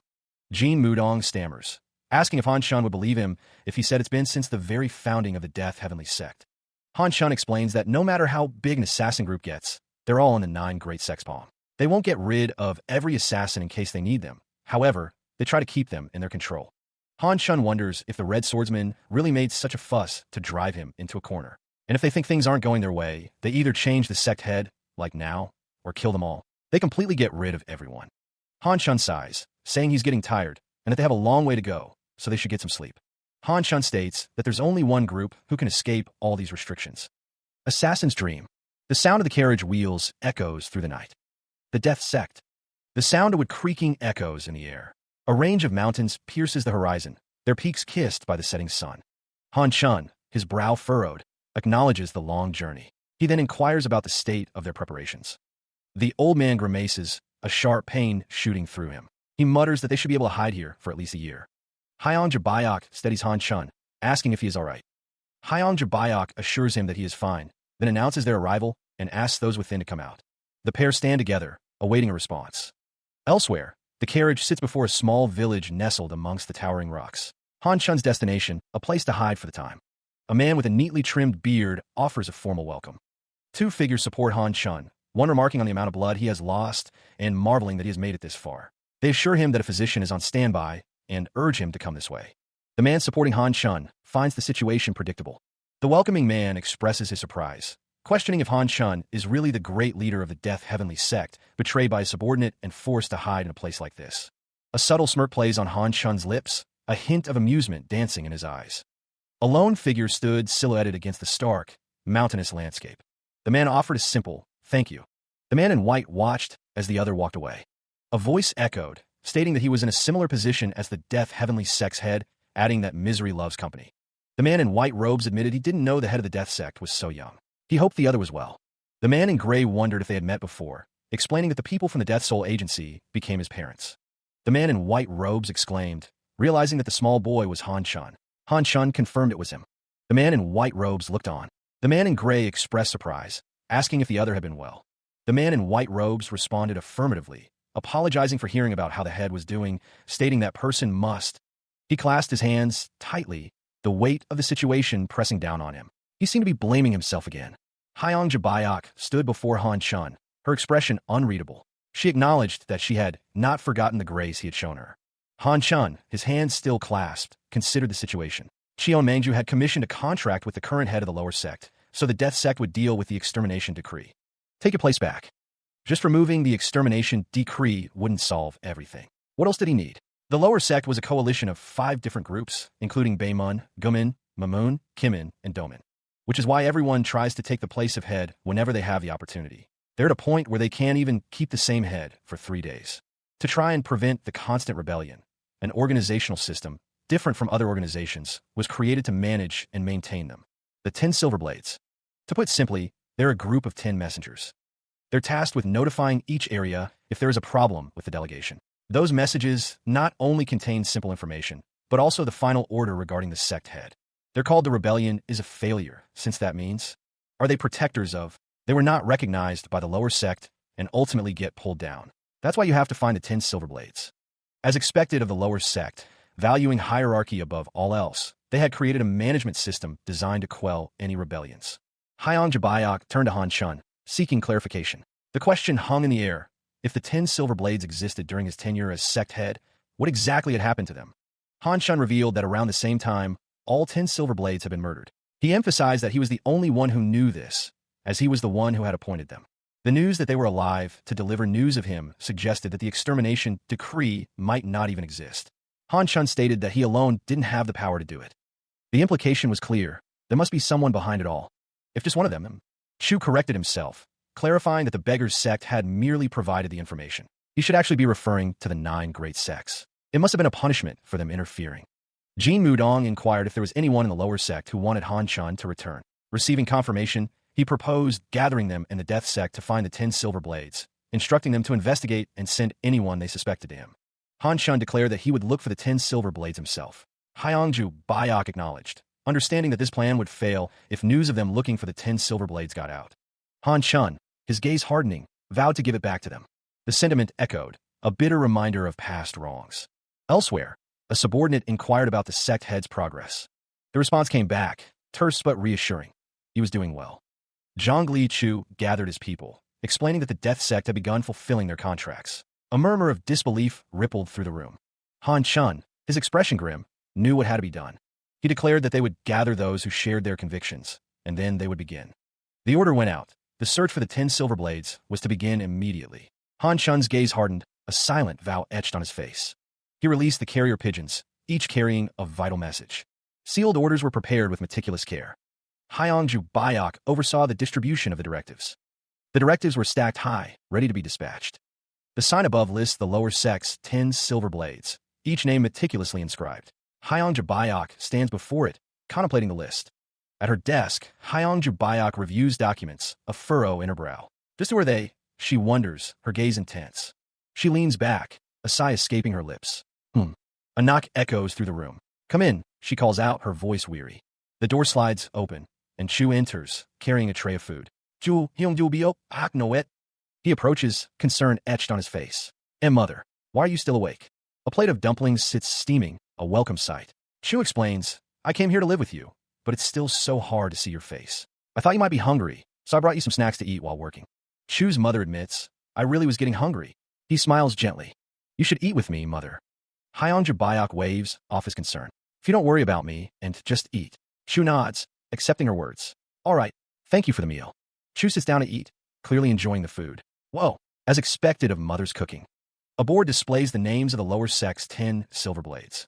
Chu offers a polite thanks, but Hyangju Bayak seems to have caught something he didn't say. She asks him to repeat himself. Hyangju Bayak expresses her gratitude, thankful that he is working so hard for the sect leader. She knows he's the one who protected their family.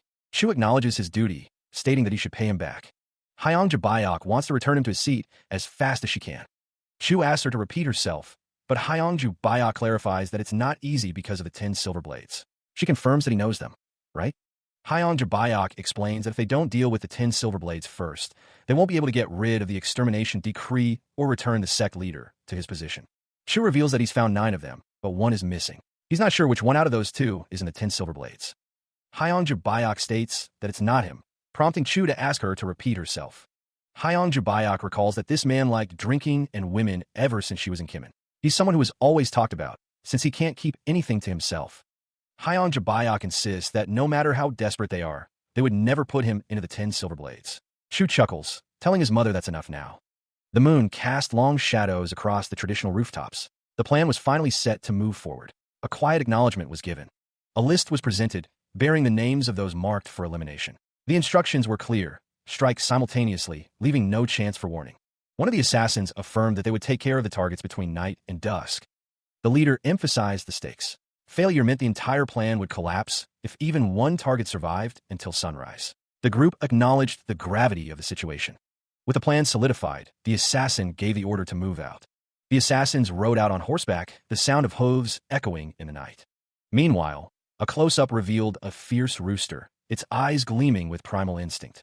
The cockfight erupted in a flurry of feathers and furious pecks, the air thick with the sounds of clashing beaks. The crowd roared, their bloodlust rising with each strike. They screamed for blood. The crowd cheered the rooster on, spurring him to victory. The crowd erupted in cheers for Dog Gaway, their champion. The gamblers eagerly anticipated the next match, ready to wager on Doggy's continued success. The man with the top knot is addressed as boss by another, who asks if he is Kim Jangwi. He confirms, asking who they are. Another man, armed, appears, questioning the first man. A figure lies prone, seemingly defeated. Amidst the chaos, bets are placed on Dogway and DCing. A blade is raised, ready to strike.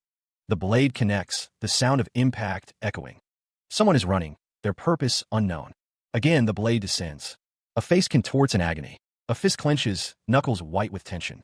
An angry voice demands silence, questioning the late-night disturbance. It's Gu Camo, who urgently needs to meet with the SECT head. The man, his hands stained crimson, reeled from the news. A rebellion? The 10 silver blades, all murdered? He was the only one left. The final orders from the SECT head were paramount. A voice echoed, demanding an order. A rebellion, it questioned? A sinister grin spread across his face. Forget it, he thought. He didn't know what crazy bastard would do this, but standing before 2 others, he declared that since they were alive, the rebellion was a failure. The SECT leader of the lower SECT announced that he would give the final order now, instructing them to spread the word to the other SECT leaders. A voice cut through the declaration. A firm no. What did he say? Enough is enough, he declared, his face contorted with rage. His eyes narrowed, a storm brewing within. There's no one who could deliver your final order, the voice declared. The man's face contorted in disbelief, his eyes wide with a mixture of shock and anger. His expression hardened, a silent question hanging in the air. Hyong Jabayok, standing calmly, hesitantly asked, "Why you are?" Il Suheil's grip tightened on his weapon, his voice a low growl. "How dare you come here?" With a swift motion, Illinois Suheil struck, sending Hyong Jabayok flying backward. The force of the blow sent him crashing through the air. Il Suheil chuckled, a sinister glint in his eyes. "Kakik, I heard everyone died, but without seeing your body, I knew you'd be alive." "How?" SECT leader Il Suheil's smile widened, a hint of mockery in his tone. "Have you been?" He continued, his gaze piercing. "That seed is too much for someone like you. You might have the martial arts skills, but you have no brain." Il Suheil's expression turned cold. "Kakik, yet you cared so much for someone like me." His eyes narrowed, a dangerous question hanging in the air. "Tell me if you still care for the lower SECT." Hyong Jabayok, blade in hand, demands to know who ordered this assault. With a grunt, the assassin's sword cleaves through a nearby structure, sending splinters flying. The assassin leaps forward, closing the distance.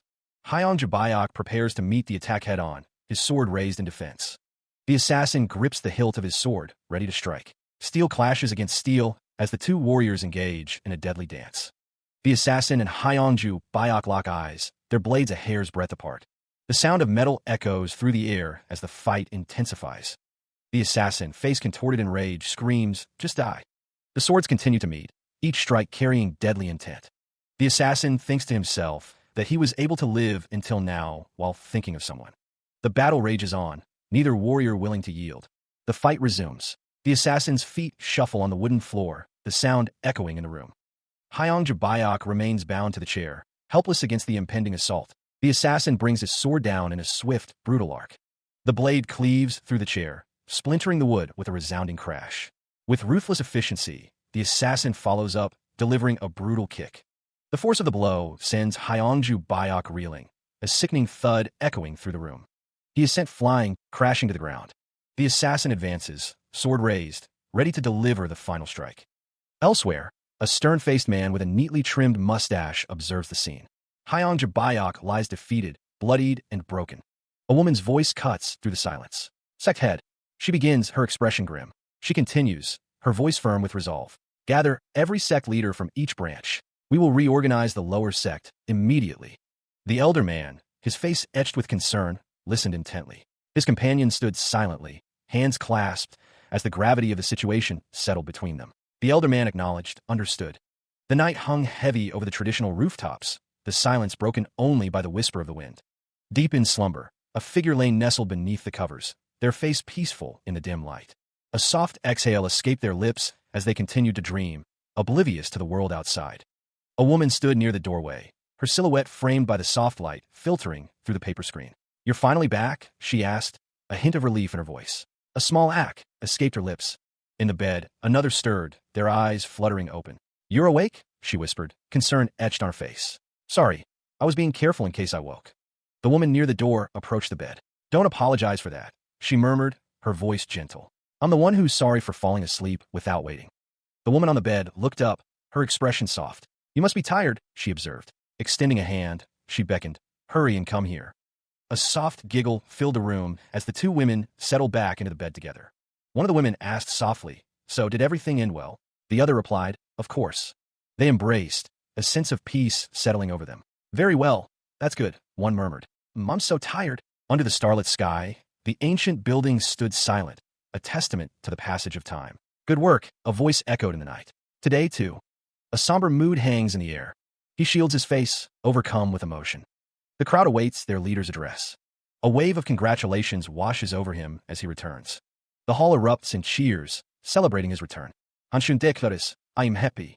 The reason for his joy, he explains, isn't merely his victory in return. Han Chun expresses his gratitude to those who awaited his return, apologizing for the chaos caused by his shortcomings.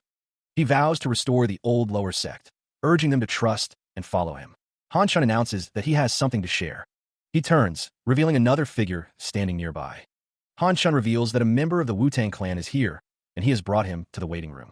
A pair of teacups sit on a table, awaiting their drinkers.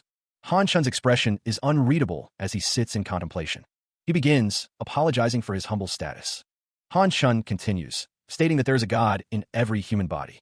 He elaborates on the consequences, explaining that committing 190 sins leads to sickness, while 530 results in a stillborn child.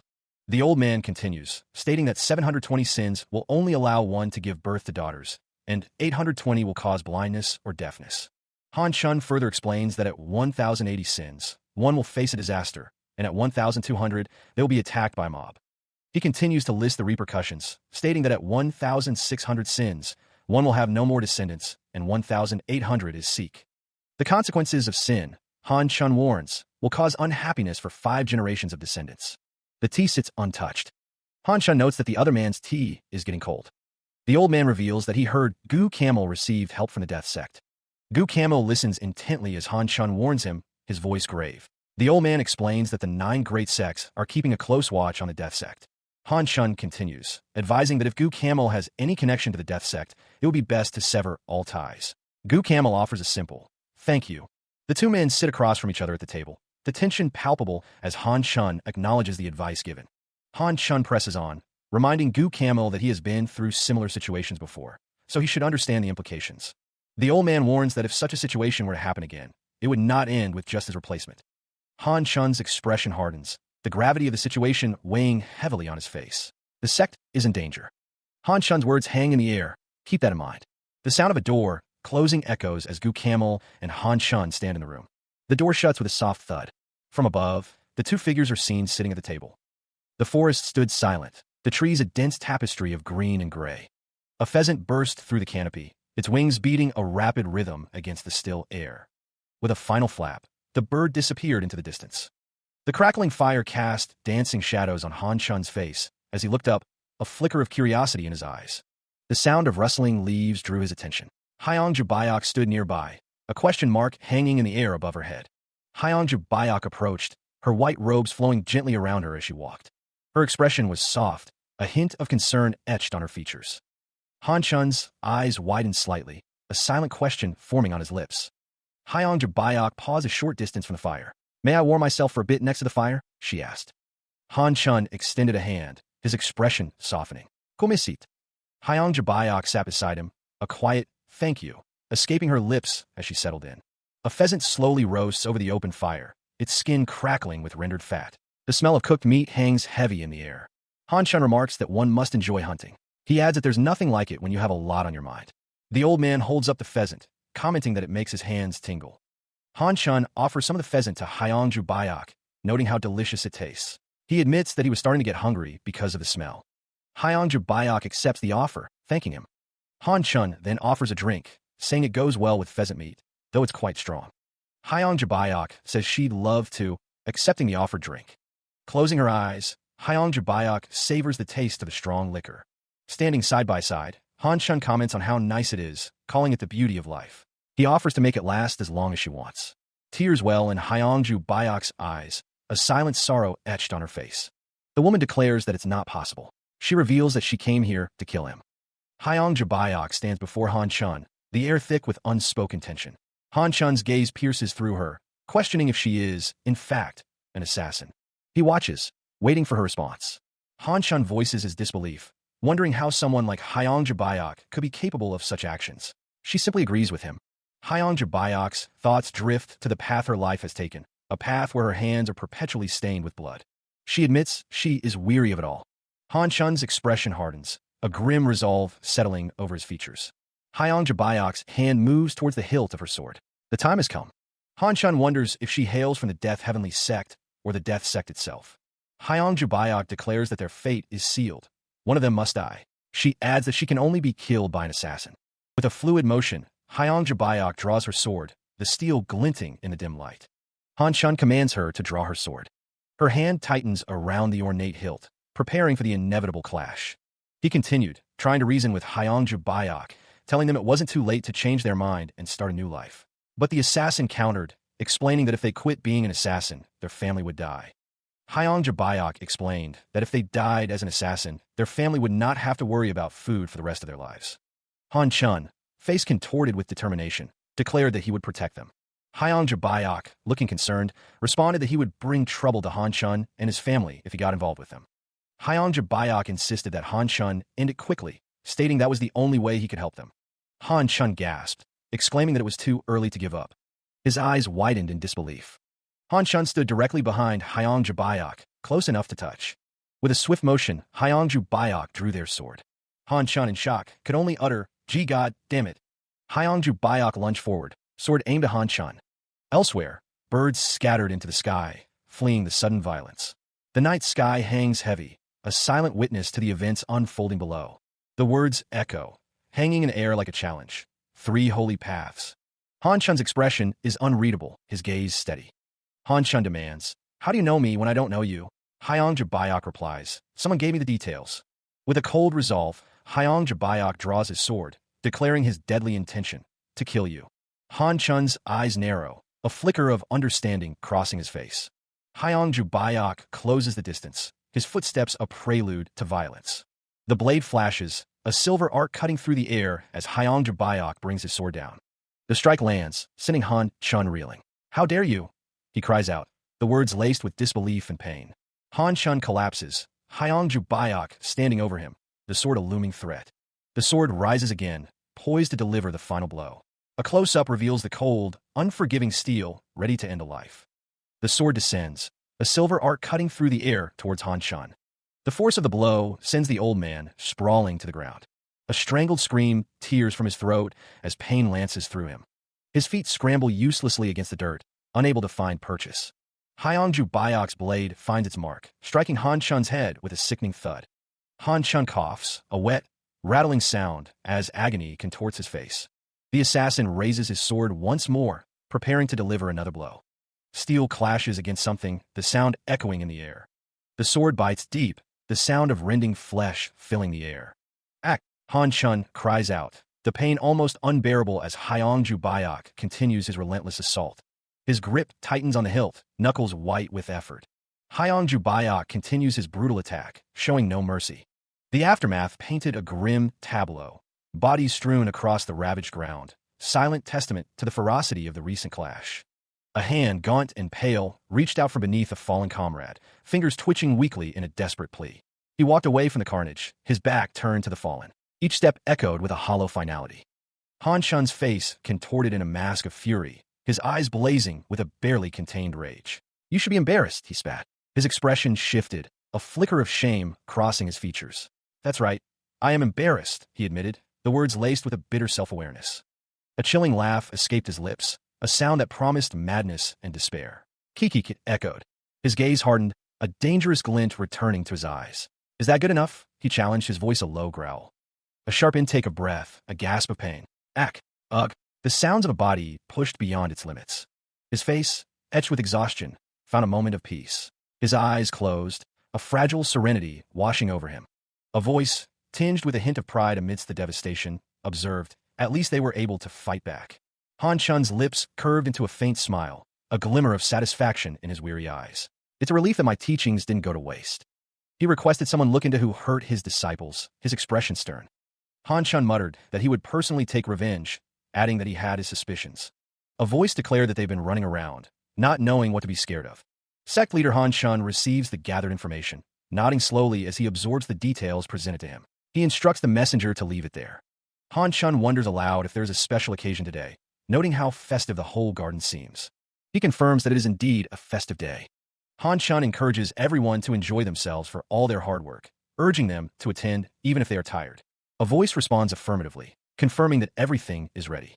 Han Chun announces that it's time to go, and the group begins to move. Hyangju Bayok's expression is thoughtful. Two figures stand in anticipation. Hyangju Bayok states that everyone is waiting. Hyangju Bayok examines a document, his brow furrowed in concentration. He gazes forward, a slight frown creasing his brow. The weight of responsibility seems to settle upon Hyangju Bayok's shoulders. A woman beside him tilts her head, questioning, "Sect leader?"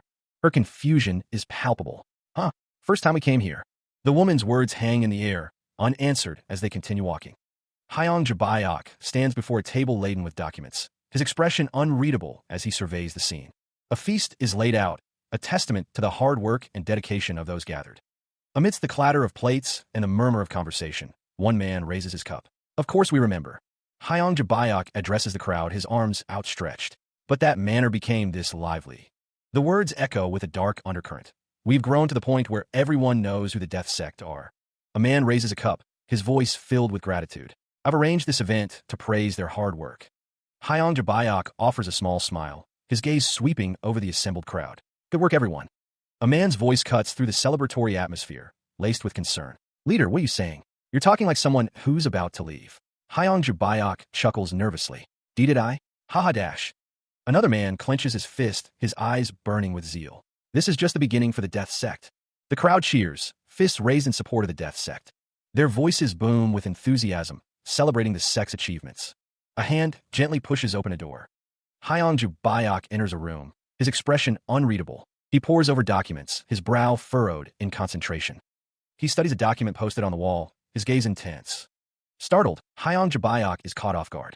Gu Camel demands, his voice laced with authority, "Should you be entering the head's office without permission?" Hyangju Bayok apologizes, explaining, "You seemed quite disturbed after looking at this."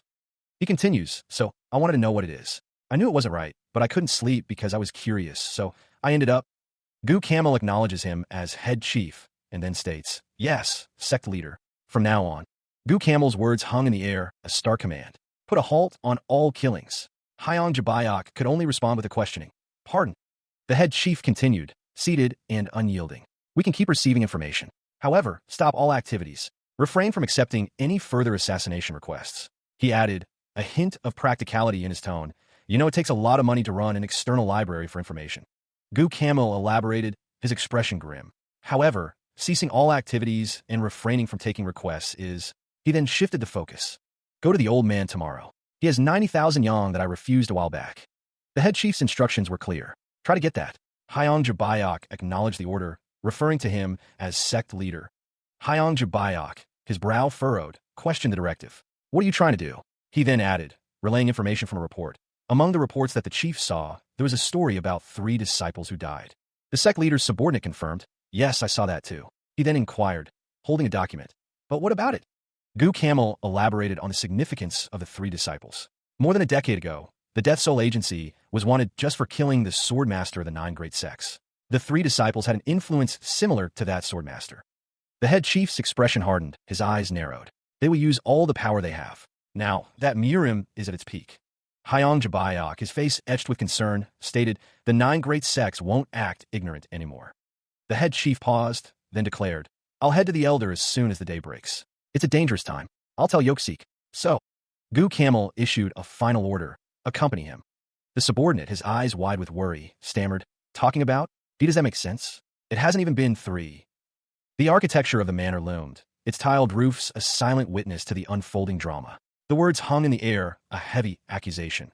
They hadn't even spent a handful of times together because he'd been so busy. The order came down. They were being told to leave the manor. It had been made clear when they first arrived, they couldn't stay there forever. Hyangju Bayok stood beside the child, but Huang Yung protested, her voice laced with disbelief. This was too fast. The question hung in the air, unspoken but palpable. Was the situation that bad? Huang Yung simply affirmed the gravity of the situation. All of Murim's attention would be on the Death Sect. Gu Camel's expression remained stern, unyielding. He had made it clear from the start. They couldn't stay there forever. Hyangju Bayok nodded, understanding. If they couldn't help, They might as well not be dead weight. The child's voice, barely a whisper, questioned if he was her father. Her eyes widened, a mix of fear and desperation etched on her face. TSK. Huang Yung bolted, tears streaming down her face. She didn't want to go. The child ran, her back to the manor, the decision made for her. Outside, Gu Camel and Hyang Jabayok watched as Huang Yung fled into the night. The two figures stood silhouetted against the night sky, the weight of their decision heavy between them. She looks up at Hyang Jabayok, her expression serious. Huang Yung asks him to promise her. Hyang Jabayok reassures her, his voice calm. He tells Huang Yung not to worry, that he won't die. He continues, his tone firm, telling her not to get sidetracked by the head chief. Hyang Jabayok observes that the way someone looks at him isn't normal, his expression unreadable. Huang Yung scoffs, indignant at the implication. She wonders how dare she, when she's that old. The two embrace, a silent understanding passing between them. Huang Yung apologizes for always complaining, admitting that she knows there's no other way, but it's because she's upset. She tells him that he has to come. Hyang Jabayok urges her to be quick. He tells Huang Yung that he's going to stay awake and wait. Tears well in her eyes, reflecting the gravity of the situation. Hyang Jabayok promises, his voice soft but firm. A stack of documents comes into view, covered in dense text and seals. The document is revealed to be 90,000 yang bills. It will be a problem if you returned everything all at once. Han Chun explains that since there are receipts, they will need some time to dispose of them. He suggests that they try to pay it back monthly on a 10,000 yang basis. Hyang Jabayok says that he understands and thanks him for the help. Han Chun waves off the gratitude, stating that he is the one who should be thankful.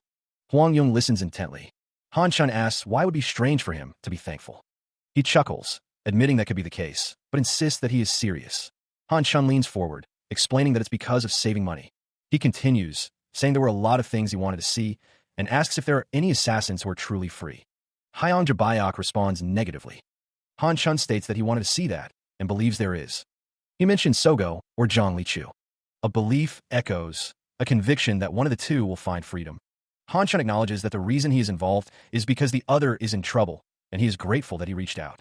Gratitude fills the air as the speaker expresses his willingness to help him walk the path he intends to take. A universal truth is spoken. Every person has their reasons to live. Huang Yung finds it difficult to understand the old man, amazed that he gave such a large amount of money without even blinking an eye. That's right, a voice confirms. Hyang Jabayok states that he is not the only one. Hyang Jabayok admits he doesn't understand why Yugu, Yuhui, and Yoksik follow the sect leader. A voice responds with amusement, finding the statement to be so. The speaker could understand why after starting working with him. That's Hyang Jabayok asks for clarification, a simple pardon. The scene shifts to a courtyard, a building in the background. Elsewhere, two figures ride on horseback, leading a procession. A man, surrounded by others, casually picks his nose, seemingly unconcerned. Suddenly, a man's voice booms out, laced with anger. What are you doing in front of this manor? Leave, he barked. A man with long, dark hair and a sinister smile stands among the group, his gaze intense. The man who had been picking his nose retorts, his tone defiant. Why does it matter to you whether we sleep or sh*t here? A large assembly of people, clad in similar gray robes, filled the path, their faces obscured by the shadows of their headwear. A man's face contorted in rage, his voice a raw shout. We have to get through immediately, so do whatever you want, he bellowed, brandishing a knife. The glint of steel flashed as a sword was drawn, the threat hanging heavy in the air. A rider atop a horse leaned forward, his face a mask of fury as he shouted, "Ack!" The rider's command echoed through the crowd, a demand to clear the path. The man with the headband snarled, "You bastards! Why are you blocking the path?" The rider's voice boomed, "Get out of the way!" as the horse shifted restlessly. A quiet exchange took place amidst the chaos, though the words were lost in the rising tension. The horses pushed forward, forcing a path through the dense crowd.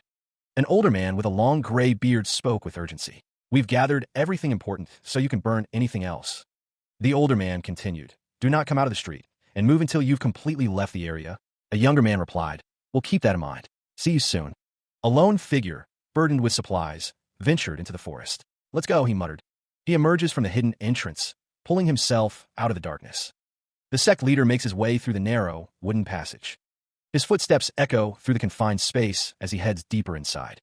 The sect leader returns to the main hall. One of his subordinates greets him, acknowledging his return.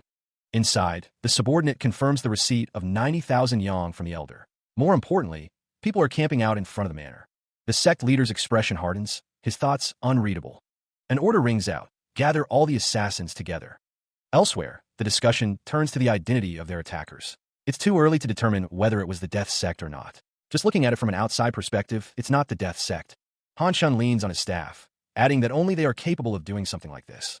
Zhongli Chu is a very dangerous man. He's been met before, and he's known as a man of guts and audacity. The elder listens intently, his expression unreadable. It seems Bin Sung's behavior is not as restricted as one might have hoped. The thought had been that the death sect could replace the death heavenly sect, which had grown too powerful. But even if it doesn't seem that way now, they'll eventually fight back, just by looking at the death heavenly sect. The man with the gray beard believes it will be hard to stop them at that point. He suggests taking care of the death sect as soon as possible. The sect leader agrees that this is too much for Bin Sung to handle. He would like to share parts before carrying on. The sect leader is told that they always try to pass on the troubling task stem. He responds that there are some students he wants to test too, thanking them. Well, that's one thing taken care of. Let's move on to the second point. The discussion turns to a recent development. Someone going by the name Blood God has been committing cowardly acts. The three disciples, Talhan Samdo, Majongu, and Paljakwigu, have died. The great Jangaju has died, and in the same province. His loyal assistant has also died. It is believed everyone knows. The atmosphere of Murim is unusual right now. The one who committed all those acts. The sect leader, surrounded by his followers, declared it was his fault. One of the members voiced his doubts, acknowledging the sect leader's skills but questioning his recent actions. Another member listened intently, the truth behind the slain swordsman seemingly irrelevant. The sect leader internalized that it had to become his fault since they wanted to get rid of him. He admitted that provoking them was his fault, a consequence of his shortcomings. The sect leader apologized, accepting that everyone could hate him. The members erupted in protest, declaring they would not accept it. The sect leader knew that soon they would be attacked as a means to destroy the death sect. He ordered all the servants to go to the front of the manor and surrender, stating that it was the only way to save their lives. The members listened with concern, their faces etched with worry. The sect leader instructed the head manager to distribute the remaining cash to them. He thought that it was the same with the assassins. He pushed them to death. He ordered everyone to leave, to live in hiding until the name of the death sect was forgotten. He addresses the assembled members, the weight of his decision hanging heavy in the air. A head manager is instructed to distribute the funds acquired from the old man to the assassins. The words hit the crowd like a physical blow. Disbelief and shock contort their faces as they question the sect leader's intentions. Neutral Chu's expression softens, a hint of sorrow in his eyes. He apologizes for being unable to keep the promise he made. The sect leader's gaze hardens, his jaw tightening as he steels himself for what comes next. The announcement hangs in the air. It is finished. A voice rings out, drawing attention to the exodus beginning. The members of the death sect begin to emerge from the building, their faces a mixture of fear and uncertainty. Whispers of escape ripple through the crowd. They want to escape the death sect, driven by the fear of death. Pleading voices rise, begging for salvation from the assassins. One of the members considers them lucky to be leaving, knowing they could have died alongside the assassins if they had stayed any longer. A stern order is given. Check each one for assassins before letting them leave, as one could be hiding among them, trying to escape. He thinks to himself, contemplating the situation. A woman announces that she will be leaving now. Others express their farewells, with some wishing her well and offering words of caution. A simple goodbye echoes as more members depart. The exodus continues, figures silhouetted against the sect's architecture as they walk away. Someone asks what the other plans on doing, pressing for clarification. The question is met with a dismissive, "So what?" before the speaker admits to being curious about their plans. One man declares that if anyone wants to leave, they are free to do so, but another quickly denies any intention of leaving. One man states that he would rather share fate with the sect leader than live in hiding, questioning how they would be any different if they turned their backs on him. The words, "the death heavenly sect," hang in the air, followed by the implication that something is being given for a purpose. The text mentions Yugu's wife and indicates that something is being given to someone, with instructions to go into the underground passageway if there's a fight. Someone is instructed to open some items and question for not answering. Hyangju Bayok's brow furrowed, a deep line etched between his eyes. He confessed that he couldn't understand the situation. He thought Chu was trying to avoid getting involved with the 9 great sects. The man with the long ponytail's expression hardened, his eyes narrowing. He questioned if that was not the case. Hyangju Bayok pressed further, his voice laced with concern. Why hadn't Chu actively protested, declaring they weren't related to the deaths? Chu turned away, the red ribbon in their hair swaying slightly. Their voice was soft, yet firm. That was because this was something they must do. Hyangju Bayok's worry deepened, his gaze fixed on Chu's back. Why did they have to go this far? Was it because of that woman? Chu remained silent, their expression unreadable. The sect leader's hand moved to their face, obscuring their mouth. This wouldn't be their last meeting. Hyangju Bayok's eyes widened slightly, a hint of fear flickering within them. This would be their last meeting, right? Chu reassured him, their voice soft but firm. Don't worry. They wouldn't die. Hyang Jabayok looked up at Chu, his expression pleading. He asked for promise.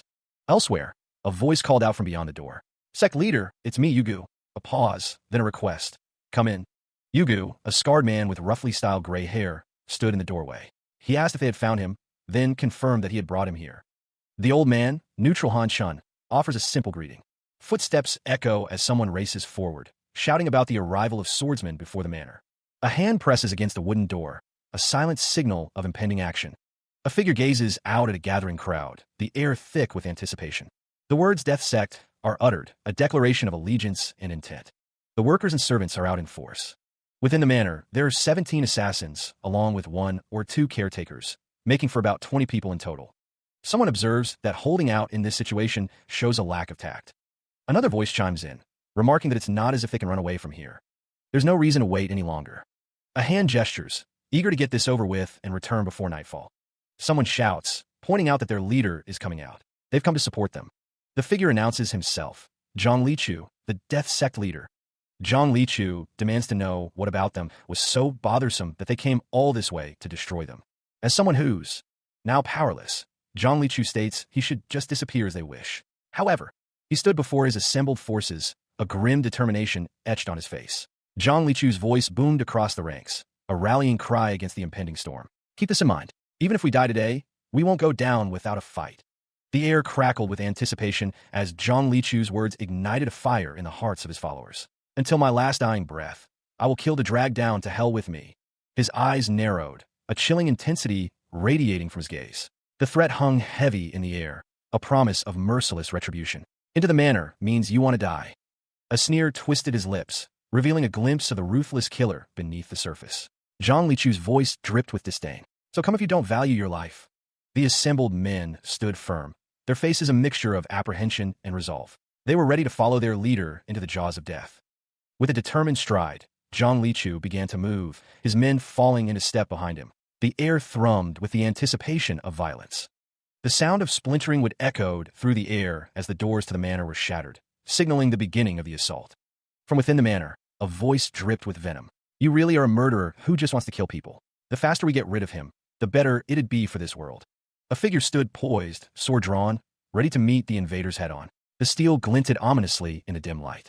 The assembled defenders murmured a single word, a desperate plea for salvation. Leader, leading the charge, Zhang Lichu advanced into the manor, his sword held high. The battle was about to begin. His gaze hardened, a cold resolve settling over his features. Zhang Lichu was ready to face whatever awaited him within the manor's walls. His eyes narrowed, a storm brewing within their depths. Zhang Lichu's resolve hardened with each passing moment. The word hung in the air, a silent command understood by all. Leader.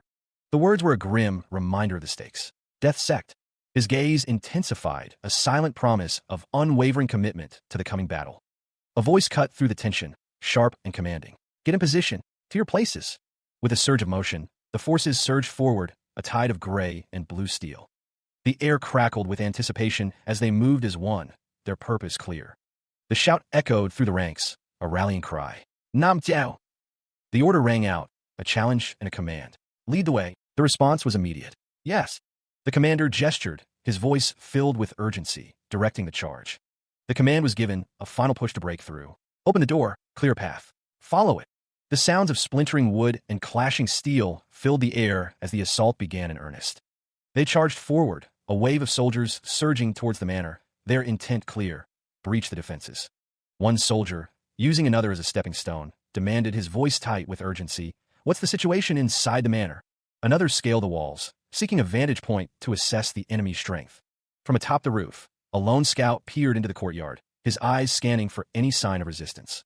His gaze remained fixed, searching for any movement within the seemingly quiet manor. Below, the main force stood ready, a silent line of warriors awaiting the order to strike. Without warning, a hairline fracture spiderwebbed across the ground, a silent tremor preceding a cataclysm. A soldier's eyes widened in disbelief, a silent scream trapped in his throat as he witnessed the earth begin to tear itself apart. To support us.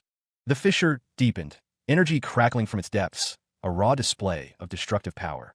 Panic seized the ranks as one of them stammered, "Bibo," his voice lost in the rising dread. The earth split asunder, a gaping maw of destruction yawning open before them. Then, with a deafening roar, the world exploded, sending debris and shockwaves ripping through the air.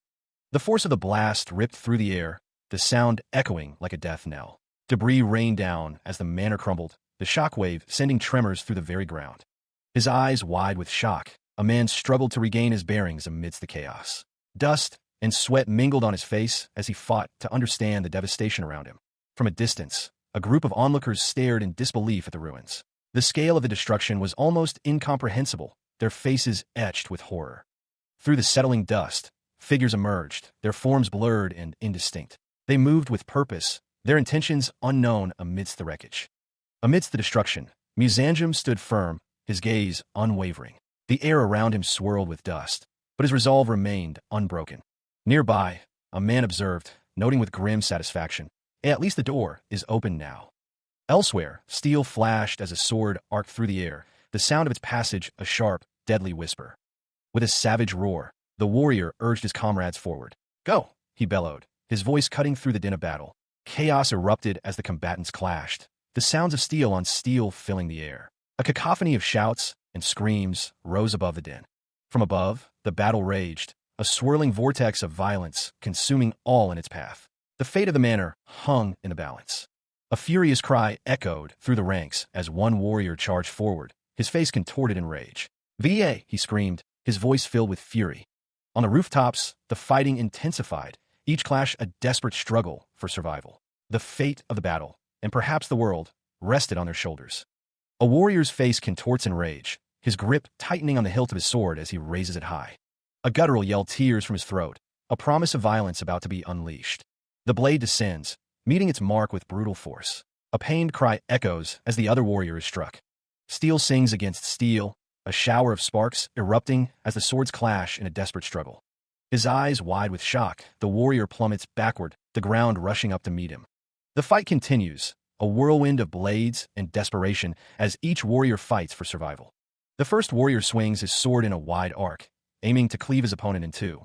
Again, the second warrior is sent reeling, his body twisting as he tries to regain his balance. The clash of steel echoes once more, the sound sharp and deafening in the confined space. Each strike is met with a desperate parry, the warriors locked in a deadly dance of skill and strength. The fight rages on, neither warrior willing to yield an inch as they push themselves to their limits. The swords continue to meet, each impact a testament to the warrior's unwavering resolve. A figure stands, weapon in hand, as if bracing for a coming storm. Eyes narrowed, the observer's expression hardens, a silent acknowledgement of the challenge ahead. Their attacks are being resisted, a voice notes, though the speaker admits they weren't expecting much to begin with. Another voice chimes in, admitting they didn't think the opposition would be lacking, especially with the 9 great sects involved, but they never expected this level of resistance. One man suggests they should help, but another insists they have to wait. The cry goes out, assassins from the Death Heavenly Sect have arrived. The speaker declares they were planning on showing the Death Sect what happens when they get involved. A voice pleads for a chance to kill their flesh and blood. The swordsman gripped his sword tightly, preparing for the coming battle. Steel met steel with a resounding clang as the two swordsmen clashed. Sparks flew as they traded blows. One of the swordsmen was knocked off balance, stumbling to the ground. The force of the blow sent him flying through the air. He crashed back down to earth, the impact jarring his bones. He lay still, blood pooling around him as he struggled to rise. The other swordsman stood over his fallen opponent, his eyes cold and unforgiving. He raised his sword, ready to deliver the final blow. A hand rested on a carefully wrapped package. It was said that this package contained the key to their survival. The manager would instruct them on how to use it, so they were told to follow her. The man handed the package to the woman. It was time to go. Voices echo in the courtyard, assurances that they'll be out soon and that she will be left in good hands. A soft escapes as a wrapped package is exchanged. A plea for safety hangs in the air. Wonjin offers a simple goodbye, turning to leave. Her expression is a mask of worry, her eyes wide with unspoken fear. A desperate cry pierces the air. Wonjin, it's Wonjin. Tears welling, she clutches at her chest, finally revealing his name. My name is Wonjin. Wonjin's face is unreadable, his gaze fixed on something beyond her. Footsteps echo, marking his departure. She reaches for him, her hand outstretched in a silent plea. His feet continue to carry him away, each step a hammer blow to her hope. Clinging to him, she whispers his name, a lifetime of disappointment echoing in her voice. Every man in my life has only disappointed me. Her voice cracks with desperation. If you also disappoint me, I'll have no reason to live in this world. You must return. She was disappointed again, tears welling in her eyes as she was comforted by another. The woman, now composed, urged him to hurry, promising that she wouldn't disappoint. He sprinted away, calling back that he would follow soon, knowing they must go now. The two women stood together, their expressions unreadable. Meanwhile, Wonjin raced through the courtyard, sword in hand, the sound of his footsteps echoing. He glanced back, a question etched on his face. What happened? A grim determination hardened his features. Another man shouted, demanding to know what about the others. A voice declared, "We've finished." A chaotic battle unfolded, the clash of steel ringing through the air. Wonjin pressed on, dual swords glinting in the light as he continued his desperate flight. A sword clattered to the ground, abandoned in the wake of the conflict. A guttural roar tears through the battlefield, the warrior's face contorted in a primal scream. The force of an unseen blow sends a soldier reeling backward, limbs flailing as they lose their footing. A blade flashes, cutting through the air with lethal intent as the wielder presses their attack. Above the din of battle, a desperate cry rings out. "Sect leader!" The clash of steel echoes as the battle rages on, a chaotic dance of death and desperation. With grim determination etched on his face, a warrior declares, "We're ready now." Another sword descends, a whirlwind of steel aimed at an unseen foe. A piercing scream pierces the air, a testament to the brutal reality of war. The order rings out, laced with desperation, "Retreat." With a defiant cry, a warrior charges forward, their sword raised high. The grip tightens on the sword's hilt, a silent promise of violence to come. A lone figure sprints through the chaos, their destination unknown, their purpose unclear. The grip tightens, a silent command conveyed through the taut leather. A sharp blow lands, the sound echoing amidst the chaos. Someone is struck, reeling from the impact. Leading the charge, the figure with the long hair sprints forward, a determined expression etched on their face. The others follow close behind, a desperate flight underway. The mustache man's voice cuts through the air, a furious command. They're running away. He barks, brandishing his sword, urging his men to give chase.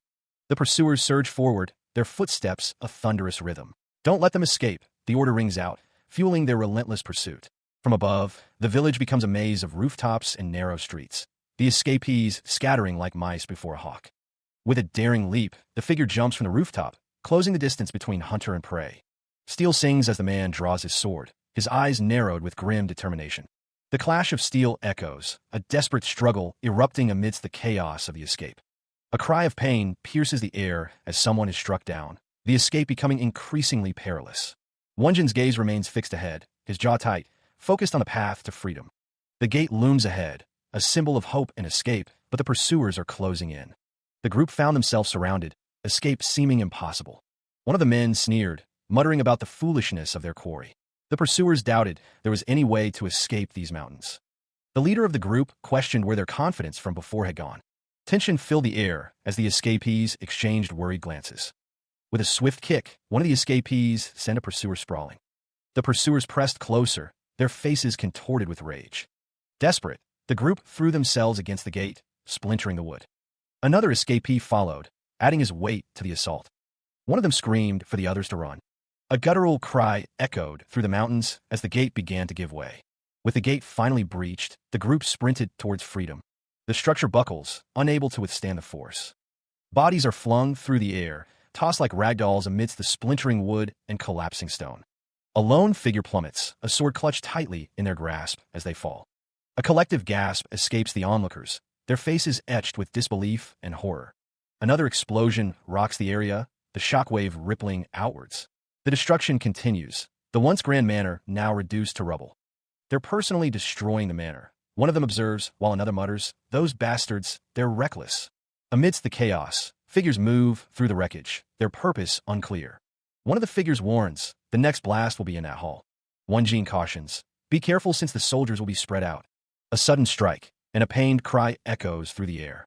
A figure stands before a group cloaked in shadows, an exclamation of surprise or alarm escaping her lips. Zhang Lichu is seen with a grim expression, another hooded figure standing beside him. A close-up reveals a hand, as a chilling message echoes. The Death Heavenly Sect leader wants someone's head. The symbol of the Death Heavenly Sect is displayed. The taste of blood and broken teeth filled Han Chun's mouth as he spat on the ground. A glint of steel catches the light as a sword is drawn. Surrounded by silent, hooded figures, Han Chun finds himself the center of unwanted attention. The man in the hood stares intently at Han Chun, his expression unreadable. Han Chun steels himself, knowing what's coming. I'll ask you one thing first. Our previous head, where's he now? A younger voice interjects, attempting to reassure Han Chun. We're taking care of him and he's safe, so don't worry. I'll let him know that you're very worried. Han Chun's eyes widen, a flicker of fear crossing his face. I already assumed you wouldn't tell me where he is so easily. The hooded man's voice is cold, devoid of emotion. But you'll talk eventually. Suddenly, a figure lunges forward, sword raised high. The blade finds its mark with a sickening squelch. Eek, you bastard. The assassin screams, I'm going to kill you. Han Chun collapses, the world fading to black. The assassin's eyes narrowed, a silent promise of violence etched onto his face. With a swift motion, he hurled a concealed weapon towards his captive. Han Chun could only manage a choked gasp as the projectile hurtled towards him. A flicker of surprise registered on the assassin's face, perhaps at the speed of his own attack. The weapon struck home, impacting Han Chun with brutal force. The air crackled around the embedded blade. Chaos erupted as the assassin's comrades swarmed into the room, blades drawn. Steel clashed against steel, the sounds of battle filling the air. The assassin roared, commanding his forces to attack with unrelenting ferocity. Death Heavenly Sect, attack. Even as the battle raged, the assassin continued to launch projectiles, while another voice cried out, Get back, Samsao. The fight intensified, a whirlwind of motion and deadly intent. Spread out, came the command. The sounds of frantic footsteps echoed through the chamber as the battle spread. They were everywhere, a ring of steel closing in. The assassin found himself surrounded, each enemy a mirror image of a last, swords drawn and ready. With a guttural cry, the assassin swung his blade in a wide arc, a desperate attempt to create some breathing room. The steel glinted, a promise of death held in his grip. The assassin met the first challenger head-on, the clash of their blades echoing through the air. He pressed the attack, a whirlwind of motion and deadly intent. The fight became a chaotic dance of steel, each combatant vying for an advantage. Another strike, aimed true, sought to break through the assassin's defenses. The ground became slick with blood as the battle raged on, neither side willing to yield. One of the attackers, face contorted with rage, screamed, Die. The assassin parried, dodged, and weaved, a desperate dance to stay alive. With a final, desperate lunge, the assassin's blade found its mark. The assassin's voice echoed with murderous intent. Death Sect, I'm going to kill you all. His eyes widened, a flicker of surprise crossing his face. With a burst of speed, he launched himself into the air, drawing his sword in a swift motion. He extended his hand, preparing to unleash another attack. The assassin roared, Samsao. Elsewhere, footsteps echoed on the wooden floor. A woman's voice explained, He told us to open these before going outside. A gasp escaped as the box was opened, revealing its contents. The woman holding the box asked, And manager, what in the world are these things? Another woman, reading a letter, responded, That's what it says in this letter. When did he have the time to prepare this? The woman with the letter continued, The personal information of these people is written here. You must memorize everything. The woman holding the box stated, The problem is wearing these. The details for that are also written here, so take a look. The assassin's blade descends, a silver flash against the muted tones of the courtyard. With a desperate cry, the older man meets the blow, his own sword rising to intercept. Steel screams against steel, the force of the impact echoing through the air. The assassin stands over his fallen opponent, the fight momentarily over. Bloodied and bruised, the older man lies defeated on the ground. The assassin's voice cuts through the silence. Tell us where he is. Huang Yung appears, his expression unreadable. The assassin glances back, a flicker of annoyance in his eyes. Then we'll back off here. The assassin's eyes narrow, a hint of surprise in his voice. What? Despite his injuries, the older man rises again, swinging his sword with renewed vigor. I said you're dead. The swords clash once more, the sound echoing through the courtyard. Huang Yung watches the fight, his presence a silent question. The assassin's gaze hardens, a sinister intent brewing beneath his hooded cowl. Let's see how. Rage contorted the assassin's face, a silent scream building in his throat. He lunged forward, a blur of motion as he closed the distance. Huang Yung stood over the fallen body, his expression unreadable as dust swirled around him. The kneeling figure, struggling to rise, gasped out a question. Huang Yung's gaze drifted off into the distance, his face a mask of contemplation. A disembodied voice echoed, daring anyone curious about the man's whereabouts to come and see for themselves. Elsewhere, a distant mountain range pierced the horizon, a strange symbol hanging in the sky above. A gnarled hand gripped a flask, a voice raspy with age declaring that he had warned of the tower. The old man, slumped against a tree, muttered about things stacked easily, also falling easily, berating someone for not knowing their place. A figure emerged from the forest, announcing their arrival. The old man informed the newcomer that the leader awaited their orders, questioning why they would ask such a thing. Han Shun reminded Huang Yung that he had spoken of a tower involved in getting rid of the death sect. A message is relayed, citing physical limitations. Movement is difficult due to a poor body condition. The man with the long hair wonders how it's even possible. He then asks if he should tell him to do it in Han Shun's stead. A firm denial echoes from the ground. The old man instructs someone to remain still. Han Shun is told to simply watch. Pointing, the man insists that they also need to help, urging someone to look over there and do something about it. Someone is taken aback, uttering a surprised pardon. The Unity Sect leader is personally stepping up, so there's no need for them to help. Today will be the end of the Death Sect. The world erupts in a cataclysmic explosion, sending debris and dust billowing outwards. Amidst the chaos, a figure tumbles through the air, caught in the shockwave. The ground trembles as more debris rains down, obscuring the fallen warrior. Through the settling dust, a group of soldiers charges forward, their faces grim. They leap over shattered remains, pressing the attack. A warrior with intricate tattoos bares his teeth, his sword glinting in the dim light.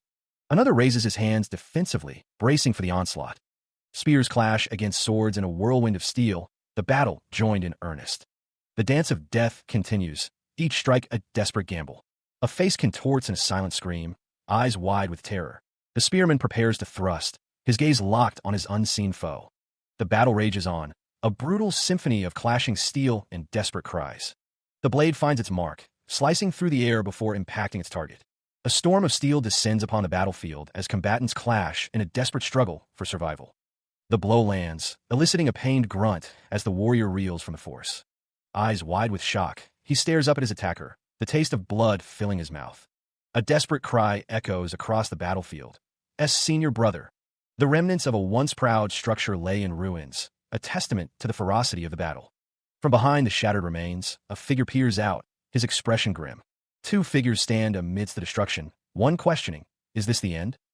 A voice booms out, declaring that's right. This is the end. A chilling laugh echoes as the speaker surveys the scene of carnage. Another strike lands, and a gasp escapes the warrior's lips. With a furious roar, the warrior charges forward, sword raised high. "You bastards!" The clash of steel echoed through the battlefield as fighters engaged in a deadly dance. Blades met with a resounding clang, each strike carrying the weight of desperation. The fight continued, a whirlwind of motion and steel as the combatants struggled for dominance. Each parry and thrust was a gamble, a desperate attempt to survive the onslaught. His face contorted in a grimace. The warrior braced for another blow, sweat and grime streaking his features. The warrior fell, crashing amidst the debris. The sounds of battle faded into a dull roar as darkness threatened to consume him. Meanwhile, a commander, sword raised high, bellowed his orders across the ravaged landscape. "Kill them," he roared, his voice cutting through the din of battle. "Find all the assassins hiding and kill them." But then, a different command echoed across the field. "Retreat," the commander shouted, his expression shifting with urgency. Confusion rippled through the ranks. "What's that sound?" a soldier exclaimed, his voice laced with disbelief. "We're almost done." "What do you mean, retreat?" Despite the protests, the order was clear. Soldiers began to fall back, abandoning their positions amidst the chaos. "Everyone retreat." The commander silenced the dissent with a sharp rebuke. "Hey, shut up. I'm the one who gives commands. It's the leaders." His finger jabbed forward, emphasizing the urgency of the situation. "He's in front of the manor right now." The commander surveyed the scene of devastation. Buildings had fallen, leaving only the three-story structure standing. Hyangju Bayok, standing among the assembled soldiers, questioned, "What in the world are you doing?" Han Chun's voice boomed. "You're dealing with 18 assassins." His face contorted with rage. Han Chun roared, "How dare you put this many of my disciples to death?" The commander stammered, I never thought they would resort to." Han Chun snapped, "Shut your mouth. Assassins aren't humans. They'll use any means necessary to murder." Han Chun pressed, his gaze piercing. "Isn't that what I taught you?" One of the soldiers muttered, "I didn't think that far." From the ground, the assassin pleaded, "Please, please kill me." The commander's eyes narrowed, his face a mask of cold resolve. "Die," he uttered. A beat of silence hung in the air. The commander declared, his voice devoid of emotion, "Crime worthy of death, then you should die." He was told to take responsibility. The weight of the command hung heavy in the air, unspoken but palpable. The commander's face contorted in anguish, his hands rising to shield his eyes from the harsh reality of the situation. Drawing his sword, he muttered a silent plea, hoping for some semblance of peace amidst the chaos. "Please be well." The commander stood before his assembled men, the weight of their expectations pressing down on him. A wave of concern washed over the faces of the assembled disciples, their eyes fixed on their leader. Hyangju Bayok affirmed, "Yes, leader," his voice echoing the sentiment of the others. A silent question formed in the commander's mind. What should I do with my prestige falling just because I couldn't deal with one assassin group? The commander's expression hardened, a storm brewing behind his eyes. Elsewhere, the city lay in ruins, a testament to the devastation wrought by the recent conflict. Gazing out over the wreckage, a lone figure stood in silent contemplation. His face, etched with determination, hinted at a resolve to rebuild from the ashes. The commander strides forward, his footsteps echoing in the tense atmosphere. He addresses his men, his voice carrying the weight of their grim situation. "Leader." Around a table laden with dumplings, the warriors gather, finding a moment of respite before the storm. One offers a simple encouragement. "You should also have some dumplings. You need to eat well to be able to fight." One of the warriors nods, accepting the offered dumpling. "I understand. You go ahead first." A grim assessment of their odds hangs in the air. For some reason, the enemies aren't moving any closer, but their number is increasing.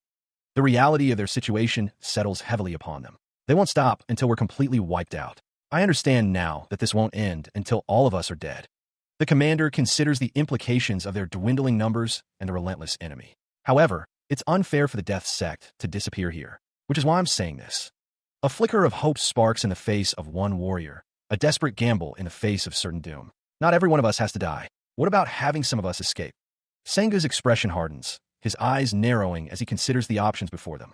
The commander's gaze hardens, a storm brewing behind his eyes. Someone should take our revenge, right? Meanwhile, the sound of marching feet grows louder, a relentless drumbeat signaling the approach of war. The soldiers advance, their faces grim, their purpose unwavering. The earth trembles beneath their synchronized steps. Yuk Chungun leads the charge, his eyes fixed on the horizon, his resolve unyielding. "Yuk Chungun."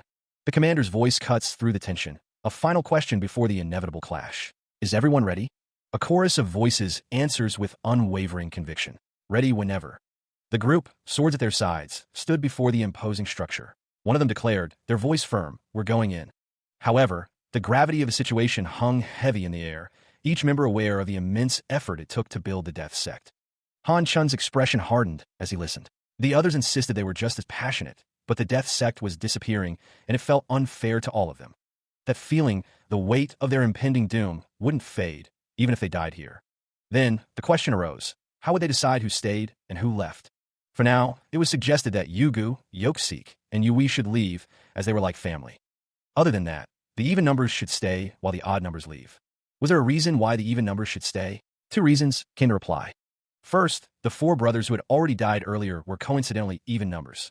It would be hard to promise revenge in the future with just the even numbers like that. Second, he was the one who suggested this, and he was an even number. One member admitted he couldn't say the even numbers should leave, just so he could save himself. Another agreed, thinking the same way. Another agreed, insisting they must run away. There was no need for all of them to die together. But another cried out that they couldn't. This was, he would stay. One of the members questions if they aren't all family. Another member retorts that since he's an even number, he can't be the only one to get special treatment, as expected. Han Chun considers the situation. An alarm is raised. They're coming. One of the members reports that 6 of them are heading into the manor, adding that he doesn't think they're suspecting anything. The group is given their orders. Yoksik, Sangu, Husido, and Kwangbu are to move out. The rest are to go through the underground passageway and exit the manor. Han Chun orders Yumiang to leave as well, prompting confusion. Han Chun shouts for Yugu and Yui to gather everyone. One of the members reiterates that he doesn't think they're suspecting anything, but it's an order. The group prepares to move out, following Han Chun's orders. The order for everyone to gather causes confusion and surprise. The group is now fully alerted. The sound of shattering wood and stone echoed through the halls as an explosion ripped through the building. Standing in a doorway, a figure watched the chaos unfold. A group of men advanced through the hallway, their footsteps pounding against the stone floor. One of the men spoke, his voice grim. "No need to look around anymore. They're over there." Another man, his gaze fixed down the hallway, muttered, "Death Sect." His expression hardened, a silent promise of violence etched on his face. Feet pounded the ground as the attackers rushed forward. Steel sang as a sword was drawn, ready to meet the enemy head-on. The clash of steel echoed as the sword fight began, a whirlwind of motion and deadly intent. A sword arced through the air, a deadly dance of precision and power. A sharp cry of pain pierced the air as one of the fighters was struck. With a grim determination, the remaining fighter raised his sword, ready to deliver the final blow. The elder was met with a direct question. Where'd he been? They had come after hearing of his arrival. Han Chun acknowledged that it had been a while. He mused that the head would personally come just to take care of a small sect. The commander reflected that it was because they thought they wouldn't back down. Still, he never thought things would get this out of hand. He added that this is usually what assassins like to do. The commander inquired who went inside, before revealing that the 6,000 squad went in. The commander questioned the deployment of the 6,000 squad. The commander demanded his sword be brought to him. The commander declared he would personally go get their necks. Another voice urged him to calm down. A figure advised that he shouldn't get dirty blood on his precious sword, right? The figure suggested leaving something like this to them. Han Chun stated that he understood. The man's face contorted with rage, his knuckles white as he clenched his fist. He spat. "Isn't that why you pushed me to be the head?" A heavy silence descends, broken only by ragged breaths. Head bowed, a figure coughs, blood staining his gray robes. A lone warrior stands amidst a field of fallen bodies, his sword dripping crimson. Close to death, a man gasps for air, his face a mask of blood and pain. A woman lies still, her dark hair matted with blood, her eyes closed. Another warrior struggles to breathe, his injury severe. Weakly, a man groans, barely conscious. Ugh! Desperate, Yang Jungo shakes the fallen man. Guangbu, snap out of it. Rising to his feet, Zhang Lichu cries out, "I'm here. The sect that will get rid of the death sect is here." A group of warriors, clad in matching uniforms, advance through the ruined city. "Yong Lihu, where are you?" they call out. Two figures turn, their faces grim. "Hey, we're over." A voice echoed through the halls, beckoning anyone who wanted to hear something to come closer. Yang Jungo cautioned that there could be an ambush, but another voice dismissed the concern, stating that all the assassins in the death sect were dead. One of the figures declared that he would take the lead, the group advancing further into the building. Someone whispered that their target was over there, indicating that they had found Zhang Lichu. Zhang Lichu stood with his back to them, seemingly unaware of their presence. A voice, filled with resentment, exclaimed that if he hadn't involved himself with them then. Zhang Lichu, sword in hand, stated calmly, "Let's go together." The sound of footsteps echoed as the group prepared to engage. Determination etched across his face. One of the figures steeled himself for the coming battle. Someone shouted, "To hell," only to be called a crazy bastard in response. His eyes narrowed. The figure's gaze burned with intense focus. The group moved forward, entering the building where Zhang Lichu awaited. He stood on the porch alongside Yang Jungo and the others, the air still and silent before the storm. Then, the world exploded. Stone and wood splintered, the initial blast ripping through the structure. The force intensified, the building beginning to disintegrate under the unseen power. The destruction reached a fever pitch, the very air crackling with displaced energy as the building was torn apart. Nothing remained but splintered debris and the echoes of a cataclysmic event. The building stands in ruins, a skeletal frame against the sky. The air hangs heavy with the scent of smoke and dust. Figures flee the scene, their robes billowing behind them as they scramble away from the devastation. Debris litters the ground, a chaotic jumble of shattered wood and broken stone. The silence is punctuated by the occasional creak of collapsing structures. The destruction is immense, a testament to the power unleashed. Dust motes dance in the air, illuminated by the faint light filtering through the wreckage. More debris rains down, a constant reminder of the instability of the scene. The smell of ozone hangs in the air, a lingering trace of potent energy. The scale of the devastation becomes clearer, revealing the sheer force of the impact. Twisted metal and splintered wood are scattered as far as the eye can see. The scene is a wasteland, a stark reminder of the battle that has just taken place. The wind whispers through the ruins, carrying the scent of ash and regret. A man is supported by his comrades, his face etched with pain and exhaustion. His eyes are glazed over, reflecting the horror he has witnessed. The crowd murmurs, their faces a mixture of shock and concern. The damage is extensive, a heavy blow to their community. One of them observes, the damage is big. Han Chun's face is grim as he reflects on the destruction. He admits, it's all due to my shortcomings. His voice is heavy with regret. Han Chun continues, his gaze distant. However, if we didn't get rid of the death sect today, there would have been many more deaths in the future. Is what we should think. The people stand together, united in their grief and determination. The road ahead will be difficult, but they will face it together. He stood amidst the devastation, the weight of the destruction etched upon his aged face. The ruined city stretched before Han Chun, a silent testament to the recent carnage. Two guards stood watch at the front gate. One of them grunted, questioning what he saw. The other guard, eyes narrowed, barked a warning. Someone was out there. A voice echoed through the night, demanding the unseen figure reveal themselves. The air crackled with anticipation. A commander raised his sword, the steel glinting in the dim light. The guard's eyes widened, a silent exclamation escaping his lips. The commander lunged forward, his blade a blur against the night sky. He issued a chilling order to the troops: kill them. The commander's face contorted with ruthless intent, his command echoing with deadly finality: don't leave a single person alive. The aftermath of the battle hung heavy in the air, a silent testament to the lives lost. A stream of liquid cascaded over a shaved head, the ritual cleansing a stark contrast to the violence that had preceded it. The man raised the bowl to his face, the liquid within promising a brief respite from the grim reality. Around a simple table, the surviving assassins gathered, their faces etched with a mixture of relief and sorrow. One of them slammed a fist on the table, demanding to know why everyone seemed so desperate. Another wondered if it was because of all those who had perished the previous night. The group stood in somber silence, the weight of their losses palpable. The leader, Zhu Injiang, raised his voice, reminding them that they were alive, that it was the fate of assassins to live on the edge, and urged them to drink up. Another assassin echoed his sentiment, declaring that they shouldn't regret it when they're dead, but instead drink, get drunk, and enjoy being alive. Zhu and Jiang, emboldened by the agreement, declared that they couldn't forget the women to bring up the mood. As if on cue, a group of women entered the room, announcing their arrival. The assassins seemed surprised, one of them wondering if this was serious, and that they were wondering when they would call. She couldn't believe he had come all this way just to drink, wondering if he had other motives. The man's words dripped with disdain, suggesting that she was wasting her beauty in such a place, and that they were actually men. Han Chun insisted he wasn't joking, declaring himself the leader of the Death Heavenly Sect, and that he could give her anything she wished for.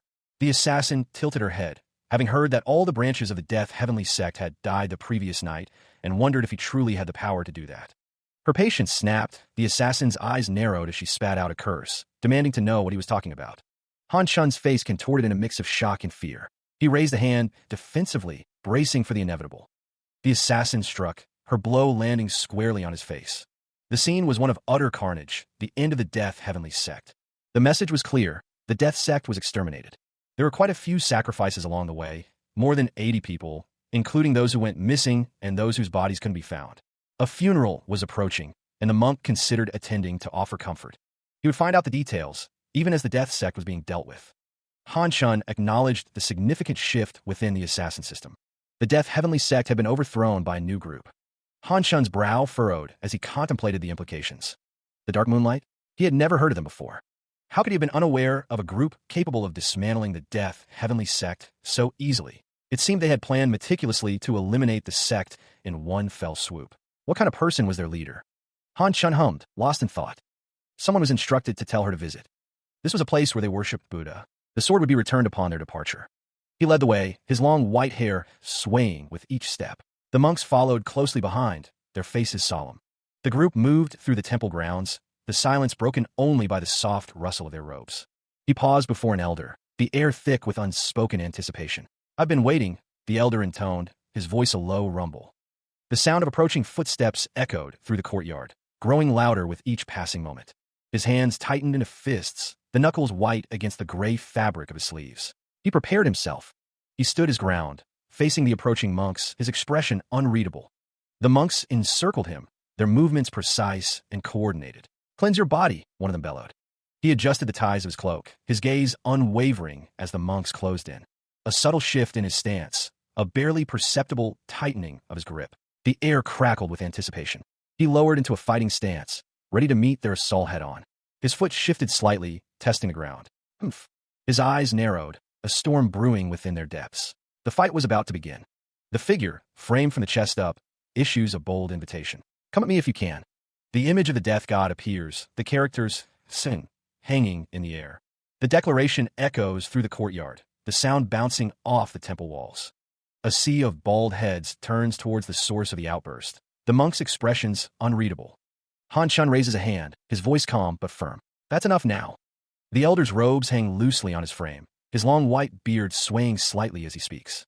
Her eyes narrowed. The woman with long white hair stands with her hands clasped. The monks stand in silent anticipation, their gaze fixed on their chief. Han Chun turns away from the assembled monks, his expression thoughtful. With a practiced hand, the elder pours tea into a small cup, the fragrant steam rising in the air. The woman acknowledges the drink. Shaolin Temple's tea is famous for its lightness. "I want to taste it someday, but it seems today is that day. Thank you for the drink." The two sit across from each other, the shelf behind them filled with scrolls and books. Han Chun takes a sip of the tea. "I met a lot of people. I met all the masters at least once too. The elder continues, his gaze steady. But out of those masters, only 2 of them have come without any protection. Is it correct to say those? Hyeon Jabayok states that 2 are. Han Chun, leaning forward, inquires about the nature of Hyeon Jabayok's relationship with someone. The elder continues, stating that everyone in this field knows the death sect's head. From his point of view, the death sect was considered more of a headache than death itself. Hyeon Jabayok notes that Han Chun personally dealt with the death sect. Hyeon Jabayok expresses his gratitude to the 9 great sects. Han Chun urges him to stop the hostility and put the past behind them, his expression serious. Hyeon Jabayok states that something cannot be done, adding that the people underneath him miss blood very much, a sinister smile playing on his lips. Han Chun warns that if Hyeon Jabayok continues to dissuade him, he will have no choice but to let them do what they want, which will become very messy. He asks if that is okay with him. Hyeon Jabayok asks if that is already done. Han Chun replies that he doesn't want to create a problem for the 9 great sects, his gaze intense. Hyeon Jabayok tells him to take good care of everything, stating that he is not going to look beyond the realm of the Death Heavenly Sect. Han Chun asks if that is all, his expression unreadable. The old man affirms with a simple, yes. Hyeon Jabayok explains that Siju is different from Zhang Lichu, prompting Han Chun to ask for clarification. The younger man elaborates, stating that Zhang Lichu was sharp but had hidden motives, while Siju is full of affection but has a frozen heart. Han Chun states that Zhang Lichu is now dead, so he pities him. But since Siju is still alive, he considers Hyeon Jabayok a dangerous person. Hyeon Jabayok reflects that though Zhang Lichu was destroyed, he didn't go against his expectations, implying that he might have built a place for himself. Han Chun warns that being in Murim won't be easy, even if Hyeon Jabayok's confidence might soar from the sense. The old man reminds Hyeon Jabayok of the accomplishment he will receive for defeating the Death Heavenly Sect, telling him to keep this in mind. Han Chun warns that the 9 great sects should not be taken lightly. Hyeon Jabayok clenches his fist, a subtle sign of his resolve. Hyeon Jabayok responds that he understands that Han Chun is acknowledging them. Han Chun pauses, signaling the end of their discussion. Hyeon Jabayok offers to bring the tea next time, before departing. The old man watches him leave. He sat, inquiring if there was any news from Baek Cheon. Han Chun wondered aloud if Baek Cheon had been caught up in the joint fight against the Death Sect. Dismissing that possibility, he was informed that Baek Cheon had already left before the attack. He requested to be notified as soon as any news arrived. Elsewhere, a group of monks stood silently. A figure with long white hair declared, "This is it." Meanwhile, under the cover of night, a cart sat idle. A figure in a doorway was only talking about the silent moon hall, according to the man below. It was revealed that they were exterminated from the assassination world in just one night. One man breathed a sigh of relief, thinking it would have been the Death Sect. He then asked how the opening was. The man with the hat reported that all the beggars who camped around the streets had gone missing. He was told it was good, and that he must leave now. The bandaged man was asked if he was all right and could move around. He confirmed he could move now, thanking the other man. He bids farewell, requesting that if another group is formed, they should call for him. The other responds, agreeing to the request and saying goodbye. Even if the opening is empty, they must still go through the mountain path, and they must hang on even if they're tired. "Don't worry," a voice assures. "There will be a boat waiting for us." The voice continues, stating that this place, the colony of islands, is called Cheonbu, and that they were born and raised here. Among them, the island called Sangung has the best view. There was an old. Elsewhere, a small boat cuts through the waves. The man with the conical hat remarks that the island has been empty since then. He recalls when he said he was looking for a place for them to hide. Hyeon Jabayok listens intently. The boat approaches the shore, and a shout rings out. A group of people stand on the beach, waving and greeting. Hyeon Jabayok leaps from the boat, landing gracefully on the shore. The landing is soft, barely disturbing the water. A woman embraces Hyeon Jabayok, relieved at his safe return. A group of men watch with folded arms. More men stand guard, their expressions unreadable. A man speaks, relieved, "It must have been difficult to avoid the enemy's eyes, but I'm glad to see you've all arrived safely." The woman embraces Hyeon Jabayok tightly, whispering, "Mother." Another voice chimes in, "Yes, that's right. I knew you would come back safely, of course." A woman asks, concerned, "What about Yoksik? Why isn't he with you?" Hyeon Jabayok replies, "He returned to his hometown. I'm sure he's flying in the sky by now." The woman clasps her hands in prayer. "Why Yoksik has finally become a free body. I will pray for his soul." Another woman inquires, "What about father? Is he, perhaps not feeling well?" The conversation continues, the speaker questioning the meaning behind the statement that someone is fine. The scene shifts to a view of houses, as the speaker indicates that the person in question is in a house over there, waiting. Hyeon Jabayok is seen walking toward a group of people on a beach, his sword sheathed at his side. He is greeted by a man who calls him father. A close-up reveals the face of the man being addressed as father. Hyang Jabayok is told, "Good work, you did well," by another man. The man dismisses the praise, saying it was nothing, and then tells someone to say hello. An exclamation point hangs in the air as the scene focuses on the interaction between Hyang Jabayok and another person. The words, "The great chief has come," are spoken as a man with a blindfold is shown. Hyang Jabayok's expression is one of concern. A close-up of the blindfolded man, now identified as the great chief. The scene shows the great chief being brought into a room, where Hyang Jabayok and others are present. Bound and blindfolded, the man sat motionless, awaiting his fate. Hwang Yung watched, his expression unreadable as he observed the scene unfolding before him. The rough fabric of the blindfold pressed against his eyes, the silence amplifying the anticipation. Surrounded by his captors, Zhang Lichu remained seated, the weight of their gazes heavy upon him. The air crackled with unspoken tension. Hwang Yung watched as one of the captors stepped forward, his face grim. The captor leaned in, his voice a low growl. "Back off, Zhang Lichu. Isn't this enough?" Hwang Yung's gaze narrowed as the captor pressed his demands. "What more do you want from me?" The captor's voice rose in frustration. "What do you want me to do?" The tension in the room thickened as the interrogation intensified. The captor's face contorted in rage. "You bastard. What in the—" Hwang Yung's expression remained unchanged, but a flicker of concern crossed his face. "World, what are you doing?" The air crackled with a palpable tension. Han Chun, his blindfolded eyes seemingly seeing more than most, sensed the shift. He could feel anger permeating the very atmosphere. A wave of emotion washes over Chu, a raw, guttural sound escaping his lips. Hwang Yung watches over the scene, concern etched on his face as he calls out to Chu. The figure turns and walks away, leaving the tension hanging in the air. Elsewhere, the sound of crashing waves fills the air. The ocean's roar echoes against the rocky shore. A powerful wave crashes against the rocks, sending spray high into the air. Chu sits alone on the rocks, gazing out at the vast expanse of the sea. He remains still, the sound of the waves a constant companion. A figure approaches Chu, standing a short distance away. The figure, his voice laced with regret, apologized. "I'm sorry, Chu, to think I pushed you." He continued, hoping Chu wouldn't misunderstand. "However, Master Taisu came to praise and console you for coming here after everything. I know everything will end when all of us are dead." The memory surfaces, tinged with bitterness. It's still unfair, she thinks, the question hanging heavy in the air. Does everyone have to die here? Another voice echoes in his mind, a man from before, the words still sharp, that the majority should escape and get revenge. He recalls hearing those words, and a dark satisfaction stirs within him. He really liked the sound of it. The 9 great sects, a grim necessity. They need a body count to make sure everyone is dead. But that doesn't mean everyone has to die, so who wants to stay behind? How was he supposed to say something like that? But the thing he should have said, he just couldn't bear to bring it up. That's why he said it for him. Chu, that man, the many others, and the whole death sect. Chu admits, "I'm the one who killed them all. They died because he told them to die." He could no longer bear to witness the assassins dying one by one, the weight of their deaths pressing down on him. The figure on the shore, cloaked in gray, felt unworthy. He whispered an apology into the wind. He doubted he could ever become the person they wanted him to be. The expectation, a crushing burden. The world seemed to dissolve around him, a swirling vortex of regret and uncertainty. Elsewhere, a man with a neatly trimmed beard stood in quiet contemplation, his gaze distant. The man, neutral Han Chun, acknowledged someone with a somber tone. "All right, Chu." Han Chun declared that it was enough, his voice firm despite the circumstances. The world faded into a gradient of darkness, mirroring the fading hope. A voice, soft and concerned, broke the silence. "Master, are you sleeping?" A raspy reply came. "I'm awake." Han Chun revealed that he had a request, his expression serious. A weak voice questioned, "A request?" With pleading eyes, Han Chun begged, "Please, let Zhang Lichu go. Chu has done everything he can. Please pretend like he—" The words hung heavy in the air, died during the massacre. A question lingered. "Will you call for Zhang Lichu?"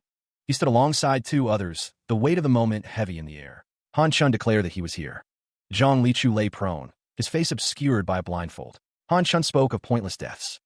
Han Chun reached out, his fingers tracing the markings on Zhang Lichu's chest. He requested to speak with Zhang Lichu alone, asking the others to leave.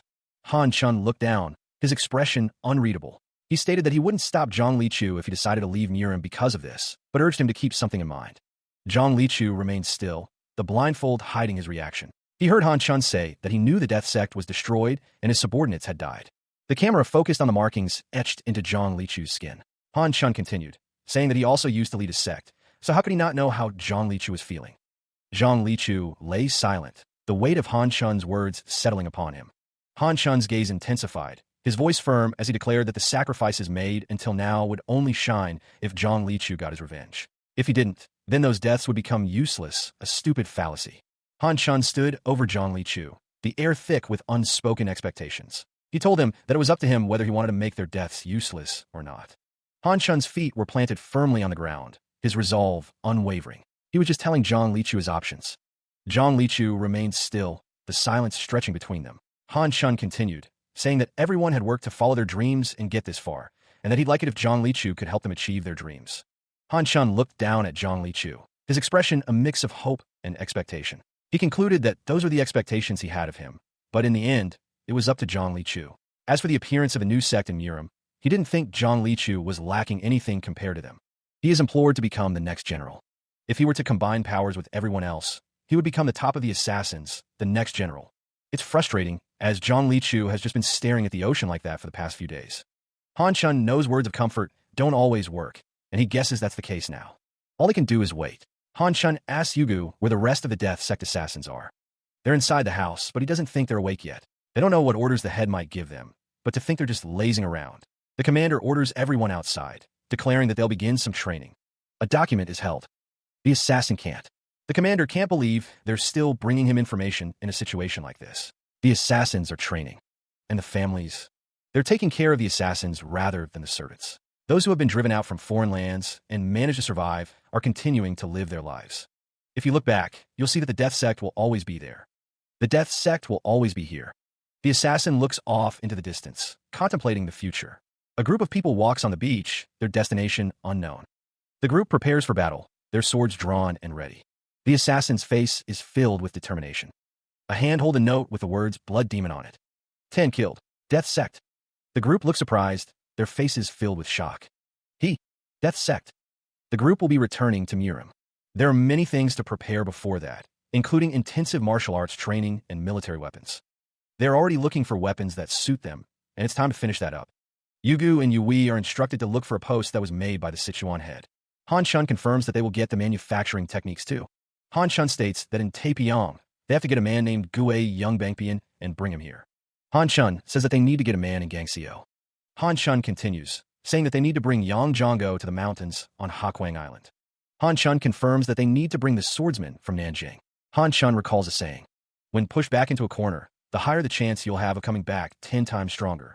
Han Chun agrees with that. Han Chun instructs them to bring something from the heavenly King Gum's house and to give what they find to the family there. He stared ahead, his expression unreadable as the journey continued. The group prepared to depart, one of them shouting a farewell to their leader. Yui, kneeling by the boat, looked up as Yugu requested that he join him. Meanwhile, they were heading to Donga. Donga City, a sprawling metropolis, awaited them. A man wished he could run into the blood god, while another wondered if he wasn't scared. The city bustled with activity. The scar man mused that the blood god simply hadn't met his match yet. He had locked himself away in the countryside and trained for 15 years, and now it was a chance to prove that his training was not in vain. The man declared that 15 years of training would not be in vain. The man wonders if someone spent 10 years gambling. He questions how they dare test death. He observes that they have no fear and are walking to their deaths, trying to prove themselves. The man clicks his tongue, calling them pathetic fools, stating they really don't know what they're doing. The man watches the group from a distance. Another man admits he's never seen those guys before. He calls out to them to wait. The man asks them to cooperate with the inspection. The man asks where they live, while another man greets them. A man with a sword states he is a member of a former sect. He claims he's just looking for a place he can help out. The man asks again where they live. Li Yongyan from Ozan apologizes. The man explains that he is unable to speak, requesting understanding from the others. Yui, standing among the group, simply asks, what? Another man acknowledges that their martial arts skills are insignificant, hinting at a deeper point. He continues, suggesting that witnessing their performances could broaden their perspective, seeking their agreement. Yugu sighs, dismissing the statement. He tells them to do whatever they want, just as long as they don't cause any problems. The man warns them, specifically, to never enter the Ilgium area. Yui repeats the name, questioning, did you say Ilgium? The two stand facing each other, the warning hanging in the air. The man elaborates, describing it as a place where curious people end up getting their necks sliced. Thank you for warning us, someone replies. A hand grips a staff tightly, ready for action. Yui, her back to the speaker, says, we'll keep that in mind. The man with the staff instructs them to send a letter to the mountain and find out if Li Yongyan and Jangmu exist. The air crackled with unseen tension. Han Chun scratched at his face, a nervous tick betraying his inner thoughts. Another man cautioned him against scratching, lest the disguise come undone. Han Chun silenced the other man with a stern gesture, demanding silence. The warning hung heavy in the air. They were meant to be mute, for eyes were everywhere. A plate of dumplings sat untouched, a silent question hanging in the air. Where did they go? Had anyone found their path, or were they still lost in shadows? The bustling marketplace of Dongga remained unaware of the unseen players moving within its borders. The directions were clear. Head toward Hajin, and an unnamed hill would reveal itself. Not too hard to find. Han Chun picked up a dumpling, his expression unreadable as he considered their next move. The mountain was surrounded. Many gathered to catch the blood god, their intentions unknown. Han Chun's gaze hardened. Even the blood god wouldn't escape what was coming. The air hung heavy with unspoken tension. One voice broke the silence, suggesting that instead of running away, someone might end up starting a fight. Another voice chimed in, expressing gratitude for the meal they had just shared. Owner, the food was delicious. The group began their trek towards the looming forest, the path ahead shrouded in mystery. A weathered signpost marked Ilgium, a stark warning echoing in the air. Don't even think about crossing over that sign. Two figures stood together, their expressions unreadable against the backdrop of the ominous mountain. A voice resonated with purpose, outlining a plan. If you want to help, then just surround the mountain like everyone else is. The group huddled together, their faces etched with concern as they discussed their next move. A question hung in the air, laced with apprehension. Is that where the blood god is? Another voice countered. Didn't you come here because you knew? Whispers of dread circulated among the group. People who have come to climb this mountain were never seen again. Another voice added grimly. Then again, they're probably in the underworld by now. A stern warning cut through the growing unease. Don't even think about going up. It'll be a useless death. A voice acknowledged the advice, laced with a hint of resignation. Understood. Thank you for the advice. The crowd shifted, a silent tension building as they considered the perilous path ahead. A sudden exclamation pierced the air, shattering the tense silence. Over there. I saw two people going inside. The group continues their watch, the sounds of their pursuit echoing through the trees. On Shunes frustration builds over. He barks, seriously, these people really couldn't stand back. Yugu, standing beside him, retorts, stop saying that. He seems annoyed by Han Chun's outburst. What? Han Chun asks, confused. Han Chun looks up towards the mountain, wondering aloud. Who knows if those two will be able to bring us the blood god's head? Another member of the group interjects. I'm just saying not to underestimate them. The two figures continue their ascent through the dense forest, their path obscured by the thick foliage. One of the figures pauses, sword drawn, scanning the surroundings. The figure remains vigilant, the forest silent around them. The forest stretches out before them, a labyrinth of green and shadow. Back with the group, a sense of unease settles over them as they wait. The forest remains still, hiding its secrets from prying eyes. The group watches on, their expressions a mix of concern and anticipation. The forest stood silent, the trees swaying gently in the breeze. Suddenly, a shout pierced the calm. Someone had spotted something. Over there. A figure emerged from the trees, silhouetted against the sky. He carried a long pole. A wave of shock rippled through the crowd. An exclamation hung in the air. As the figure drew closer, the gruesome details of his burden became clear. A low grunt escaped his lips. The heads impaled upon the pole seemed to whisper, their expressions frozen in eternal torment. There, over there. One of the onlookers, his face contorted with horror, pointed a trembling finger. He roared, that isn't human. That's the blood god. A bastard like that doesn't deserve a peaceful death. He needs to be ripped apart. The figure, unfazed by the outburst, let out a chilling laugh. Ha! Who was it? His voice dripping with menace, he challenged the crowd. Who else dares try to kill me? Fear and anger warred within the group. One man questioned, what will you do about that crazy bastard? The figure's face twisted into a mask of rage, his eyes burning with hatred. Come on, I'll kill any of you. Huang Yung questioned the choice of lodging. Why this place over so many other inns? The man explained that the other inns were full of martial artists. He added that there were no rooms left. He requested they avoid the night due and promised compensation for their help. The man insisted, though he found the idea of taking money for this shameful. Huang Yung wondered why he was staying in such a dump instead of comfortable place. Huang Yung explained that in a quiet place like this, he could talk freely without people staring at him. Han Chun remarked that Huang Yung still thought like a tribe leader from the Silent Moon Hall. Han Chun noted that there was a stranger present, and they didn't know who they were. He added that they had no idea what skills, nature, or life they lived, and that the person was in danger. Han Chun considered helping, but worried it would put the whole tribe at risk. Huang Yung realized that Han Chun had done it for him. He then asked if there was a way to save the Blood Shadow Demon. Han Chun stated that there was no gain worth that kind of risk, but admitted it might bring trouble. Han Chun asked if Huang Yung would still save them. even knowing that. He simply replied, no. Han Chun admitted he didn't understand why Huang Yung was so obsessed with the Blood Shadow Demon. He explained that the Blood Shadow Demon was declared an enemy of the Central Plains martial arts world, and trying to save them could bring down destruction on their sect, which barely escaped from Dewi Mountain. Huang Yung's expression hardened, the weight of the situation settling upon him. As he had witnessed, the man was a bloodthirsty demon. Meanwhile, Han Chun reclined, his voice echoing in the room. He dismissed the man as someone who might have martial skills, but no brain, just a crazy bastard. He repeated himself, agreeing with his own assessment. Han Chun paused, lost in thought, but he knew something more. Han Chun's eyes narrowed as he considered the implications. If you think about it, he mused, those who kill for money are just as crazy. Elsewhere, Huang Yung's face was etched with concern as he muttered, boss. Back inside, Han Chun, still reclining, simply told the other man to get some sleep. Han Chun closed his eyes, seemingly drifting off. Elsewhere, night had fallen on the village. Nearby, a figure knelt amidst shattered pottery, repeatedly apologizing. An old man, his face etched with remorse, begged for forgiveness.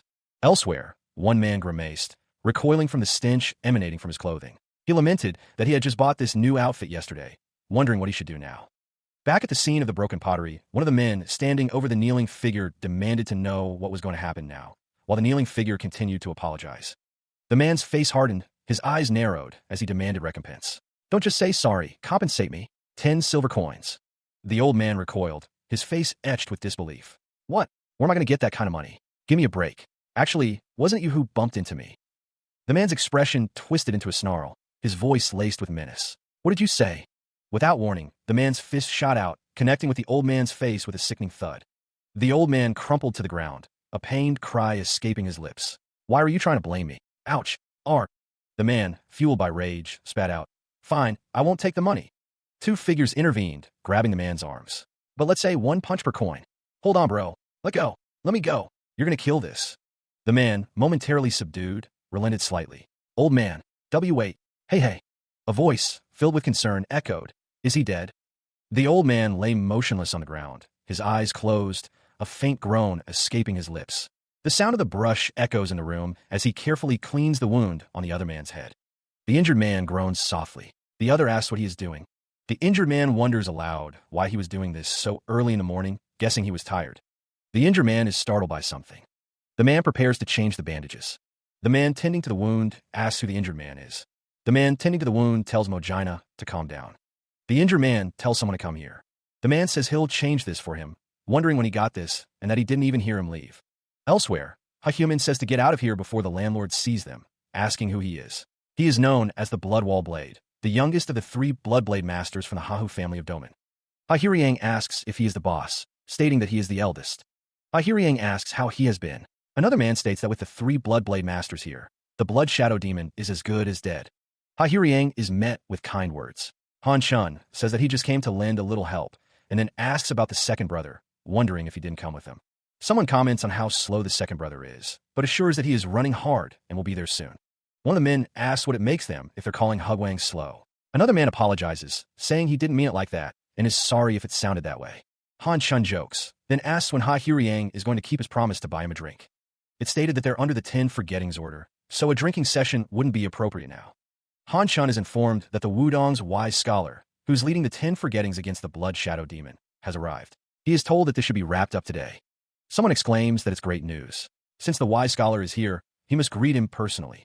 Han Chun assures that he will, and not to forget about that drink. Hahiriang agrees. One of the men wonders if it wasn't easier when they were using aliases like Li Yongyan and Zhang Mu. Hahiriang says he's so nervous about being recognized that he's sweating like crazy. Han Chun laughs, saying who knew the great Mojina would be such a scaredy cat.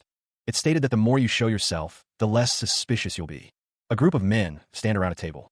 The wise scholar. He is getting ready to head up the mountain. Hahiriang insists that they don't have time to waste. A voice urges them to hurry. Hahiriang stands near a signpost, his expression unreadable. Someone thanks them for their hard work, but Hahiriang seems confused. The crowd wonders how one killer could cause so much trouble. Someone marvels at meeting the 3 Bloodblade masters in person.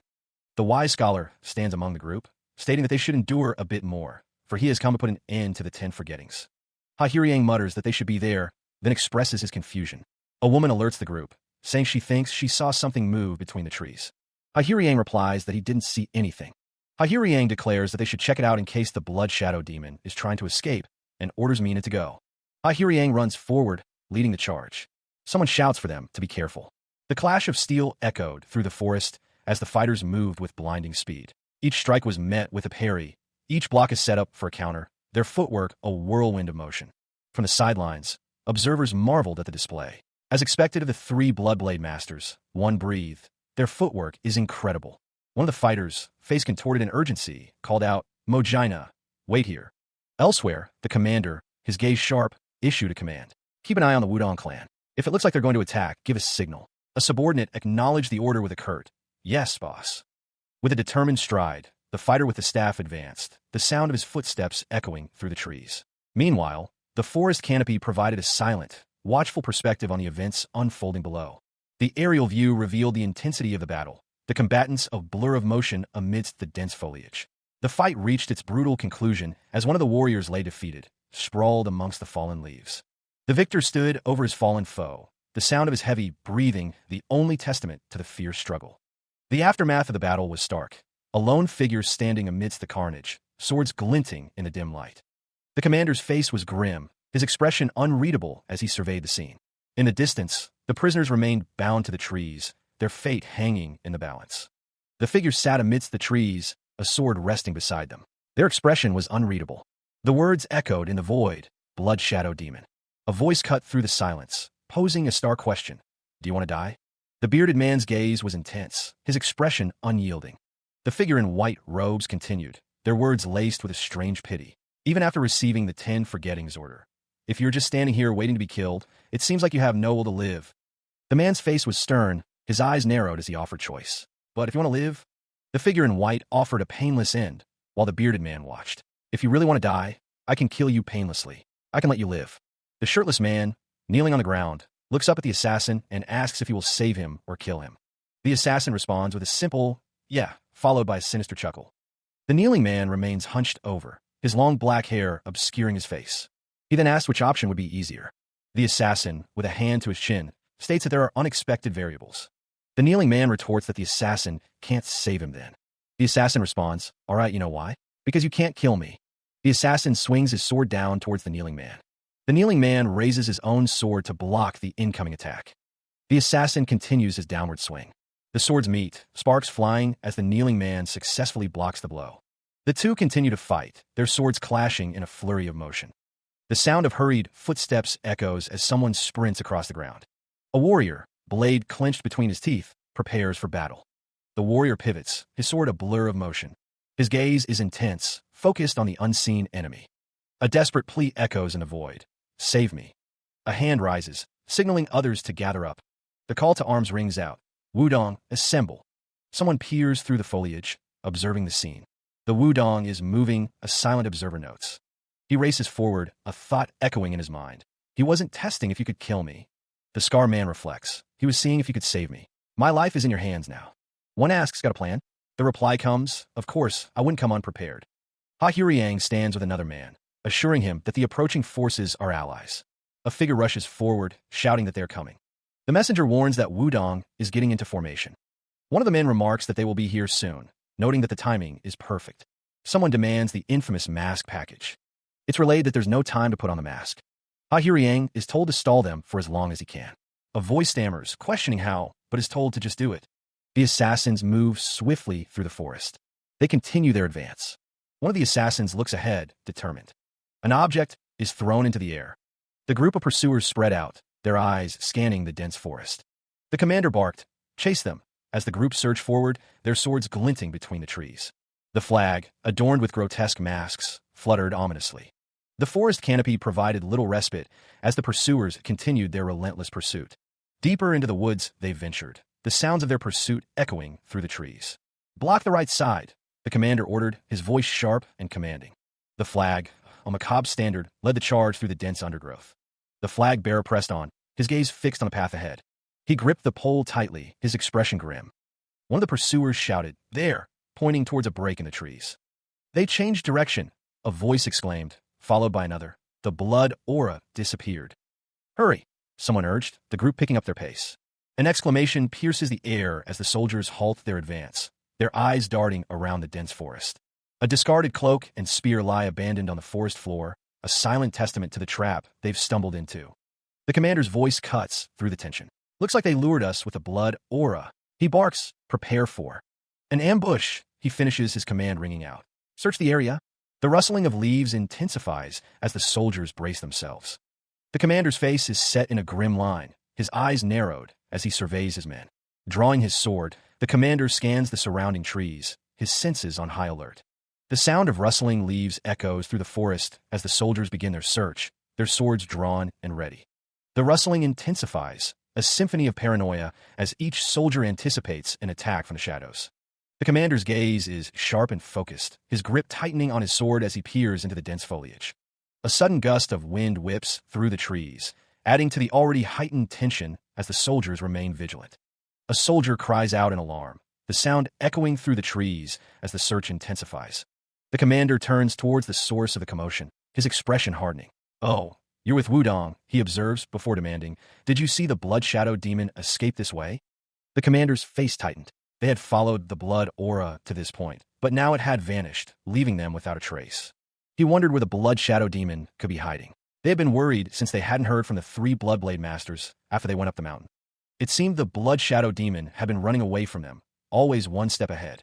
The commander reminded the group that the 10 Forgettings task was for Wudong. He ordered them to leave it to Wudong and head back down. Ha Huriang spoke up, saying that they shouldn't interfere with the 10 Forgettings. The commander agreed, acknowledging the situation. A hand tightened around the hilt of a sword. Justice must be served, and it would be shown by taking that killer's head. Footsteps crunched through the undergrowth, each step deliberate and focused. The assassin continued to move through the forest, their eyes scanning the surroundings. The commander paused, a flicker of confusion crossing his face. Ha Huriang inquired if they had found the blood shadow demon yet. The commander responded that they hadn't, but Wudong's disciples were closing in, so they would likely see his corpse soon. One of the men in the group stated that he was also waiting for that. The group paused near a small stream. Someone suggested they quench their thirst, giving the go-ahead. Another member agreed, suggesting they move quickly. The group continued their journey, their eyes fixed on the distant mountains. One of the men suddenly stopped, a look of surprise washing over his face. An older man, with a long gray beard, erupted in laughter. Someone called out, "Hey, Ha Huriang, where are you rushing off to without even looking back when called?" Huang Yung urges the group to move quickly. The group attempts to act natural as someone calls out to Ha Huriang. Ha Huriang is surprised. Someone calls out, trying to get their attention. A voice booms, questioning where they're rushing off to without looking back when called. The group stops in their tracks. The wise scholar is revealed to be the one who called them back. The wise scholar begins to speak about one of the 3 techniques. Ha Huriang tells the group that scurrying won't do and that they need to greet them. Ha Human asks what the plan is and if they are fast enough to ditch all these warriors. The group greets the wise scholar and the others. The wise scholar says that he should have recognized and greeted them right away and asked for forgiveness. Ha Huriang responds that it's all good. The crowd was thick, a sea of faces. Huang Yung squinted, barely recognizing some of the assembled guests. Hyong Jabayok wondered aloud how long it had been. The last time he saw them, he recalled, was at their father's remarriage some 3 years prior. The wise scholar waved off the apologies. He should have visited more often, he admitted, but it was not necessary. He assured them that everyone was busy, and seeing each other at events was good enough. The wise scholar mentioned that he had heard about the passing of their 3 disciples, regretting that he couldn't attend the funeral due to other matters. The wise scholar's expression was somber as he listened. He thought of those killers from the Death Sect, wishing he had crushed them himself. The wise scholar learned that, in the meantime, Gongdong had wiped out the Death Sect. He must have been disappointed, someone remarked. The wise scholar admitted he was a bit, but he was grateful that Gongdong fulfilled his wish. The wise scholar looked on with a stern expression. The crowd was then introduced to Elder Hyupbong Guango from the Beggars Sect. Ha Huriang, Hugwang, and Ha Human were instructed to greet the elder. Having heard of the 3 Bloodblade Masters, Elder Hyupbong Guango found the sight of such righteous young warriors reassuring. Hyupbong Guango expressed that he looked forward to working with them. The elder's gaze remained steady. Han Chun leaned in, whispering that he was just going to grab a drink at the nearest inn. Hyupbong Guango acknowledged the statement, telling him to go on then, as the others bid him farewell. Han Chun turned and began to walk away from the group. The remaining members of the group watched him depart. Their expressions were unreadable. A sense of unease settled over the remaining warriors. The sound of hurried footsteps echoed as Ha Huriang and Ha Human broke away from the group. They glanced back, their faces etched with a mixture of fear and determination. Meanwhile, Ha Huriang and Ha Human raced down a winding path, disappearing into the forest. The disciples stood in wait, bound by chains, as the crowd looked on. A shout pierced the air. The Wudong disciples were returning. It seemed they had finally caught the blood shadow demon. But something was amiss. They were coming down empty-handed. The ground cracked as one of the returning disciples approached. The blood shadow demon had disappeared. They had searched the entire mountain, but found no trace. Had he gotten off the mountain? That was impossible. The whole mountain was surrounded by the beggar's sect and warriors. There was no way he got out. The wise scholar instructed them to let the disciples rest. They would feed them and then continue the search. For the next search, they would join in and look themselves. A heavy silence fell over the group. The wise scholar urged anyone afraid of being blamed and staying silent to speak up now. They would not be held responsible. The crowd affirmed the elder's statement. No one had managed to escape their watch. They had kept their eyes peeled, observing everything. The group continued, explaining that no one had come down except those who had gone up, save for the 3 Bloodblade Masters. A voice questioned the mention of the 3 Bloodblade Masters. The elder confirmed that 2 of them had indeed gone up. A voice wondered if they were always together, while another stated that they had come down as 3. The group discussed that 2 had gone up, presumably looking for the 3 Bloodblade Masters soon. The old man's eyes widened in disbelief. No way, he muttered. A man's face was covered in blood, his expression unreadable. One of the figures expressed his dislike for the situation, but was reminded that he needed to keep it on until they left this place. Another wondered if he knew what the beggar's sect was like, hinting at potential trouble. The 2 figures looked down, their faces etched with concern. One of the figures remarked that a young man from the Southlands who spoke like a Central Plains native and had just started growing a beard was not exactly what he had imagined. The bloodied man spoke of the blood shadow demon, admitting that he hadn't kept count of how many people he had killed, but estimated around 50. The 2 figures stood amidst the trees, the weight of unspoken questions hanging heavy in the air between them. Ha-Human's gaze hardened. He admitted he sought revenge, that it was the reason he picked up the sword in the first place. After that, he continued, they wouldn't leave him alone. Ha-Human asked why he was saved. He added that when a man has something big to do, he's always worried about his family's safety. Ha-Huryang stated that he wanted Ha-Human to protect his family for a year. Ha-Human wondered why he would choose someone chased by the 10 forgettings. Ha-Huryang acknowledged the question. He wondered why he did it. He continued, it was a defiance against those who want to kill you. Ha-Human's expression remained skeptical. His eyes narrowed as he listened intently. In the distance, a series of explosions lit up the sky, a silent testament to the chaos brewing elsewhere. Ha-Human realized they figured it out already. The beggar's sect is really past the master of the 3 techniques, Wudong, and the beggar's sect. He did it once, when he was 10. A raven lands on an arm, delivering urgent news. An elder has received a letter. The contents of the letter are grim. The 3 Bloodblade Masters have been missing since yesterday, and their families are searching for them. Someone suggests ceasing the search of the mountain, deeming it pointless. Another reveals that someone aided the blood shadow demon's escape. The question hangs in the air. Who could be responsible? The answer remains elusive, fueling curiosity. The man's expression is unreadable. A voice speaks of disgusting tricks, reminiscent of those unseen since the demise of the Death Soul Agency. An emergency is declared for all beggars' sect disciples in the area. Thorough searches are to be conducted, as they've likely changed their disguises. A member of the group asks why they're doing this. Someone expresses a strange desire to touch another's face, questioning their stinginess. The other retorts, questioning the audacity of touching other people's faces. A search is underway for a killer. A blade is held to someone's neck, implying a threat if they refuse. A man's hand juts forward, a finger pointing accusingly. His fingers now touch his face, as if contemplating something. A fist clenches, knuckles white with tension, ready to unleash a strike. A figure, basket strapped to their back, is confronted. Why you? They begin, suspicion thick in the air. The blow lands, a brutal impact distorting their features. Caught off guard, the basket carrier is struck. Not an herb picker, they shout, desperation in their voice. Pain contorts the fighter's face, a grimace of agony. The force of the attack sends them tumbling backward, limbs flailing. Another fighter is sent sprawling, their body crashing to the ground. Surrounded, the basket carrier is accused. Why you're suspicious? One of the fighters shouts, drawing their weapon. A hand grips the hilt of a sword, the polished steel glinting in the light. The fighters charge forward, a chaotic scramble of motion and steel. Steel clashes against steel, the ringing sound echoing through the air as the fighters engage. The swords descend, a flurry of deadly strikes aimed at the defenseless target.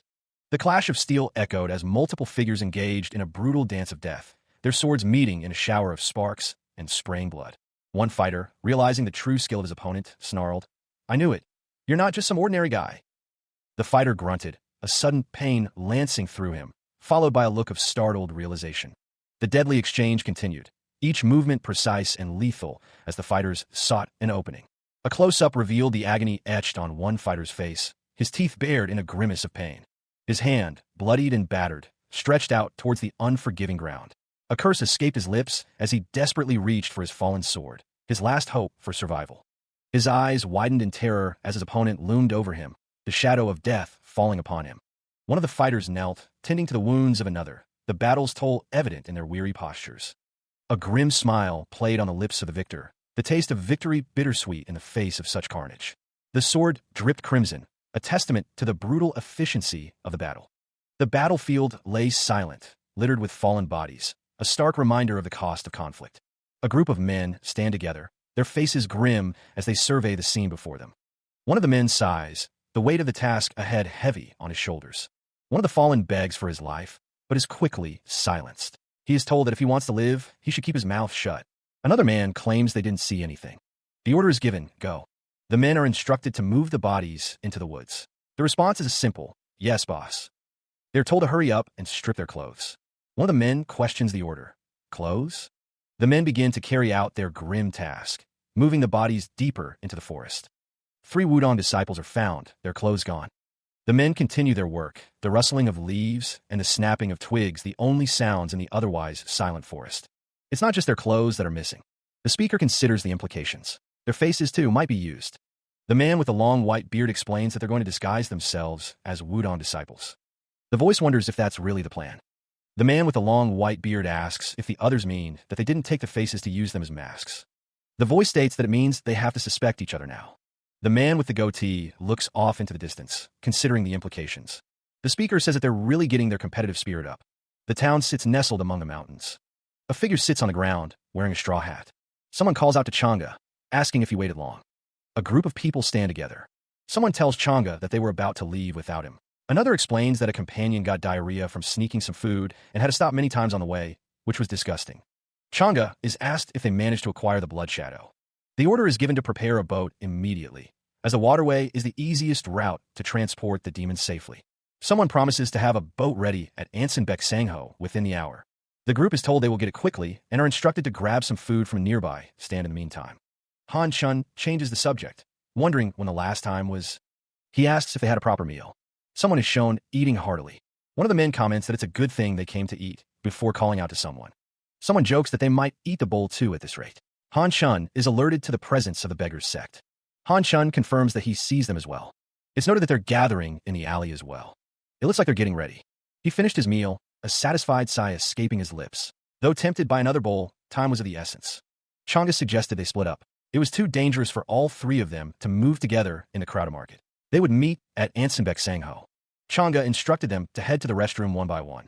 The owner was called over. Han Chun inquired about the location of the restroom, being told to go around back. 2 figures observed that a pair were leaving. One wondered if they should attack first. Hearing that they were headed to the restroom, one of the figures cautioned against acting hastily. Han Chun placed coins on the table. Suddenly, a figure bolted, knocking over a table in their haste.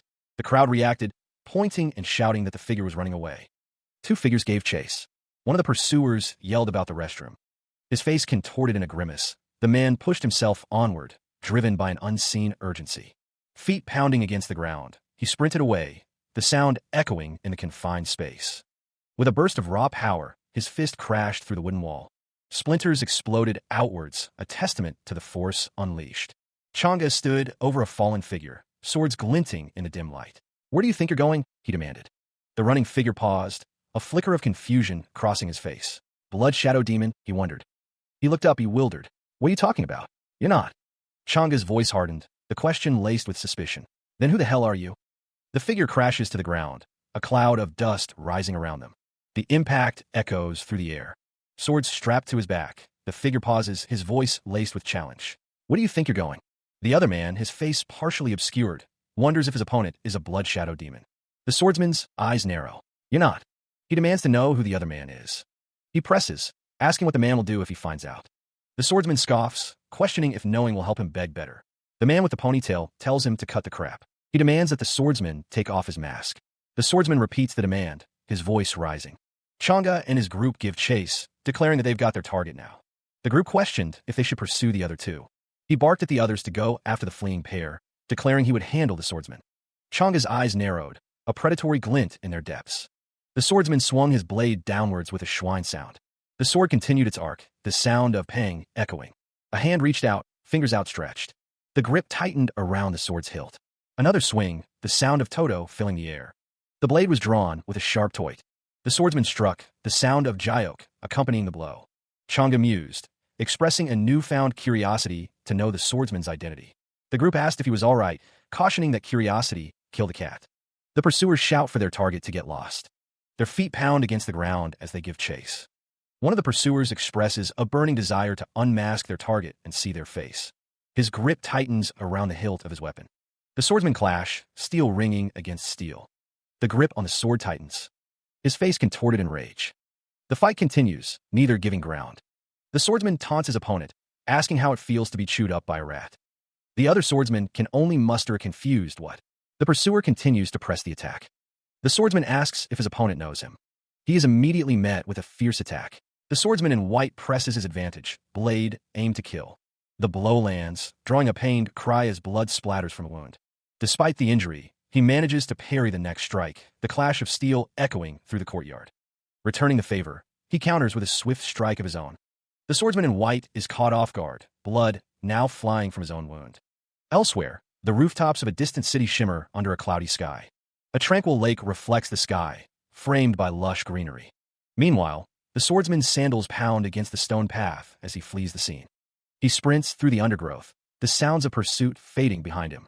Pushing through the dense foliage, he continues his desperate escape. Finally, he pauses at the edge of the forest, gazing out at the distant shore. A lone figure stands by a small boat on the shore, the vast landscape stretching out before them. The man peers through the tall grass, his expression unreadable. He simply states, "Boss." Another man emerges from the brush, his gaze following the first man's. The second man expresses relief. "Glad to see everyone made it safely. It's all thanks to the time you bought us, boss." A third man urges them forward. "Let's go. Old man Hyung is waiting for us." The first man, presumably the boss, refuses. "No, boss. We can't go now." The boss points into the distance. "Look over there." The distant landscape reveals a rocky outcrop. A lone figure atop the rocks declares, "It's an ambush." The group is startled, their eyes widening in alarm. They immediately turn and flee, the sound of their footsteps echoing through the forest. The group continues their desperate escape, rustling through the undergrowth. Hidden amongst the dense foliage, a group watched with keen eyes. The observers were perched on a rocky outcrop, their presence concealed by the thick vegetation. One of them noted that another group of Wudong was hiding behind the rocks on the other side. Meanwhile, Han Chun stood on the sandy beach, a small boat resting nearby. A child called out to him. Two children approached, one of them saying they were told to give him something. The child held out a folded piece of paper. Han Chun took the note, his eyes widening as he read the message. "Wow, let's go buy something tasty. We've been tailed. Change the meeting place to the abandoned house halfway up Little Peak Mountain. Get a bottle of booze." He glanced back at the boat, a new plan forming in his mind. Han Chun changed course, heading into the forest. Hyung stands, his expression unreadable beneath the wide brim of his hat. A small, dilapidated hut sits nestled deep within the forest. Han Chun walks towards the hut, his footsteps muffled by the soft earth. An aged voice calls out, beckoning him closer. "Old man Hyung, over here." Inside the dilapidated structure, a figure sits cross-legged on the worn wooden floor. The figure, face scarred, holds up a bottle, inquiring, "Ah, you found the right spot. Did you get the booze?" Han Chun holds up a bottle of his own. "Yeah, right here." The figure pours a drink into a small cup, the liquid sloshing gently. "Why booze in the middle of chase?" Han Chun replies, his voice calm. "What's going on?" "It's a farewell drink." The figure speaks, acknowledging past deeds. "You've done a lot for the Death Sect over the years. I really appreciate it, but..." The figure ties their hair back, preparing for what's to come. Han Chun looks on, his expression questioning. "What changed your mind all of a sudden?" The speaker considered the possibility that the Beggars sect had recognized them immediately at the restaurant, attributing it to their insane intelligence network. However, the man wondered if seeing Wudong warriors lying in ambush at the beach had changed things. The man's thoughts turned to the question of why someone had changed their mind, the reason remaining elusive. His expression remained unreadable, the answer to the question locked behind a stoic gaze. Another figure questioned whether joining the Death Sect had been the person's true purpose all along. The chief of the Death Sect held out a bowl, his gaze intense. The world spins for Changa, his vision blurring as he lies prone, staring up at the sky. He struggles to focus, his expression a mix of pain and defiance. Agony contorts his face as he clutches at the ground, trying to push himself up. A group of figures stand over him, their faces obscured by shadow as they watch a struggle. Elsewhere, a hand grips a small cup, knuckles white with tension. Han Chun's expression is unreadable as he stares into the depths of the liquid. Han Chun, seated across from Yugu, speaks with a measured tone. Chief of the Death Sect, you should have stayed out of Tianfu. Han Chun continues, his voice laced with disappointment. I was hoping you'd just live quietly on that island like a dead rat. Did you really think that was possible? Yugu listens intently, his gaze fixed on Han Chun as he holds his own cup. Changa's eyes narrow as he glares up at his captors. He rasps, guess you like me, huh? Han Chun's expression hardens as he holds the cup. I admit it, it would have been a waste to just get rid of you. Han Chun finishes, his eyes glinting with a cold light. I was hoping you'd fail in rescuing the Blood Shadow Demon. But the moment. He states that Changa showing up with that guy would bring another storm. Han Chun sighs, admitting he made a mistake, wondering if people ever change. A flashback begins. One figure argues that the Blood Shadow Demon didn't deserve the 10 forgettings, claiming it was just a fair duel and an accident. Another voice counters that this is just his claim, and the victims' families have a different story. The flashback continues. The second figure asks, with the Blood Shadow Demon's claim against the family's accusations, who can say for sure who's right, before answering that only God knows the truth. Han Chun declares that they can't wait for God's judgment, so someone has to sort this mess out. Han Chun accuses Changa of taking off people's faces and wearing them like some kind of monster, questioning if anyone will believe his words. A gruesome image of a dead body fills the panel. A voice declares they don't kill unless it's someone pointing a sword at them, or someone who deserves to die. Changa takes a drink. Changa simply replies. A voice muses that maybe killing him was just like the 9 great sects issuing the 10 forgettings, stating that in the end, power is truth, and it's that power that keeps order in the martial world. A voice states command of the assassin order. Han Chun places a jar on the table, his expression unreadable. He warns that Changa should abandon any hope of receiving the command. The old man offers a grim deal. If Changa gives up, Han Chun will see if he can at least spare his life. Han Chun demands to know who sent Changa and who is pulling his strings.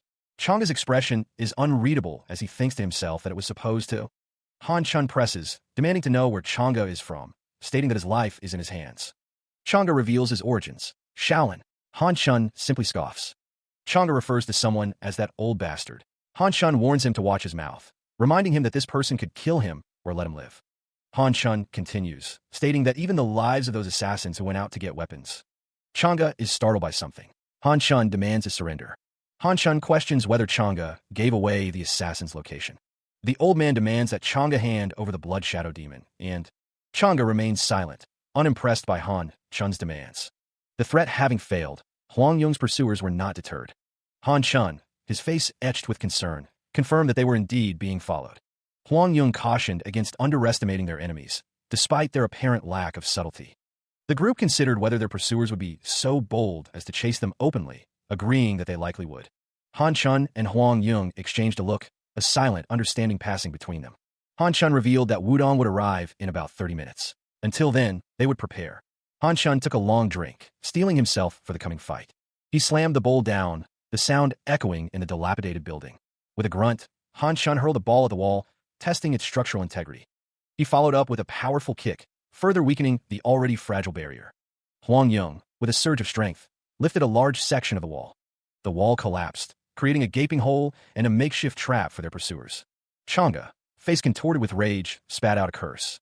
Han Chun raised a hand, his voice calm despite the brewing storm. He told him to stop, insisting there was no need for him to get involved. The man with the shaved head remained silent, his gaze fixed. Han Chun's hand lowered, his words hanging in the air. The time comes, that's when they move. With a sudden burst of speed, Han Chun reached out, his hand a blur. His palms slammed against the ground, the impact echoing through the clearing. In a swift motion, Han Chun's leg snapped out, aiming a kick at Changa. Changa, however, was ready. He blocked the kick, the force of the impact sending tremors through his arm. With blinding speed, Changa retaliated, his fist a white streak as he launched a counterattack. But Han Chun was not to be outdone. He met the blow head-on, blocking the strike with practiced ease. Changa pressed his attack, his fist connecting with Han Chun's guard. The force of the blow sent Han Chun staggering backward, the impact reverberating through his body. He is met with a swift kick to the chest. Changa's foot connects, sending him reeling. The force of the blow sends Han Chun crashing backwards through the dilapidated structure. Changa remains standing, watching as Han Chun struggles to regain his footing. A fist slams into a nearby wooden wall, splintering the aged timber. Han Chun grits his teeth, his expression a mask of frustration. Now, everyone in Tianfu knows. The man's face is stern. Right now, Those who are grinding their teeth at the death sect are headed for Tianfu. This. The wind whips through the traveler's hair. 3 figures stand outside a building, their expressions unreadable. Someone runs, their voice echoing. Our families are... An order is given to put on a Wudong mask, but it is met with a defiant refusal. The speaker states that they took 3 horses with them, questioning if they're saying they were stolen. It's clarified that they paid for the horses, prompting the question of what the problem is. The reason is revealed. One of them had wild hair and a face full of scars. The man wonders if that guy was the blood shadow demon they're looking for, exclaiming, "Those guys!" One asks which way they went. The horses gallop away. 3 figures sit and stand in a forest clearing. She glances upward, a flicker of confusion crossing her face. "Huh? Are you talking?" Chang'e wonders. Staff in hand, Chang'e's tone hardens, the command ringing out. "Stand up. Stop." A rider, face contorted in a yell, barrels toward them on horseback. "There will be a security check, so stay away. Get out of the way." The thundering of hooves grew louder, a relentless drumbeat against the quiet of the village. The villagers gathered in small groups, paused their conversations, an unspoken question hanging in the air. A sense of unease began to spread, etched on their faces as they strained to hear the approaching sound. A hand gestured dismissively, but the tension remained palpable. One villager, staff in hand, watched as the riders drew closer, their forms now visible through the trees. A voice cut through the air, demanding a halt. "There will be an inspection, so stop." The lead rider, face contorted in anger, bellowed, "Move aside." The warning came too late for one unfortunate soul, who could only manage a choked ack, as they were sent sprawling. Panic erupted as the villagers scattered, desperately trying to avoid the oncoming horses. The face of the fallen villager was a mask of terror. The remaining villagers fled, their cries echoing through the trees. "Who are they?" One villager pointed a trembling finger. "The guy on the left, isn't that blood shadow demon?" Voices echoed through the ravaged village, confirming the sighting of someone. The order was given to increase their speed. A close-up reveals the face of the man they were carrying, his expression unreadable. A group of men, clad in gray, carefully carried the man on a makeshift stretcher through the destroyed village. An elder stood with his back to them, hands clasped behind him. One of the men inquired if this was the one who provided information on the blood shadow demon. The elder confirmed it was. The elder, Taesang Samjon, was the one being carried. The men carrying Taesang Samjon requested passage. A voice demanded to know who they were. A man with a bandage on his head declared himself as Baek Cheon of Shaolin. The elder watched the exchange with a stern expression. One of the men identified Baek Cheon as the 4th dragon among the secular disciples from Shaolin. He then stated that the one lying there was Baek Cheon-hyung. One of the men lamented that Taesang Samjon had gotten into this state while handling his foolish tasks, wishing him peace. The men expressed relief that Taesang Samjon's family had shown up, as they were wondering what to do with the body. One of the men asked the elder what that meant. The group gathered under the thatched roof, their expressions grim. It seemed the blood shadow demon had made an appearance. Word spread quickly. A report indicated that 3 of them were moving southeast. One of the elders reassured the others, stating that the disciples would handle it. The beggar's sect, he emphasized, was everywhere. The order was given, descend the mountain. Meanwhile, a lone figure sprinted through the dense forest, determination etched on his face. He muttered a quiet apology, his expression filled with regret. The man realized he was too late. He knelt beside a fallen figure, the scene suggesting a tragic outcome. Elsewhere, the sky stretched wide, a silent witness to the events unfolding below. Riding hard, one of the men on horseback voiced his concern. Perhaps they should have dealt with the beggars they had encountered earlier. In the forest, 2 men, hidden amongst the trees, realized their escape route had been exposed as their pursuers increased their speed. The riders pressed on, their horses kicking up dust as they raced through the trees, a rope trailing behind them. He looked up, eyes widening in alarm as the ground trembled. The force of the impact sent tremors through the earth. A rider urged his horse onward, leaping over fallen trees in the dense forest. The horse bucked violently, throwing its rider from the saddle. Crashing to the ground, the rider found himself pinned beneath the weight of the panicked animal. A group of pursuers, their faces grim, pushed through the undergrowth, closing in on their quarry. A worried voice called out, "Young master, are you okay?" The figure responded, "Don't worry, I'm Fine." A figure stood tall, casting a long shadow over those kneeling before him. A voice echoed, laced with disdain, at a time when hiding would barely be enough. "You're out here, showing your face so openly." The group advanced, their leader sneering. "Did you really think you could escape unnoticed by the beggar's sect?" The man's face was a mask of cold fury as he demanded, "Who are you?" The fallen figure, clutching his side, hissed, "The one who has slain thousands. Mojina, blood shadow demon." With a steely gaze, Baek Cheon declared that anyone who dared stand in the way of Chanbu would face his wrath. The declaration was met with the chaos of battle. one figure already fallen amidst the fray. Baek Cheon charged forward, his voice echoing with a promise of retribution. Was the fallen figure his intended target? He sprinted, his sword drawn, ready to strike down any who opposed him. With a fierce yell, Baek Cheon swung his blade, initiating the deadly dance. The sword blurred through the air, a deadly extension of his will. He fought against multiple opponents, each strike precise and powerful. The sound of steel tearing through flesh echoed through the forest. Baek Cheon continued his relentless assault, pushing back against the surrounding enemies. His face hardened with determination, his eyes focused on the task at hand. The fight raged on, each clash of steel a testament to his unwavering resolve. With a final, decisive strike, Baek Cheon overwhelmed his opponents, silencing their resistance. He grits his teeth, a storm brewing behind his eyes as Baek Cheon prepares for the coming onslaught. A sudden shift in the air, a flicker of surprise crossing his face as something unexpected occurs.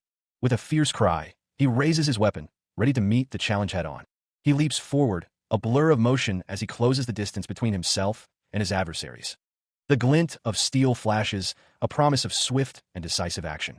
A scream tears through the air, a testament to the brutal force unleashed. Baek Cheon strikes with blinding speed, felling two opponents with a single, devastating blow. Another cry of agony echoes, a final desperate sound before oblivion. The sounds of battle reverberate through the forest, a symphony of destruction. The clash of steel rings out, a constant reminder of the deadly dance. A voice booms out, identifying the fallen foe, Taesang Samjeon. Defeated and broken, the body lies still, a testament to Baek Cheon's overwhelming power. Baek Cheon's gaze hardened, his expression a mask of grim resolve as he stood surrounded by his men. Even setting aside the blood shadow demon, a question lingered in the air. Who were those who dared to take him away? The battlefield lay silent, a testament to the recent clash. Fallen bodies littered the ground, a grim reminder of the cost of conflict.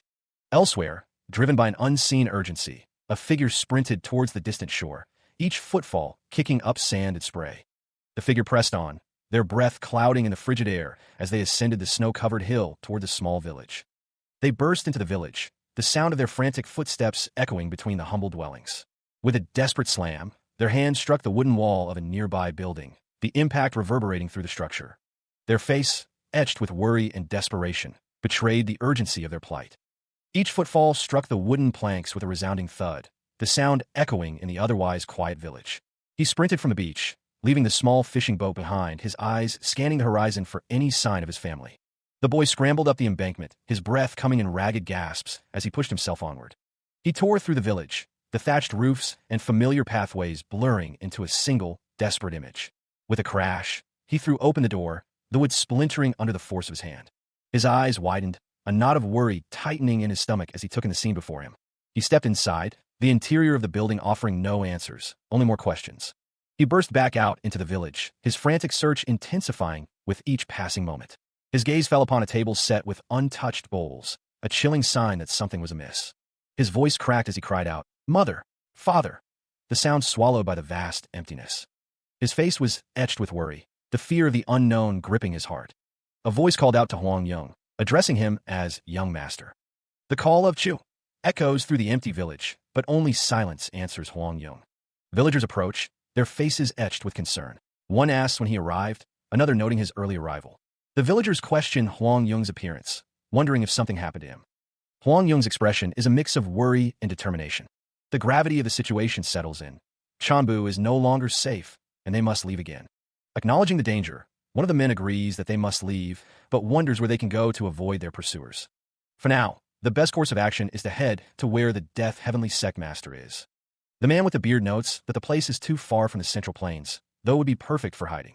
Another man points out that they didn't return to the Central Plains just to hide, creating a dilemma. Huang Yung states that the safety of the family matters most right now. One of the women addresses Huang Yung as Master, explaining that she was worried something like this might happen, so she has been in contact with Elder Yong Gumwa. She hoped the mapmaker's efforts would provide the answers they needed, as he had traveled every corner of the country to create his maps. The woman sought a place suitable for hiding, a fortress that could also be defended against external threats, specifically for the Death Sect. One of the figures wondered if he had such a place in mind, as the other responded that he would need just a moment. Documents were handed over. The map showed Palbuliang in Taiwanbu, Shaanxi Province, Taiyuan, Shaanxi Province, Gingik. Elsewhere, a question hung in the air. When did they start preparing this? The girl marveled, thinking age wasn't just a number, while the other admitted he hadn't thought of this at all. The girl was asked if she praised him, and she repeated the question back.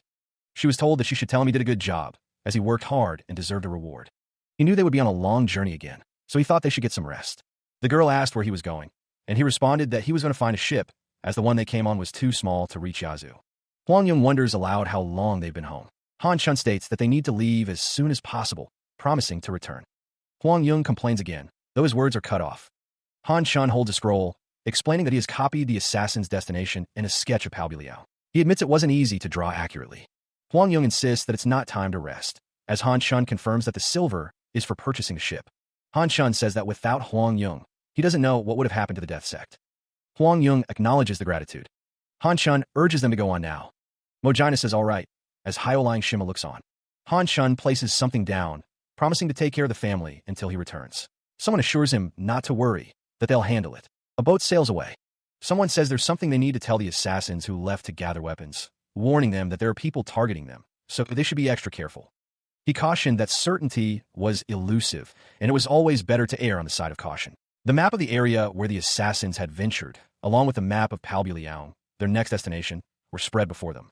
Han Chun instructed that they be told to come to Pao Biliao after they finished their task. He knew that finding the assassins scattered across different places would take quite some time, with just the two of them. Han Chun knew they needed more help. He considered that they should first find 6 more Death Sect external members who could assist them, suggesting the ignoble sect be used. That would be faster, Han Chun thought, considering asking the ignoble sect leader for help. Huang Yung knew their trip to Pao Biliao was top secret, and the fewer people who knew, the better. Han Chun admitted it wasn't that he didn't trust the Hao clan leader, but if it was discovered that they were in contact, it would be tough for him. He understood and would start looking for the external members. A voice thanked Han Chun for his efforts. A ship had been secured. Han Chun acknowledged that they had found one faster than he expected, especially in the middle of the night. He was told he had been given plenty of silver, and there was nothing money couldn't buy.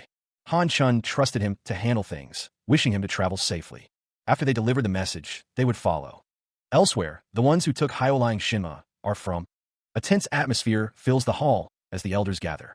The Death Sect, thought to be destroyed, has resurfaced, eliciting a collective gasp of disbelief. One elder explains that some remnant survived. Another questions why they were left alone if their existence was known. The first elder replies that he believed they could be managed. He murmurs an apologetic, Amitba, Master. An elder with a long white beard closes his eyes, lamenting that his judgment has dulled with age, begging for forgiveness. The text declares that he will take responsibility for this matter and step down, and that Shaolin will quietly follow his decisions from now on. Another elder speaks, his expression grave as he considers the implications of the Death Sect's resurgence. He questions whether they can simply leave the remnants alone. Another elder suggests they set out. The decision is made. They will take the hounds on them. They've got a new set of hounds this time. The elder with the red collar observes, his gaze intense as he contemplates the task ahead. He wonders how well they will hunt and how loyal they are. They are. Waves crash against the shore, a visual metaphor for the unleashing of the new hounds. The vessel cuts through the choppy waters, its wooden hull groaning under the strain. The wind howls, carrying the scent of salt and the promise of distant shores. Below deck, a concerned voice breaks the silence. Master, what about? You go. Another cries out, desperate. Master, where are you going? The first man replies, his tone reassuring. Don't worry. I've sent word, and he'll find his way. The ship presses onward, a voice declaring with certainty, this ship will take us to Yazoo. Meanwhile, in a dimly lit chamber, a hand presents a decree, its purpose yet unknown. The document's message is revealed, kill Zhongli Chu. The figure with long white hair holds the order, their expression unreadable. Seated at a desk, the figure seems to contemplate the weight of the command. The quill scratches against the parchment as the figure commits the order to paper. The command echoes with chilling finality, and annihilate the Death Sect. The symbol of death hangs in the air, a stark reminder of the task at hand. Yangon. The name of the place hangs in the air, a silent promise or a veiled threat. The man with the mustache inquires if it was their Clear Kill Pavilion that took care of Zhou Hian from Luoyang and Yang Zhuriang from Yuziang. One of the figures confirms that they finished it off cleanly. The man with the mustache questions if they are crossing the line. The other man responds that the clients were thrilled and that it was satisfying. Because of that, their contract numbers have doubled compared to last month, but they're already being called butchers. Yui is told that she is damaging the reputation of Silent Moon Hall. Yang Jungo tells her to worry about her subordinates first. Han Chun seems to be deep in thought. Yugo asks Han Chun if she's feeling unwell. Someone asks if something is wrong. A document reads, kill Zhongli Chu. Yang Jungo looks down at the document with a stern expression. Someone says that they couldn't handle Zhongli Chu and are passing the task to them now. They add that if you look closely, even the 9 great sects aren't all that impressive. The woman with the braided hair wondered aloud what they should do. Yang Jungo questioned the need to ask, stating the obvious. They should capture and kill him. He reminded the others that Zhongli Chu was one of their own. Someone dismissed the idea as naive talk, pointing out the 6 dots on the letter. The letter bore the mark of the death sect, a warning that failure to complete the mission would result in their deaths.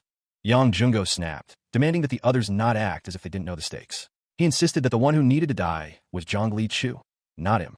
The members of the Silent Moon Hall continued their discussion, the tension in the room palpable. It was said that the 9 great sects used the death sect as a tool of destruction. With their tacit support, the death sect successfully carved out the rot that was Zhongli Chu. To them, there was no real difference between the death sect and the Silent Moon Hall.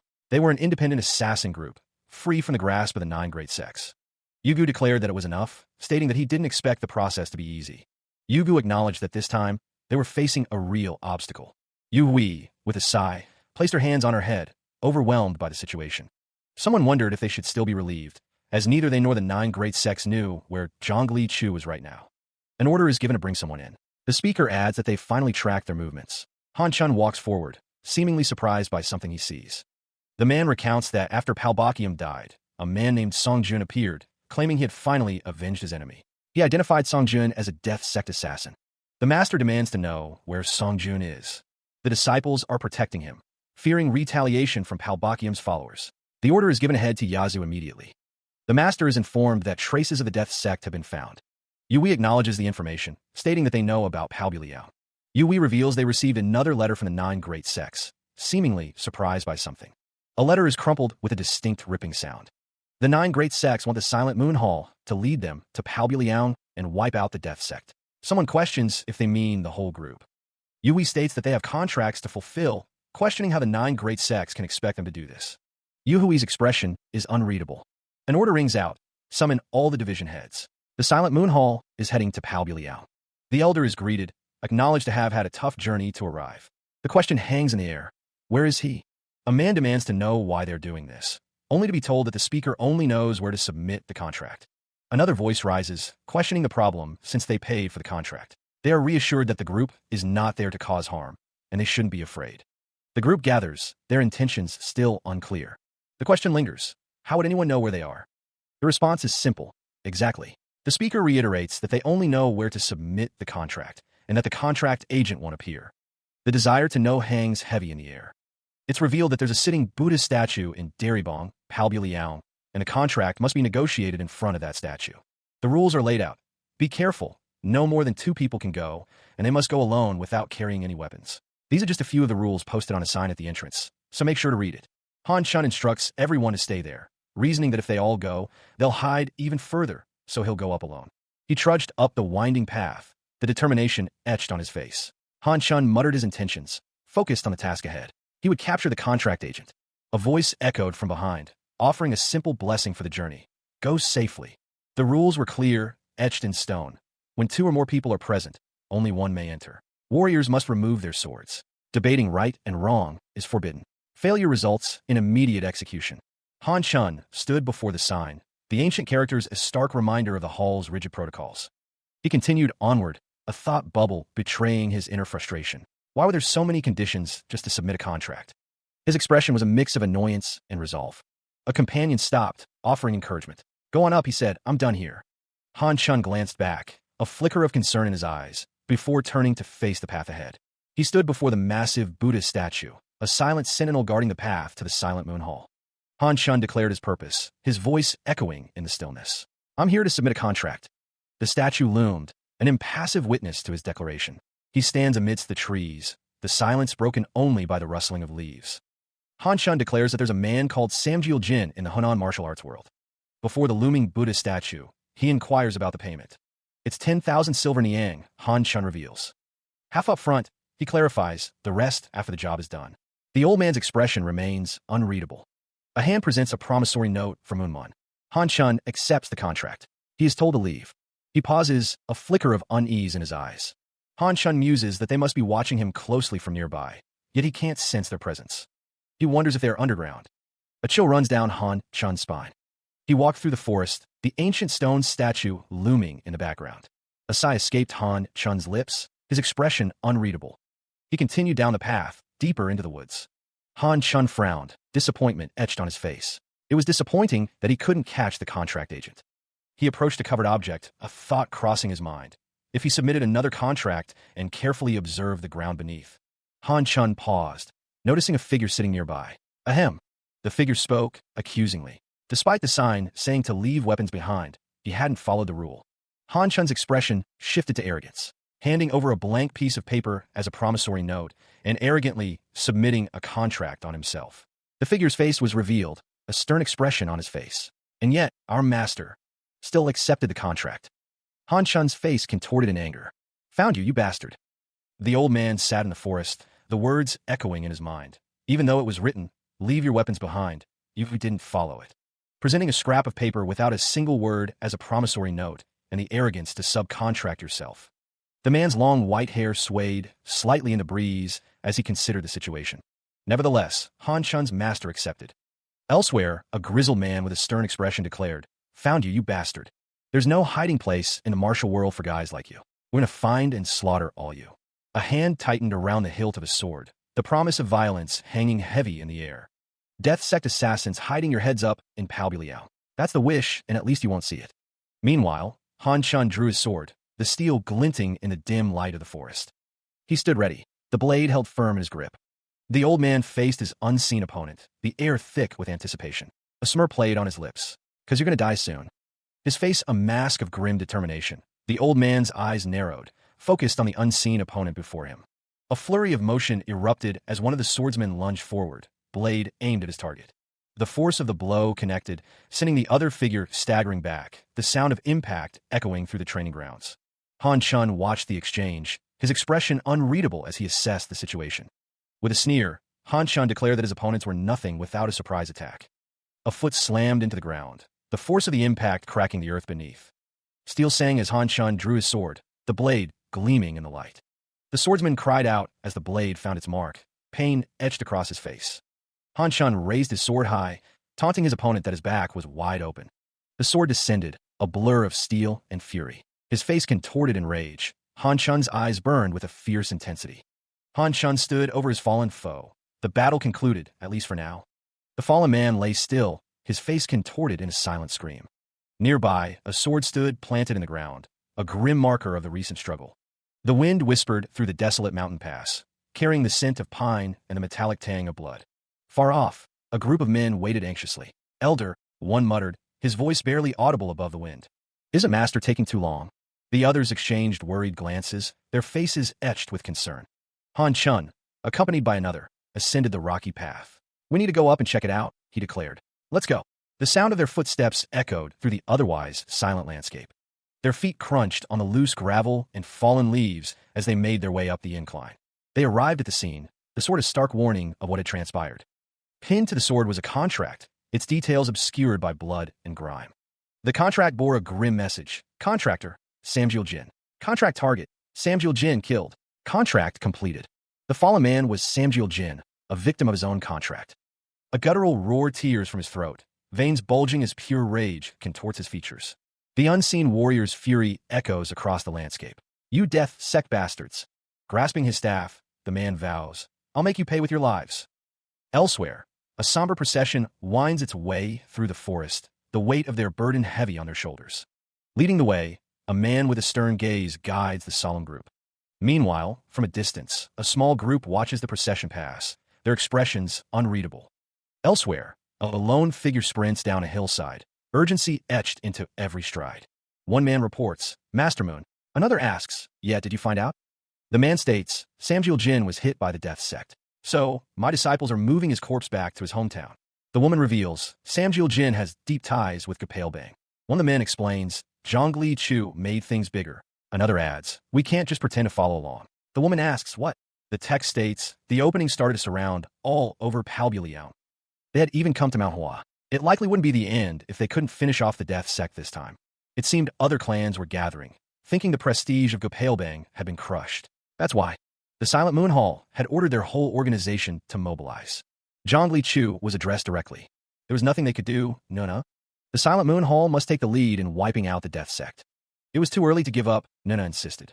Zhongli Chu commanded them to stop, not to let their judgment be clouded by that bullshit. Zhongli Chu declared it was bullshit, and the Silent Moon Hall should move. The Silent Moon Hall began to move. They were told to find a place nearby, to set up camp, and to move. Zhongli Chu looked determined. The camp was quiet, save for the rustling of leaves and the occasional cough. The air hung heavy with unspoken anxieties. Tents stretched into the darkness, a temporary haven against the dangers lurking beyond the perimeter. Outside one of the tents, figures stood in hushed conversation, their faces etched with worry. The silhouette of a lone figure against the night sky seemed to mirror the uncertainty that plagued their minds. Mojina's voice cut through the silence. "Can't you sleep?" she asked, her tone laced with concern. Han Chun responded, his gaze distant. "We need to raid this rough Palbuliang when dawn breaks, so you should get enough sleep."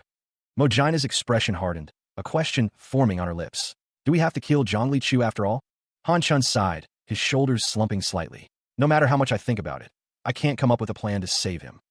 Mojina's eyes narrowed, frustration evident in her voice. "All we can think of is pretending to look for the Death Sect and wasting time." Her voice dropped to a near whisper. In a letter Gopal Bang sent, the 6 characters of were written upside down. It means their patience is gone. Hanshu nu de grimli. Yagon is right. If we keep pretending like this, we might disappear before the Death Sect does. I'm sorry I can't help. After the Silent Moon Hall successfully took over the assassin world and established itself. He spoke of expanding territory, from Xiqing to Shaanxi province, even to Zhejiang province, envisioning himself as the king of all Salsu assassins. It was a dream even Gopal Bang couldn't fathom. Mojina admitted that she thought she could handle everything like that. However, she still lacked the decisiveness to consider a sacrifice for the greater good. She even doubted if she could be the leader now.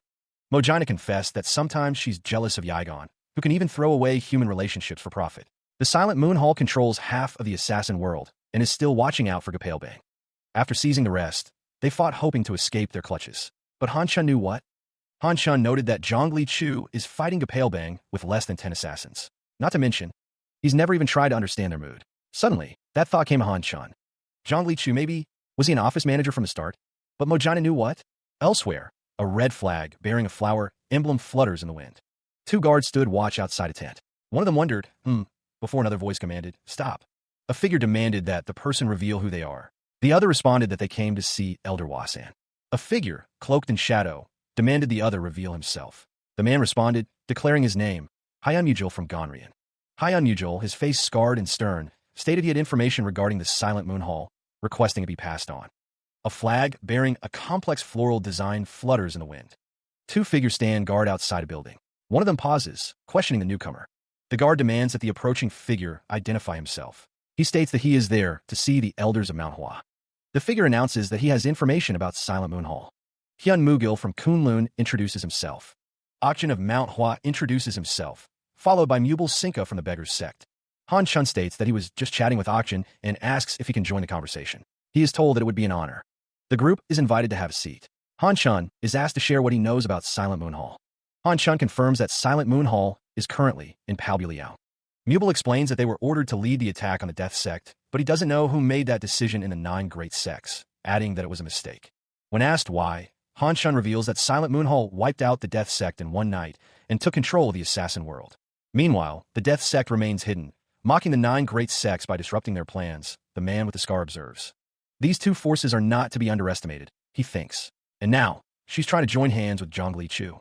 The implications hit the others like a physical blow. Sogo is the ultimate assassin, free from the control of the 9 great sects, one of them states. She dreams of becoming the Death Ruler. If these 2 pillars of evil, with both strength and strategy, come together, can you imagine the storm that will hit the martial world? I came here personally to warn you of this danger, Han Chun declares. Silent Moon Hall must be eliminated before they meet. The others exchange a look. What? Hyamujil asks, his brow furrowed. You claim to be Hyun Mugil from Kunlun, but there's no way to verify that, the man with the long gray beard says. Why should we trust your words? How can we be sure this isn't a trick by the Death Sect to trap us? It sounds plausible, Han Chun replies. Sogo stole the Bunzim sword, a priceless treasure of our Kunlun sect, and fled. Because of this, my master, Guangwun Jinin, dispatched me, and I've been tracking Silent Moon Hall ever since. Silent Moon Hall is led by Sogo, with Commander Jiaksa, Fire Commander Soyun, and Wind Commander Yigon leading their own assassins. After years of tracking Sogo, I've gathered a lot of information on Silent Moon Hall. Even if they suspect him of being a spy, Hyunmujul offers information that he believes will be useful. The man with the scar explains that his master also gave him his precious sword as a symbol of his mission's success and safe return, hoping it will help them assess his trustworthiness.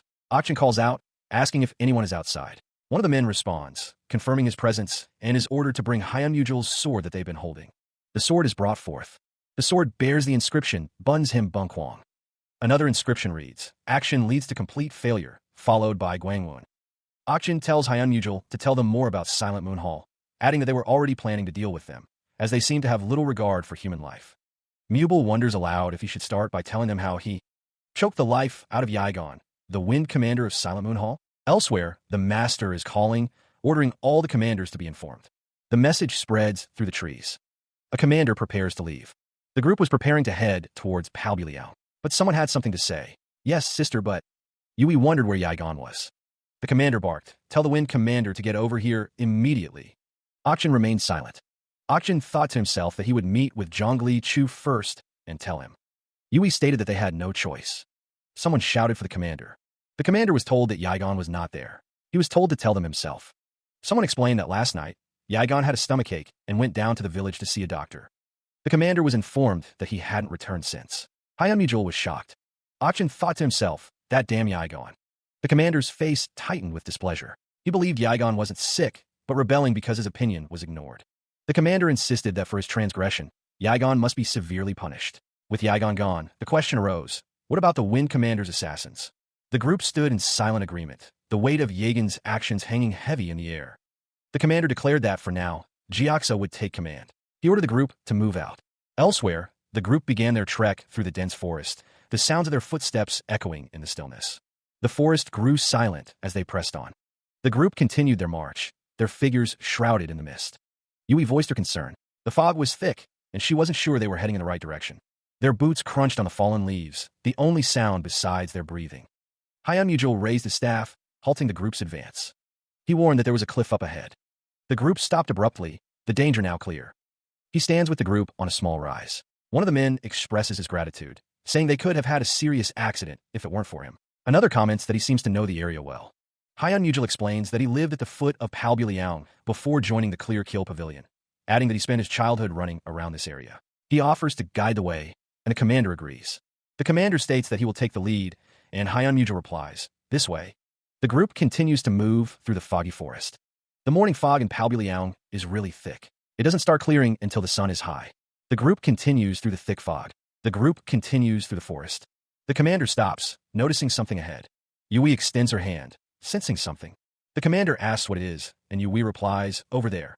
Yui explains that there's something there, and it looks like some kind of trap mechanism. The commander tells the group to wait there, stating that he'll check it out himself. Hyunmujul continued to move forward, the sound of his steps echoing through the misty forest. The path ahead remained shrouded in an ethereal fog, obscuring what dangers might lie in wait. A small patch of flowers bloomed amidst the desolation, a stark contrast to the surrounding gloom. Yuhui's expression remained stern as she surveyed the area, her gaze sharp and unwavering. The group moved with a silent grace, their footsteps barely disturbing the stillness of the forest. A sense of unease settled over the group as they continued deeper into the woods. Yui paused, her brow furrowed with concern. Where are all the Wind Commander's assassins? The commander turned, a flicker of worry in his eyes. They were following us just a moment ago. Suddenly, a blade flashed, appearing out of nowhere and pressed against an unknown man's neck. The fog seemed to thicken, obscuring the scene and adding to the growing sense of dread. Hyunmujul's eyes widened, his face a mask of shock and alarm.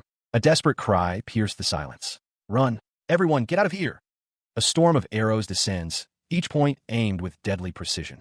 The air vibrates with the sound of their flight, a chorus of impending doom. The arrow storm continues its relentless advance, filling the space with a lethal hail. The whistling of fletching grows louder, closer, promising impact. Hyunmujul found himself restrained, his arms pinned by two figures. Escape seemed impossible as the situation rapidly deteriorated.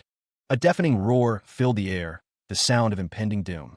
His eyes widened, reflecting the sheer terror of the moment. He screamed, a desperate warning lost in the chaos. Everyone! A storm of arrows descended, each one a harbinger of death. Get out of here!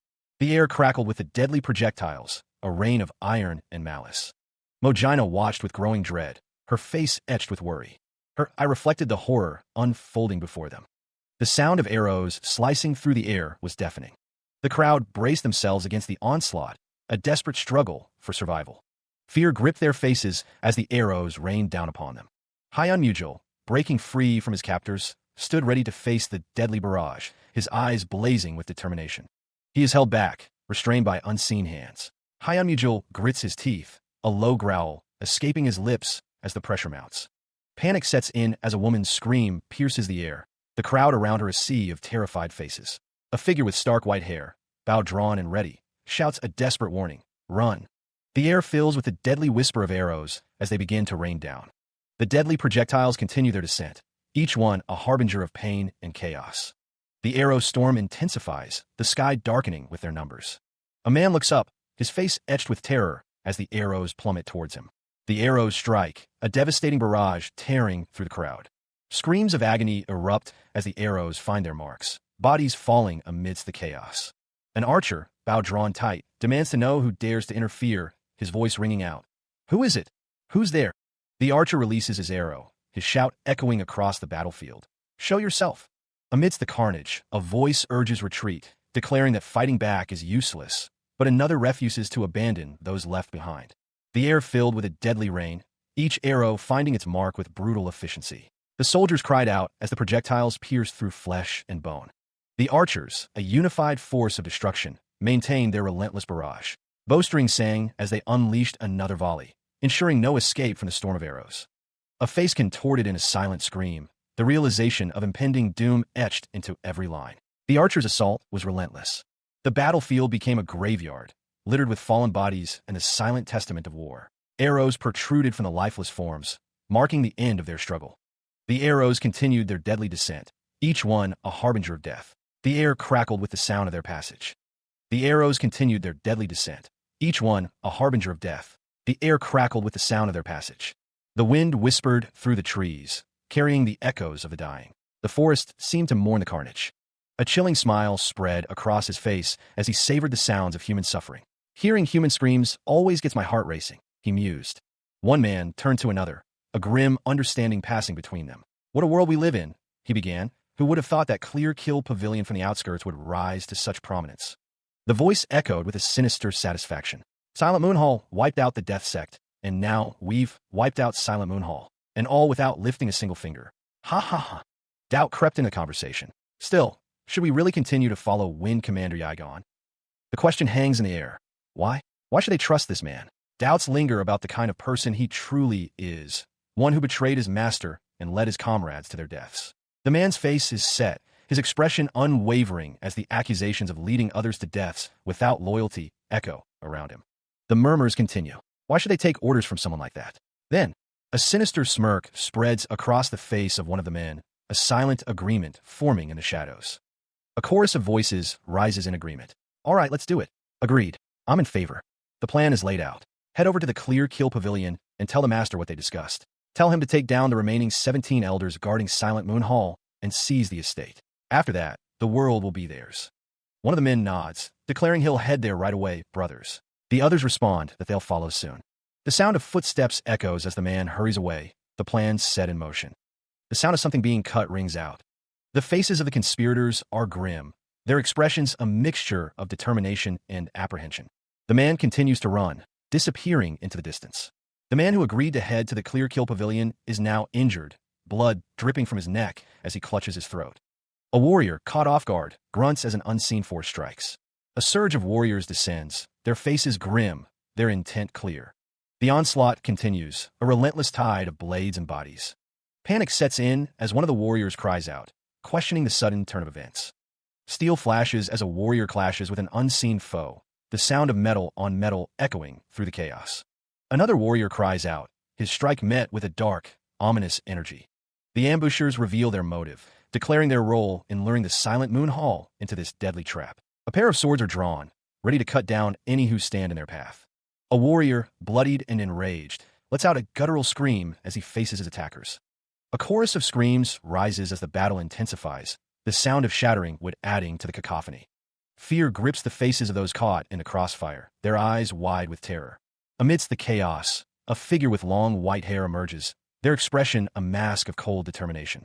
The ambush had been swift and brutal. Shouts of alarm pierced the air as the assassins of Silent Moon Hall found themselves caught in a deadly crossfire. 21 assassins had fallen, unable to escape the canyon. The report came. Only 9 Fire Commander assassins remained. The toll was heavy. Half of their assassins were dead. A member of Silent Moon Hall confessed they couldn't bring themselves to point their blades at Zhongli Chu, and they agonized over it all night. The speaker revealed a startling truth. It wasn't the Death Sect who had attacked them. The revelation hung heavy in the air, the implications rippling through the group. Then came another disturbing report. The Wind Commander's assassins and the Clear Kill Pavilion had vanished, disappearing just before the attack. The truth crashed down upon them. It was Yigon. He had betrayed them, teaming up with their enemies. The Clear Kill Pavilion and the Beggar's Sect, along with Manhwa, had joined forces to strike at Silent Moon Hall. A voice cut through the stunned silence, demanding to know why they were following their orders now. Another explained that the 9 great sects viewed assassins as less than human, disposable beings to be eliminated whenever they pleased. Rage simmered. Yigon, that bastard, had convinced them with a few reasons to get rid of Silent Moon Hall. He hears his name called, a grim acknowledgement of the situation. One of his men points out the encroaching threat. They're coming. The sounds of approach grow louder, closer.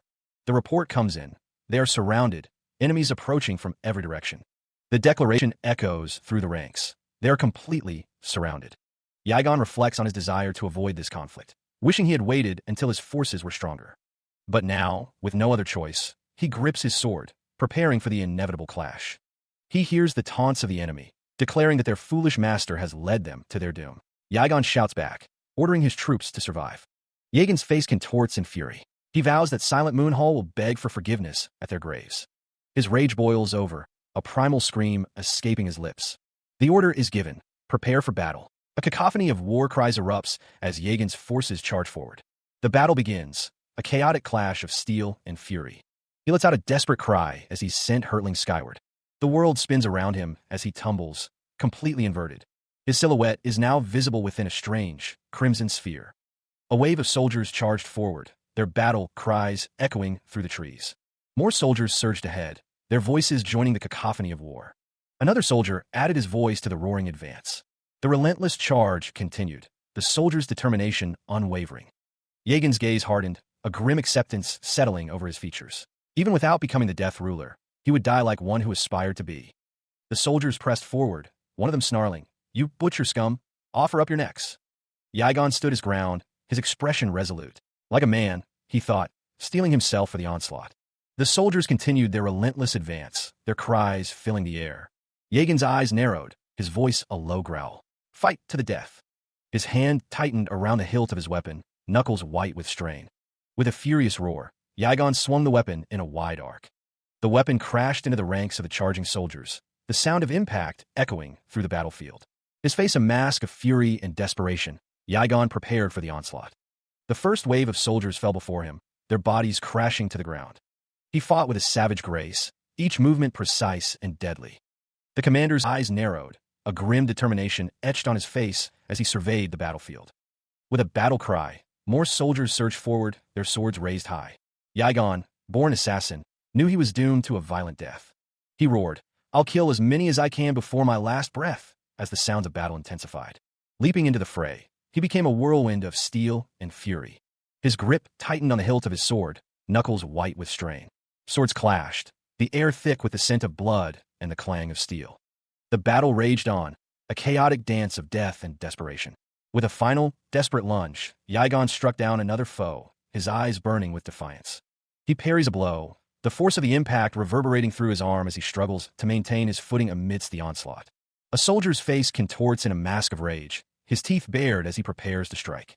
Another soldier lunges forward, his sword a blur of motion aimed at Yagan's exposed flank. A piercing scream echoes through the battlefield as one of the soldiers is struck down, his face a grotesque mask of pain. Yigon finds himself surrounded, blades flashing all around him as he desperately tries to fend off the relentless assault. Sweat beads on his brow, his breath coming in ragged gasps as he grits his teeth against the pain. Another soldier descends from above, sword raised high, ready to deliver a fatal blow. "I told you, with a face like that, why become an assassin?" An unseen force slams into a soldier, sending him reeling backward with a cry of surprise. A woman watches the battle unfold, her expression a mixture of concern and determination. Not. Another soldier cries out in pain as he is struck down, his body falling limp to the ground. With a swift, decisive strike, Yigon brings down another opponent, his sword a blur of deadly motion. The woman's gaze hardens, her eyes narrowing as she steels herself for what is to come. He spun, a whirlwind of steel and fury, cutting down those who dared approach. The clash of metal echoed across the blood-soaked ground. A soldier's scream tore through the air as he fell, another victim claimed by the relentless dance of death. Yegan's blade continued its deadly arc, each swing a testament to his desperate struggle. The sword blurred, a silver streak against the grim backdrop of the battlefield. Another soldier crumpled, the life draining from his eyes as he met the cold embrace of the earth. The fallen warrior joined the growing pile of corpses, a silent testament to the brutal cost of war. His grip tightened on the hilt, knuckles white against the worn leather. He would not yield. With renewed vigor, Yigon struck again, cleaving through the enemy ranks.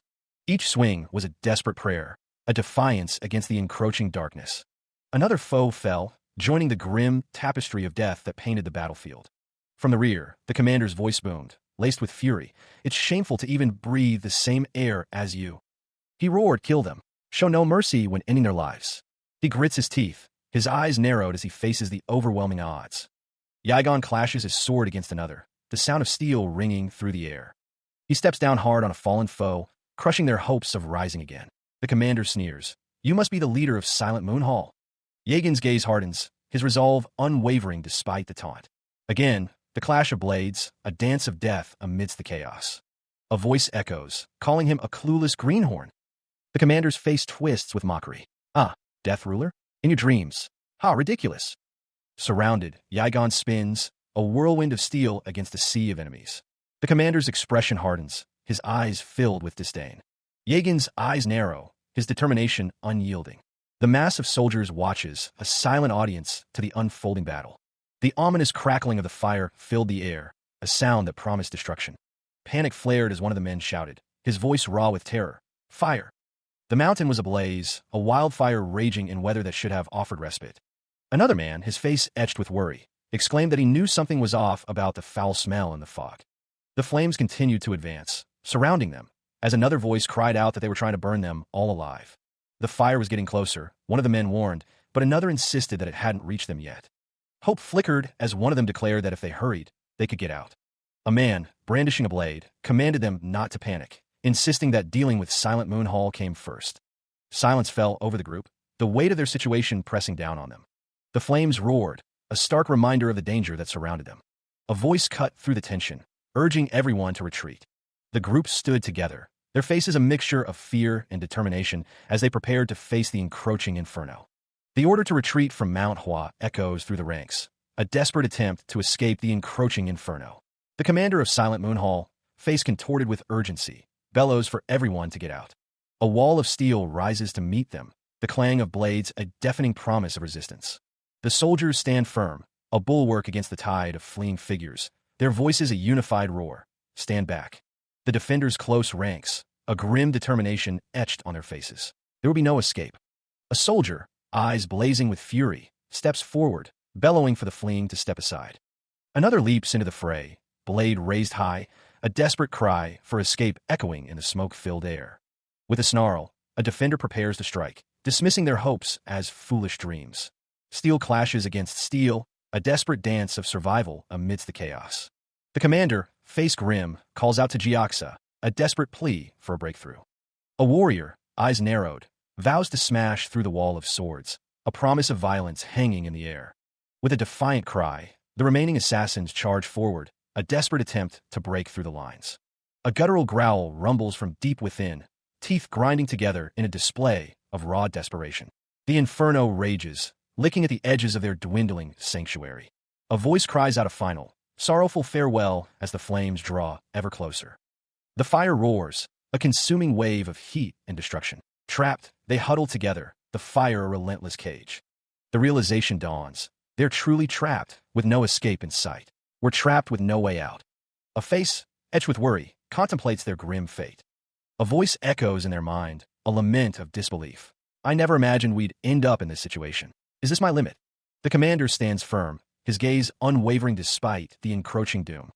Suddenly, a deafening explosion rips through the air, shaking the very ground beneath their feet. Don't blame yourself and beat yourself up. No one could have escaped this situation. A collective gasp escapes their lips as they witness the destructive force unleashed. The aftermath reveals a scene of devastation, bodies strewn across the scorched earth, a testament to the explosion's power. A hand, covered in dust and debris, claws its way out from beneath the wreckage. Nearby, a figure lies face down, unmoving amidst the shattered remains. Huang Yung slowly pushes himself up, his gaze sweeping across the devastation. A desperate plea hangs in the air. Here's a way out. Anyone want to come with me? The air grows thin, each breath a struggle in the claustrophobic darkness. The oppressive silence is broken only by the ragged gasps of the group, each one fighting for a precious scrap of air. A voice cuts through the panic, a reminder that suffocation is natural in such a confined space. Another voice urges them to find inner peace, to calm their minds and bodies against the rising tide of fear. But the air refuses to yield, each inhale a shallow, desperate plea. They continue their ascent, the rough-hewn ladder offering a path towards a desperate hope. The climb is arduous, each movement a testament to their dwindling strength and unwavering resolve. One offers an apology. Then, a beacon in the darkness. A pinprick of light, promising salvation. The exit. A collective sigh of relief escapes their lips as they emerge from the suffocating depths. Fresh air floods his lungs, a welcome burn after the stale confines of the cave. Gratitude is exchanged, a silent acknowledgement of the shared ordeal and the bonds forged in the face of death. But their respite is short-lived. In the distance, a wildfire rages, painting the sky with ominous hues. The boy asks if the fire was set. Huang Yung is informed that their assassins had difficulty carrying the oil jars, but the fire is under control and should burn out before sunset. He leads the way, welcoming them to the estate of the Death Sect. A crowd awaits their arrival. A man calls out, recognizing Sogo and urging him to come quickly. The crowd greets Sosa Master, inquiring how he has been and if he is all right after the battle. The white-haired man replies that he is fine. He reflects on owing his life to Zhongli Chu. The crowd offers greetings to Sosa Master. Someone addresses Seo Yun, correcting himself on her name.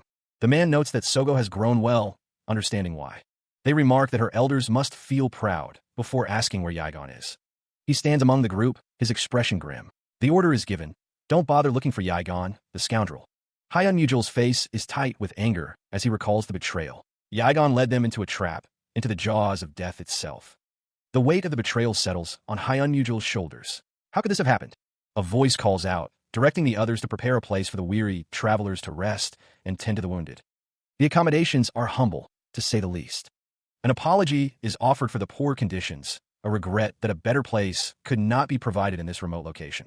Sogo bows slightly, expressing gratitude despite the circumstances. Apologize? We're grateful. The group is urged to rest, to recover from their ordeal. Yui turns to Hyun Mujul, a question in her eyes. Yes. Hyun Mujul's gaze drifts, lost in thought. Yui dismisses her question, offering a polite, never mind. Thank you. The sound of a door closing echoes in the humble dwelling. The figure stands silently in the room, cloaked and still. The figure remains seated, a staff resting beside them. A faint sound echoes. A close-up reveals a face, still and serene. Sogo sits on the ground, unmoving. A hand reaches out, as if to grasp something unseen. Lightning flashes across the sky. The forest stands silent in the night. A voice echoes, urging her to wake up. How long does she plan on lying there? A man stands with a sword, commanding her to get up and grab her sword to become the strongest woman in the world. The man continues, there should be no one above her. The man's voice booms, she should look down on everyone, not a man, not a woman. He is told that someone can make it happen for him. The unseen figure declares that they are ready to make him the death ruler, boasting of martial arts, money, and people. The voice continues, saying that Sogo has more than enough potential to become the death ruler, urging him to prepare himself and not rest. The figure emphasizes the need to keep his eyes open, even when he sleeps, and to think of martial arts even then. Sogo is told to open his eyes. A close-up of an eye. Sogo lies prone. A woman laughs, then states that the fire just went out and they were about to retreat. Sogo is sitting. Someone notes that Sogo even plucked his own fur, so to speak, and wonders what they can say, as with that much effort, it'd be rude to ignore him.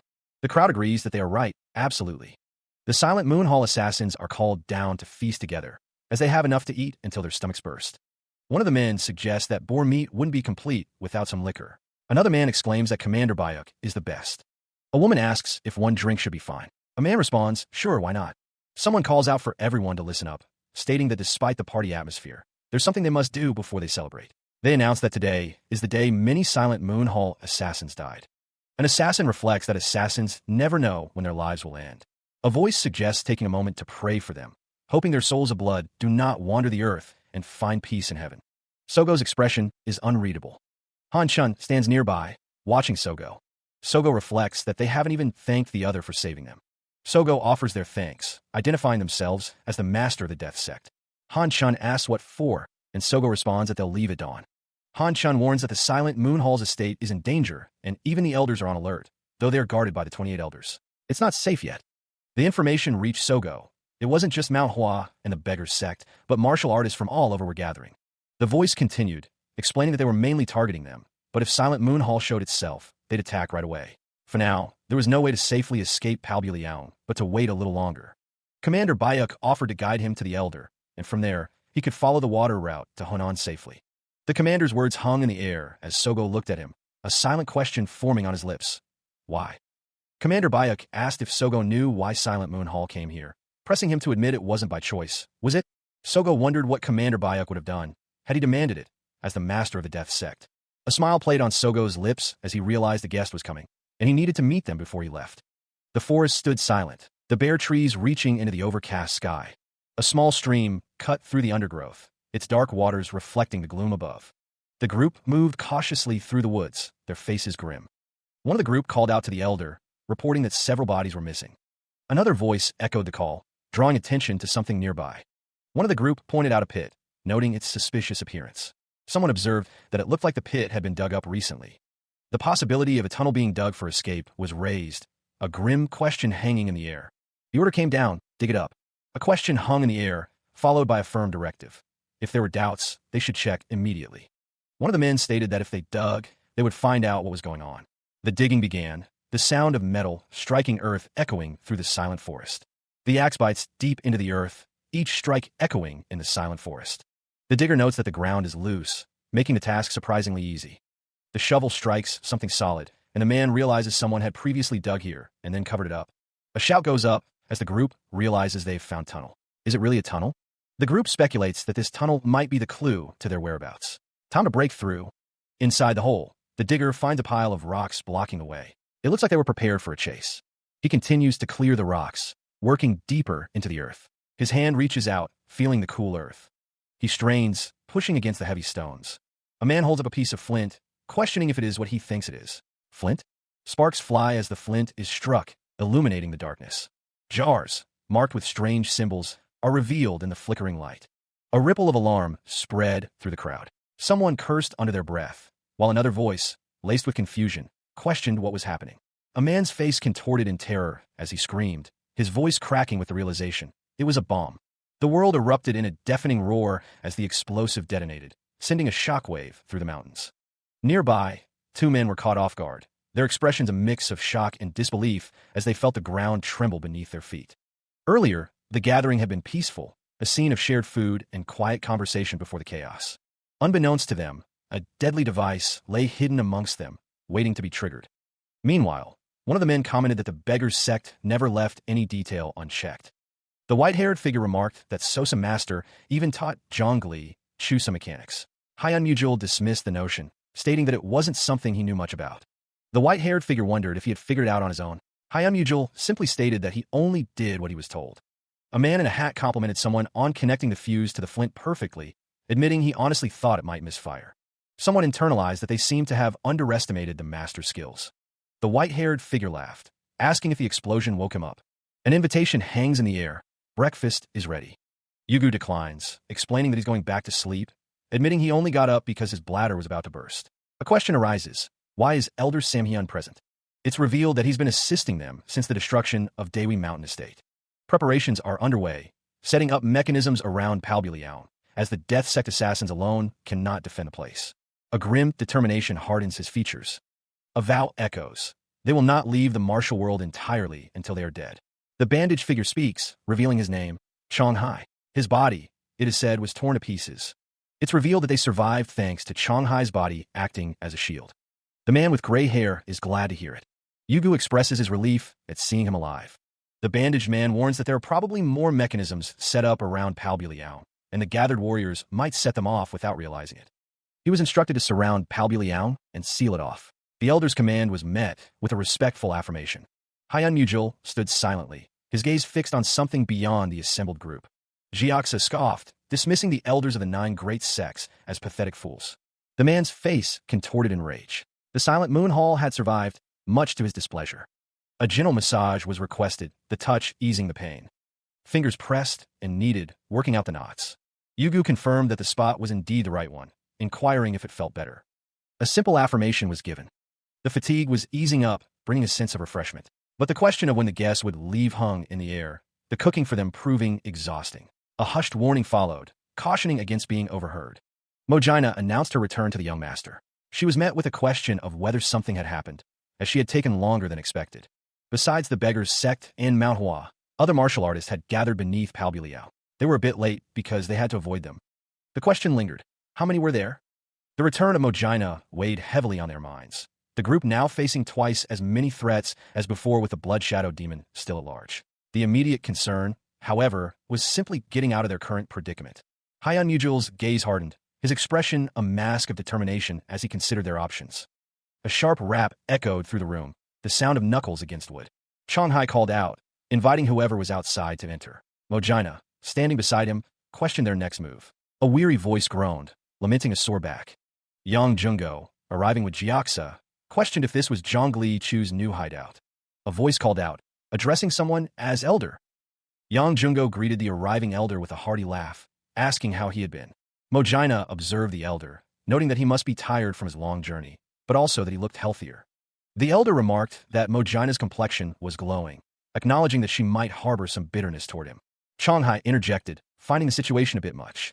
Mojina, with a forced smile, asked for pardon, saying that while she was smiling, it was making her feel miserable.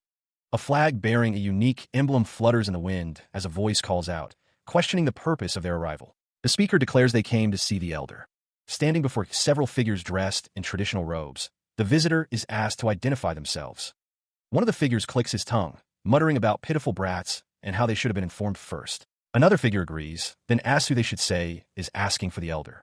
The elderly man sighs, finding the situation so pushy, and instructs them to announce that Hyun Unja is here. A crimson flag bearing a stylized flower flutters in the wind, marking the location as a group approaches. A voice calls out, questioning their purpose. What brings you here? The group, small in number, stands before 2 guards. One of them demands to know who they are, and if they're here to see the elder. One of the guards scoffs, calling them pathetic brats. He wonders aloud if they shouldn't have reported something like this first. Another voice sighs, wondering who he should say is asking for them. He mutters that it's always that guy. A man with a wrinkled face steps forward, declaring that they are being too pushy. From a low angle, a voice demands that they tell them Hyun Unja is here. Footsteps echo on the wooden floor. A man with gray hair and a neatly trimmed beard greets them formally. The man with the wrinkled face introduces himself as Akjin. He waves off the formalities, stating that he's heard of their esteemed name for a long time. Akjin is asked to repeat himself.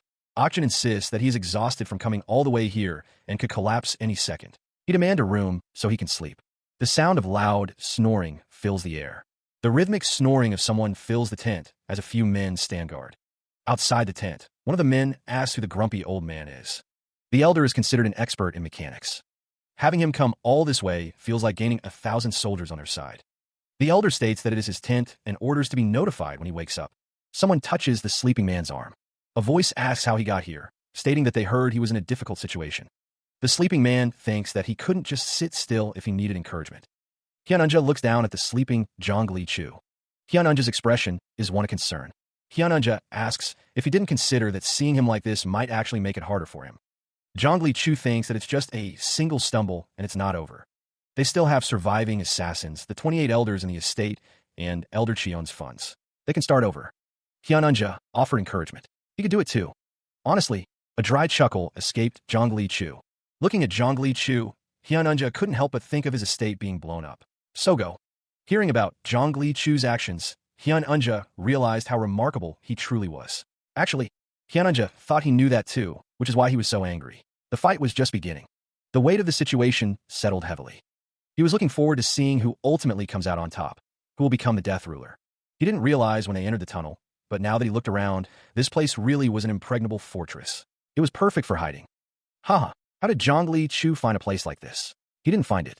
It was shown to him by an old man named Yong Gumwa. Yong Gumwa? The one who's said to have walked every corner of the Central Plains? Yes, that's right. The group acknowledged that Young Gumwa's ability to attract people was a valuable asset. Someone added that it was a testament to the family's good deeds, wishing the three holy paths could have joined as well. Hyun Unja listened intently, a question mark hanging in the air as she was told to listen up and that they needed to leave Palbuliang as soon as possible. The conversation shifted to Zhongli Chu, with concerns that the initiative was now in his hands. It was also mentioned that if the elders continued to stay, the legitimacy of the Death Soul Agency would shift to the Death Sect, not Silent Moon Hall. The focus narrowed on Zhongli Chu. Someone asked if anyone was unwell as the discussion continued. The group heard about Yigon. The third elder must be heartbroken, someone lamented. A question arose. How could they possibly understand? The woman in the blue robe stood with her back to the viewer, a question mark floating above the group before her. They had something to announce. Silent Moon Hall was facing unprecedented difficulties since its founding. 2/3 of their forces had been decimated. The first people someone thought of were the elders of the Death Soul Agency. Wasn't the Death Soul Agency the one that once stood shoulder to shoulder with the Death Heavenly Sect with only 6 members?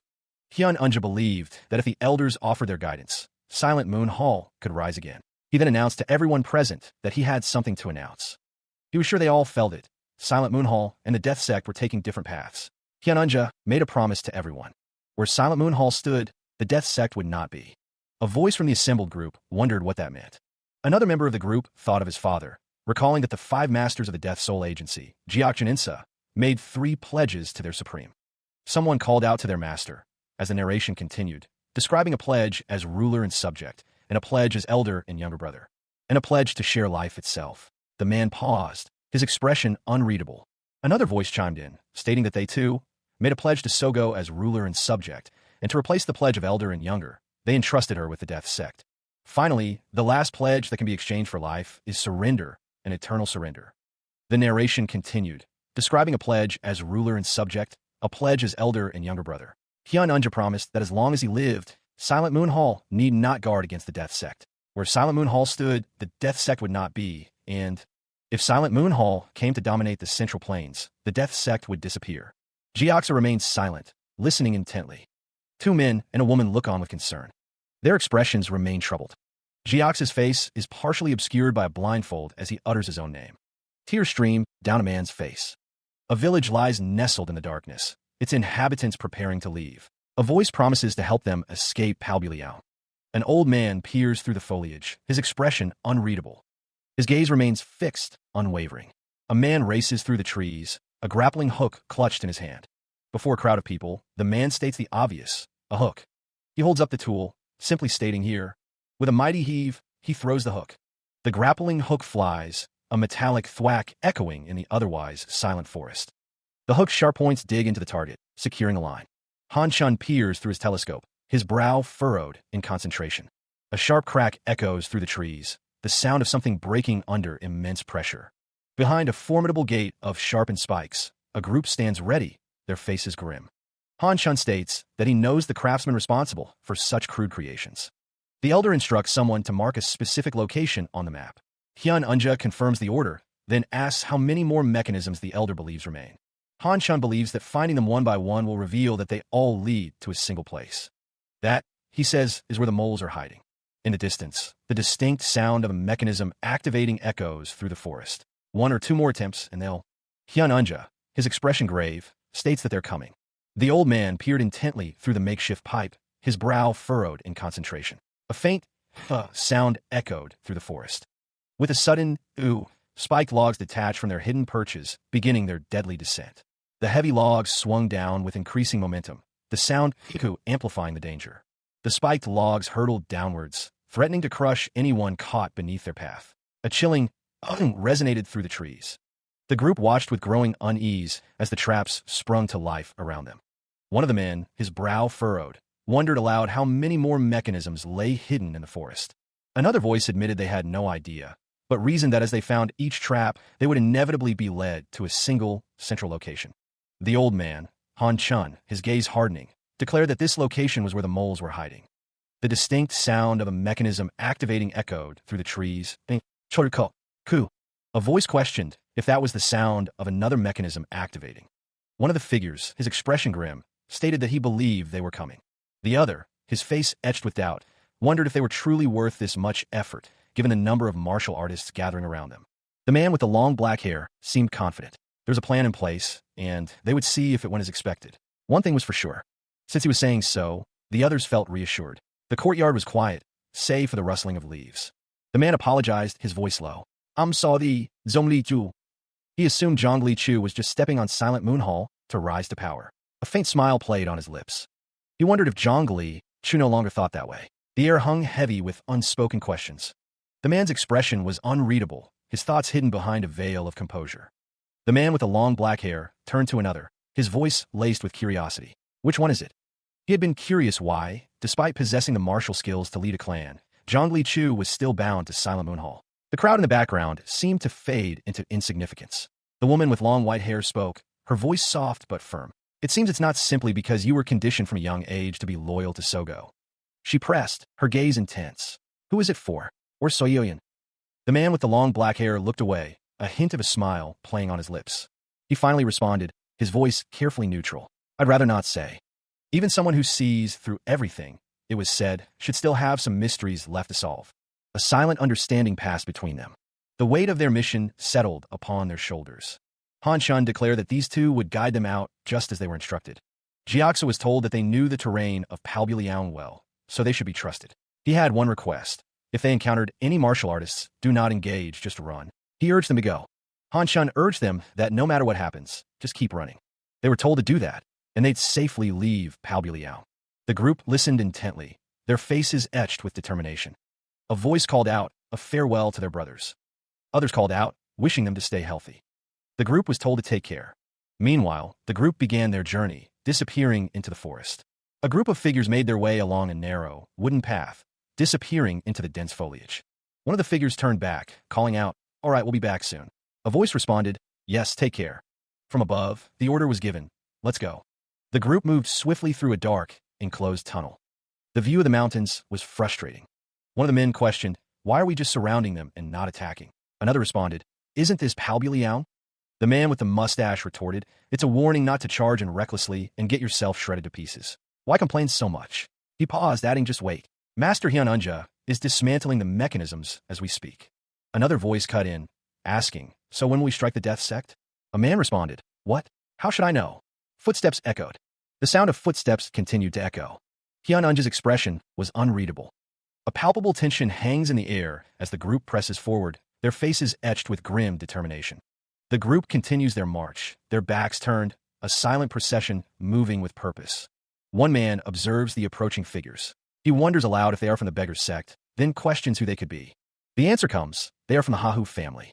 The man is surprised, remarking on the clan's power. Another man questions why they're dressed like beggars. He is told there is a story behind it, that the family had lost 3 children to the death sect. The explanation continues, stating that a father who has lost his children cannot live in comfort, and so he has abandoned everything to focus solely on revenge. One man reflects that if something like that happened to his kids, he would probably lose his mind too. A close-up reveals a man's mouth, a hint of the grim determination driving him. Meanwhile, the forest stands silent, a backdrop to the unfolding drama. The group moves through the forest, their purpose driving them forward. The group's faces are revealed, a mix of determination and weariness etched upon them. 2 members of the group stand side by side, their expressions unreadable. Hyununja, face etched with concern, wondered if they weren't pushing too hard, moving at a pace that risked exhaustion. Han Shun reassured them, explaining that they were moving cautiously to stay in step with those clearing the path ahead. He encouraged Hyununja to pick up the pace if they felt able. The path they followed was littered with bodies, a silent testament to the dangers they faced and the price others had paid. Han Shun gave the signal, and the group continued forward, their faces grim as they stepped over the fallen. Each step was a reminder of the cost of their journey, the lives extinguished to pave their way. The faces of the dead were frozen in expressions of pain and surprise, a haunting tableau of violence. Han Shun reiterated that they were keeping pace with those clearing the way, sensing Hyununja's eagerness to reach their destination. Hyununja's gaze sharpened, a question forming on his lips. Who exactly was clearing this path for them? A weathered hand gripped a staff, its purpose now clear, to ensure safe passage, no matter the cost. Taoist Dokjin, a disciple of Guangwun Jinin from the Kunlun sect, had personally informed Taoist Dokjin and Elder Mubal Sinka about the true nature of Silent Moon Hall. Han Shun stood beside the disciple, the weight of their mission heavy on their shoulders as they surveyed the path ahead. Jiaxa stepped forward, offering advice on capturing Zhongli Chu of the Death Sect, his words laced with a grim determination. He understands the family head's grudge, a deep-seated resentment that fuels his actions. The truth, he reveals, is that Silent Moon Hall was the original Death Sect. The Death Sect was merely a diversion, created until Silent Moon Hall was ready to step into the light. The real target, it is argued, should be Silent Moon Hall, not the Death Sect. Currently, the 9 great sects have ordered them to surround Palbuliang and hold off on attacking. His 3 children, he laments, wander the afterlife, their faces skinned bare, a gruesome image of loss and vengeance. The backbone of Silent Moon Hall lies in the 28 elders who remain in Hunan. If they use this time to eliminate those 28 elders, Silent Moon Hall and the Death Sect will have nowhere left to turn, their options dwindling with each passing moment. His 3 children wander the afterlife, their faces skinned bare, a haunting reminder of the price of conflict. The rest of his life, he vows, will be filled with nothing but ruthless, bloody revenge, a promise etched in his very soul. He can't even imagine the depth of their grief, a sorrow so profound it defies comprehension. Isn't? When Commander Yigon is taken aback by the statement. That right, Yigon? A profound grief echoes in the air. Long gray hair cascades down his back, obscuring his form. The man wonders how father could find comfort in simple pleasures. Hyun Unja listens intently, his back turned to the grieving man. The man admits he cannot possibly comprehend the depth of the other's grief. Yigon scoffs, muttering that assassins wouldn't understand. The weight of his words hangs heavy in the air. Hyun Unja reveals that ever since he discovered their connection to the Death Sect, he's been tracking them. Yigon, his eyes narrowed, acknowledges the rumor of a Kunlun disciple named Yigon, and asks if Hyun Unja is that man. Hyun Unja recalls a time when he admired Gwangwon. Hyun Unja states his name. But not anymore, he declares, his grip tightening on his sword.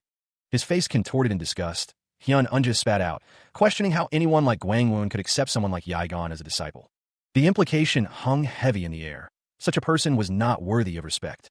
Yigon, surrounded by his men, remained impassive, his gaze fixed on Hyun Unja.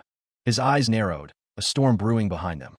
Hyun Unja remained kneeling, his posture defiant despite his position.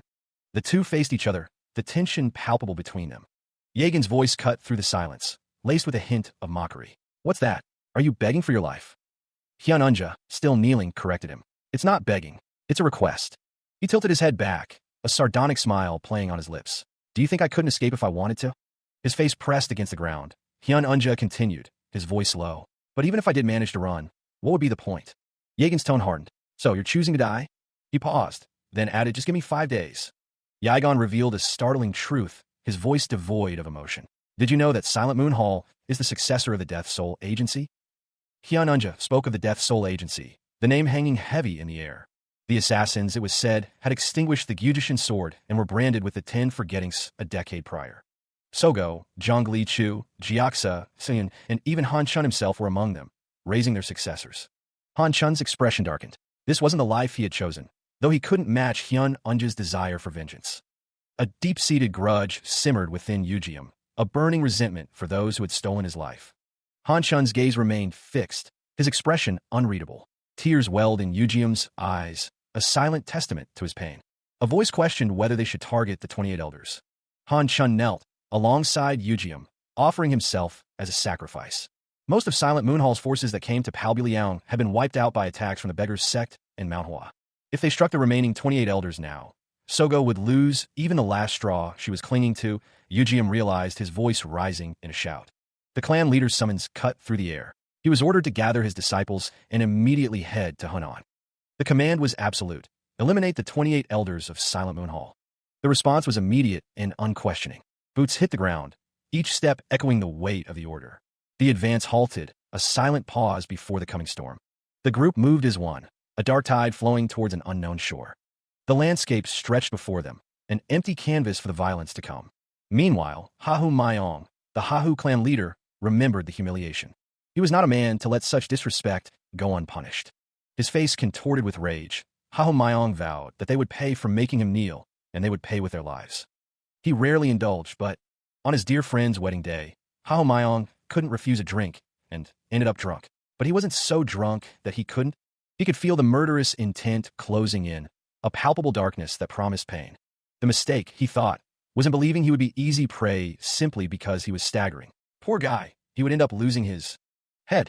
Hahu Mayong mused that he probably never even realized he had lured him into his trap. A sudden realization dawned, etched in the widening of his eyes. "Oh no," he exclaimed, hands tightening around the hilt of his sword. Steel flashed as the ambush sprung, swords meeting in a deadly dance. A blade found its mark, piercing flesh with brutal finality. It was the death knell, the beginning of the end for the ambushed. Desperate parries and thrusts filled the air as the fight for survival raged on. Another fell, impaled, the life draining from his eyes. The grip tightened, knuckles white, as he prepared for the next strike. A whirlwind of steel and desperation, each swing a gamble against death. He grips the staff tightly, eyes narrowed with focus as the ambush unfolds around him. The air explodes with the clash of steel as multiple attackers descend, their blades meeting his in a shower of sparks. Another figure leaps from above, adding to the chaotic fray. He is sent crashing to the ground, the impact jarring his bones. From a distance, Hyunanja knows that countless martial artists are gathering at Palbuliao, surrounding the entire area. His expression hardens, a grim resolve settling over his features. He raises his sword, the steel glinting in the dim light. No matter how hard he struggles, there's no way out. A strangled cry escapes his lips as the assault intensifies. The attackers close in, a ring of steel and shadows tightening around him. A sharp sting pierces his skin. His body gives way, collapsing amidst the undergrowth. Blood streaks down his face, his eyes staring blankly ahead as the ambush reaches its brutal climax. He lay among the shattered remnants of the battle, his face contorted in a silent scream. Bruises blossomed across his skin, a testament to the brutal beating he had endured. The sounds of the aftermath echoed around him, a symphony of death and destruction. Figures emerged from the shadows, their faces grim as they surveyed the carnage. The air hung heavy with the stench of blood and the metallic tang of death. A hand tightened around the hilt of a weapon, knuckles white with suppressed rage. He stared down at the fallen, his expression unreadable, a storm brewing behind his eyes.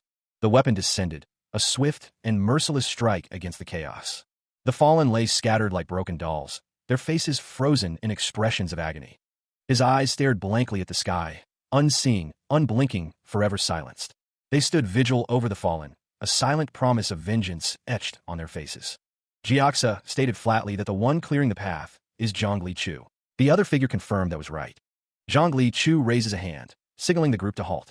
The air crackles with unspoken tension as they pause, surrounded by unseen threats. One of the group members, his brow furrowed with concern, asks what's the matter. The question hangs in the air, unanswered as they assess their precarious situation. The village lies in the distance, seemingly peaceful, but a closer look reveals a gathering of figures, their intentions unknown. A sense of unease settles over the group as they realize they are being watched. A sea of bald heads, the 108 Arhats, their faces grim and unreadable, stand as a silent warning. The air grows heavy with anticipation as the group braces for a potential confrontation. Hyunanja, her voice laced with concern, wonders if there's no way to go around. The question reflects the group's desperation to avoid a direct conflict. One of the group members points out that turning back would only lead them into the beggar's SECT or Manhwa again. The realization that they are trapped between multiple threats deepens their predicament. The only option, it seems, is to break through directly. The words hang heavy in the air, a grim acceptance of the inevitable clash. Jiaxa firmly states that they were told not to engage, adding that there will be a signal. The anticipation builds as they await the unknown cue that will determine their next move. A silent anticipation hangs in the air, the forest holding its breath. Then, a device lying amidst the undergrowth sputters to life, tiny sparks dancing around its metallic shell. The sparks intensify, crackling with growing energy as the air begins to shimmer with heat. A blinding flash erupts, the sound of tearing fabric ripping through the tranquility as the explosion gains momentum. The forest floor trembles as the shockwave expands, a sphere of pure force obliterating everything in its path. The initial blast fades, leaving behind a roiling cloud of smoke and splintered wood. The air crackles with residual energy, the scent of ozone heavy in the aftermath. Trees are reduced to matchsticks, their shattered remains scattered across the ravaged landscape. The forest is now a graveyard of splintered wood and scorched earth, the silence deafening. The devastation stretches in all directions, a testament to the raw power unleashed. Behind a still-standing tree, Hao Mayong peeks out, his eyes wide with a mixture of shock and morbid curiosity. The group moved cautiously through the dense forest, mindful of the potential dangers lurking within. A hushed warning hung in the air. If they weren't careful, a voice cautioned against touching the thorns, their barbs likely laced with poison. An elder instructed someone to mark a specific spot on the map. His instructions met with a respectful acknowledgement. The order was given to move again, the group pressing forward through the trees. On the move. Deeper into the forest, they ventured, the trees growing denser, the light fading. A cluster of faces, grim and determined, moved with purpose. The group continued their trek, their expressions unreadable. A flicker of doubt crossed her face, a silent question hanging in the air. A sudden cry pierced the silence. The death sect had appeared. From the shadows, a command rang out. Catch them. He pressed on through the forest, his soldiers struggling to keep pace. The wind whipped through the trees as they continued their pursuit. Ahead, a determined gaze focused on escape. One of the soldiers barked, "Don't let a single one get away. Block them." A figure dropped from above, staff arcing down towards the pursuing soldiers. The staff slammed into one of the soldiers, sending him sprawling. The force of the blow reverberated through the ground. Feet pounded the earth, a relentless rhythm of pursuit. The figure continued to press forward, a wave of soldiers surging behind. Meanwhile, Jiox's thoughts drifted, the name Zhongli Chu echoing in his mind. From the village, a shout rang out. "Stop right there!" The soldiers charged forward, their numbers growing with each step. Unbeknownst to the pursuers, the Death Sect assassins were subtly manipulating events, luring away the 108 Arhats. Hahumayong declares it's time to move, urging everyone to get up. One of the soldiers enforces the order with a swift kick. The group sprints through the forest, their movements a blur of gray against the green. They continue their forced march, the sound of their footsteps echoing through the trees. One of the soldiers shouts that they're heading to the warehouse ahead. The warehouse looms into view, a destination reached after their hurried journey. A man in a white robe and hat stands at the entrance, gesturing for them to come closer. He calls out, inviting them to enter. The man pulls open the doors, revealing the interior of the warehouse. One of the soldiers explains that this man was prepared in advance by the young master. The man introduces himself as Wang Xinji, urging them to trust him and follow his instructions. Wang Xinji bows, a gesture of respect and a promise of guidance. The instructions were clear. From this moment forward, they were a wedding procession en route to a marriage ceremony. Everyone was to dress as servants, donning the clothes provided. Weapons would be placed in the jewelry box, a necessity for the elders of the Death Soul Agency. Those who had difficulty moving were instructed to hide under the seats in the carriages. The procession continued, the rhythmic clatter of hooves against the stone road filling the air. A flag bearer marched ahead, the red banner a stark contrast against the muted tones of the landscape. The wedding procession wound its way through the countryside, a seemingly innocent facade. One of the men wondered if this charade would truly fool the Shaolin. Wang Xinji hoped they wouldn't run into them.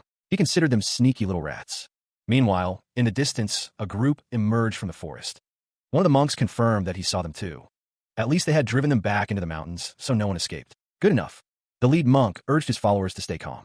The bandit with the distinctive facial tattoos, Hahumayong, declared his new role with a chilling certainty. He would be playing the part of a bandit, and they should resist him if they dared. But what could be the reason for this sudden change?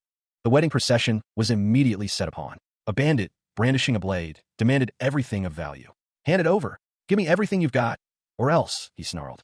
A member of the wedding party, face contorted in fear, pleaded with them. "And no, please. You can't take this. If you steal the jewelry, how are we supposed to proceed with the wedding?"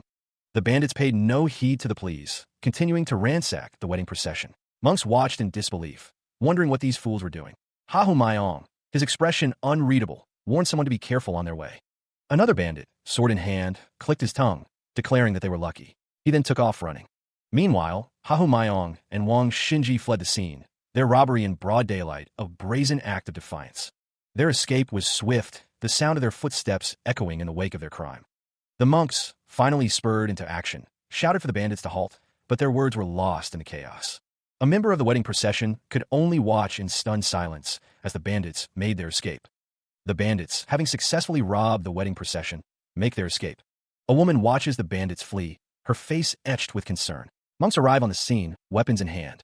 One of the monks rushes to the side of a red-haired woman. He asks, concerned, if she's all right and if she was hurt. A man expresses his gratitude to the monks, relieved that they arrived just in time to spare them.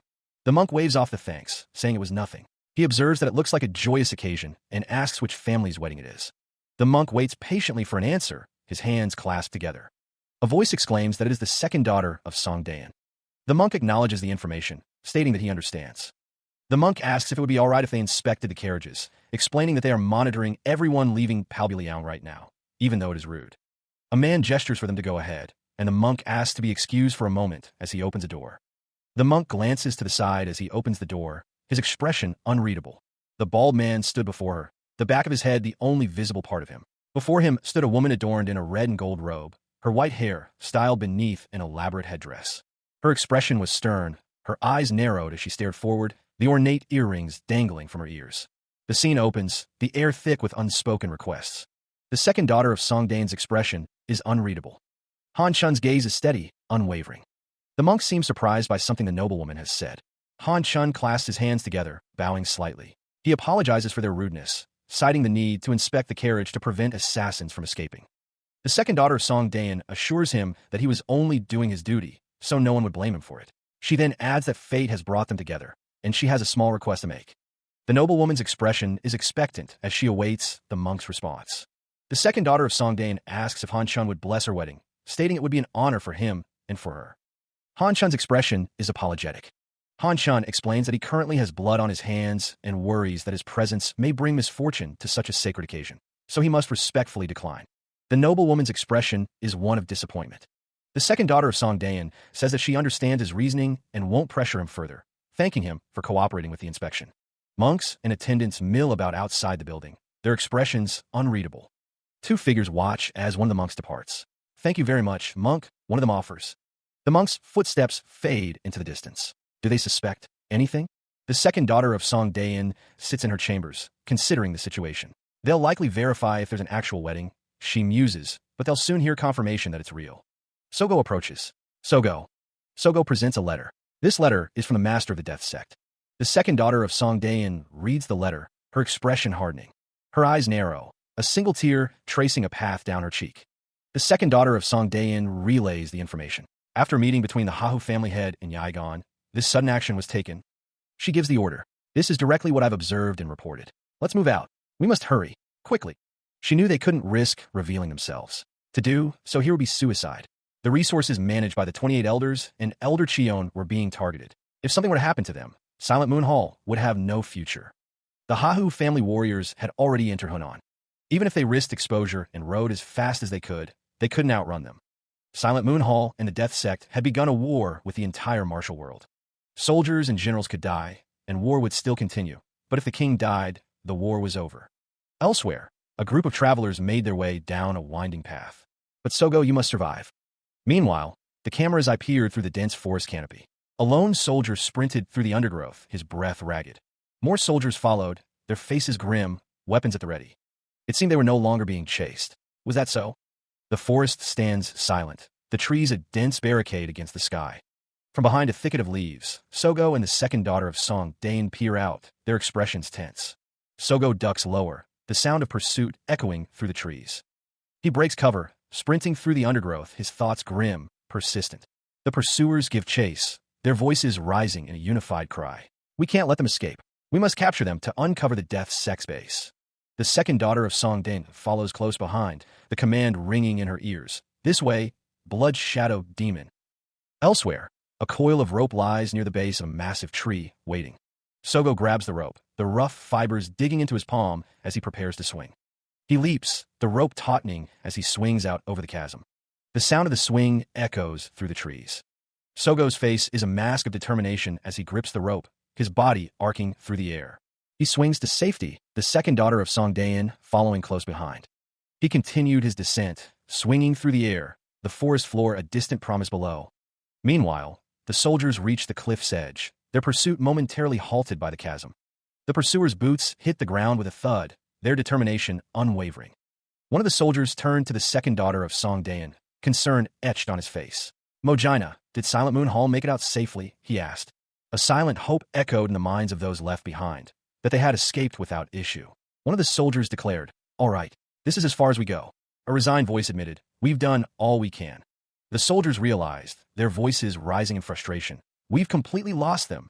This won't do. Let's retreat down the mountain."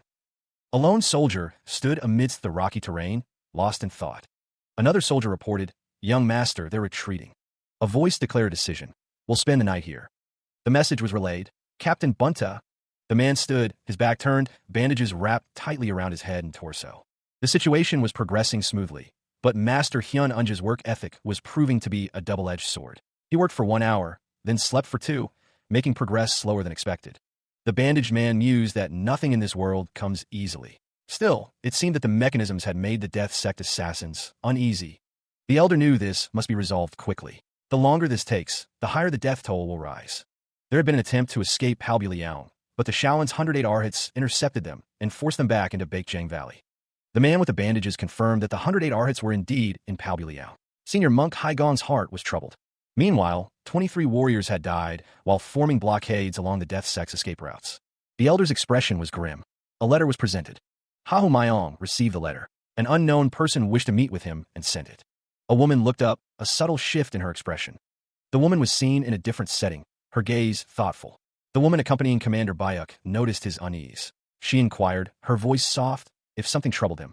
She pressed, wondering what was causing the mechanisms to fail. Commander Bayuk acknowledged her concern, noting that the figures were indeed drawing closer. A strange sound echoed through the area, causing the commander to pause. He questioned what it could be. Commander Bayuk realized with growing concern that the mechanisms weren't activating as they should. The realization dawned. They were being dismantled. The commander, his voice laced with urgency, demanded to know who was responsible for this act. Commander Bayuk admitted that he initially dismissed them as insignificant fools, but curiosity had driven him to investigate. He wondered who would dare to trifle with them at such a time. The commander announced their arrival, stating that they had reached their destination.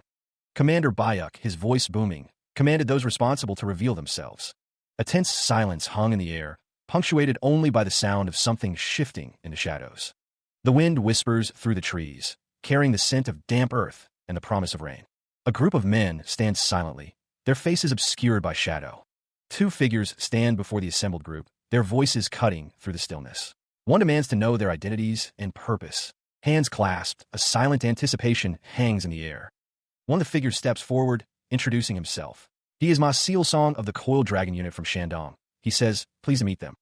The man with the bandaged head questions if they are not assassins, wondering how they dare summon them. One of the assassins explains that they wish to meet respectfully, but worry that being seen together might tarnish their reputation. Ma Sealsong asks for understanding, stating that he finds the assassins quite reasonable. The bandaged man asks what they want, and is told that they will eliminate Silent Moon Hall and the Death Sect. The assassins reiterate their indignation at being summoned, stating that hundreds of martial artists have gathered to eradicate them, and that it doesn't require anyone's permission. One of the assassins asks who knows assassins better than assassins themselves. The bandaged man suggests that if there's a matter of risking lives, it would be better left to them, implying that Ma Sealsong must want something in return. He spoke of the future, a future where the Coil Dragon Unit would inherit the position once held by Silent Moon Hall after the Death Heavenly Sect had been dealt with. The man's gaze hardened as he revealed that the Death Sect had appeared in Baekjiang Valley. Ma Sealsong demanded the heads of Zhongli, Chu, and Sogo. Only then, he vowed, would he ensure the Coil Dragon Unit became the new successors to Silent Moon Hall. The assassin's gaze is intense, his words carrying the weight of experience. Assassins, he believes, know the ways of assassins best. He continues, suggesting that life-risking tasks should be left to them. A subtle hint of suspicion colors his tone as he implies someone present desires something. Addressing the group, the leader declares that the position Silent Moon Hall claimed after succeeding the Death Heavenly Sect should be granted to their Coil Dragon Unit. The bandaged informant reports that the Death Sect was spotted in Baekjiang Valley, a chilling revelation. The elder's face is etched with fury as he demands the heads of Zhongli, Chu, and Sogo. The leader declares his intention to proclaim the Coil Dragon Unit as the rightful successor to Silent Moon Hall, solidifying his ambition.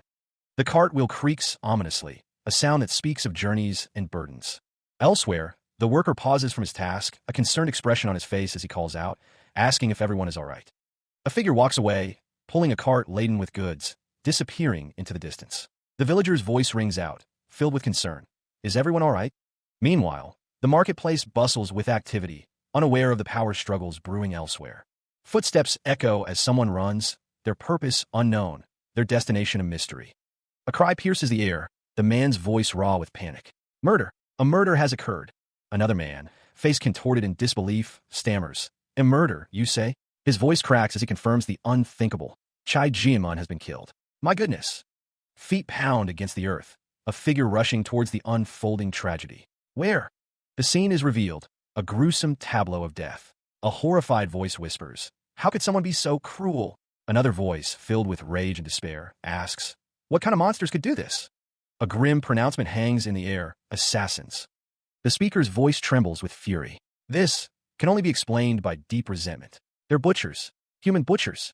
A cacophony of emotions rises as the reality of the situation sets in. The speaker's voice is filled with disbelief. No person could do something like this. A man's voice, heavy with sorrow and confusion, echoes through the scene. What did Chai Jiamun even do to deserve this? The runner continues to flee the scene, urgency etched into every stride. A sharp command cuts through the stunned silence. Move it! He urges the horse onward, the cart rattling along the uneven path. The horse's hooves beat a steady rhythm against the dirt, each stride carrying him further from whatever he was fleeing. The forest blurs past in a wash of green and gray as the cart continues its headlong flight. A prickling sensation crawls up the back of his neck. Something isn't right. He glances back, his eyes narrowed with suspicion. Suddenly, the ground erupts around the cart as a volley of projectiles slams into the earth. The horse whinnies in terror, its pace quickening as the attack intensifies. His jaw tightens, a grim resolve hardening his features.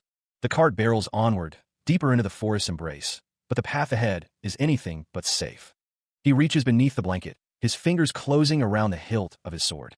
A fierce determination burns in his eyes. Flight is no longer an option. With a defiant yell, the runner leaps from the cart, sword flashing in the dappled sunlight, ready to meet his attackers head-on. He parries the incoming blade, the force of the blow reverberating through his arms as sparks shower from the point of impact. Returning the favor, the runner swings his sword in a swift counterattack, aiming to disarm his opponent. Another attacker leaps from the side, sword raised high, ready to strike. The cart, now splintered and broken, offers little protection against the onslaught. A heavy foot comes down, crushing the vegetation beneath. With a shout, the runner continues his assault, a whirlwind of steel against a growing number of foes. One of the attackers lunges forward, thrusting his sword with deadly intent. The runner meets the attack head-on, blocking the strike with a resounding clang. One of the attackers reels back, a look of surprise etched across his face. With a powerful kick, the runner sends another attacker flying through the air. The attacker crashes through the undergrowth, scattering debris in his wake. The attacker, staring intently, asks, "Are you Nam Zhong, one of the 28 elders of Silent Moon Hall?" The man with the bandaged head is surrounded. Ma Sealsong stands among the group, his expression unreadable. The man acknowledges that this is why they are after him. Ma Sealsong presses him, wanting to know who he was planning to go to. The man refuses to answer. A fist slams down on the bandaged man's head, the sound echoing in the clearing. Ma Sealsong reveals the name they seek, Nam Zhong. He promises a quick death if the man talks. The scarred man leans in, his hand resting on the bandaged man's head, pressing down. The threat hangs heavy in the air. Otherwise, he will experience having his limbs torn apart and his eyes and ears gouged out. The bandaged man, Namek, grits his teeth, his face contorted in pain. The narration box describes the fate that awaits him. He would writhe in agony for 2 hours before finally succumbing to death. Ma Sealsong's gaze is intense, his eyes narrowed as he stares down at Namek. The text reveals the names of those involved, the 28 elders, Silent Moon Hall, and the Death Sect. Ma Sealsong's face fills the frame, his expression a mask of cold determination. The text ominously states that the T10 forgettings will all meet the most brutal deaths imaginable. The declaration echoes through the forest. The Hahu family seeks retribution for the wrongs done to their 3 brothers, promising a level of vengeance that will shake the very foundations of those responsible. A cacophony of shrieks pierces the air, a prelude to the storm that is about to break. The forest stands silent, a deceptive calm before the impending chaos. A rustling in the undergrowth betrays a hidden presence, eyes peering out from behind the tall grass. The wind whispers through the trees, carrying the scent of pine and the metallic tang of anticipation. Ma Sealsong remains crouched, his expression unreadable as the sounds of approaching conflict grow louder. Elsewhere, assassins descend a cliff face, their movements precise and silent as they approach their target. One of the Death Sect members remarks that even the 108 Arhats have arrived. Another attempts to lighten the mood, suggesting they look on the bright side. The assassins are described as lowly, scurrying around in the gutters, their presence a harbinger of chaos. A question hangs in the air. Is it wise to rely so heavily on mechanisms? The assassins are getting dangerously close to the estate. One of the Death Sect members admits he underestimated them before ordering the others to move out. The cry goes out. The Death Sect is under attack. A question is asked. What do we do? He held the jar carefully, its contents unknown but clearly volatile. This was the last one. Namek handed the jar over. Ma Sealsong admitted he didn't know how much longer it could hold. They were told reinforcements from Silent Moon Hall would arrive soon, but he wasn't sure. The scarred man adjusted his goggles, his fingers deftly working on a length of rope. Not that it mattered much now, he thought. The voice echoed, stating that these mechanisms were only good for stalling. When were the Death Sect assassins supposed to arrive? Namek followed Ma Sealsong deeper into the forest, the rope trailing behind them. Ma Sealsong paused, glancing upwards, a sense of foreboding washing over him. Namek called out, "Hai Hyun Unja." Ma Sealsong turned, a question etched on his face. What? The cry came. Old Hyununja has come. Ma Sealsong urged Namek to move, to set up as many spear traps as possible. A voice declared they were short on hands, so they should ask the master's family for help too. Feet pounded against the forest floor, the sound echoing through the trees. Figures darted between the trees, a flurry of motion in the dim light. Ma Sealsong's gaze hardened, his expression a mask of grim determination. The forest rustled with unseen movement, the sound of wind whispering through the trees. Urgent voices called out, their tone laced with respect and concern. Master! Master! Namek's expression tightened, a grim realization dawning in his eyes. We're being followed, he muttered. With a swift gesture, he signaled to the others, his voice a hushed command. Hide yourselves. The group scrambled for cover, melting into the dense undergrowth, seeking refuge behind the thick trunks of ancient trees. The forest held its breath, the air thick with anticipation and the scent of damp earth. One of the men whispered, his voice barely audible. Is it the 108 Arits? Namek's gaze remained fixed on the surrounding woods. No, they don't move in secret. Master! Namek called out, his voice echoing through the trees. Huang Yung turned, his expression hardening. They were being followed. With a swift gesture, Huang Yung signaled to hide themselves. The group quickly scattered, disappearing behind the thick trunks of the ancient trees. Elsewhere, the forest floor lay still, dappled with sunlight. Hidden amongst the trees, Huang Yung's gaze remained sharp. Namek wondered if it was the 108 Arits. Huang Yung dismissed the thought. They didn't move in secrecy. Meanwhile, a ladybug rested on a broad green leaf, its red shell gleaming in the filtered light. The tiny creature remained still, a silent observer of the unfolding events. A finger approached, drawing closer to the ladybug. Elsewhere, Namek stood, his expression unreadable as he looked off into the distance. He crouched low, his eyes scanning the undergrowth. A ladybug crawls through the undergrowth. Meanwhile, the bald man with the head tattoos peers out from behind a tree. Namek sits with his eyes closed. He opens his eyes, peering through the foliage. The bald man remains hidden, his expression unreadable. The forest remains still. Elsewhere, one of the group observes that an entire hour has passed without any movement. The speaker continues, stating that for an assassin, staying still unless the target exposes a fatal weakness is basic strategy. They add that they're in the same position as them. The bald man asks if time isn't on their side while they endure this. The group listens intently. A figure responds, yes, master. The man with the bandana orders them to go ahead and evacuate the family to Ogakdong, to which the group replies, understood. Namek issued a stern order. Anyone following Hans was to be eliminated. The others acknowledged the command with grim nods. The runner declared that he would see them in Ogakdong. He then broke into a sprint, disappearing into the dense forest. Namek, too, began to move, his pace quickening as he navigated the undergrowth. The remaining figure remained silent, his expression unreadable. The second figure suggested they create an opening, but the first simply questioned his statement. His gaze hardened, a plan forming in his mind.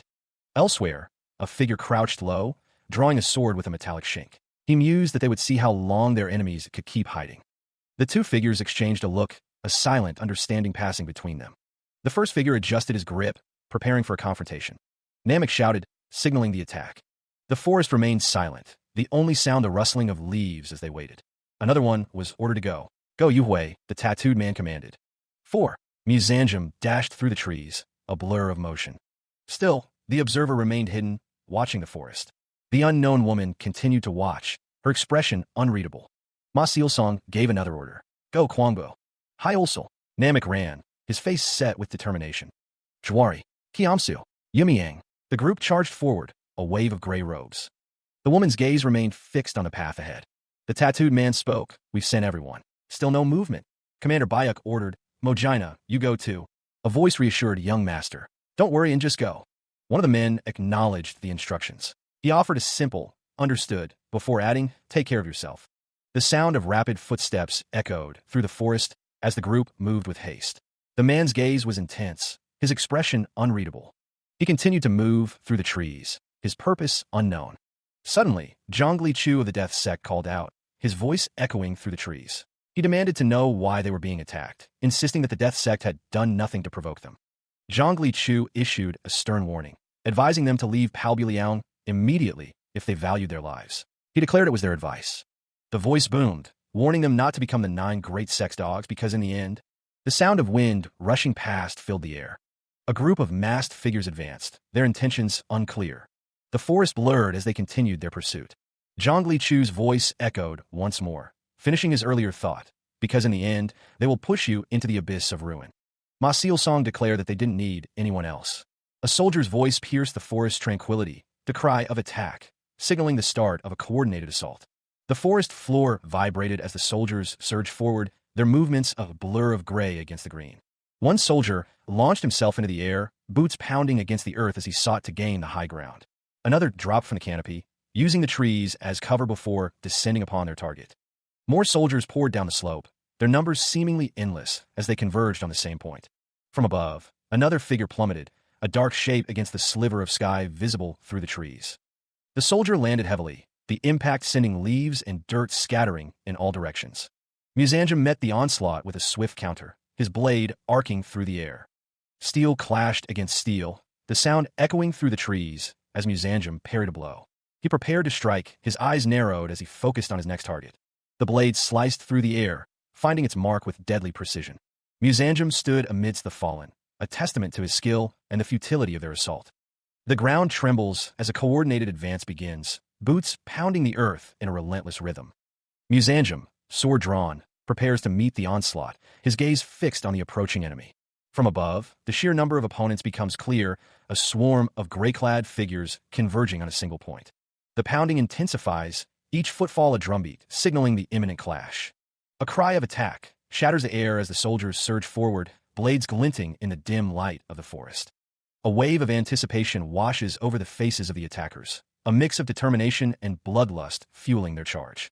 Namjong takes a stance, his sword glinting in the dim light as he prepares to meet his attackers. A wave of gray-clad swordsmen surges forward, their faces grim with determination as they close the distance. With a flurry of steel, the swordsmen are sent flying, crashing through the undergrowth with a resounding thud. The sound of splintering wood echoes through the forest as a tree is struck. Namjong continues his assault, his movements a blur as he cuts through the ranks of his opponents. The backs of the remaining swordsmen are turned to him, a wall of gray. Steel clashes against steel as Namjong parries and strikes, each movement precise and deadly. One of the swordsmen cries out in surprise. More bodies are sent hurtling through the air, the sounds of their pain echoing through the trees. One of the swordsmen collapses to the ground, defeated. His hands tighten around the hilt of his sword, ready for the next attack. Another swordsman lies defeated, the battle turning in Namjong's favor. The group of fighters advanced, their movements swift and silent. Steel screamed against steel as the first clash echoed through the trees. Another parry, another shower of sparks as the fight intensified. One of the fighters widened his eyes, a flicker of surprise crossing his face. The sound of the impact reverberated as the swords met once more, the force of the blow evident. Namjong's opponent muttered the name, Zhongli. One of the fighters questioned who they were facing. The clash of swords continued, a dance of death amidst the trees. Another fighter identified them as the Coiled Dragon unit from Shandong province. One of the Coiled Dragons launched himself forward, sword extended. His grip tightened on the hilt, knuckles white with tension. The fighter swung his blade in a wide arc, aiming to cleave through his opponent. The warrior's foot crashes down, the force pulverizing the earth beneath his heel. Another combatant follows, his strike splintering the ground into a fractured mosaic. With a yell, one of the warriors launches into the air, his blade a silver flash against the dim forest light. Another foot slams into the ground, each impact a percussive beat in the symphony of destruction. Steel screams against steel as the combatants meet, their swords locked in a deadly embrace. The earth continues to suffer, another strike pulverizing the ground. Mid-air, the dance of death continues, a whirlwind of blades and desperate parries. The grip tightens on the hilt, knuckles white as the warrior prepares to unleash another strike. A blow lands, and the warrior's face contorts in agony as pain explodes through his body. The clash of swords echoes through the forest as the battle rages on, neither side willing to yield. Another strike finds its mark, and another warrior cries out in pain. Namjong raises his sword high, ready to meet the next attack head-on. He stands amidst the carnage, sword dripping, the aftermath of a brutal encounter painting the scene around him. Elsewhere, the Coiled Dragon unit unleashes a flurry of steel, their swords a whirlwind of death. Another victim falls, the sharp scent of blood filling the air. The assault continues, relentless and unforgiving.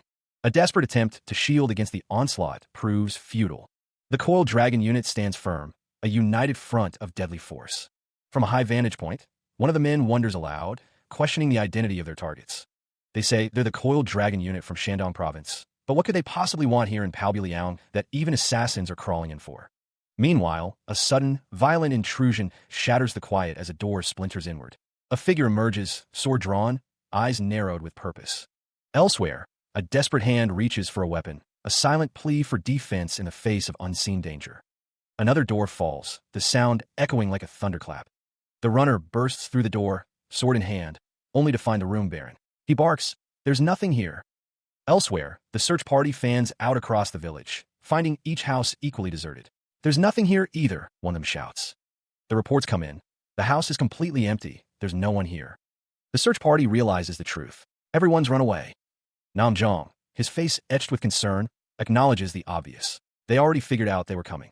Namjong explains that since they made a ruckus dismantling the mechanisms, the enemy wouldn't just sit there and watch. He orders them to search for them. Even if they run, Namjong believes they're still trapped in Palbuliao. The runner is about to leave, but Namjong stops him. "Where are you going? You know we can't search any further without your help." Namjong reveals that the last 10 mechanisms were just empty traps without any gunpowder. It was all a ruse to buy time. Jiaxa informs Namjong that he's tracked down the location of their base. He commands him that it's his job to catch and kill those assassins, so give it his best. Namjong sighs, "I'm too tired and need some rest." A voice calls out that rice is ready. An urgent cry echoed through the camp. A man in red robes, his face flushed with excitement, announced that freshly cooked rice was ready in the kitchen. Elsewhere, a search party moved through the forest. Their quarry couldn't have gone far, they reasoned, their voices tight with determination. Two men huddled together, their faces etched with concern. They spoke of narrowly avoiding serious trouble because of a delay. A wave of relief washed over the bearded man. They had made it in time, thankfully. The man from before led the group deeper into the woods. He urged them forward, saying, "Let's go." Word spread that the sect leader was also heading to Ogakdong. The news hung in the air, unanswered questions swirling around them. The woman with the elaborate hair ornaments listened intently, her expression unreadable. A man, his face weathered and serious, told someone they should leave now, then paused, reconsidering. "Hold on a moment." The woman realized there was something she needed to check. Her mind raced, considering the implications of the sect leader's movements. Nearby, a man clenched his fists, his jaw tight with determination. He gazed down at a miniature village, his expression unreadable as he contemplated the scene before him. A series of explosions erupt in the distance, shaking the very ground. The concussive force sends tremors through the air, the sound echoing like thunder.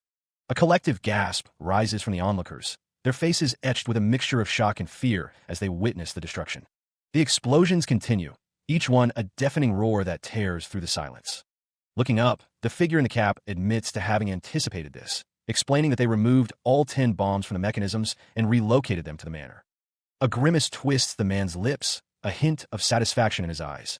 Another explosion rocks the area, a final, devastating farewell. Samyanong's name is uttered, a mix of disbelief and anger coloring the tone. The speaker's voice drips with venom as they call out, "This bastard." From this moment on, a decree is issued. Anyone associated with the death sect, without exception, will be treated as a public enemy. The old man's pronouncement is final, his voice cold and unwavering, and executed.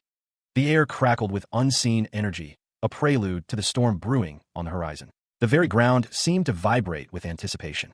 A voice, laced with cold calculation, broke the silence. He revealed his preemptive strike, having disarmed and relocated 10 mechanism bombs within the estate.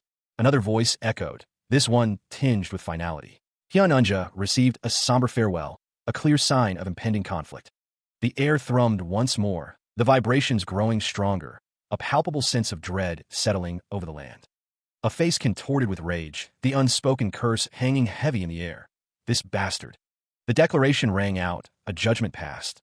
The Silent Moon Hall was now deemed a threat to the entire world. The speaker, his voice resonating with ancient authority, proclaimed the 10 forgettings, a decree that would reshape the world. The sentence was delivered, cold and absolute. Anyone associated with the Silent Moon Hall, regardless of who they were, would become a target, hunted without mercy. The sound of marching feet echoed, a relentless advance, the drums of war beating a steady rhythm. The army advanced, a crimson tide flowing through the land, banners held high, a symbol of their unwavering resolve. The faces of the soldiers were grim, their eyes burning with a fierce hostility, a hunger for vengeance consuming them. The whispers spread, a grim understanding settling over the ranks. The deaths at the Silent Moon Hall headquarters had ignited a fire that would not be easily extinguished. The group considered their options. One suggested asking the Hahu clan leader if they could join them. Another member of the group explained that the Hahu clan leader was leading the vanguard against Silent Moon Hall. The first man responded with a simple, "Oh, really?" Hyununja declared that they should go and ask. A grim declaration hung in the air. Not just the assassins, but their families too. Someone asked what the liquor was for, wondering if today was a special occasion. The cork popped free from the bottle. The potion, made by Elder Samhyun, was consumed. The man who drank it reacted violently, a guttural groan escaping his lips. He sputtered, asking what on earth it was. Another man chuckled, telling him he should be grateful. If he'd drunk it without knowing, his stomach would have turned inside out. The reason they chose this place, Ogakdong on Mount Derry, as their final hideout, is because it's the habitat of the flying red ants. This bottle contains the flying red ant cultivation. The potion was made by Elder Samyeon. Flying red ants? The flying red ants, it said, have red heads and the ability to take to the skies. Han Chun instructs them to spread the substance from the bottle widely on tree trunks, grass, and leaves around Mount Derry. The creatures, it is hoped, will build a wall surrounding Mount Derry, protecting them. Han Chun challenges anyone who doubts the plan to get bitten by the ants. Time is of the essence, they realize, and they'll need everyone's help. A voice calls out, urging everyone to go, but warning them to be careful not to get bitten by the flying red ants. A detailed map is consulted. Han Chun studies the map in the forest, preparing for the task ahead. Han Chun considers the map, a thoughtful hum escaping his lips. Someone sprints through the forest, the sound of their footsteps echoing through the trees. A figure holding a scroll stops abruptly, an exclamation of surprise escaping them. A group of people run with determination, their movements swift and purposeful. The warning hung heavy in the air. Wandering alone was dangerous. The threat of assassins lurked, unseen. The group pressed on through the dense forest, the possibility of a sudden ambush weighing on their minds. A voice called out, addressing Han Chun. Han Chun silenced the speaker with a sharp rebuke. He mused that finding the assassins while looking for them would be a good thing. The second daughter of Song Daein stammered, her concern evident. She was worried about Han Chun's safety. Han Chun dismissed said if she was so concerned, she should keep up. Finding the assassin's hideout was the most important task. The second daughter of Song Daein carefully dipped her brush into the ink. The brush was now loaded with ink, ready to be used. The second daughter of Song Daein began painting on a leaf. Irin asked if the second daughter of Song Daein wasn't tired. The second daughter of Song Daein replied that she wasn't tired and was having fun. The second daughter of Song Daein smiled, saying that everything was fun when she was with Chu. The second daughter of Song Daein looked up, her expression questioning. Everything. She confirmed that everything was in order. Han Chun responded, acknowledging her statement. The rustling of leaves filled the air as Han Chun's eyes narrowed, a sharp look crossing his face. His hand tightened around the hilt of his sword, ready for whatever might come. Han Chun continued to carry the second daughter of Song Daein through the dense forest, his senses on high alert. The legs of a large animal briefly obscured their path, a fleeting reminder of the wildness surrounding them. A lone deer stood motionless amidst the trees, its gaze fixed on some unseen point. They pressed onward, the forest floor a tapestry of fallen leaves and dappled sunlight. The second daughter of Song Daein clicked her tongue, annoyed. That guy ruined the mood. She wondered aloud if they shouldn't have left Palbiliang like Dark Moonlight did. Han Chun explained that Dark Moonlight left because they had their own business, adding that it's just as dangerous there. Han Chun called out to Irin, asking if she was scared. Seeing them push all the way to the estate, the second daughter of Song Daein wondered where they'll go if they come to Mount Derry, but reassured herself not to worry. One of the figures declares that they can't come here. Another figure warns that anyone who sets foot there and points a sword at them will die. The figure vows to kill them all. The sound of insects fills the air. A close-up view of an insect resting on a leaf. The text indicates the location is Mount Derry. Han Chun asserts that those bastards are hiding in Mount Derry. One of the figures addresses Han Chun as Sir, questioning his certainty. Han Chun retorts, asking if they don't trust him. Han Chun explains that he found the best place to hide and fight numerous enemies, thinking like Zhongli Chu, and that place is Mount Derry. Han Chun insists that they're definitely there. Han Chun repeats that those bastards are hiding in Mount Derry, betting his life on it, and shouts to see if anyone is out there. One of the figures responds, affirming, yes, Elder.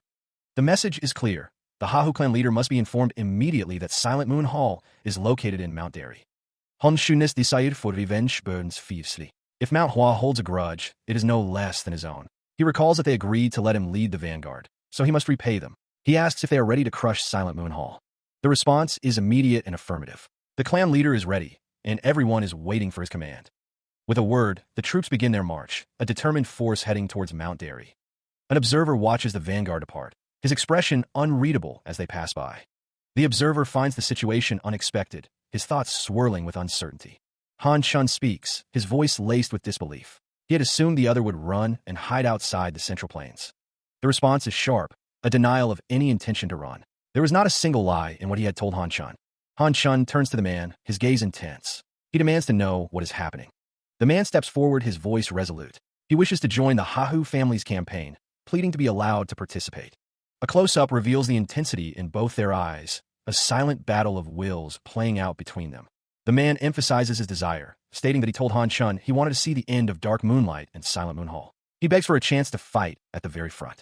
A low chuckle rumbles in Han Shun's chest, a sound laced with cynicism. He muses on the nature of defectors, how they often become even more ruthless in their attempts to prove their loyalty. With a sigh, he concedes, "Very well, I'll allow it." A clan member offers his gratitude to Han Shun, acknowledging him as their leader. The gesture is met with a stoic nod. Han Shun's expression hardens, his eyes narrowing with suspicion. Someone who's betrayed once can betray again. He thinks, his distrust palpable. "I don't trust assassins." The new warrior steps forward, his voice firm. "Don't misunderstand." He continues, clarifying his motives. It doesn't matter. He thinks he's not doing this to curry anyone's favor. He lets out a humph. A voice rings out, cutting through the tension. "Let's go. To Mount Derry." A sinister chuckle rumbled in the old man's throat. The defectors, he mused, would become even more cruel in their desperate attempts to gain acceptance. One of his subordinates bowed deeply. He thanked Han Shun, the clan leader, for his understanding. Han Shun's thoughts turned darker. Someone who betrayed once, he reasoned, could betray again. He didn't trust assassins. His expression hardened, a deep-seated distrust etched into the lines of his face.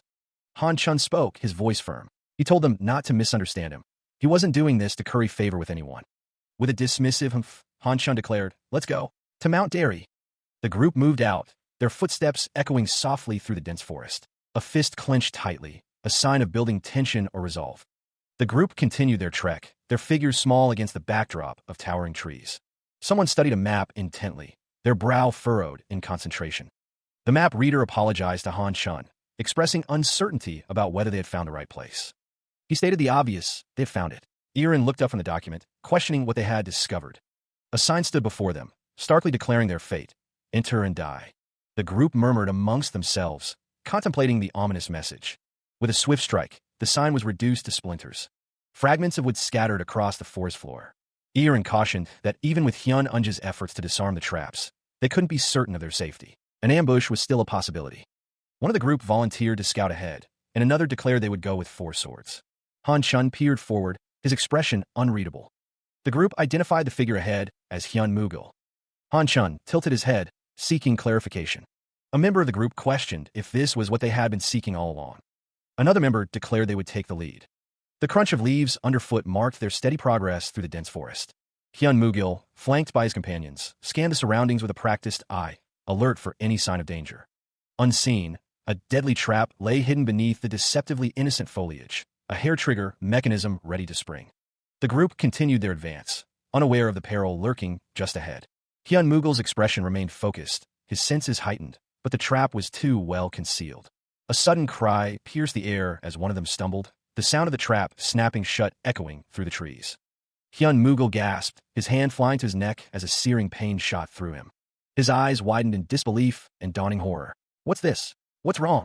Irin and Han Shun whirled around, their faces etched with concern as they saw Hyun Mugil stagger. He clutched at his throat, a strangled cry escaping his lips as blood welled up between his fingers. "Gah!" In his trembling hand, he saw the source of his agony, a small, poisoned dart. The air crackled with an unnatural hum, as insects swarmed around the warrior, their buzzing a sinister symphony. His eyes widened, a flicker of realization dawning as the trap sprung around him. A guttural sound escaped his lips, a mix of surprise and impending doom. Another warrior fell, a strangled cry escaping his lips as he hit the ground. Panic rippled through the ranks. "What's wrong? What's happening?" someone cried out. From the front lines, a warning. "Is it a trap? Don't come. You'll be hit." The warning was echoed through the group. "If you do, he's right, don't go." Clan leader. Another warrior succumbed to the unseen threat, his body contorting in pain. The man caught in the trap grimaced, teeth bared in a silent scream. A voice of command cut through the chaos. "Windsword, go to Wu-Tang and Beggar's SECT and tell them to halt the advance." The clan leader, his face etched with concern, issued orders. "Why yes, clan leader," came the reply. The clan leader continued, his voice firm despite the unfolding disaster. "Watersword, you run to the 108 Arhats and tell them the same." If you see any lone martial artists, warn them to be careful approaching Mount Derry. Two figures sprinted past the ominous warning sign, their breath clouding in the cold air. A desperate urgency propelled them forward. One of the warriors pointed, his voice tight with alarm. Clan leader, look! A lone figure, burdened by the weight of two bodies slung over his shoulders, trudged deeper into the forest. Close up, the face of one of the warriors revealed the brutal cost of the ambush. Blood trickled from his split lip, and his eyes were swollen with pain. The clan leader, flanked by his warriors, observed the grim scene with a stoic expression. With a grunt of effort, the warrior dropped the body he was carrying, the sound echoing through the silent woods. More bodies lay scattered around him, a testament to the ferocity of the ambush. Looking down at the fallen, the warrior barked orders. They're still breathing. Carry them down the mountain one by one. Find a doctor in the village. Two figures knelt, their heads bowed in grim contemplation of their situation. One of them spoke, a chilling realization dawning. Come to think of it, we've succeeded in stopping them, but aren't we trapped here as well? The other figure, his gaze fixed on the horizon, offered a terse reply. Don't worry about that. Meanwhile, the two figures walked away, their destination unknown, but their resolve unwavering. They'll eventually find a way to break through. They've only bought a little time. An urgent cry pierces the morning air. Elder, you need to wake up. The clan leader's eyes snap open, jolted from his slumber. He rasps, what is it? Hyun Unja reports, his voice tight with concern. There's a problem at Mount Derry. The clan leader asks, what problem? Are there traps on Mount Derry too? Hyun Unja's expression darkens. The clan leader's eyes narrow, a grim anticipation settling in. Hyun Unja reveals, there's something worse than traps. 3 Hahu clan warriors on the front line were attacked. Elsewhere, figures stand before a sign in the forest. A voice declares, I've brought the Palbuliang resident. He held out a small object in his palm. The clan leader stated he had called for help and asked if Hyun Unja knew what it was. Hyun Unja questioned if they were flying red ants. The text explained that they are winged ants with very strong venom. One bite blocks your breathing and makes you lose consciousness. The clan leader warned that it wouldn't kill you, but if you don't escape quickly, the worker ants will eat you down to the bone, describing them as terrifying creatures. The text explained that with these dangerous ants surrounding Mount Derry, it was a mystery how the Palbuliang residents had been going up. Hyun Unja asked if they were surrounding the area. The text explained that they're dangerous, but there aren't many, and they're not even easy to spot. The clan leader told them to look, stating that they couldn't get in because of those things. The clan leader said that he's lived there his whole life, but he's never seen so many flying red ants. The text explained that they artificially increased their numbers, and that the Silent Moon Hall must have cultivated the flying red ants. The clan leader cursed those bastards, stating that they've built a wall with flying red ants. A view of the village.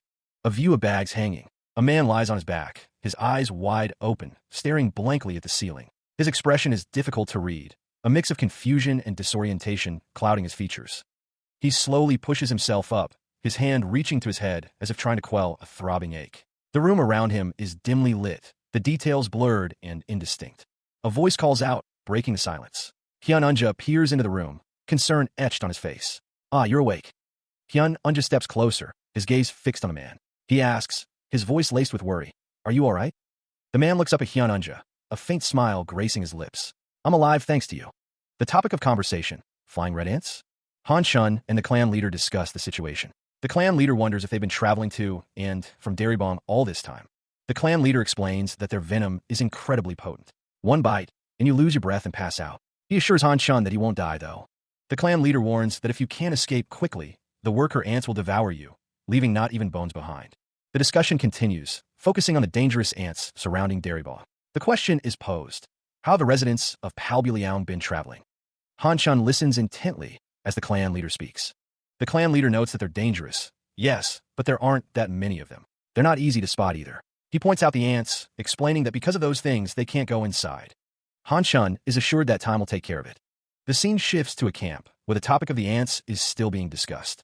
Han Shun is told that once winter comes, they'll all disappear. The conversation continues, explaining that when it gets cold, flying red ants, like other ants, go into hibernation. Someone suggests they're letting those assassins live until winter. The clan leader retorts, telling them not to talk nonsense. He quickly backtracks, clarifying that he didn't mean what he said. Another suggests they set fire to the ants. Someone proposes burning the ants to ash, but the clan leader vehemently objects. The question hangs in the air. What would happen if all of Palbuliang burned down? The clan leader gestures, emphasizing the potential consequences of such a drastic action. The gravity of the situation settles in as the clan leader reminds everyone that Palbuliang is their home and should not be treated lightly. Now that they're on the topic, the people lament the restrictions they face, unable to come and go freely due to mechanisms in place. They can't hunt or gather herbs, and those who relied on those trades have lost their livelihoods. Even livestock and rice are frequently stolen. The clan leader continues, explaining that with armed Murin people everywhere, their children are too scared to leave the house. The women are being harassed and forced to hide themselves. From their perspective, there's no difference between the assassins and the Murin people here. Honestly, someone apologizes, admitting they hadn't realized the residents were suffering like this. The man with the long gray hair expresses his sorrow, his hand raised in a gesture of regret. The clan leader declares that he'll ensure his disciples uphold their discipline. He'll also make sure to keep the unaffiliated martial artists in check. The clan leader instructs to report any more trouble with the artist to him immediately. He listened to the agreement, the elder's words settling like a grim promise. It was decided. The clan leader knew they couldn't resort to the tactics of assassins. Burning the ants might not be an option. One of the men around the table wondered if there was another way. The answer came, stark and unavoidable. There wasn't. Not unless you had the thick hide of an ox to survive the bites of the flying red ants. The man with the head bandage confirmed that even oxen could withstand the bites. A long silence followed. With a determined set to his jaw, the clan leader turned to leave. The bandaged man called out to him, simply addressing him as elder. The clan leader, already halfway out, was asked where he was going. He promised to return as quickly as he could. A voice urged him not to do anything rash, to just wait. Suddenly, he was falling. The clan leader plummeted through the trees, the sounds of snapping branches echoing around him.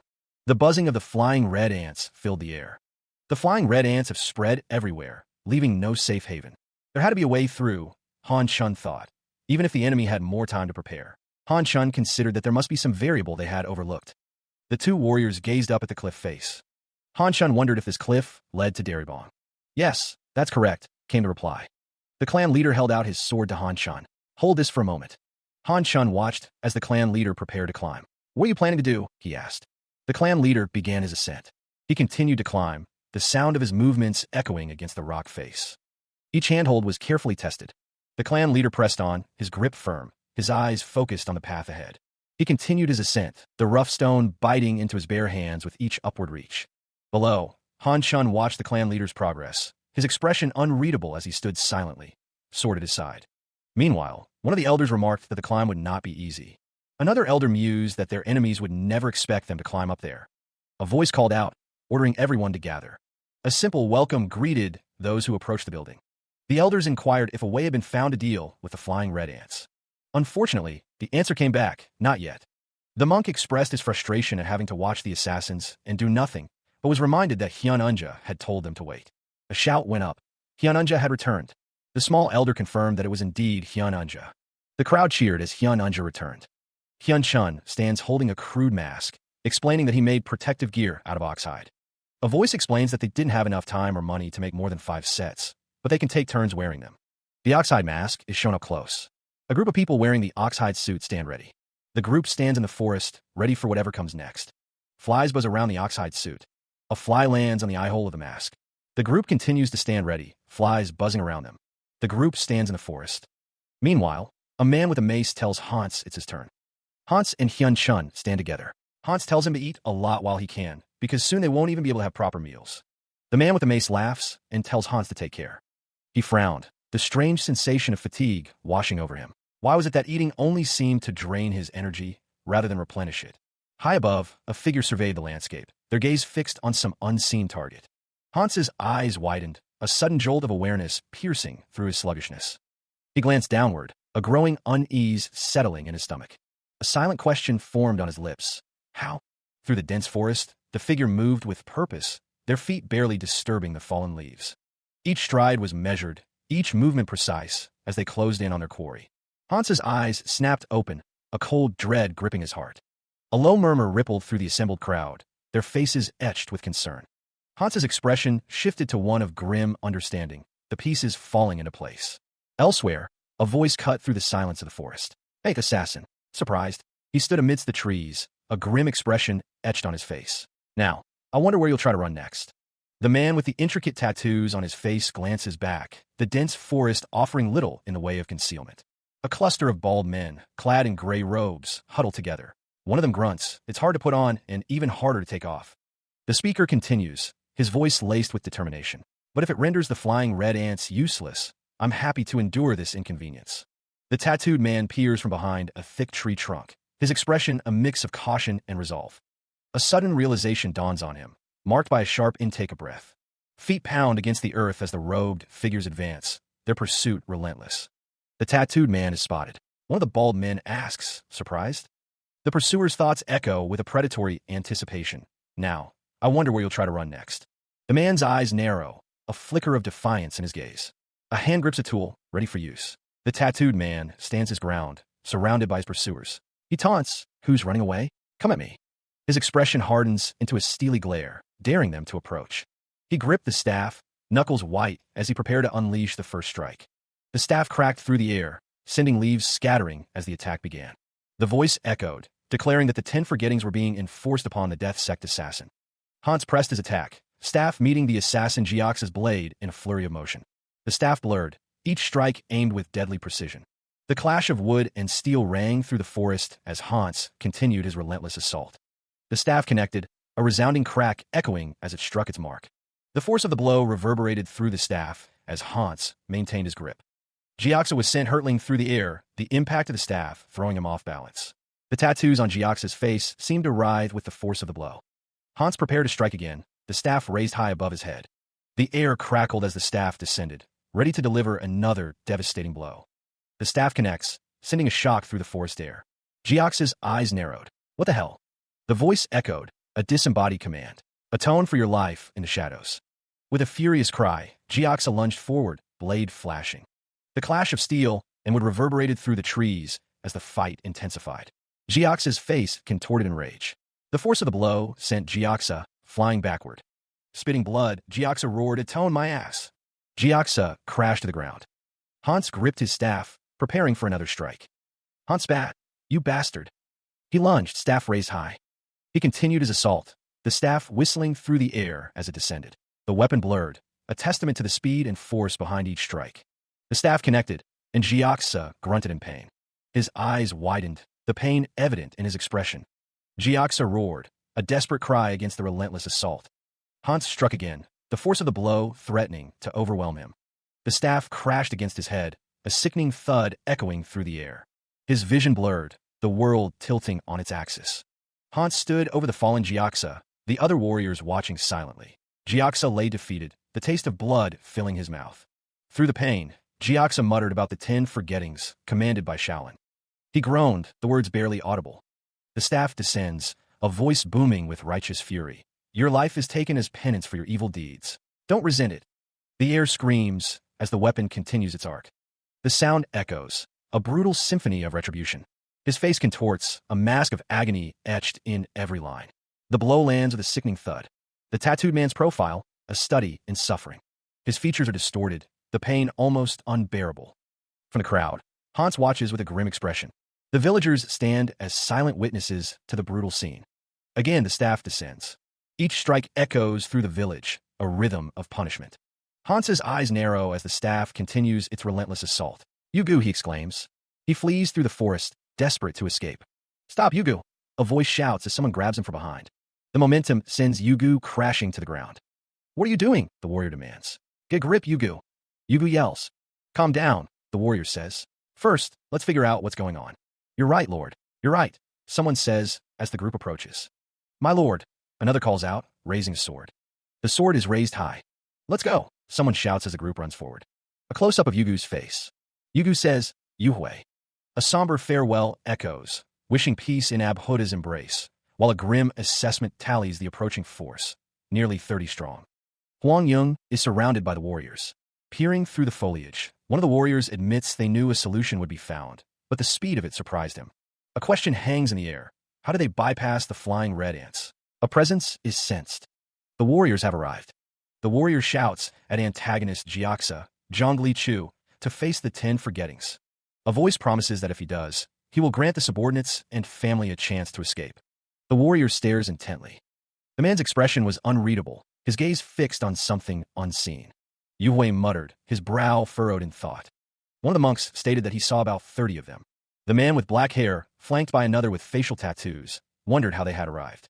Past the flying red ants, he sensed a presence. The monks were here. Zhongli Chu was ordered to face the 10 forgettings. If he did, he would grant his subordinates and family a chance to escape. The man's gaze remained fixed, his expression unchanging. Zhongli Chu, as the leader, had the power to give his subordinates a glimmer of hope for survival. Shouldn't a group at least have that much compassion for them? He couldn't do it. Was he afraid of the 10 forgetting sentence? The enemy's soldiers advance, their laughter echoing through the trees, seemingly confident in their approach. Commander Bayuk's subordinate seethes with rage, his fist clenching around the hilt of his weapon. He wants to rush in and tear their leader apart. He demands the order to attack, his voice barely contained. Zhongli Chu assures him that his chance will come soon enough, his expression unreadable. One of the soldiers spots something in the distance, alerting his comrades to look to the right. A collective gasp rises from the ranks as they take in the scene before them. The soldiers murmur, realizing the enemy's strategy. They observe that the approaching forces are using animal hides as protective gear to cross the terrain. With each round trip, their numbers will grow by 4, and the more time they waste, the more enemies they'll have to face. Commander Bayuk and Song Dane's daughter exchange a look, the weight of the situation settling upon them. Charging in recklessly isn't an option since they already outnumber them, but they can't just sit and wait either. Han Chun agrees, his expression grim. Monks surround a figure covered in a thick, stitched cloth. The sect leader is told that there's a way to stop the enemy from increasing their numbers. The man listens intently, his gaze unwavering. A man is asked to take care of his family and ensure his father becomes a magistrate, prompting a confused reaction. A man with a mace charges forward, trusting in the sect leader. His expression is fierce, determined. Someone exclaims in disbelief, questioning what the charging man is doing. A group of bald men with spears are coming, announcing that the Death Sect assassins are approaching. The man with the mace yells for the enemy to surrender. The mace slams into the ground, and someone begs for their life. A group of men begs for mercy, promising to repent for their sins. The monks huddle together, one of them wondering aloud what they should do in this situation. A man on the ground begs for mercy, pleading with the monks to spare their lives. Through the trees, a warrior charges forward. A monk slams his hand down. Pushing forward, the monks demand to be let through. The warrior continues his charge, shouting that he's coming. One of the monks warns against chasing after him, reminding the others about the flying red ants. The others realize he's right. The monks question the warrior's sanity, wondering why he's charging straight at Gakji without any protective gear. The monks shout a warning, "Gakji behind you." Gakji, masked and unaware, stands still. The warrior strikes. The warrior continues his assault on Gakji. He could only manage a confused, questioning utterance. Then, a heavy hand slammed down on Gakji's head. The assault continued, a sack now the weapon of choice. Blow after blow rained down as the attacker demanded to know who he was. Gasping for air, he could only brace for the next strike. The world faded to black as Gakji succumbed to the beating. Elsewhere, a silent group observed the scene from distance. From behind the foliage, Hans watched with a calculating gaze. The Death Sect moved with purpose. They advanced, their intentions clear. Han Sek and Wang had bought them time, but they had not forgotten their purpose. This was their domain, and they were assassins. The assassin's eyes narrowed, a cold determination hardening his gaze. A voice declares that Daribong will become the Shaolin Arhat's grave. The group hears a noise in the distance. The Death Sect is equipped with gear. One of them hums, considering their options. Jiaxa states that they won't be able to send any more Arhats now.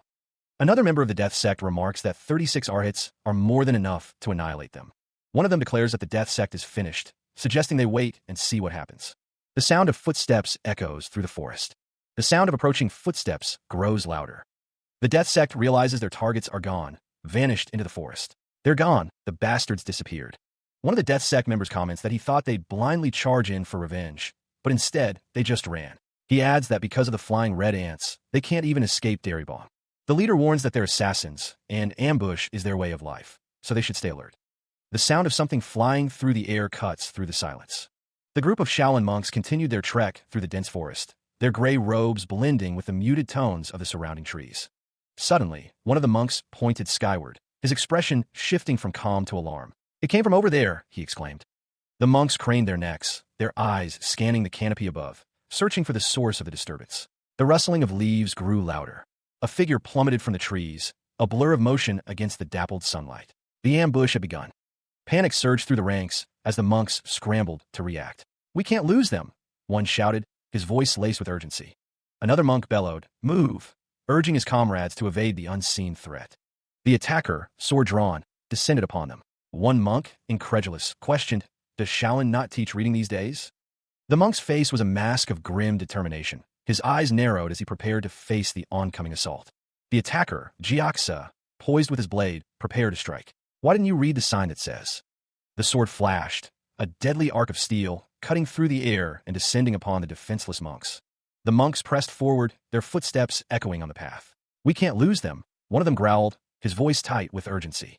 They continued their pursuit, the determination etched on their faces.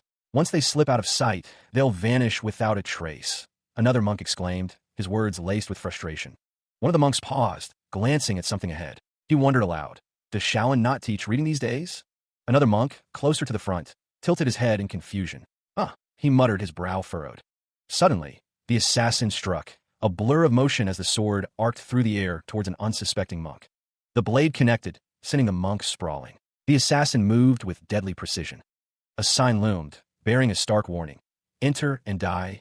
The assassin continued the assault, the sword a whirlwind of steel. Another monk fell, blood splattering on the ground. The assassins stood firm, a grim determination in their eyes. Welcome to the mountain of death, Daribong, they declared, their voice echoing through the trees. The monks surged forward, their faces contorted with rage. This is the path straight to Buddha's side, one of them shouted. Assassin at the rear. One of the monks, his face a mask of fury, roared, don't dare utter Buddha's name with that filthy mouth.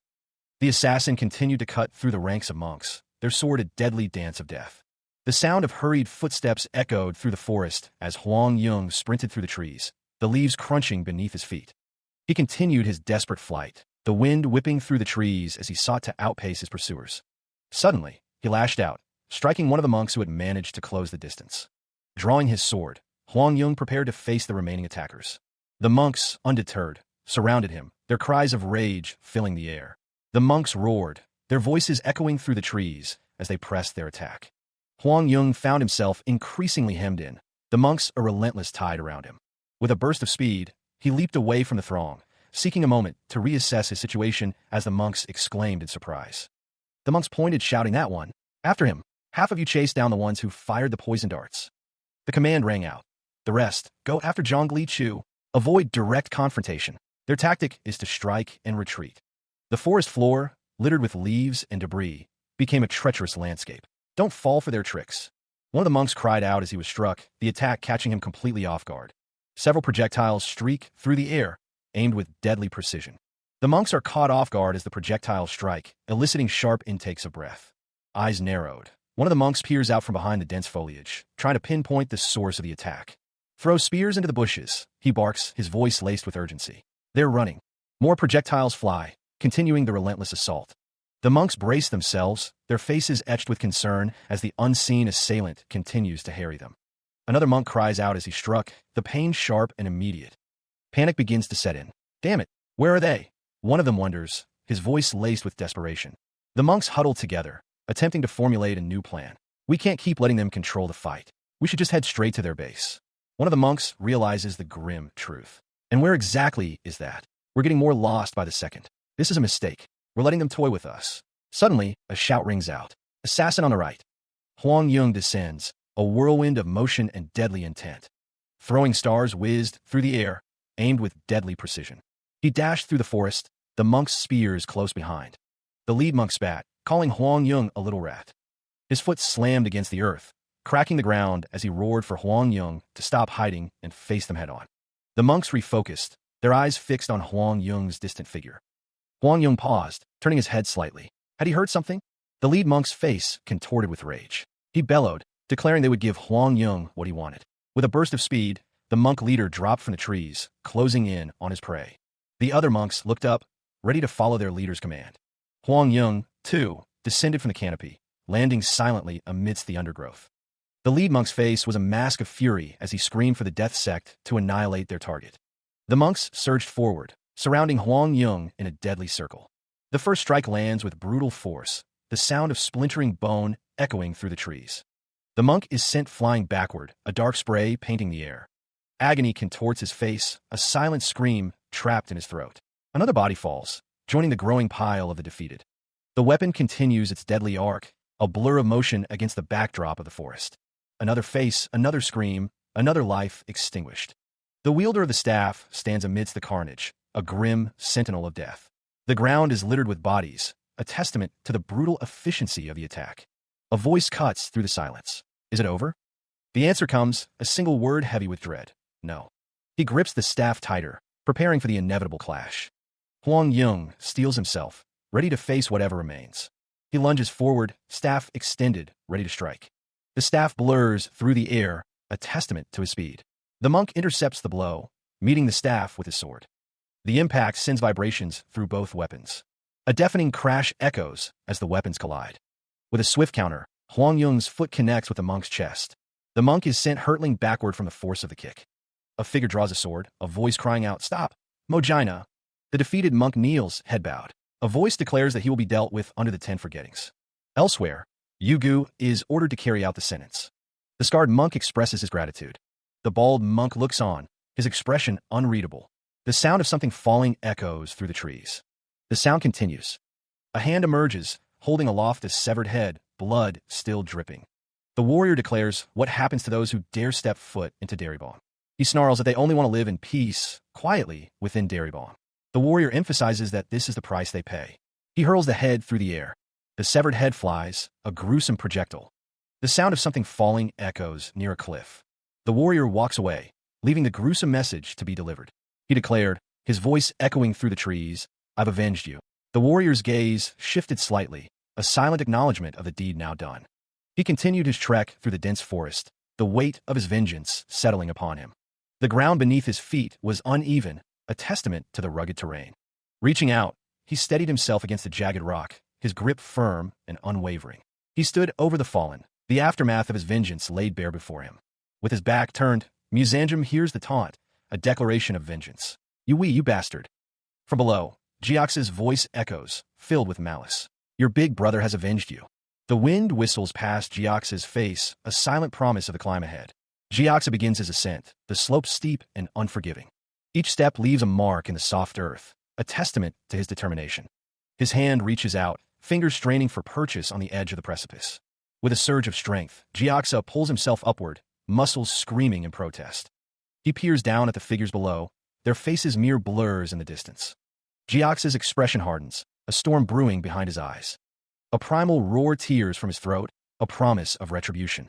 Jioxa's gaze is fixed, his intent unwavering. Meanwhile, Muzanjum continues his journey, the forest swallowing him whole. He glanced upward, his expression a mix of determination and apprehension as he surveyed the imposing wall before them. The ascent began, a silent, coordinated effort. Behind him, one of the climbers whispered, a hint of doubt in his voice, wondering if they had been spotted. He pressed on, ignoring the question, his focus solely on the task ahead. The wall loomed, a formidable barrier between them and their objective. From below, an older man with a long white beard watched their progress, his expression unreadable as he observed this silent climb. One of the climbers, relieved they hadn't been detected, urged his companion to move forward, their voices hushed against the stone. A hand gripped the wall, fingers straining as the climber pulled himself upward, inching closer to the top. Another climber used his sword for leverage, the steel glinting in the dim light as he hoisted himself higher. The scale of the operation became clear, a multitude of figures ascending the wall, a silent tide against the stone. Each movement was deliberate, each grip tested, as the climbers continued their ascent, driven by a shared purpose. Hands reached over the edge, grasping for purchase on the other side, the first wave of climbers reaching their goal. He peered through the foliage, concealed within the dense bushes, his eyes scanning the surroundings for any sign of danger. The forest stretched before them, a vast expanse of trees and shadows, promising both opportunity and peril.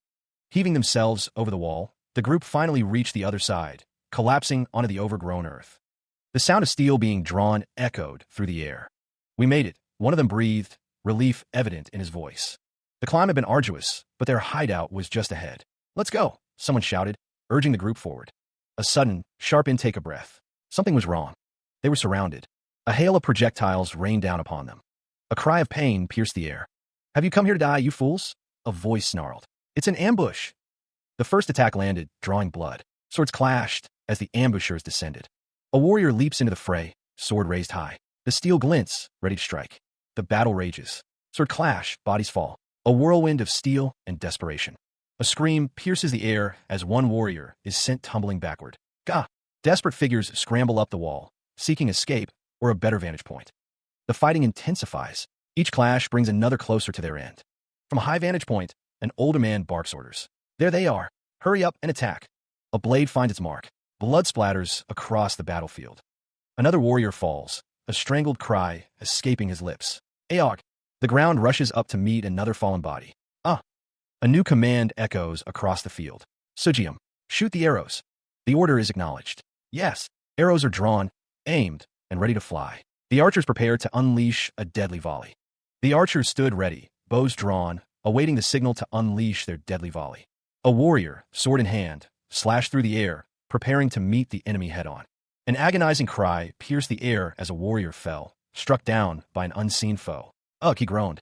Standing over their fallen comrade, the warriors braced themselves, arrows protruding from the ground around them.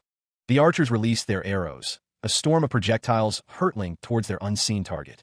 Meanwhile, a figure sprinted through the forest, a coil of rope slung over his shoulder, his mission clear.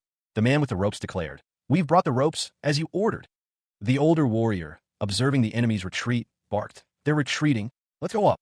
From below, a warrior commanded, "Wait right below the peak, and then jump up together." The SECT leader instructed, "Keep your eyes on the summit and shoot those assassins without hesitation as soon as they show their heads." With a unified cry, the warriors began their ascent. "Let's climb." Muscles straining, they scaled the cliff face, their eyes fixed on the summit above. His face grim, the warrior's eyes narrowed as he braced for the inevitable plunge. Falling, he became a whirlwind of steel, slashing at any who dared approach, a desperate dance against gravity and overwhelming odds. His breath hitched, the warrior's resolve hardening with each passing moment. The blade descended, a silver arc against the gray sky, promising death to those below. A swift kick sent one attacker sprawling, but the fall continued, the ground rushing up to meet him. The sharp sting of a glancing blow, and the world spun faster, the cliff face a blur of stone and shadow. Far above, an old man watched with narrowed eyes, his expression unreadable.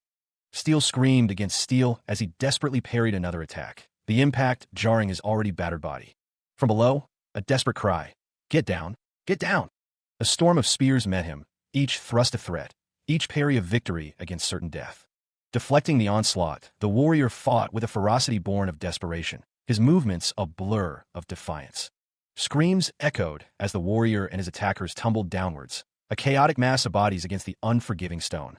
He continues his descent, each strike a desperate attempt to stay alive amidst the chaos of the fall. From the ground, an older man's voice booms across the battlefield, a desperate plea for his soldiers to rally. "Draw your sword and fight back," I said. A volley of arrows is prepared, the archers poised to unleash a storm of projectiles. "Shoot!" A group stands over a fallen figure, the air thick with tension and the scent of damp earth. The swordsmen charge forward, their blades glinting in the dappled sunlight as they unleash a flurry of attacks. One of the swordsmen is struck down, the force of the blow sending him reeling backward. Another warrior cries out as an arrow finds its mark, sending him tumbling to the ground. The fallen figure lies still, the sounds of battle raging around him. An older man's face contorts in fury as he bellows, commanding his forces to draw their swords and fight back. An archer takes aim, his eyes narrowed as he prepares to loose his arrow. The archer releases, and another warrior falls, the chaos of battle intensifying. The clash of steel echoes through the air, a symphony of violence and desperation.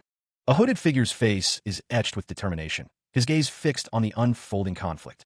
A bald man with intricate tattoos is restrained, his expression a mixture of anger and helplessness. Another arrow is loosed, the archer's cry echoing across the battlefield.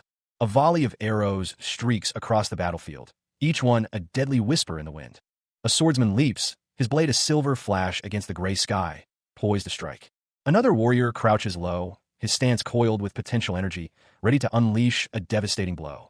A chain weapon whips through the air, a blur of braided metal promising pain and destruction. A warrior cries out, tumbling backward as chaos claims another victim. The archers unleash another deadly barrage, their arrows finding their marks with chilling accuracy. From above, a swordsman descends like a hawk, his blade aimed at the heart of the fray. A shout pierces the din of battle, a warning cry against unseen danger. Steel clashes against steel, the ringing echo of a desperate struggle for survival. A close-up of the brutal impact, sparks flying as the blades meet with bone-jarring force. The raw, visceral impact of a strike, a moment of pure, unadulterated violence. Another warrior descends, sword raised high, ready to plunge into the heart of the battle. A sudden, unseen force slams into Huang Yong, the impact eliciting a sharp cry of pain. The force of the blow sends him hurtling through the air, a testament to its brutal power. A pained scream echoes through the battlefield. Han Chun bellows a command, his voice ringing out amidst the chaos of battle. One of the warriors shouts a warning, urging his comrades to take cover. Han Chun grits his teeth, a surge of frustration evident on his face. The old warrior barks a new order. Change the target. The summit. He points toward the summit, commanding them to aim for those holding the ropes up there. One of the archers points out the obvious. They can't see them from here. Another replies, acknowledging the difficulty. Han Chun orders them to shoot by estimation, declaring that the arrows will fly towards those bastards. The old warrior's gaze hardens, his determination unwavering. Driven by the grudge of his children, Han Chun commands Water Sword to take command, declaring that he is climbing the cliff. The warriors gathered at the base of the cliff, their resolve etched on their faces. No, you can't. Stay here. One of them urged. But Han Chun would hear none of it. I'll go up and strike them down, he declared, his voice ringing with determination. Han Chun stepped forward, his gaze fixed on the summit. He couldn't just stand by and watch that bastard run wild, he thought, his hand gripping his weapon. With a surge of adrenaline, the warriors began their ascent, their movements swift and sure. Clan leader, they shouted, their voices echoing across the cliff face. A sudden blow sent one of the warriors tumbling backward, his body crashing against the rocks below. Undaunted, Han Chun pressed on, his determination unwavering as he scaled the treacherous cliff. Higher and higher he climbed, the wind whipping around him as he pushed himself to the limit. Clan leader, he heard again, the cry a mix of urgency and desperation. The remaining warriors spotted their target, their eyes widening in disbelief. The bastard we've been looking for has appeared right before our eyes, one of them exclaimed. Another warrior cried out in agony as he was struck down, his body plummeting toward the ground. Han Chun continued his relentless climb, his focus solely on the enemy above. Finally, Han Chun reached the top, his eyes locking onto his prey. You bastard, he snarled, his fist clenched and ready to strike. From above, a voice promised death. The order to loose the arrows followed swiftly. A storm of arrows descended upon the advancing warriors. The sky darkened with the feather projectiles, each carrying a deadly point. A single rope, their only path, stretched towards the summit. Many fell before they could even reach the cliff face, their bodies riddled with arrows. Han Chun, eyes narrowed, pressed on. His hands gripped the rough rope, muscles straining with each pull. He ascended, a lone figure against the stone, determined to reach the top. Others, having made it to the top, leapt into the fray, swords drawn and ready. Steel met flesh, the clash echoing across the battlefield. A desperate struggle unfolded, a whirlwind of blades and bodies. Fists flew, bone crunched, and the battle raged on. The battle for the cliff intensifies as one of Han Chun's soldiers plummets from the precarious path, a desperate cry echoing in the wind. A warrior shouts, urging his comrades to take cover as the enemy rains down attacks from above. His eyes dart around, searching for an opening amidst the chaos. A grizzled warrior wielding a massive hammer roars, identifying his target, Zhongli Chu. Zhongli Chu parries the blow with his sword, the force of the impact sending tremors through his arm. The battle rages on, a tangled mess of steel and desperation as both sides fight for every inch of the treacherous cliff. Another warrior swings precariously from a rope, seeking to outflank the enemy.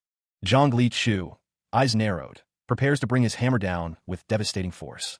His grip tightens on the ornate handle, ready to deliver a crushing blow. Zhongli Chu, fueled by years of pent-up bitterness, declares that he has been waiting for this day. He vows to turn his opponent into a faceless ghost. The battle continues with renewed ferocity, the clash of steel echoing across the cliff face as Zhongli Chu engages his foe. The clash of steel echoed across the cliff face as two warriors traded blows, each strike carrying the weight of the desperate battle. Han Chun's weathered face was a mask of grim determination, his eyes scanning the battlefield for any sign of weakness. His gaze hardened, a silent promise of defiance etched on his features. A figure plummeted from the cliff, a desperate cry swallowed by the wind as Han Chun watched, his expression unreadable. Arrows rained down from above, a deadly hail threatening to overwhelm their defenses. Brutal hand-to-hand combat erupted, each blow a desperate struggle for survival. The rope bridge, their only lifeline, was severed, sending those caught upon it spiraling into the abyss. Another warrior fell, a silent scream lost in the chaos of the battle. A swift kick sent another soldier tumbling over the edge, joining the others in their fatal descent. The remaining soldiers strained against the rope, their faces contorted with effort as they fought to hold their ground. Zhongli Chu's voice boomed across the battlefield, a declaration of his relentless assault. A desperate plea for aid, a final surge of hope against the encroaching darkness. The tattooed warrior strains, muscles bulging as he pulls on the thick rope. Beside him, A man with a mustache urges him on. Keep pulling up. A figure ascends, pulled upwards against gravity's relentless grip. Chunks of rock and dust rain down around them. The climber's face contorts in a mask of exertion, every sinew stretched to its limit. His breath comes in ragged gasps. High above, the figure continues their ascent, clinging to the rope against the sheer cliff face.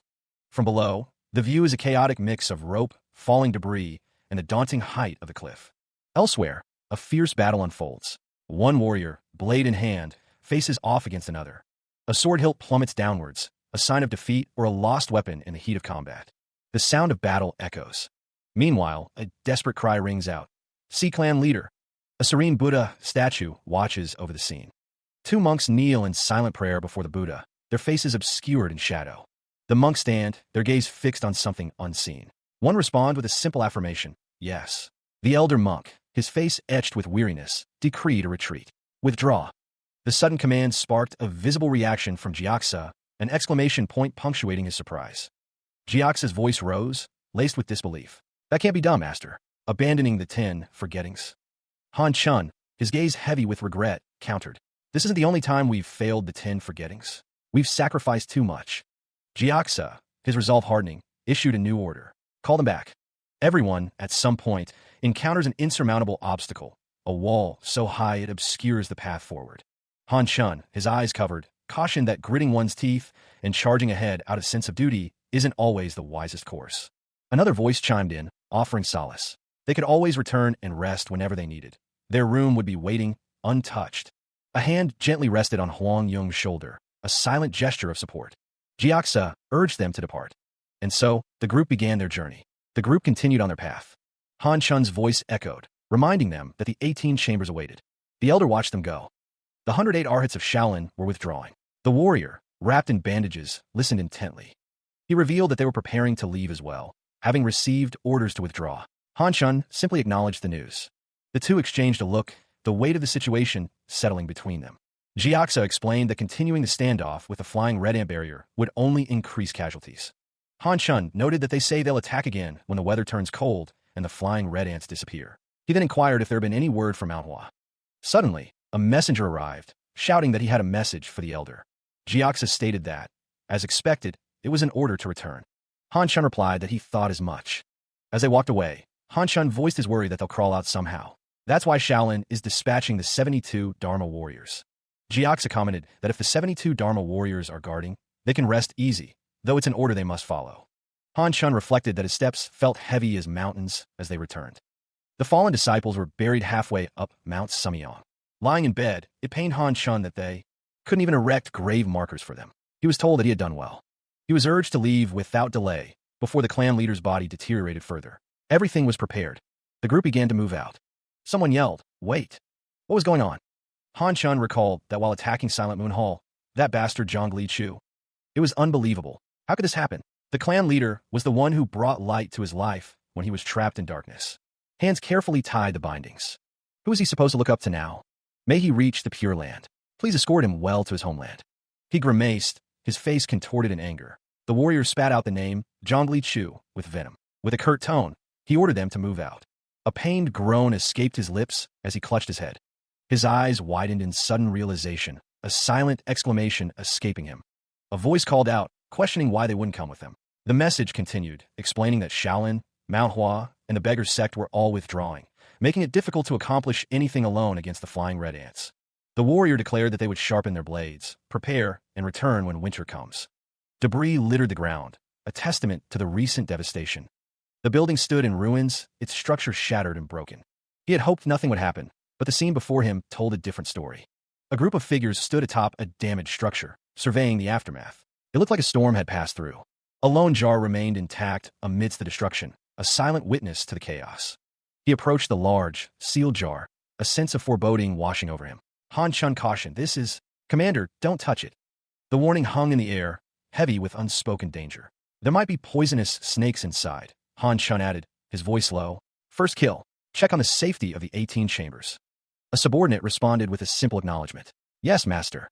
Han Chun watched intently, his expression unreadable as the group prepared to open the jar. Han Chun gestured towards the jar. "What you've been looking for is inside." The tension was palpable as the lid was carefully lifted. "Open it quickly." Han Chun urged. The group peered into the jar, their faces etched with anticipation and apprehension. The white-haired warrior exclaimed, "Exactly 42. The white-haired warrior turned, questioning, "Who's there?" Meanwhile, a new figure emerged, his eyes filled with grim determination. "I am Windsword of the Hahu clan," he declared. "I've been ordered to kill any members of Dark Moonlight or Silent Moon Hall." The Windsword's gaze hardened, his threat laced with chilling intent. "On sight, I'll pluck out your eyeballs and return them in kind." The ominous words hung in the air, promising a brutal reckoning. The Hahu clan will be completely. Master Hai Gong has shouldered the blame for the failure of the 10 Forgettings, declaring a 3-year seclusion. He has even refused to receive worshippers during this time. Shaolin will no longer participate in the meetings, and they've dispatched the 72 Dharma. The man mused that this disaster isn't solely Shaolin's fault. Why is the master trying to shoulder all the responsibility alone? First the Blood Shadow Demon, and now Silent Moon Hall. The prestige of the 10 Forgettings has hit rock bottom. They need to establish some countermeasures, don't they think? Master Hai Gong stated that was why he asked to see him. The other man wondered what kind of thoughts he had. Han Chun walked through the halls. Hyukbong Guango, 7th disciple of the Beggar's Sect, pays his respects.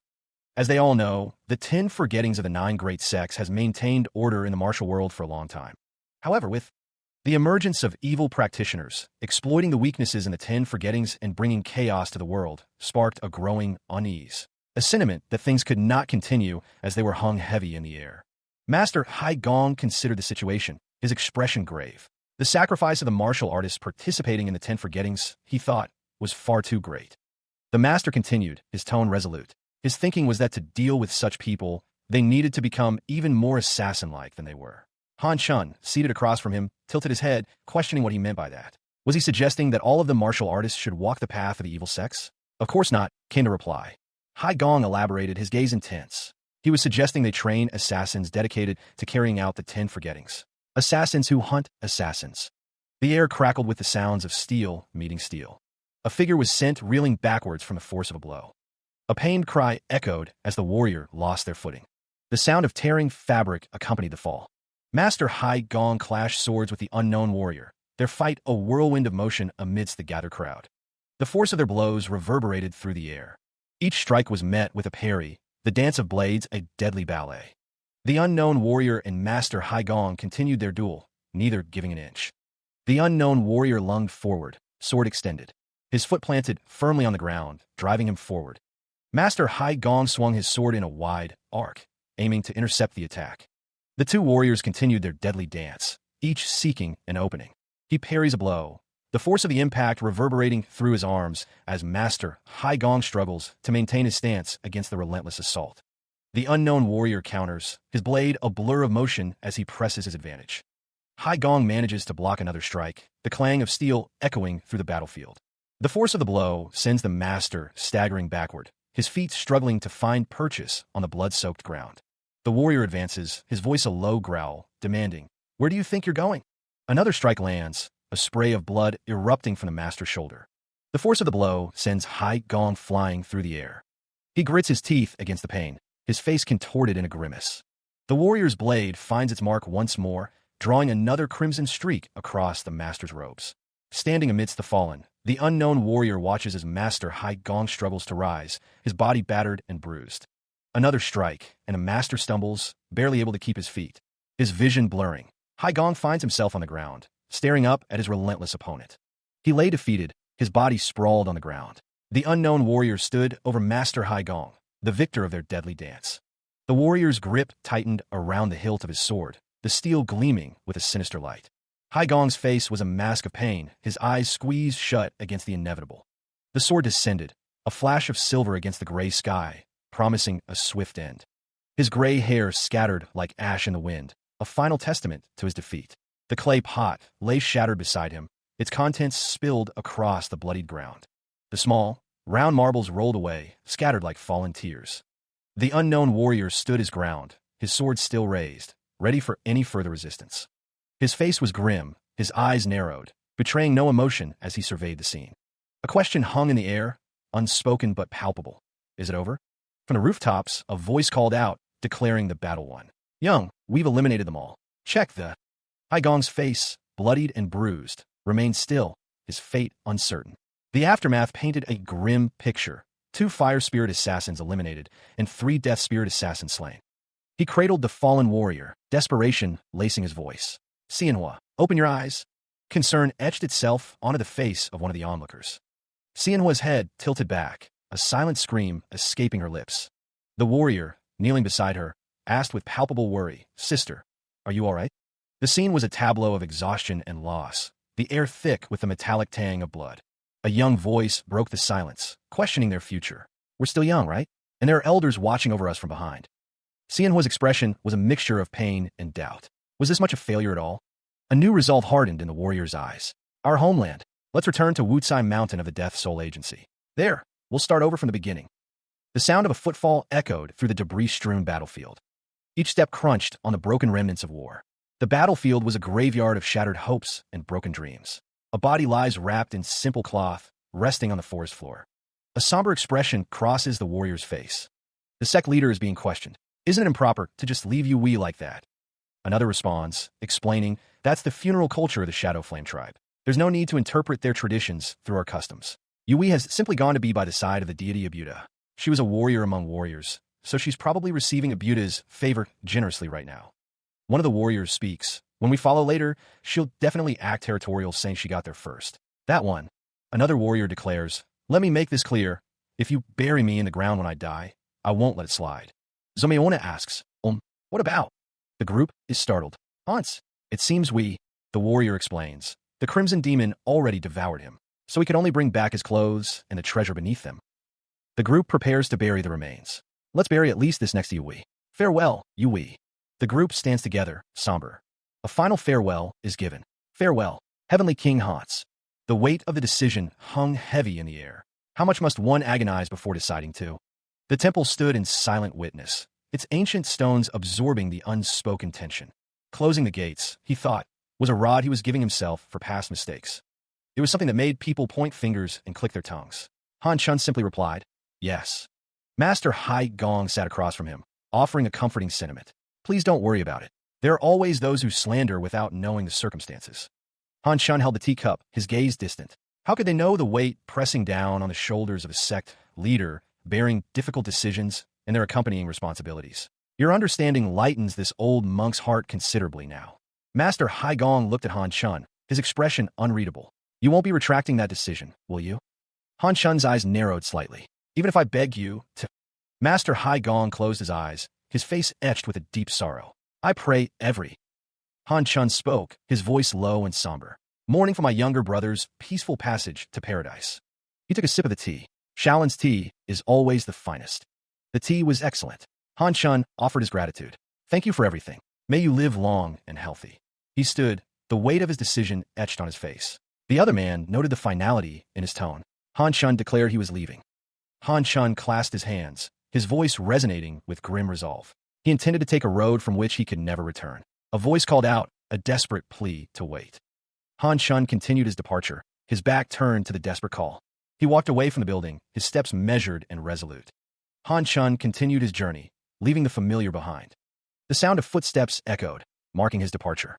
A man addressed the disciples of Shaolin, his voice booming with urgency. He declared that the abbot no longer had the will to uphold righteousness in the martial world and had ultimately submitted to evil. Han Chun, burdened by what he had heard, could not stand by and watch. A voice declared that the 8 sects and 1 association, excluding Shaolin, had decided to select elite members from each sect. The group listened intently as the speaker continued, announcing the establishment of the Clear Kill Pavilion, an organization to eradicate assassins. A voice declared that he had gladly agreed to participate, inviting any disciple who shared his intentions to join. He extended a hand, his voice ringing out with a call to action. If they desired the annihilation of evil, they should step forward and join him. His expression was stern, his gaze unwavering as he awaited their response. One monk questioned what they thought they were doing, but others quickly voiced their support. "I'll go with you," one exclaimed, followed by another's eager agreement. Another monk declared that they could no longer live under the same sky as those assassins, vowing to join the cause. From within the crowd, a voice pledged to lend their strength to the growing movement. The warrior asked if they understood what it meant to come with him, to which the monks replied with resolute certainty, "Of course. We know." A collective rage burned within them, a rage that could not be quelled by Buddhist chanting, a rage fueled by the desire to avenge the 108 Arhats. The warrior, his face set with grim determination, led the way, the monks following closely behind. The group moved as one, their purpose clear, their resolve unbreakable. A stern voice warned that the moment they walked out that door, they would be expelled, never to return. Undeterred, the warrior and his followers pressed on, leaving the temple behind.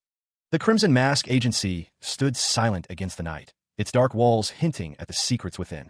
Guards stood watch outside the entrance as a lone figure approached along the darkened path, his purpose unknown. A shout pierced the night. "Halt! Stop right there!" The guard's voice echoed through the trees, his hand gripping the hilt of his sword. Unfazed, Master Hai Gong continued his advance. "Is the master here? I've come to request a contract," he announced, his voice calm despite the drawn steel. Inside the agency, the guards exchanged glances. "HM? A contract, you say?" One questioned, his brow furrowed. "Does a penniless beggar wanting a contract seem odd?" Another guard's expression hardened. "It's not that," he muttered, his eyes narrowed with suspicion. The tension thickened as the men discussed the implications. "Then who is it? The person you want eliminated." The master sat at the head of the table, his gaze unwavering. "More importantly," he began, his voice low and gravelly. Master Hai Gong leaned forward, his eyes glinting with amusement. "Does the Crimson Mask Agency greet clients so threateningly?" he inquired, a hint of challenge in his tone. One of the guards voiced his concern. "What if I harm a master?" Another quickly responded, "There's no harm in being cautious. Martial artists simply can't be trusted." The master chuckled, a dry, rasping sound. "Ah, ha ha ha, an assassin can't trust martial artists." His eyes narrowed, the master addressed his men. "Listen here, master," he commanded, his voice laced with authority. He clarified that if he intended to fight everyone, he would have brought a squad. "So," the unseen character asked, "he really came to request a contract?" The unseen character asked for pardon, confused. "What do you mean?" Master Hai Gong revealed that there was something he wished to learn. Hidden weapon techniques, stealth techniques, and such. The secret arts that only assassins possess. The man with the undercut pauses, considering the proposition. He wonders aloud why anyone would want to become an assassin. The elder dismisses the idea as nonsense, stating that controlling the demonic cultists is becoming increasingly difficult. The elder argues that understanding the techniques of assassins is crucial to catching them. Han Chun chuckles, acknowledging the threat assassins pose. He then asks why they should help the elder. Master Hai Gong retorts that they should be grateful he even came to the Crimson Mask Agency. The elder asks for pardon, then promises that if they help him, they will become the Crimson Mask Agency's backers. Master Hai Gong declares that the Crimson Mask Agency will rise to take the position left vacant by the Death Heavenly Sect and Silent Moon Hall. Han Chun repeats his question, asking why they should help. He then changes the subject, inquiring if the elder enjoys drinking. The scene shifts to a nighttime view of a traditional building. A voice muses whether a beggar ever refuses what goes in their mouth, promising generous treatment. Elsewhere, the view pans across a dense forest. Figures in hooded cloaks walk through the forest. One notes that they seem to have crossed through all the Crimson Demon's territory and suggests they can remove their protective gear. Figures clad in concealing brown robes moved silently through the forest, their faces hidden in shadow. A woman tilted her head back, seemingly lost in thought. Was she truly just a village woman? The group paused, gathering in a small clearing. One of the figures knelt, examining the ground. Hands carefully arranged the gathered herbs within a woven basket, each leaf placed with quiet precision. The sect leader, despite her simple attire, carried an air that belied her humble appearance. She certainly didn't look like an ordinary mountain village woman. The question hung in the air, was she truly just a village woman? Doubts lingered among the group. A voice cut through the uncertainty. "Do I look that awkward?" The speaker warned, "If you feel suspicious eyes on you, leave that place quickly." The warning continued, and quietly. "And if you see beggars from the Beggars Sect, take a different route." A confident voice declared, "Don't worry. I know what I'm doing. Then I'll be going." Manhwa extended a hand, perhaps indicating the path forward or simply gesturing to the surrounding forest. The group gathered around something on the ground, their expressions unreadable. The Hahu clan warrior stood guard, his hand resting on his sword. Deeper into the forest, a small, secluded structure stood nestled among the trees, its purpose unknown. The sounds of a baby's wails echoed from within the small, thatched roof house, piercing the otherwise quiet morning. The infant's cries intensified, a desperate plea for its mother's breast. A woman's voice cut through the air, sharp and laced with frustration. "If you got energy to yell, go out and hunt something. Can't you see your wife and child are starving?" She wondered if she was trying to send her husband to his death, lamenting that her sharp tongue knew no bounds. A man's voice, laced with exasperation, boomed in response. Fine, I'm leaving. I don't even have the energy to fight." He confirmed his departure, his tone dripping with resentment. He cursed the entire household under his breath. The woman called after Sandong, her voice softer now. She asked what he wanted, a hint of pleading in her tone. A new voice broke the tension. A stranger, his face framed by long black hair, spoke calmly. Don't be afraid. I'm not here to harm anyone. The stranger continued, explaining his presence. I just came to see if I could get a bite to eat. The woman, standing beside the crying infant, replied with a weary tone. We don't have any. Even if we were to die, we don't have any. The man with the top knot gestured emphatically, his voice rising. He told them to search inside if they didn't believe him, pointing out the sound of a crying baby. He explained that the starving mother had no milk, so the baby cried like that all day. A woman looked at a coin offered to her. The man suggested she use it to go to the village and buy rice, so they could cook and eat together. The man closed his eyes, a deep sigh escaping his lips. A man stood with a child, facing another man with a sword. The man with the sword questioned why they couldn't just buy and eat it themselves. The other man simply responded, well. A figure walked along a path, disappearing into the woods. One man, seated, looked up as another approached. He asked if the man had come down from the mountain. The other confirmed that he had. The man with the shaved head pointed a finger, his expression serious. He inquired if anyone suspicious had been seen, faces that they didn't recognize. He added that the assassins were hiding in Palbuliao, weren't they? Anshunsbro Furuba. Assassins, he repeated, you say? A man looked down at the child, Huang Yung, a stern expression on his face. He vowed to keep a good watch over him. The man with the shaved head addressed two others. He stated that he hadn't seen them. He asked that if they happened to spot one, to let him know. The figure continued to walk away from the village. The forest stood silent, unaware of the drama about to unfold. He fled through the trees, a sack clutched tightly in his hand. An exclamation of urgency escaped his lips. A desperate cry echoed through the woods. Mom! And no! Sandong's bare feet pounded against the earth, each step a desperate attempt to escape.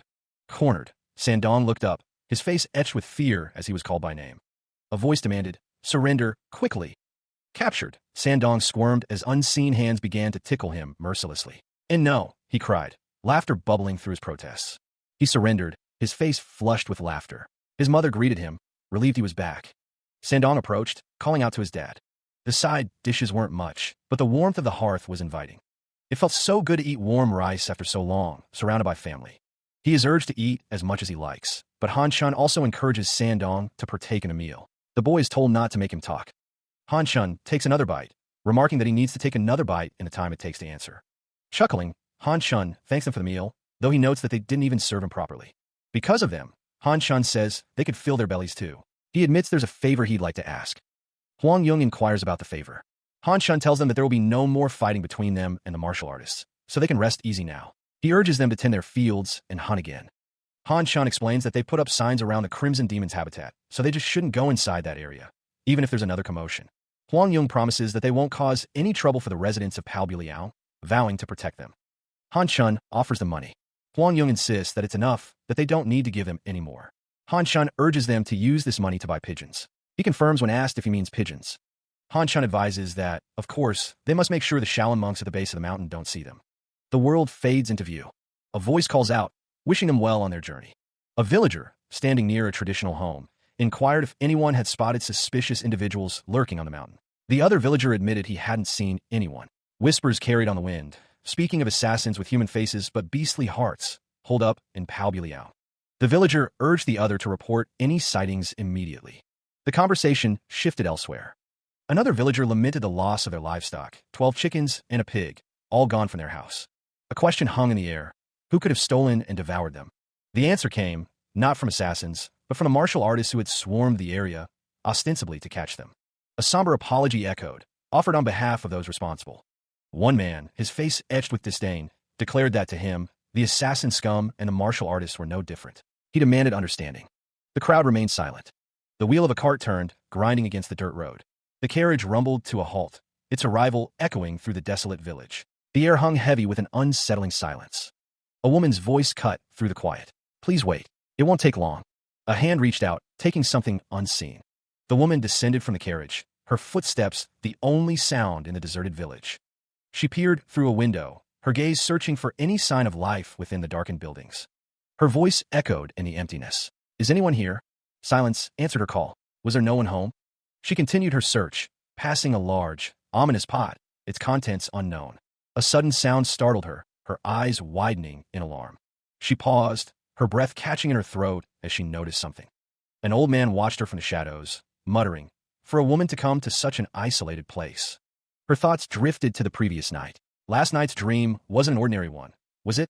The woman, arriving in the deserted village, introduces herself. I'm called Bio Gun from Palbuliang, she states. Han Chun, leaning on his cane, responds, I see. What brings you here?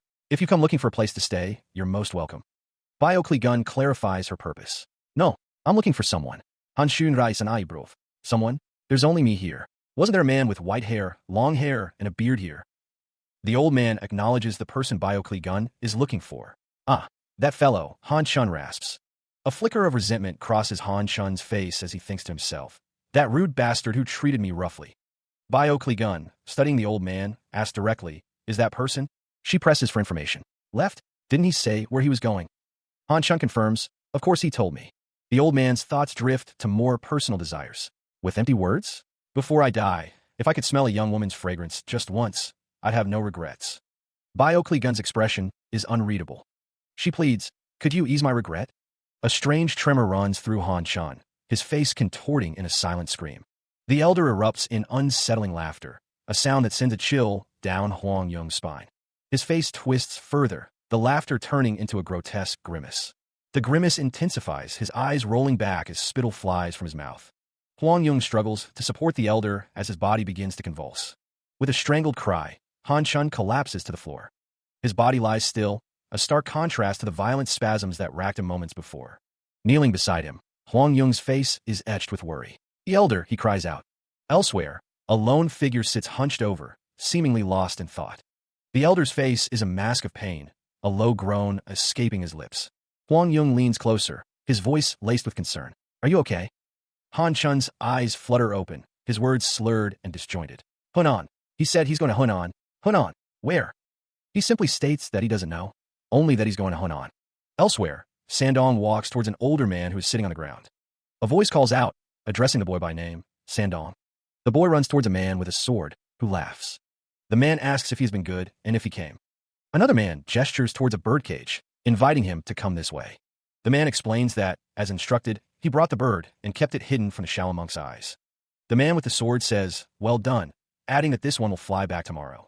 The man with the top knot presents Sandong with the birdcage, asking him to receive it well. The man adds that he is counting on Sandong from now on. Sandong walks away with the birdcage as someone calls out, asking him to come back again. Carrying a caged bird, he announces their arrival. The man with the birdcage is thanked for his work, but it is noted that the Shaolin monks didn't see the pigeon. The man with the birdcage is instructed to ensure the bird is well received upon its return. The group moves on, discussing their inability to recruit the Palbuliang residents as outer sect disciples. A voice reminds them that they need to make others favorable toward them. Completing the mission, one of the men admits to being too friendly, which seems to have become a problem. Another asks if he caused trouble.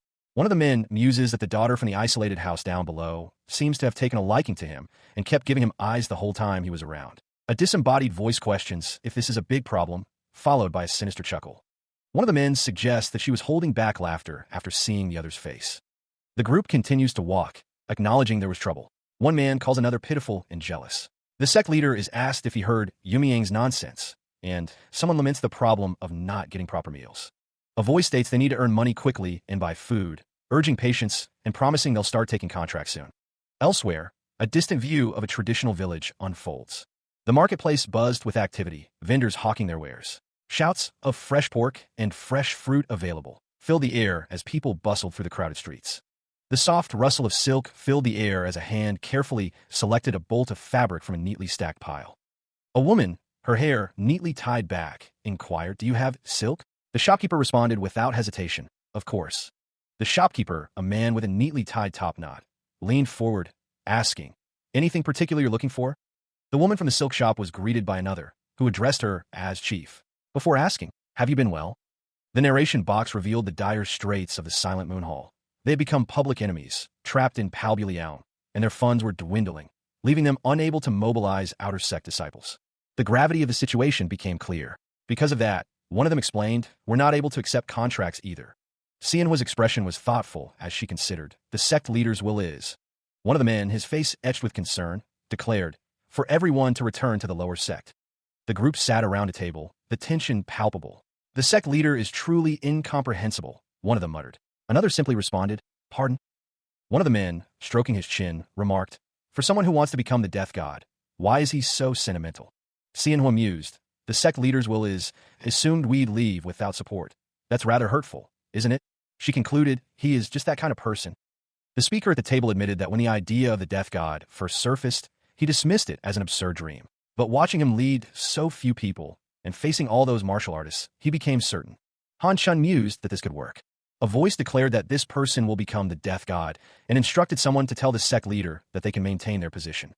Han Chun's gaze hardened, his thoughts focused on what he was about to see. The disembodied voice repeated the sentiment. The sect leader will become the death god. Xianhua's expression remained unreadable. Han Chun, back at the table, wondered what was over something like this. He told the others to wait a moment. A voice explained that this was miscellaneous information collected so far, and that it might be helpful, so please give it to the sect leader. Han Chun stated that when circumstances allow, he'll try to gather the outer sect disciples again. Xianhua considered that among the disciples from Dewi Mountain Estate, there must be people waiting. He could picture the sect leader's face, delighted as if he gained thousands of troops, and that when circumstances allow, he'll. A voice declared to resume support as well, stating that's the kind of person he is. Han Chun recalled that when he sent out the outer sect disciples from Dewi Mountain, he distributed all the money he received from Old Man Qion to them. The disembodied voice declares that he is not someone who only fills his own stomach, and that he has one favor to ask. One man, his face etched with determination, is told to speak, and that he will not be failed. He is asked to find the death heavenly sect leader. Elsewhere, a distant view of a traditional building nestled amongst the trees. Xianhua has arrived, surrounded by others. An older man with a neatly trimmed mustache declares that it is well done. It is acknowledged that they must have worked hard coming all this way, and that everyone must be starving. The group is offered fresh rice. Someone questions why Uncle should cook rice for all these mouths, but is assured that from now on, they will be served so there's no need to worry about it anymore. One of the group states that they will pay their respects to the Grand Master first, and is told that they should. It is said that their brother will be very pleased too, and they are instructed to follow. It is acknowledged that they couldn't rest easy even for a day while coming here, and they are told to take a good rest for now. Master Kwangbu instructs Ilsul to assign rooms to each of the assassins. Ilsul confirms. A man declares that he won't be discouraged anymore either. A realization settled over her. How fortunate she was to have a place to return to. Xianhua sat beside Han Chun, who was lying in bed. He declared that the Death Soul Agency belonged to Sogo, that it was hers. Han Chun, his eyes still bandaged, continued, urging her to use it all as she needed. Xianhua quickly interjected, not wanting to burden him. She understood what he meant. Han Chun insisted that she wasn't in a position to accept contracts, and with the money supply cut off, it must be difficult. He urged her to go meet Old Man Qion. He added that it was safer for Elder Qion if it was kept that way right now, and not to worry about money. Even without contracts, there was a way to obtain funds. A hand reached out, gripping the bars of a window. The figure stood with their back to the room, gazing out at the night. A question hung in the air. Xianhua asked what she was doing, urging her to look at the state of their bedroom. The traces from when they rushed out that dawn remained intact. There wouldn't have been leisure to clean up here. She watched Han Chun, a slight smile playing on her lips as he chuckled to himself. Han Chun's mind drifted back to a night long ago. He had briefly opened his eyes to see Yigon holding up a jar. Yigon was about to bring the jar down on his head while he slept. Xianhua, observing Han Chun's reverie, questioned if he had simply watched that happen. Han Chun thought to himself that nothing would happen. His hands had been trembling so much that he doubted he could do it. Han Chun admitted that he was awake then too, prepared to dodge if necessary. Xianhua scoffed, calling him a pathetic bastard and saying he wouldn't have been able to do it. Han Chun's fist clenched, a silent promise of retribution. His face hardened, a grim determination settling in his eyes. He thought to himself that he would definitely twist his neck off. His hand moved, fingers lightly touching his own neck as if testing the possibility. Xianhua stated that was all he was worth, questioning if it was all of them, even Yujiam. The room was thick with tension. These bastards, someone exclaimed, their voice echoing the collective frustration. The old man thought to himself that he should have buried them one by one, but they didn't have the capacity. Two figures stood together, one placing a comforting hand on the other's shoulder. They had buried them all together in the hill next door. Master Hyun, it must be Silent Moon Hall's doing, right? Isn't that obvious? Where do you think those bastards went? The group continued to speculate. Master Hyun, it must be Silent Moon Hall's doing, right? Where? Mount Soyang. If they abandoned the estate and the Death Soul Agency. The symbol of the Death Soul Agency. Incense smoke curled into the air, carrying with it a silent promise. A voice declared a destination, Mount Soyang. It seems Silent Moon Hall had fled to that location. Han Chun, standing before the memorial tablet, was asked about the rest of the sect. The pair stood in the doorway, the elder stating that they could not enter Palbiliang until winter. Before that time, revenge was needed for the disciples who fell to Dark Moonlight. Silent Moon Hall and Dark Moonlight were assassins from the same origin. Not only Silent Moon Hall, But Dark Moonlight was also an evil group that must be eliminated. After taking revenge on Dark Moonlight, incense sticks were carefully placed into the burner, their fragrant smoke rising in silent supplication. A voice questioned whether they could safely return and prepare to attack Silent Moon Hall. Xianhua stood with her hands clasped, her expression unreadable. Gratitude was expressed for the disciples who hadn't left the estate despite having no master. Her hands remained clasped, her eyes closed in contemplation. Han Shun stated that he was doing his best to ensure nothing interfered with the disciples' affairs, addressing Xianhua as Madam. She knew. That was why she was saying it. The news rippled through the sect. A group of warriors stood outside a building, discussing the situation. The question hung in the air, did the Madam give her permission? The warriors agreed that there was no reason to oppose it. However, they noted that she had asked to postpone the expedition for a while. The expedition? Why? She had said things were too chaotic since it hadn't been long since the clan leader and clan member's funeral. Above all, it was revealed that Lady Xianhua's marriage had been arranged. She asked to postpone the expedition until after the event. Han Shun stood nearby, stating that it couldn't be helped. A voice echoed, declaring that a gentleman's revenge isn't late even after 10 years. The group of warriors expressed their surprise. Lady Xianhua was suddenly getting married?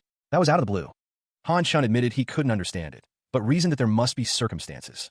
Han Shun reflected that Madame Hahu saved them all. Heavy footsteps echoed. Xianhua sat alone, lost in thought.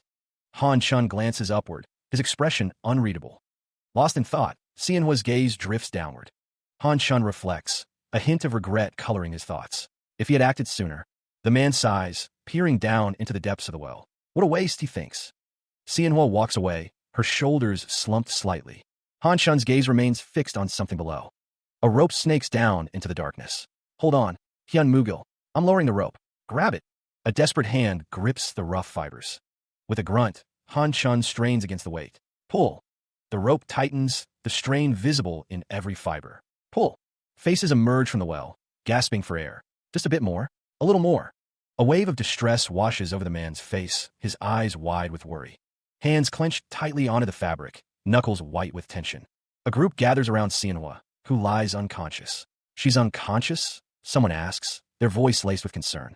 Someone checks Xianhua's pulse, relief flooding their features. I can feel a pulse. She's breathing.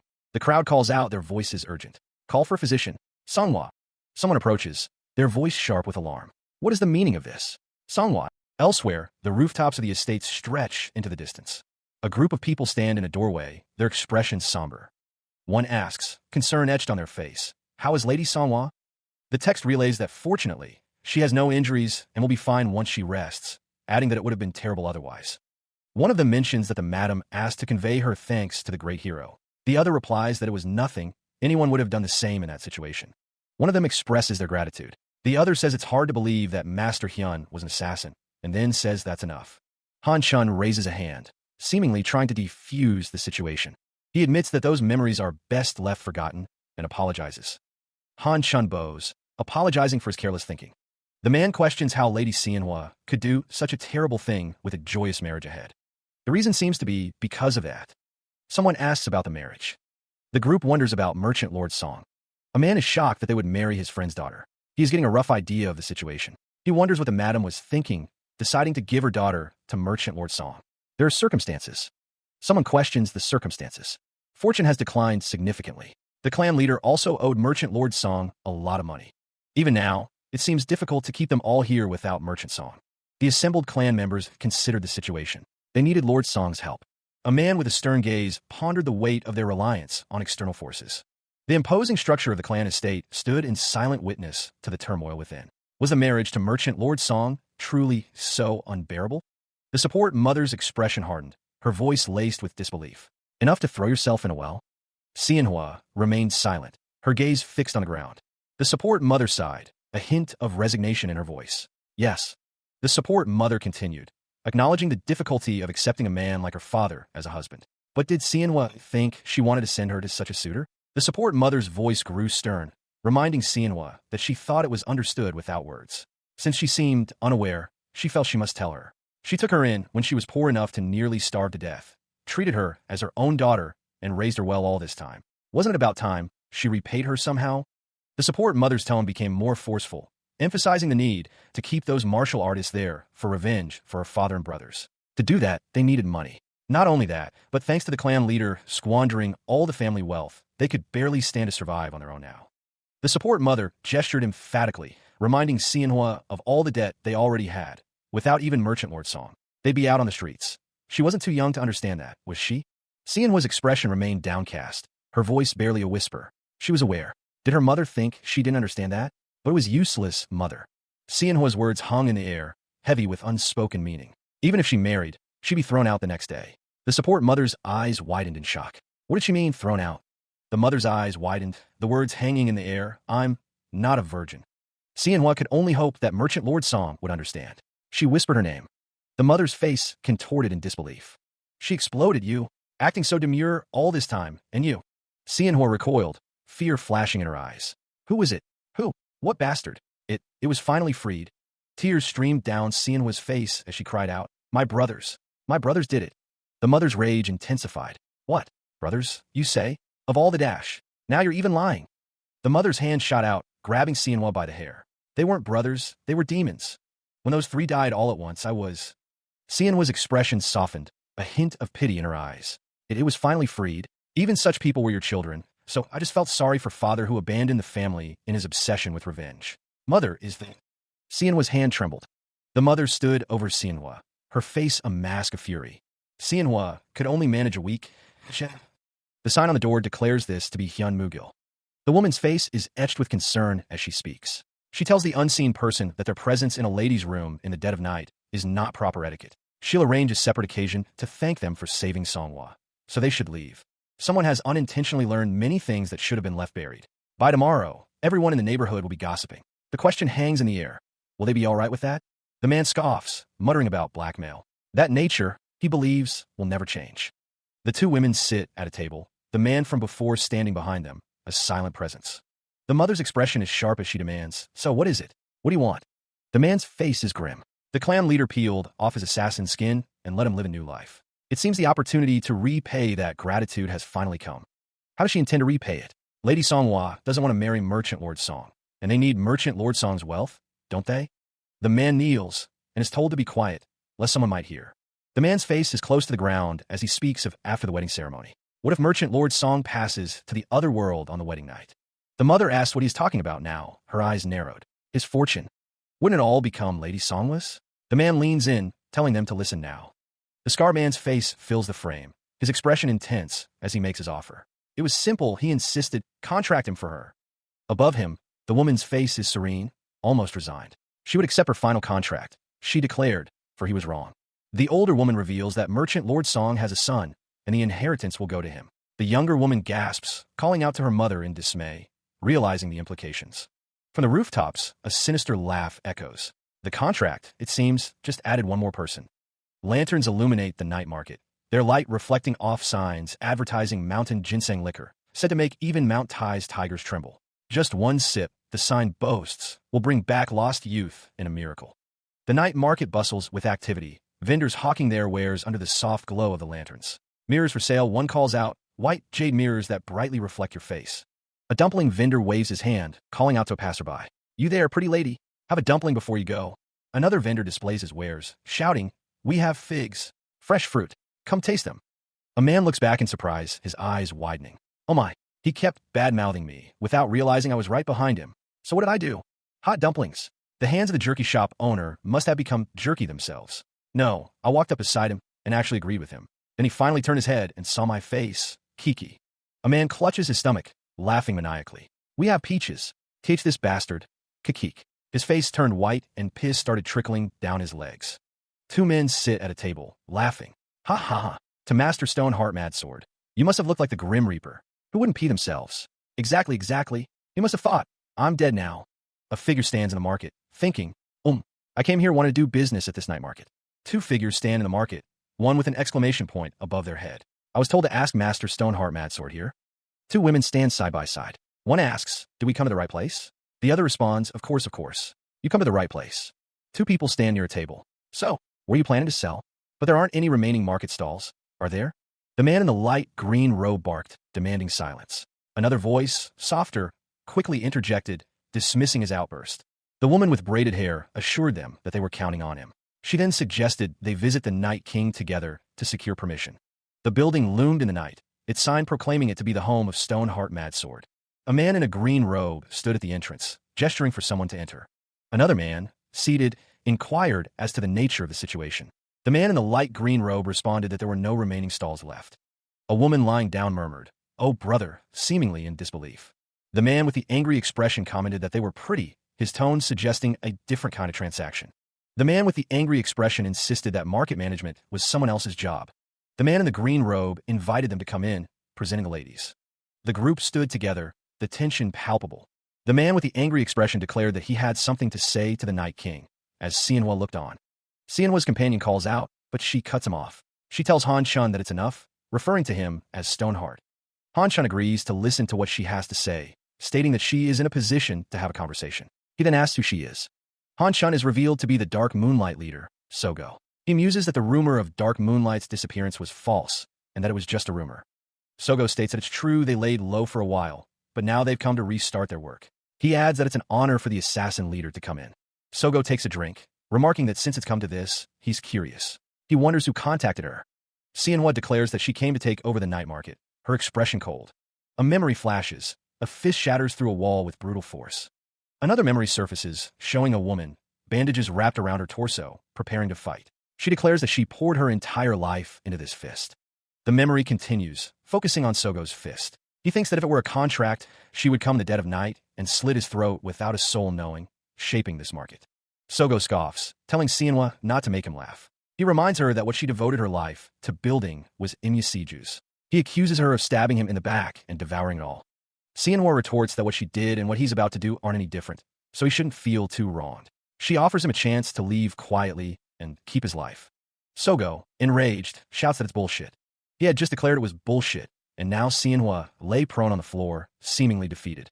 Han Shun stood over a table, seemingly unconcerned with her state. But Xianhua was not out of the fight yet, as she began to crawl back to her feet. Han Shun, focused on his task, muttered, "Actually, this works out well." Fueled by rage, Xianhua hoisted a large, round table high above her head, screaming, "I'll kill you today, and I will swear blood revenge." With a furious Kaya, Xianhua brought the makeshift weapon crashing down.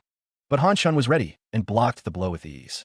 Xianhua reached out, desperate to regain the advantage. Han Shun stood over her, a grim expression on his face. He scoffed and the fight intensified, a flurry of blows exchanged between the two. With a final, decisive strike, Han Shun sent Xianhua flying through the air. She lay prone, the breath knocked out of her. Han Shun followed up, his foot connecting with her body. The force of the kick sent her sliding across the wooden floor. With a resounding crack, Han Shun slammed his hand down on a nearby table. Xianhua pushed herself up, her eyes narrowed. She rose to her feet, ready to face him, but Han Shun scoffed, "Coming to face me without even a weapon." His face contorted in a sneer. With a guttural laugh, Han Shun's fist shot out, connecting squarely with Xianhua's jaw. The impact reverberated through the room. A nearby table splintered and collapsed under the force of the blow. Han Shun's expression was one of savage satisfaction. His eyes widened slightly as he gasped, "Gak! Ku!" Desperate cries filled the air as someone struggled to wrench the sword free. "No, you can't pull out." With a final, brutal heave, the sword was ripped from its resting place, the sound echoing with savage finality. A strangled cry of anguish erupted from the victim. Han Shun, his face a mask of grim curiosity, demanded, "What have you done?" Xianhua's gaze drifted downwards. "That man is the Night King, the king of a night market." Han Shun lowered his blade, a question forming in his mind. "Stoneheart Madsword. This night market hosts about 100 shops, correct?" Han Shun pressed. "Are there any places behind on rent payments?" The man's face hardened. "None at all. If they delayed even a day, I wouldn't let it slide." Anshu nodded, Sati's feet. "Good, Stoneheart Madsword. Keep managing it that way." "Got it." Han Shun turned his attention to Xianhua. "How many subordinates does the Night King have?" Xianhua responded, "Including me, 16 total. Of those, how many would lay down their lives for the Night King?" "Well, that is." The order was given, "Go tell them. If they want to avenge the Night King, come now. Also let them know there's a path of loyalty to Dark Moonlight." The sounds of metal being worked echo through the workshop. Each strike of the hammer sends sparks flying. The blacksmith shapes the metal with practiced ease. The hammer falls again and again, each blow precise and powerful. The finished piece is plunged into a water bath, steam hissing into the air. Han Shun wipes the sweat from his brow, his work for the day complete. "Work's done," he mutters. "If you have business, come back tomorrow." A woman approaches the blacksmith. "I found you," she says. I had a bit of trouble looking for you. Han Shun turns, his expression questioning. Who are you, he asks. The woman, revealed to be a sect leader, responds, pardon me. Han Shun regards her with suspicion. The sect leader continues, you're not here to buy farming tools. The Silent Moon Hall leader wishes to meet you. Nestled deep within a valley, the village lay shrouded in a morning mist, its rooftops peeking through the dense foliage like scattered stones. A woman, her hair pulled back, walked along the worn path, two heavy bundles suspended from her hands. Behind her, two men followed, their expressions unreadable.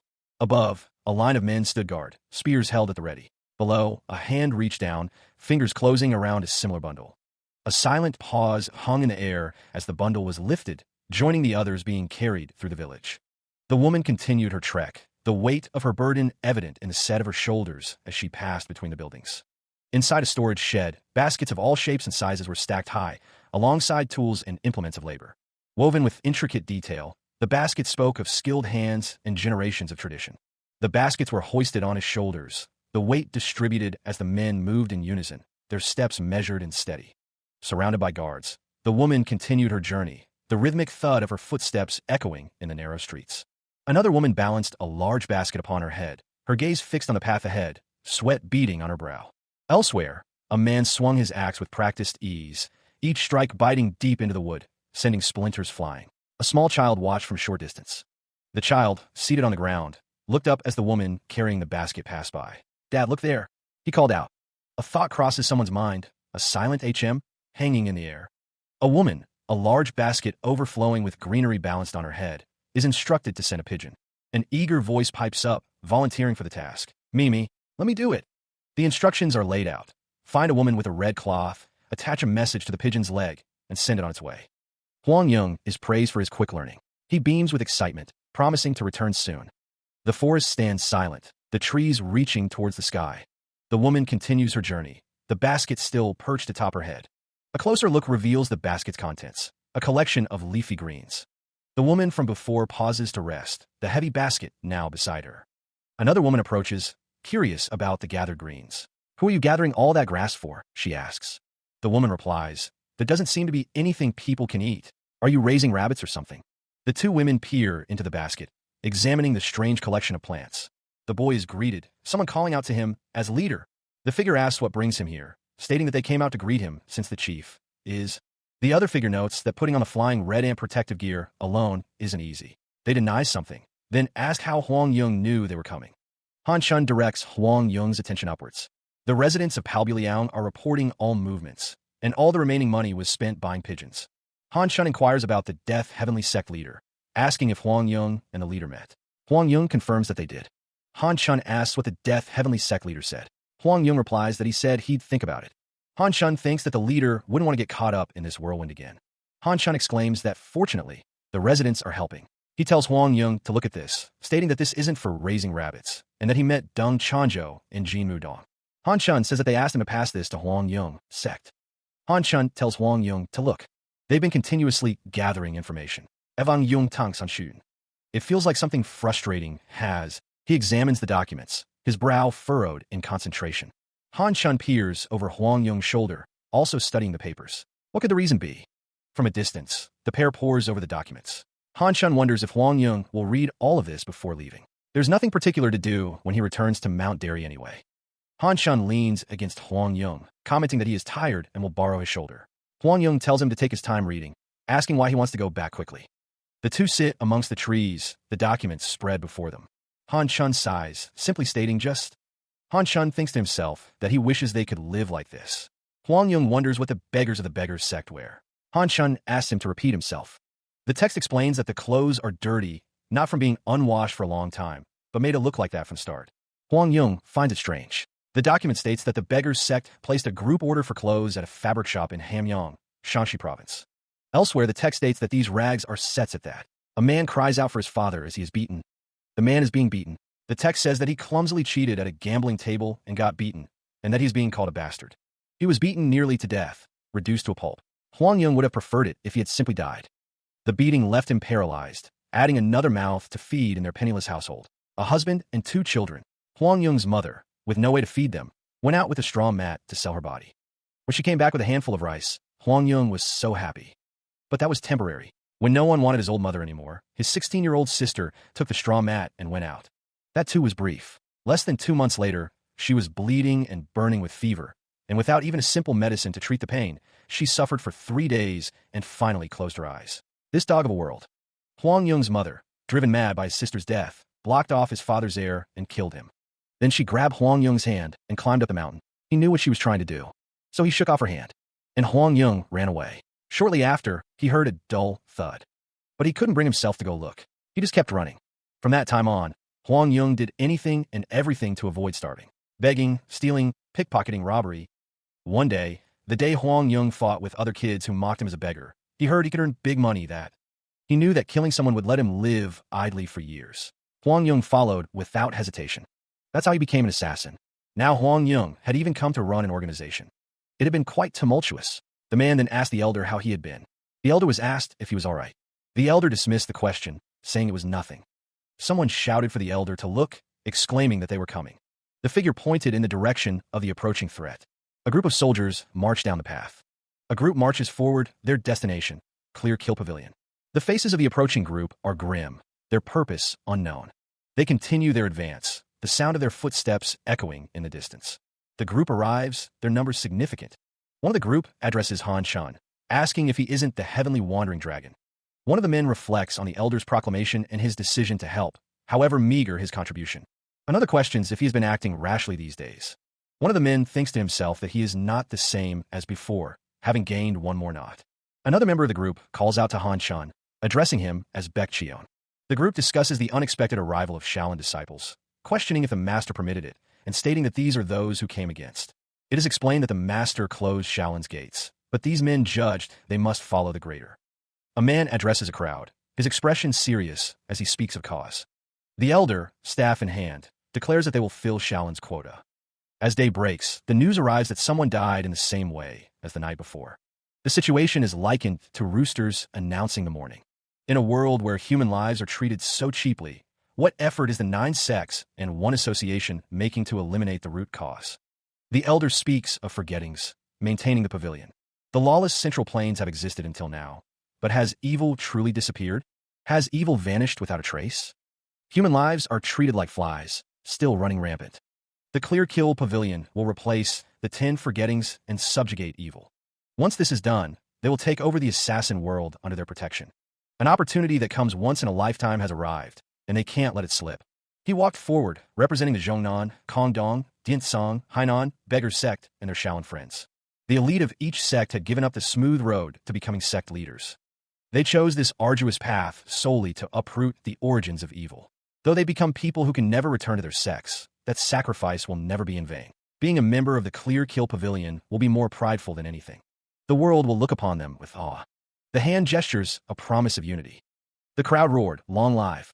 The cry echoed, "Long live the Clear Kill Pavilion!" The chant reverberated, filling the air with fervent devotion. To become one, they must unify starting with their attire. He had prepared their own uniforms. And wear a new life, reborn as the Clear Kill Pavilion. The sound of the hammer echoed through the workshop, each strike resonating with barely contained fury. His grip tightened on the worn handle, knuckles white with the force. Each blow landed with a dull thud, the force of the impact vibrating through the old man's arm. Neutral Han Shun, his face a mask of fury, stalked forward, muttering, "Zhongli Chu, this bastard." He declared, his voice low and dangerous. "All right, I'm going."